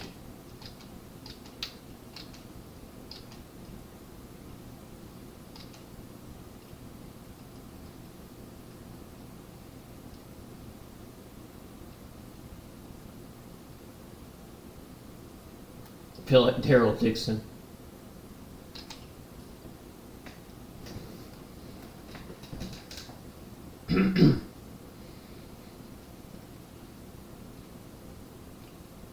All right.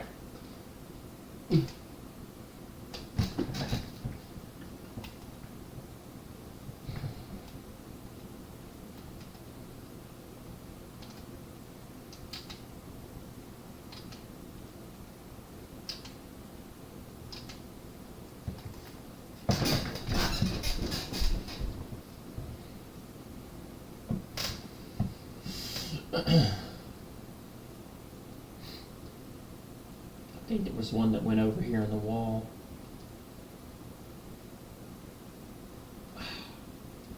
Well, that's okay. I've got like 150. 133 now.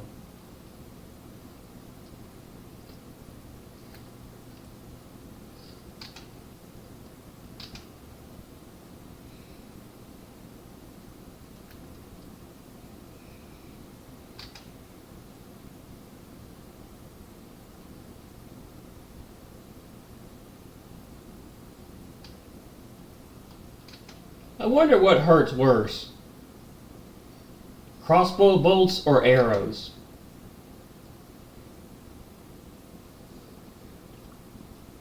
Probably.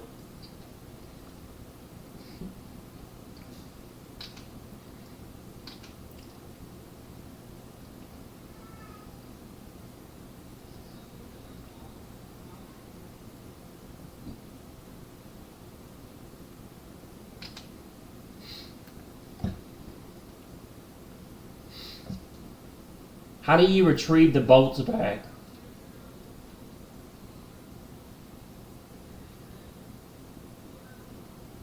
don't see them.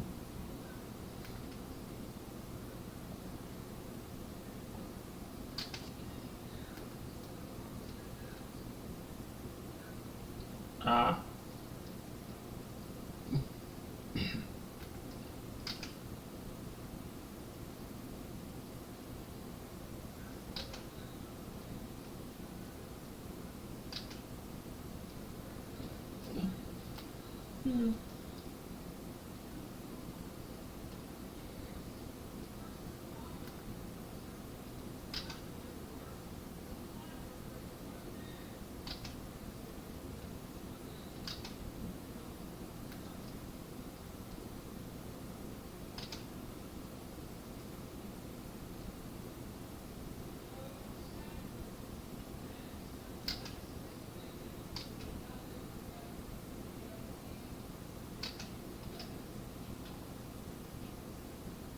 Shit, I got knocked down.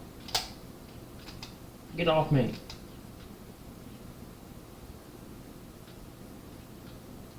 Did you set them on fire?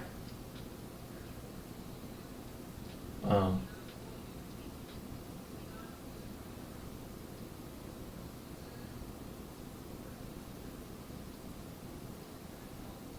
Where are they? I don't see them.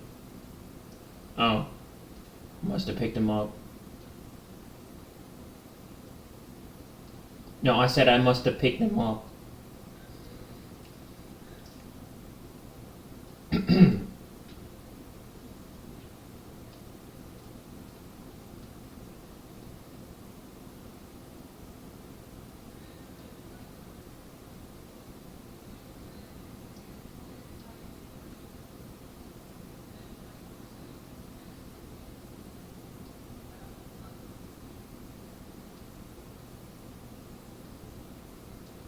There's some loot where?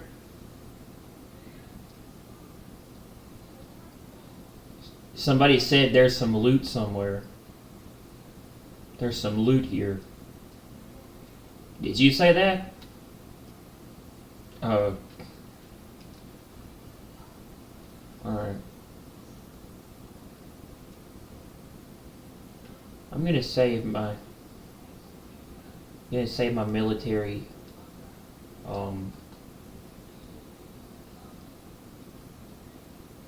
kits.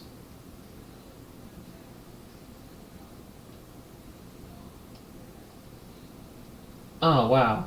So I can't use my 99 med kits that I still have for some reason.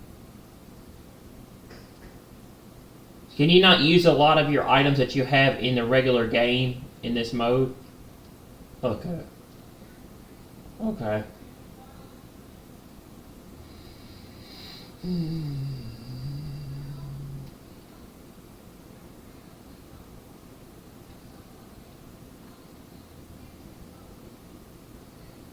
Is that the key to the next area?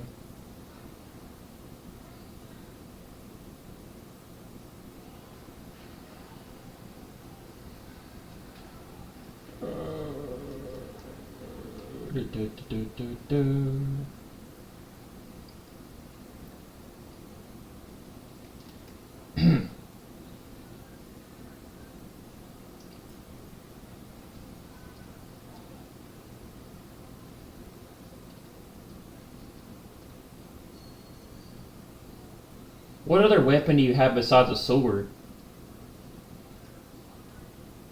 Oh. So it didn't give you two weapons? It gave me a crossbow and a dagger. Oh shit. What?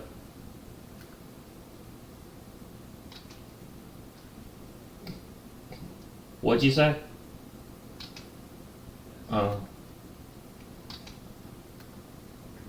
This dude looks like something out of The Last of Us.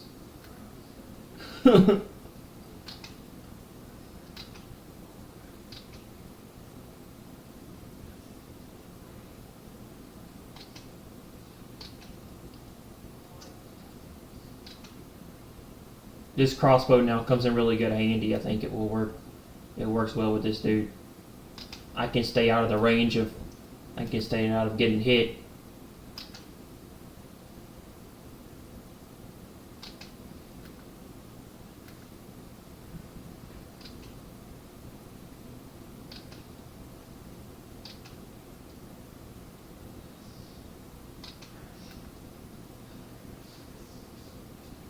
barricade the entrance.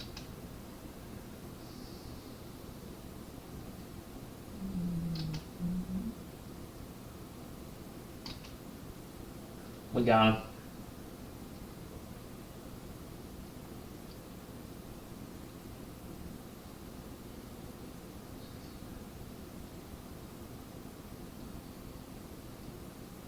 Do you just keep going up levels until you die?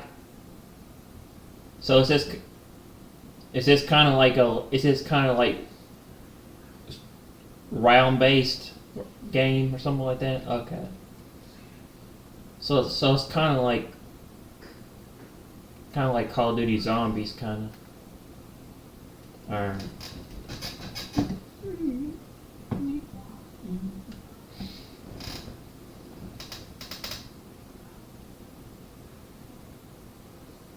Cool. So you get special items. So it's kind of like mystery box.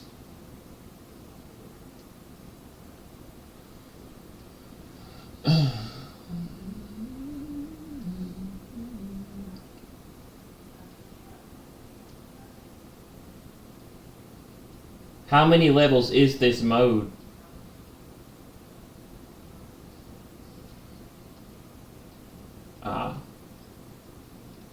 Did you beat it? Oh.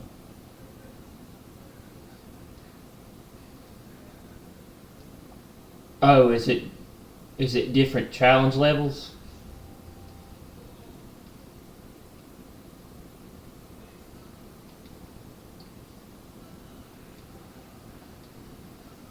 Tickets? What do you mean tickets?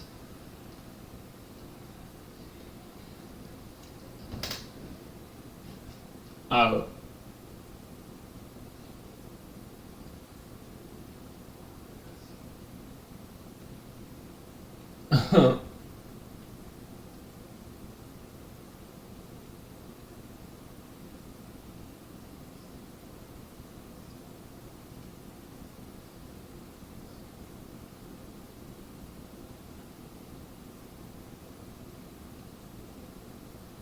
So there's 9 floors.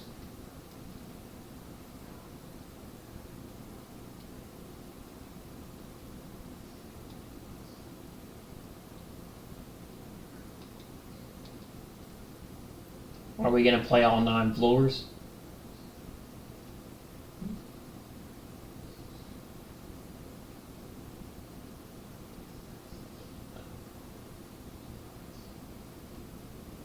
Where'd you find that?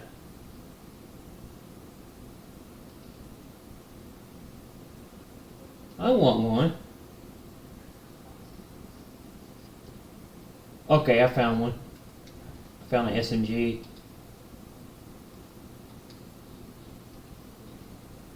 Yeah, it'll probably come in handy for later levels.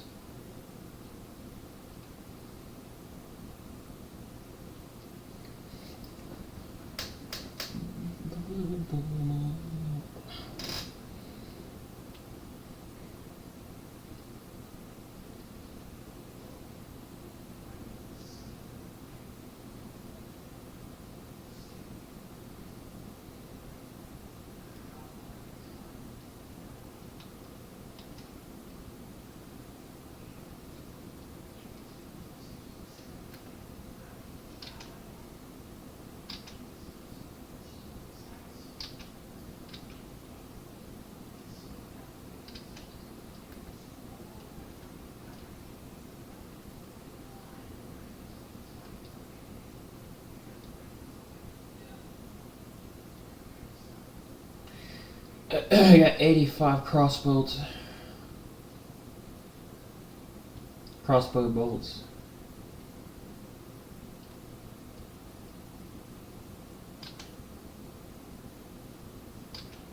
Ooh, achievement completed. Viral extermination.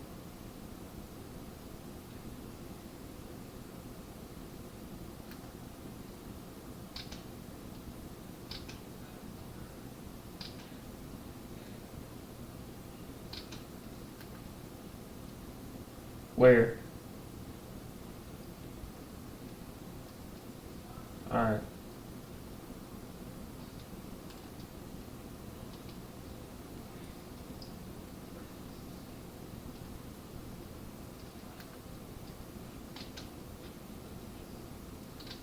So when did they add this into the game? Did they add it in last year?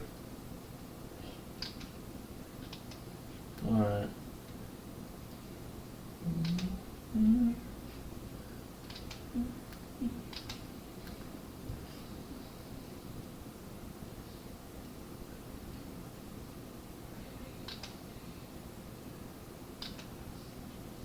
Crap, I got blown up by one of those big dudes.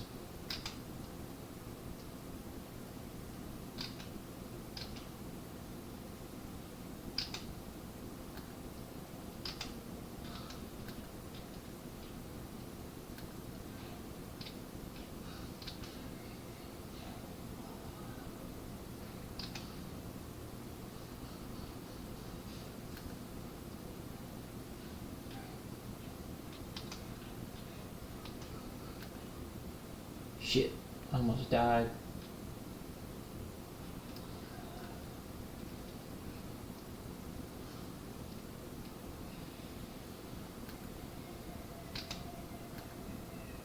I thought that was an enemy in front of me for a minute there.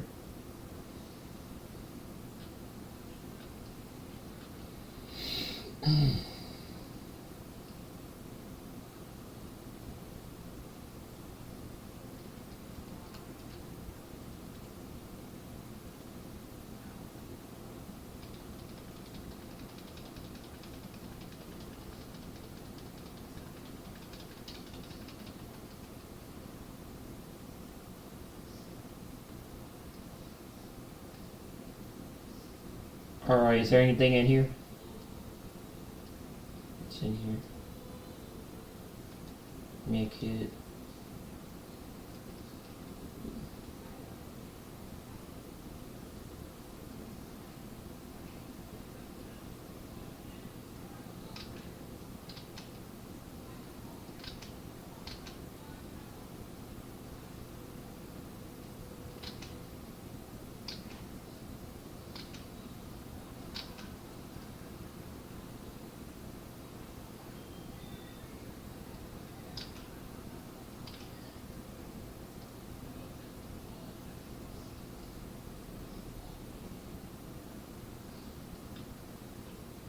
Oh shit.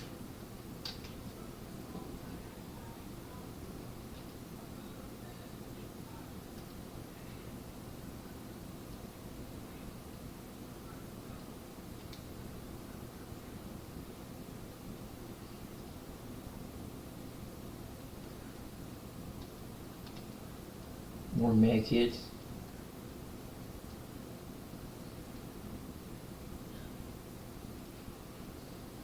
What spray?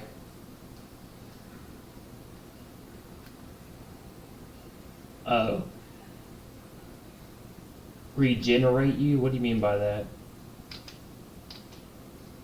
Oh.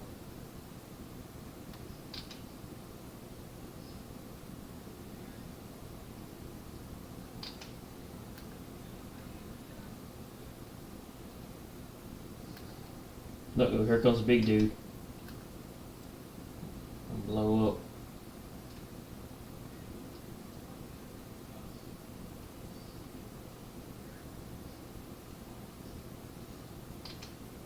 I like that sword. I wish I had that sword in the actual game. Yeah. Oh, you do? How'd you get it?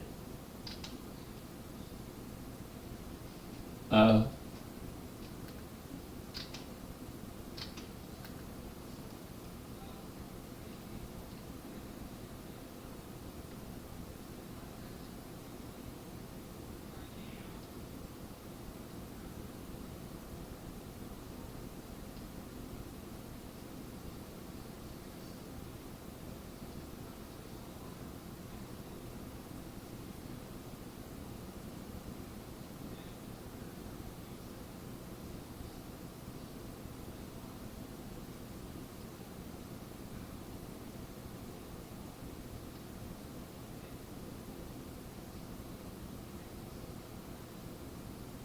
Figures.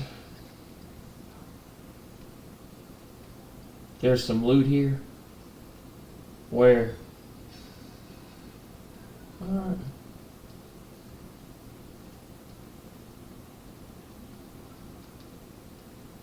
Oh, you're talking about the honey thing? That's what regenerates your health?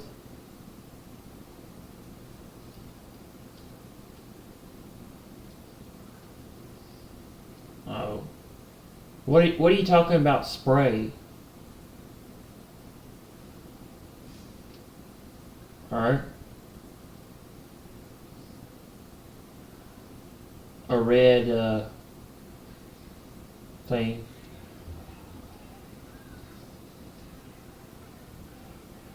Yeah, it looks like a respirator. It looks like something you would use for asthma. Inhaler.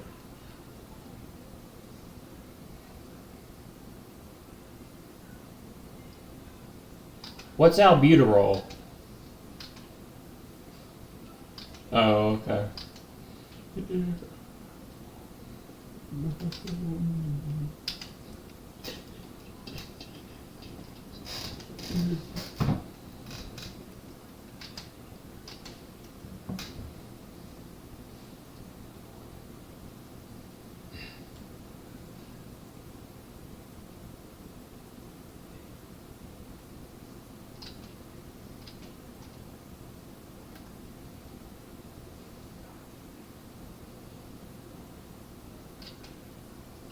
Is that why the sword's purple?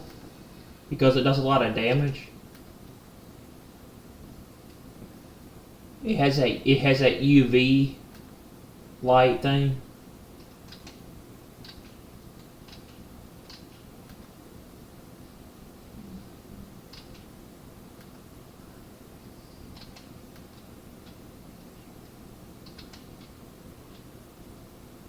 Look, I got stuck.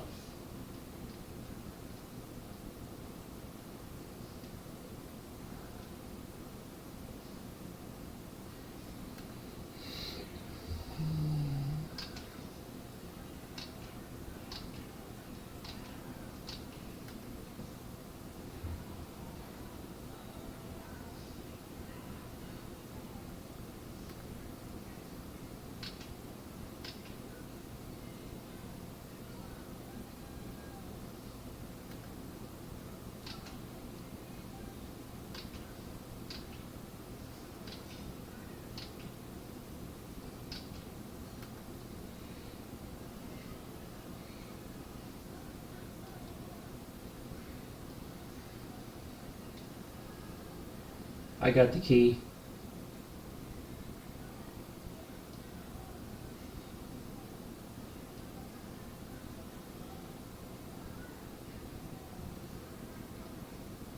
Restore the power.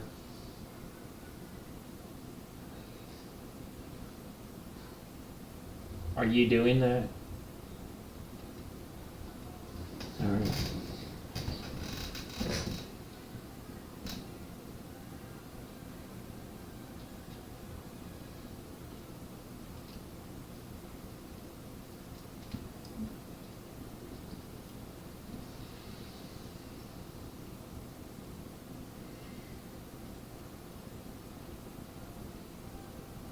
Shit, I'm about to run out of crossbow bolts. I've only got 5. I've only got 5 left. I will.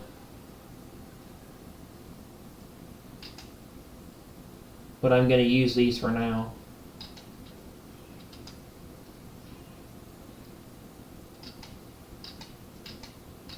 Get off me! Get off! Ah, fuck! Shit. Now I'm down.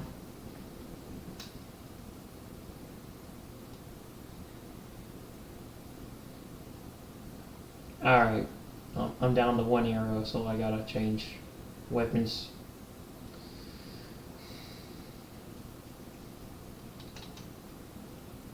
Oh shit.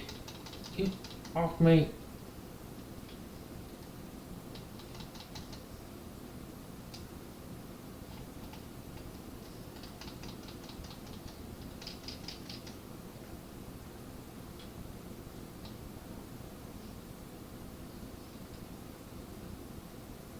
That hurt.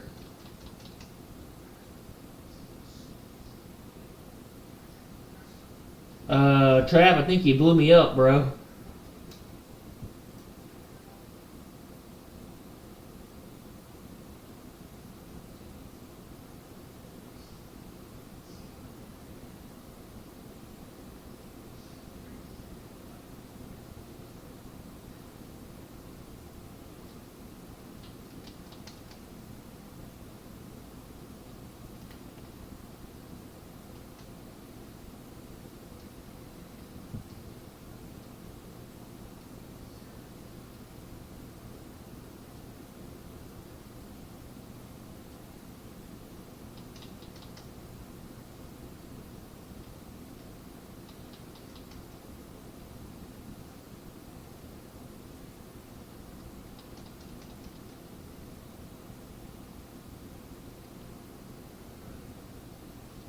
Why does your guy sound like he's wearing a gas mask?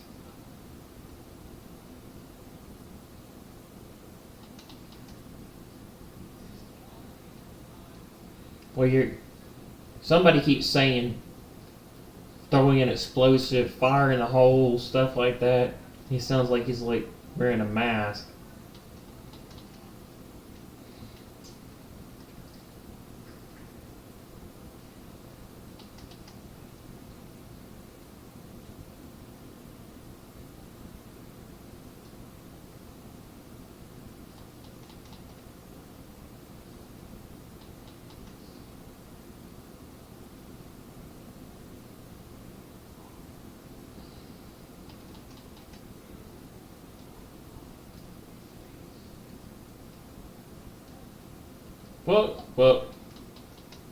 Fuck.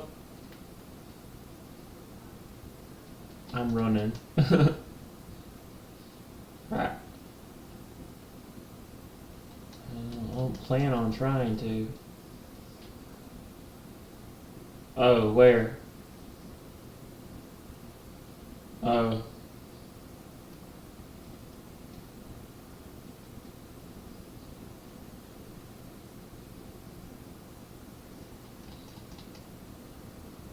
I don't see anybody.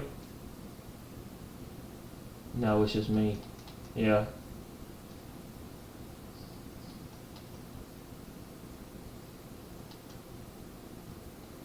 I got him.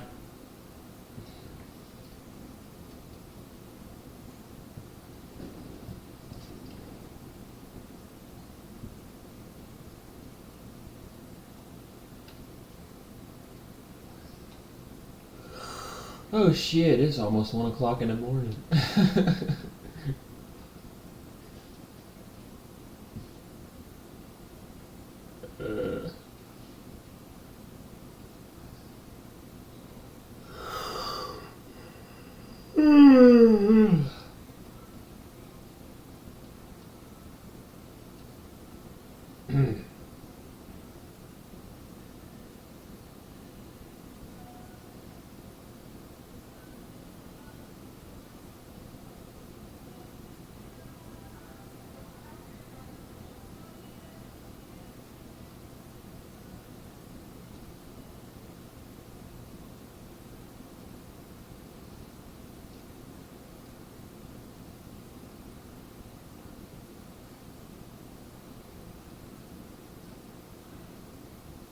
I got the key.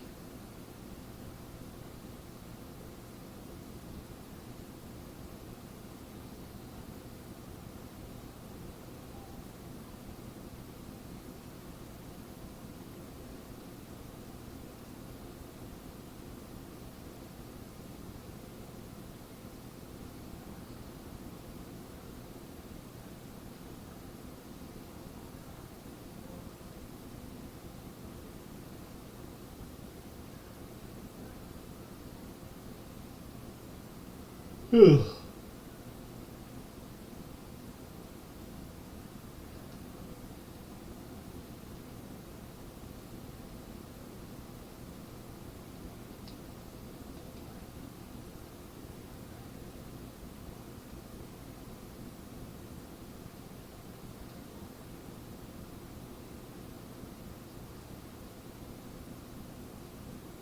Ooh.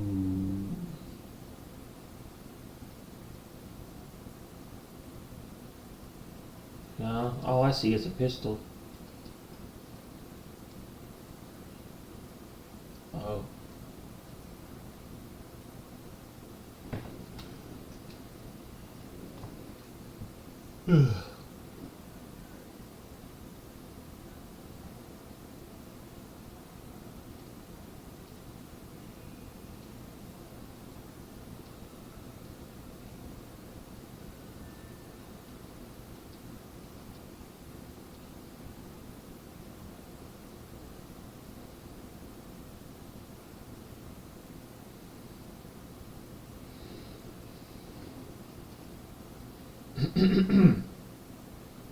Floor 7. Okay, no, maybe not. No, floor 10. Thought you said you weren't going to use guns. Why? Because this is because these are the harder levels. Oh.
You glitched?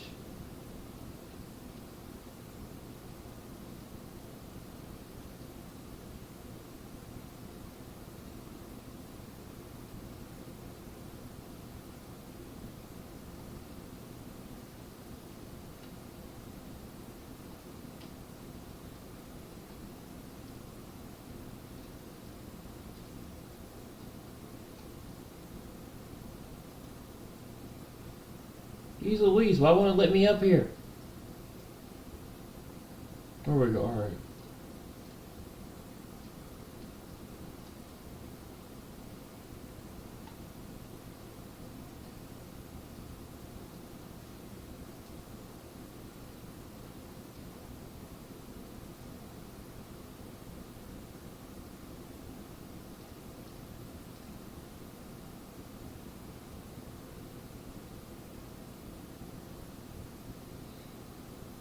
It's a restaurant.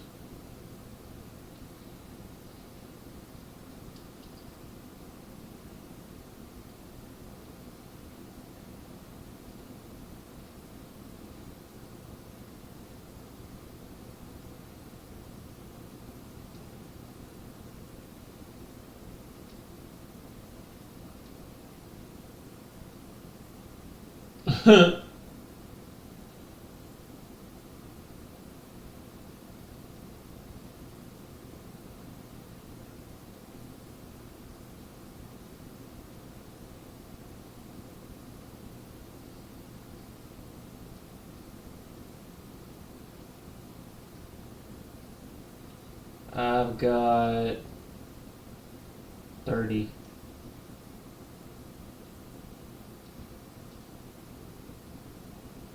I've got 13 in a clip and 30 in a magazine. 30 bullets for a magazine. 30 bullets, 30 rounds. I got 13 rounds and I got 30 in all.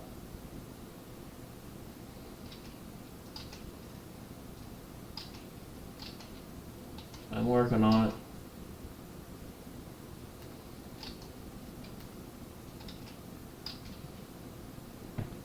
Crap, I'm down.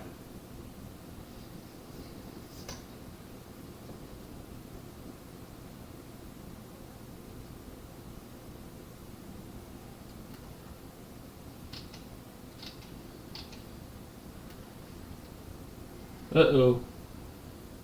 Another big dude.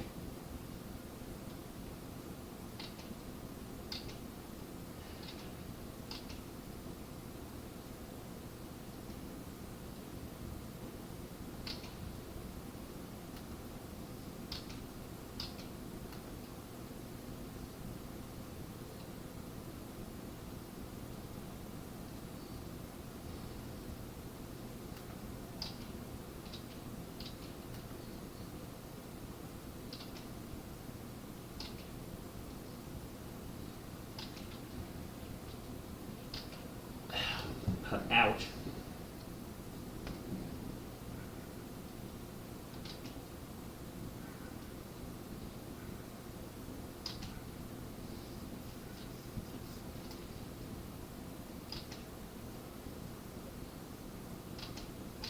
Need help?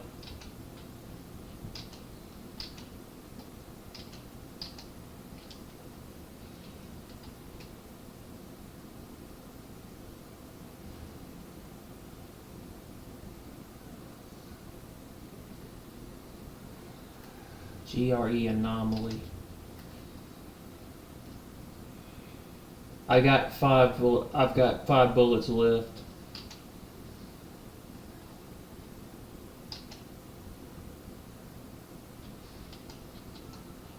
Got 1 left. That's it, I'm out.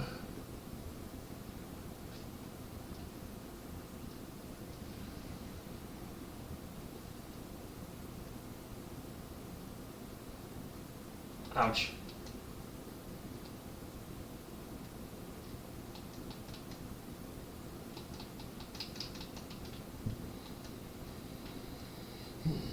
He's at the top of the stairs.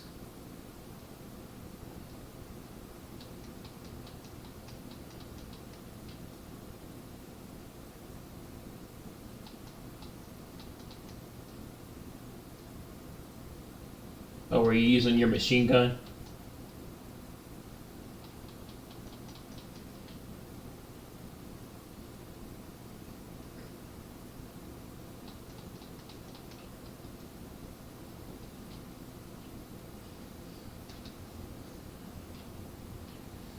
Ouch.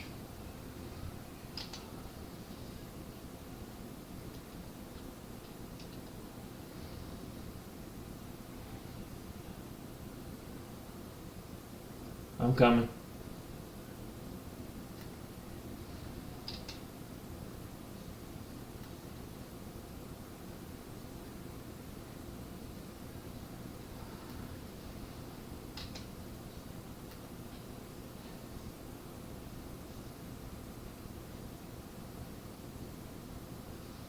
Did you die? I mean, did you die before, I mean? Oh.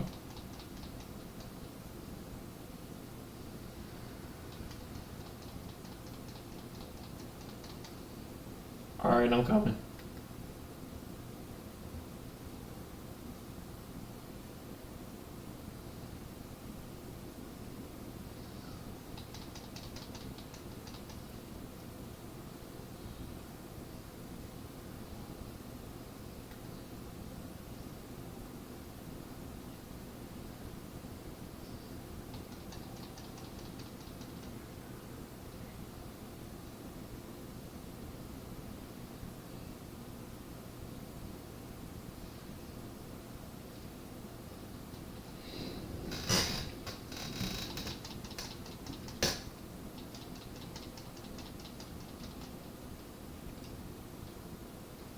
I'm running out of med kits.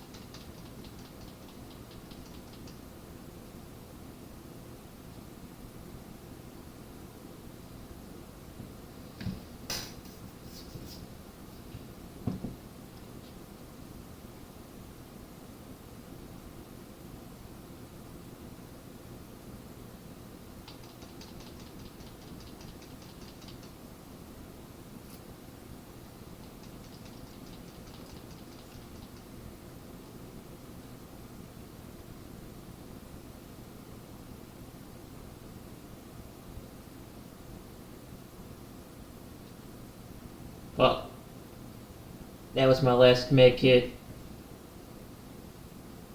Well, actually, I have one left. We got him. Alright, we need to find med kits.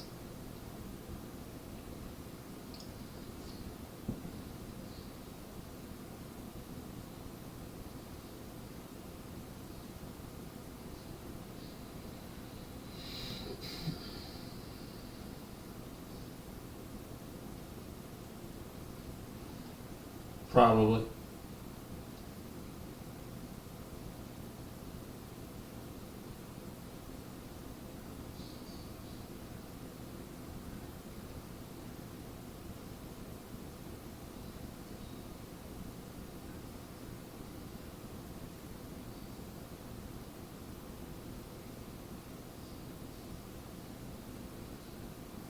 Interesting stuff here. Oh.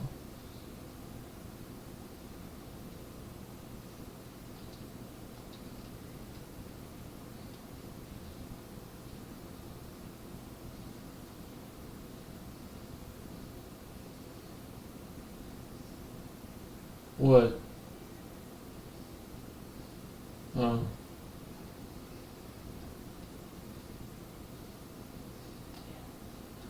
Did you just go through the door? It looked like you just went through the door. Like your character glitched through the door. You didn't even open it. Huh.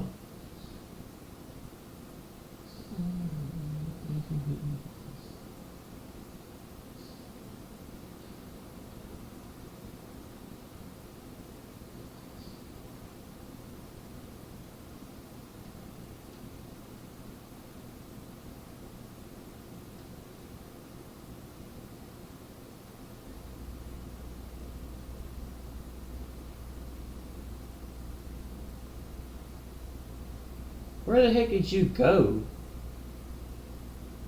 I can't even see you. Oh, you didn't go through the... Okay.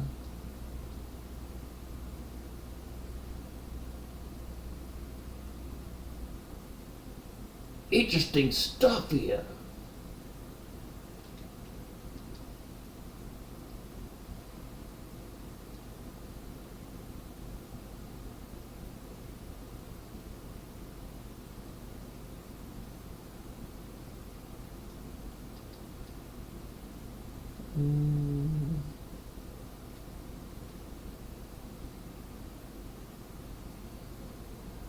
Interesting stuff here. Alright.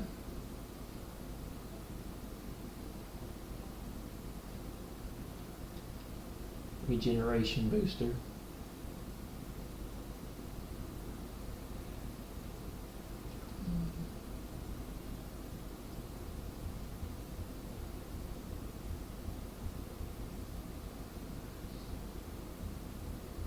Let me guess, floor 13. That's where we're going now. No, it's 11.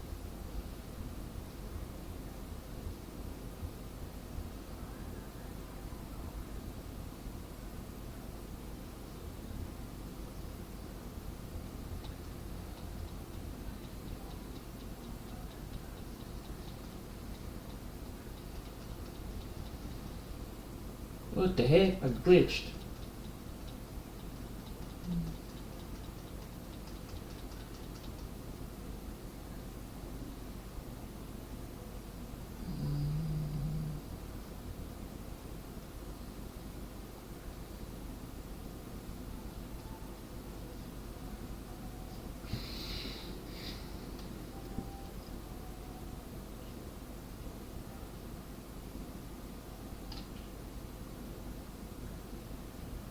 Wish I could find some more crossbow bolts.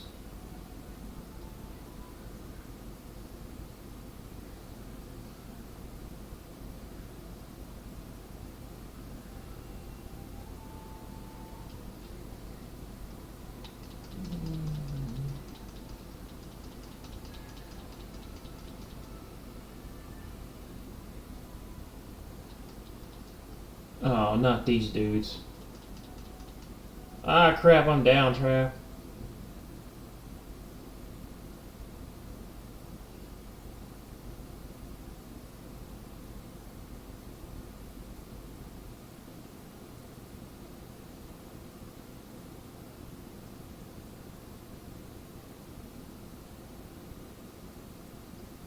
Oh, you're down?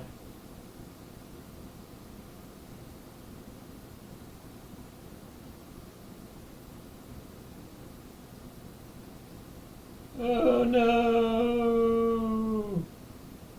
It's about to be game over. Oh.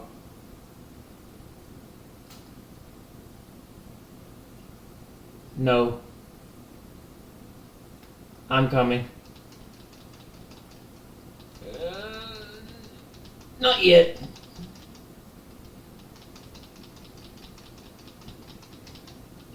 Shit.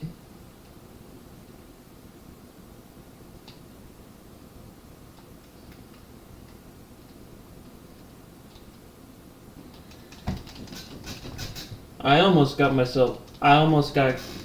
cornered. I almost got myself cornered in the back with my back against the wall. I had to turn around and go the other way.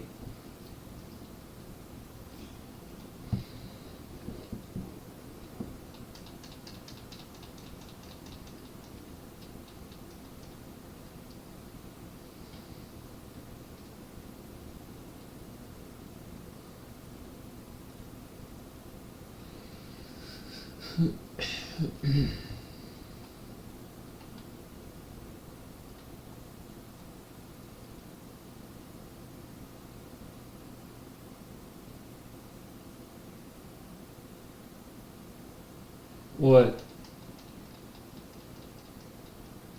Oh.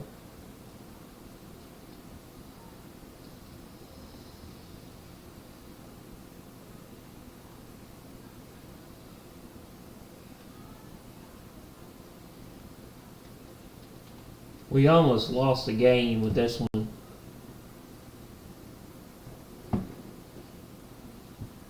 I literally had to turn around and go the other way.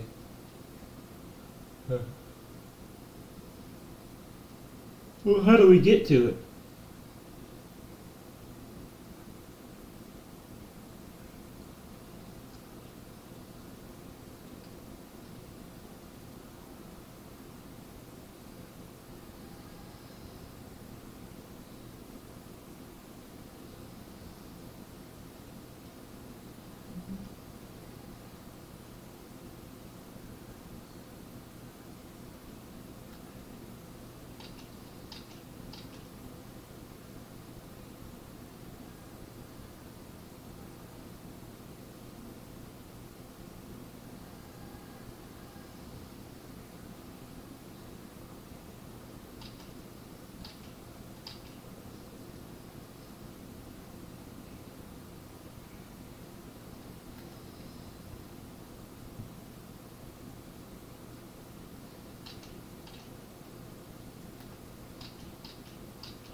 Crap! One of the things blew up in my face.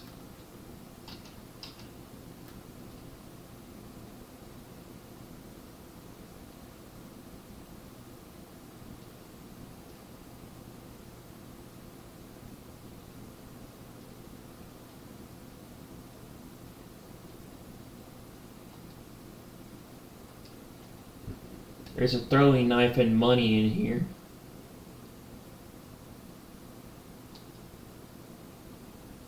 In full,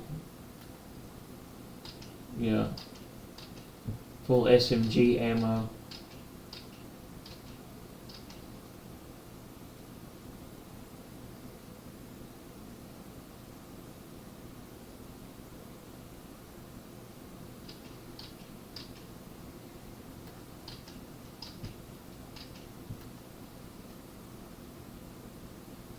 Ew. Electrical place.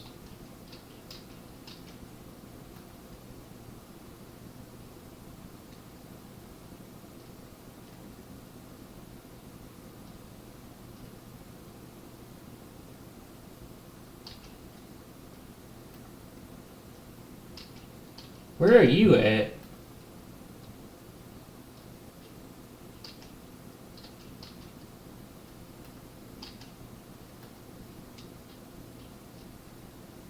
Crap, now I'm out of health kits.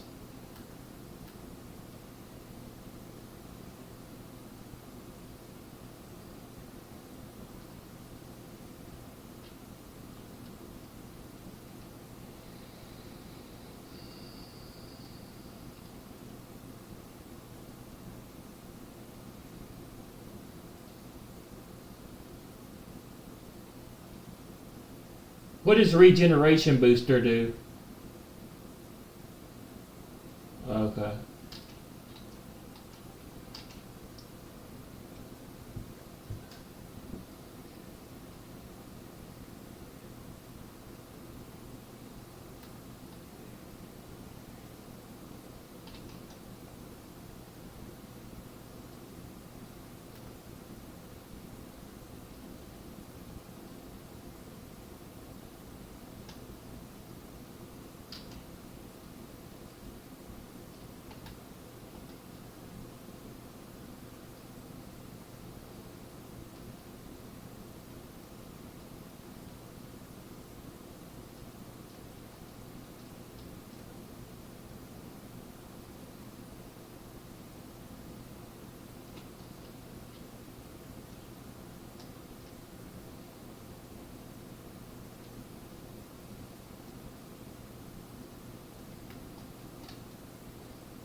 Hey, how'd you get up there?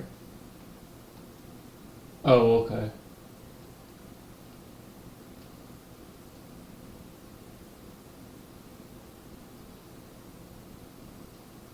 Uh-oh.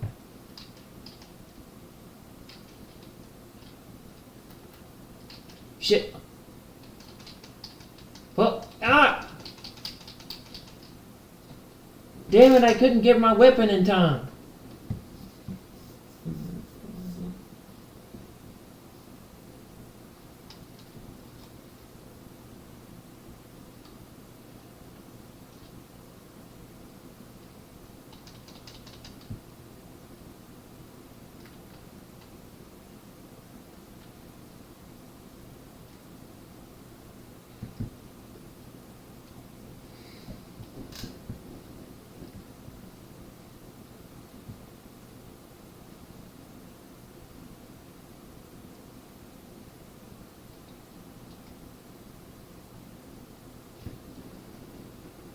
What does the honey do? Oh.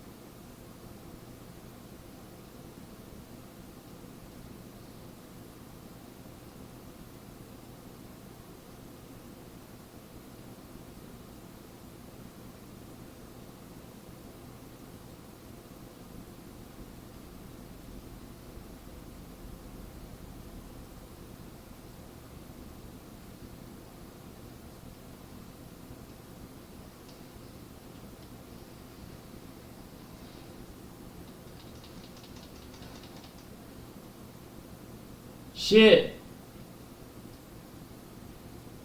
God damn it. I don't want to waste my only health kit.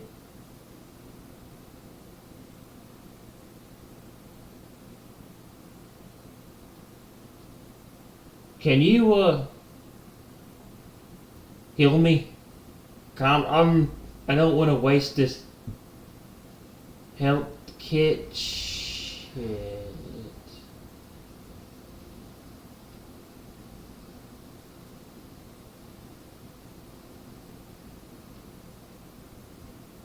Fuck.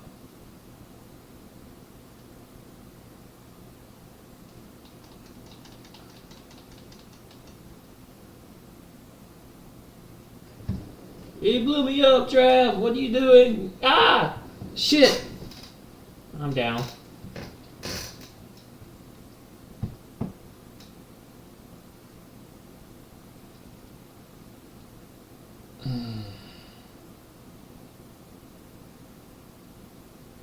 We have no lives left.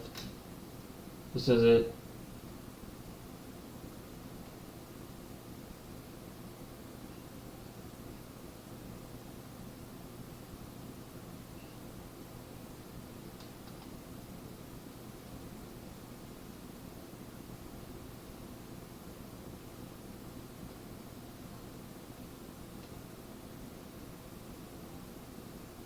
Oh, electro grade machete. That'll come in handy. I'll use that.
We gotta go this way.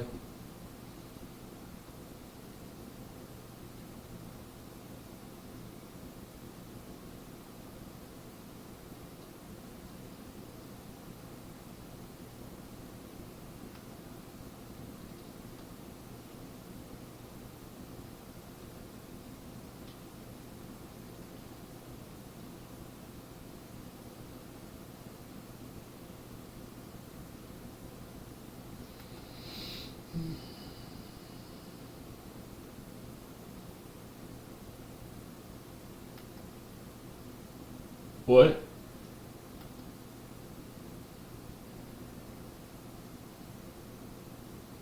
Oh.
Oh, cool. We have a trader.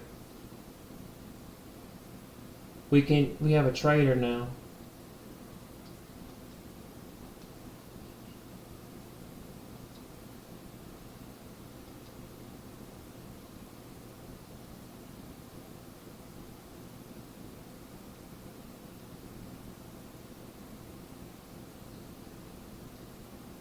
Yeah.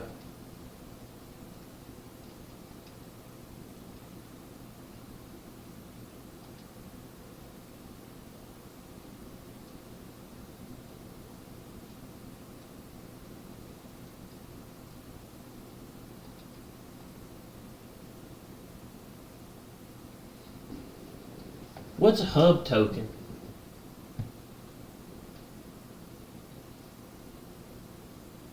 Oh.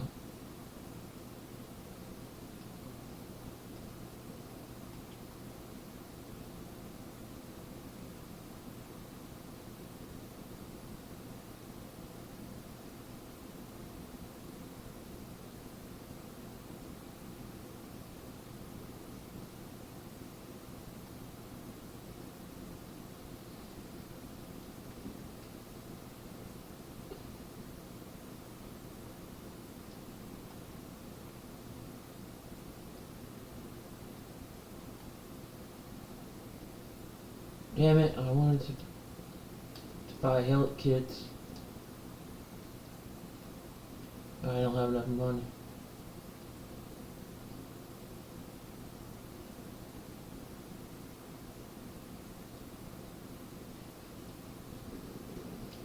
I don't have enough money to buy it.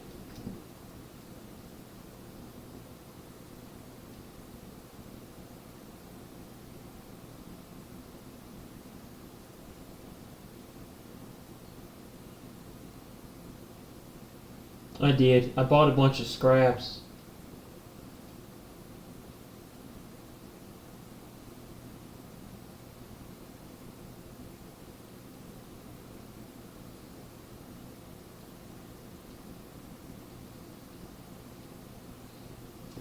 We're gonna go to floor 13 now, I bet.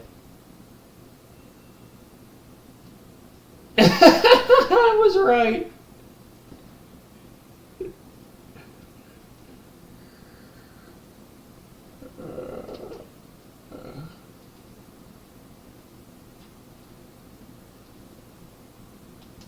Damn what?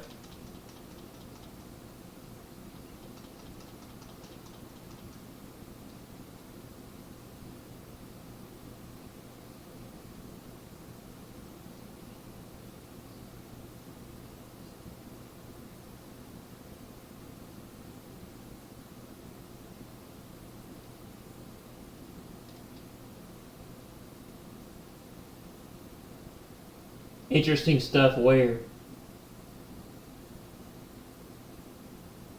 Oh.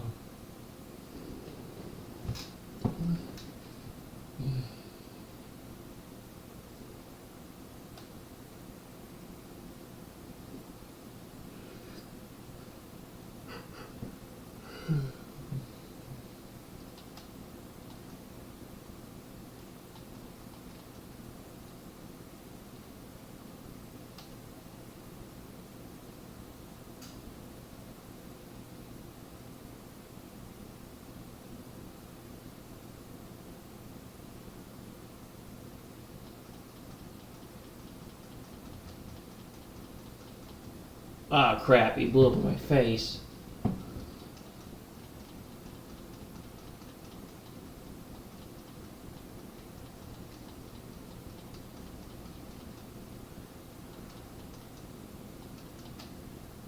Damn it!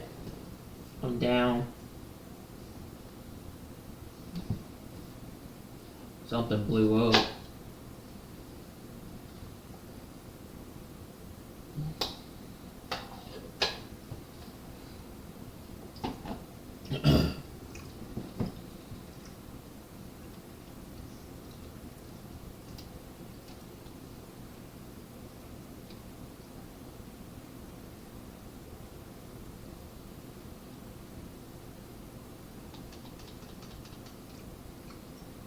More interesting stuff here.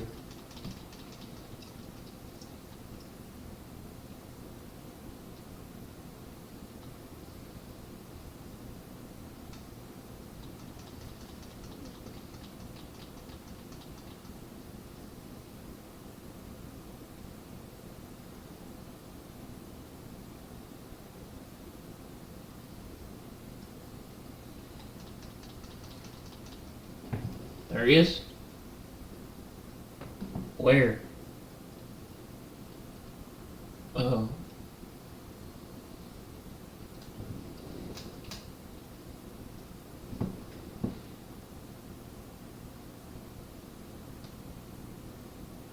Probably behind these doors. Or this door.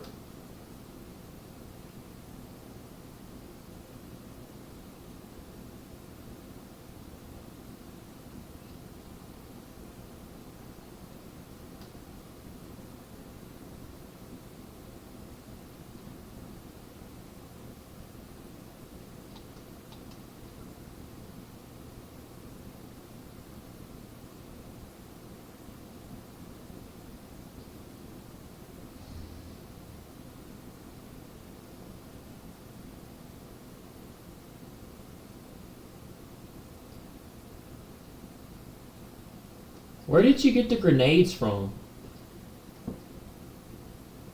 Oh.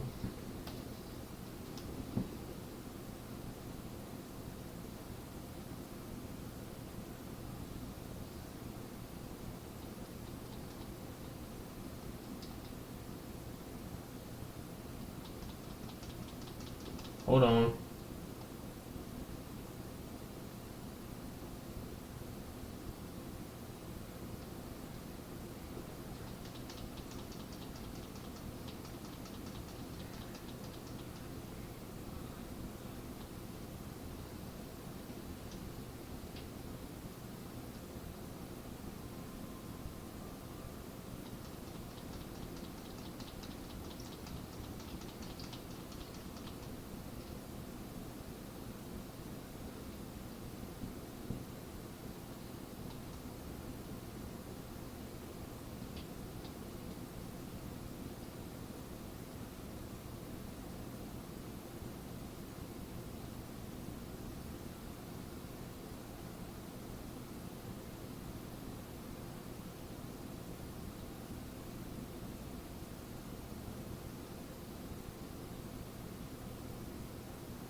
Alright, I got my crossbow back now.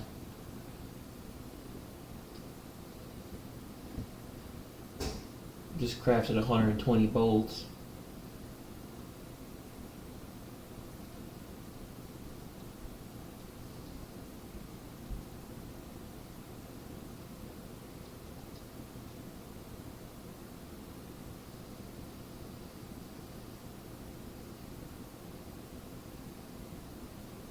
Oh, did you upgrade your sword? Oh.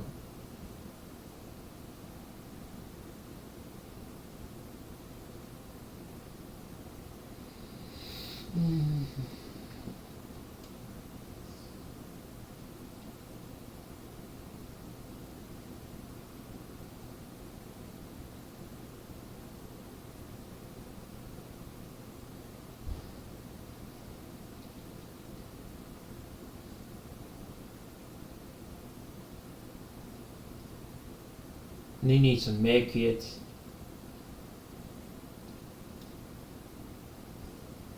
I only have one.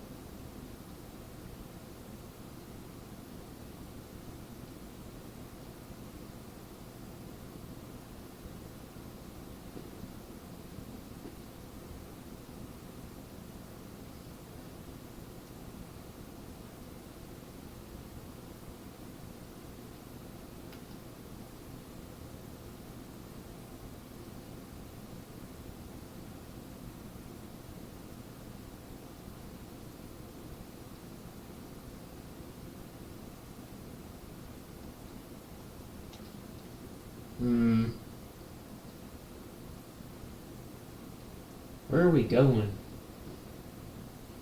Alright.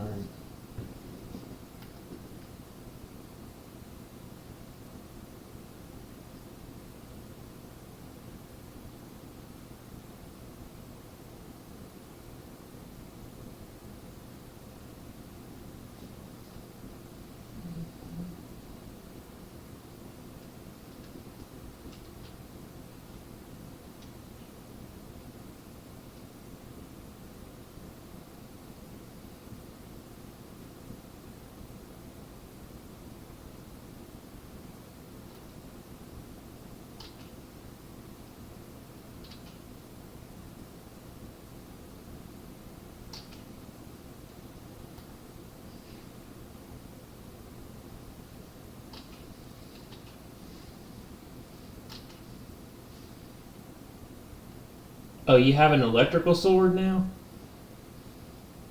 Where did you find that? Oh.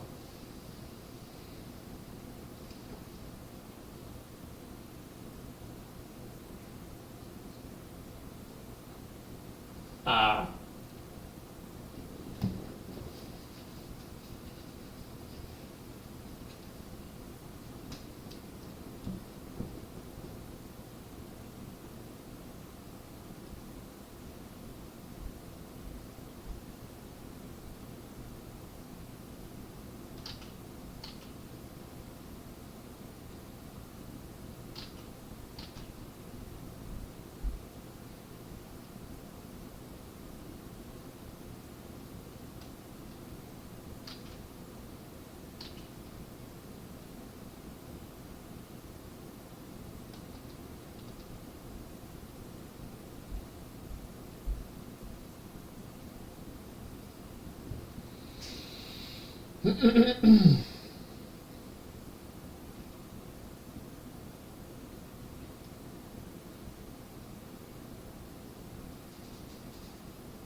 Whoa, watch out.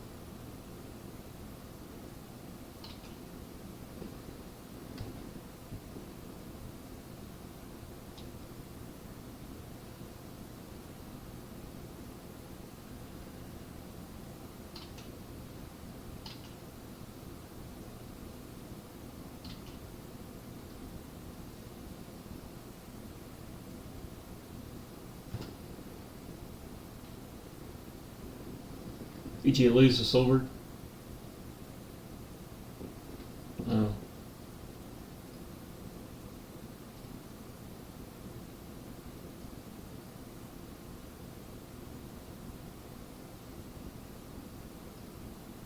Ooh, I'll take the katana.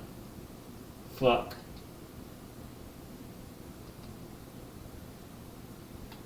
Gotta clear out. I gotta clear something out from my inventory.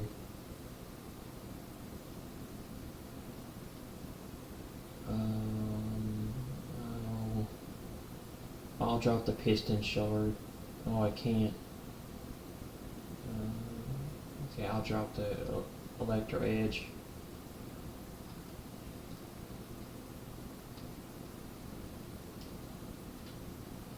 Yay! Now I got me a sword.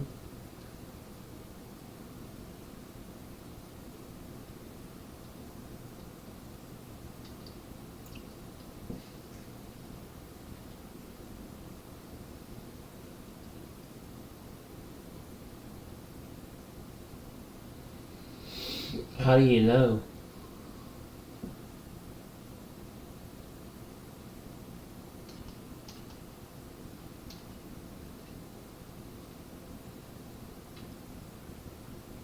Hey, you blew me up, Trav.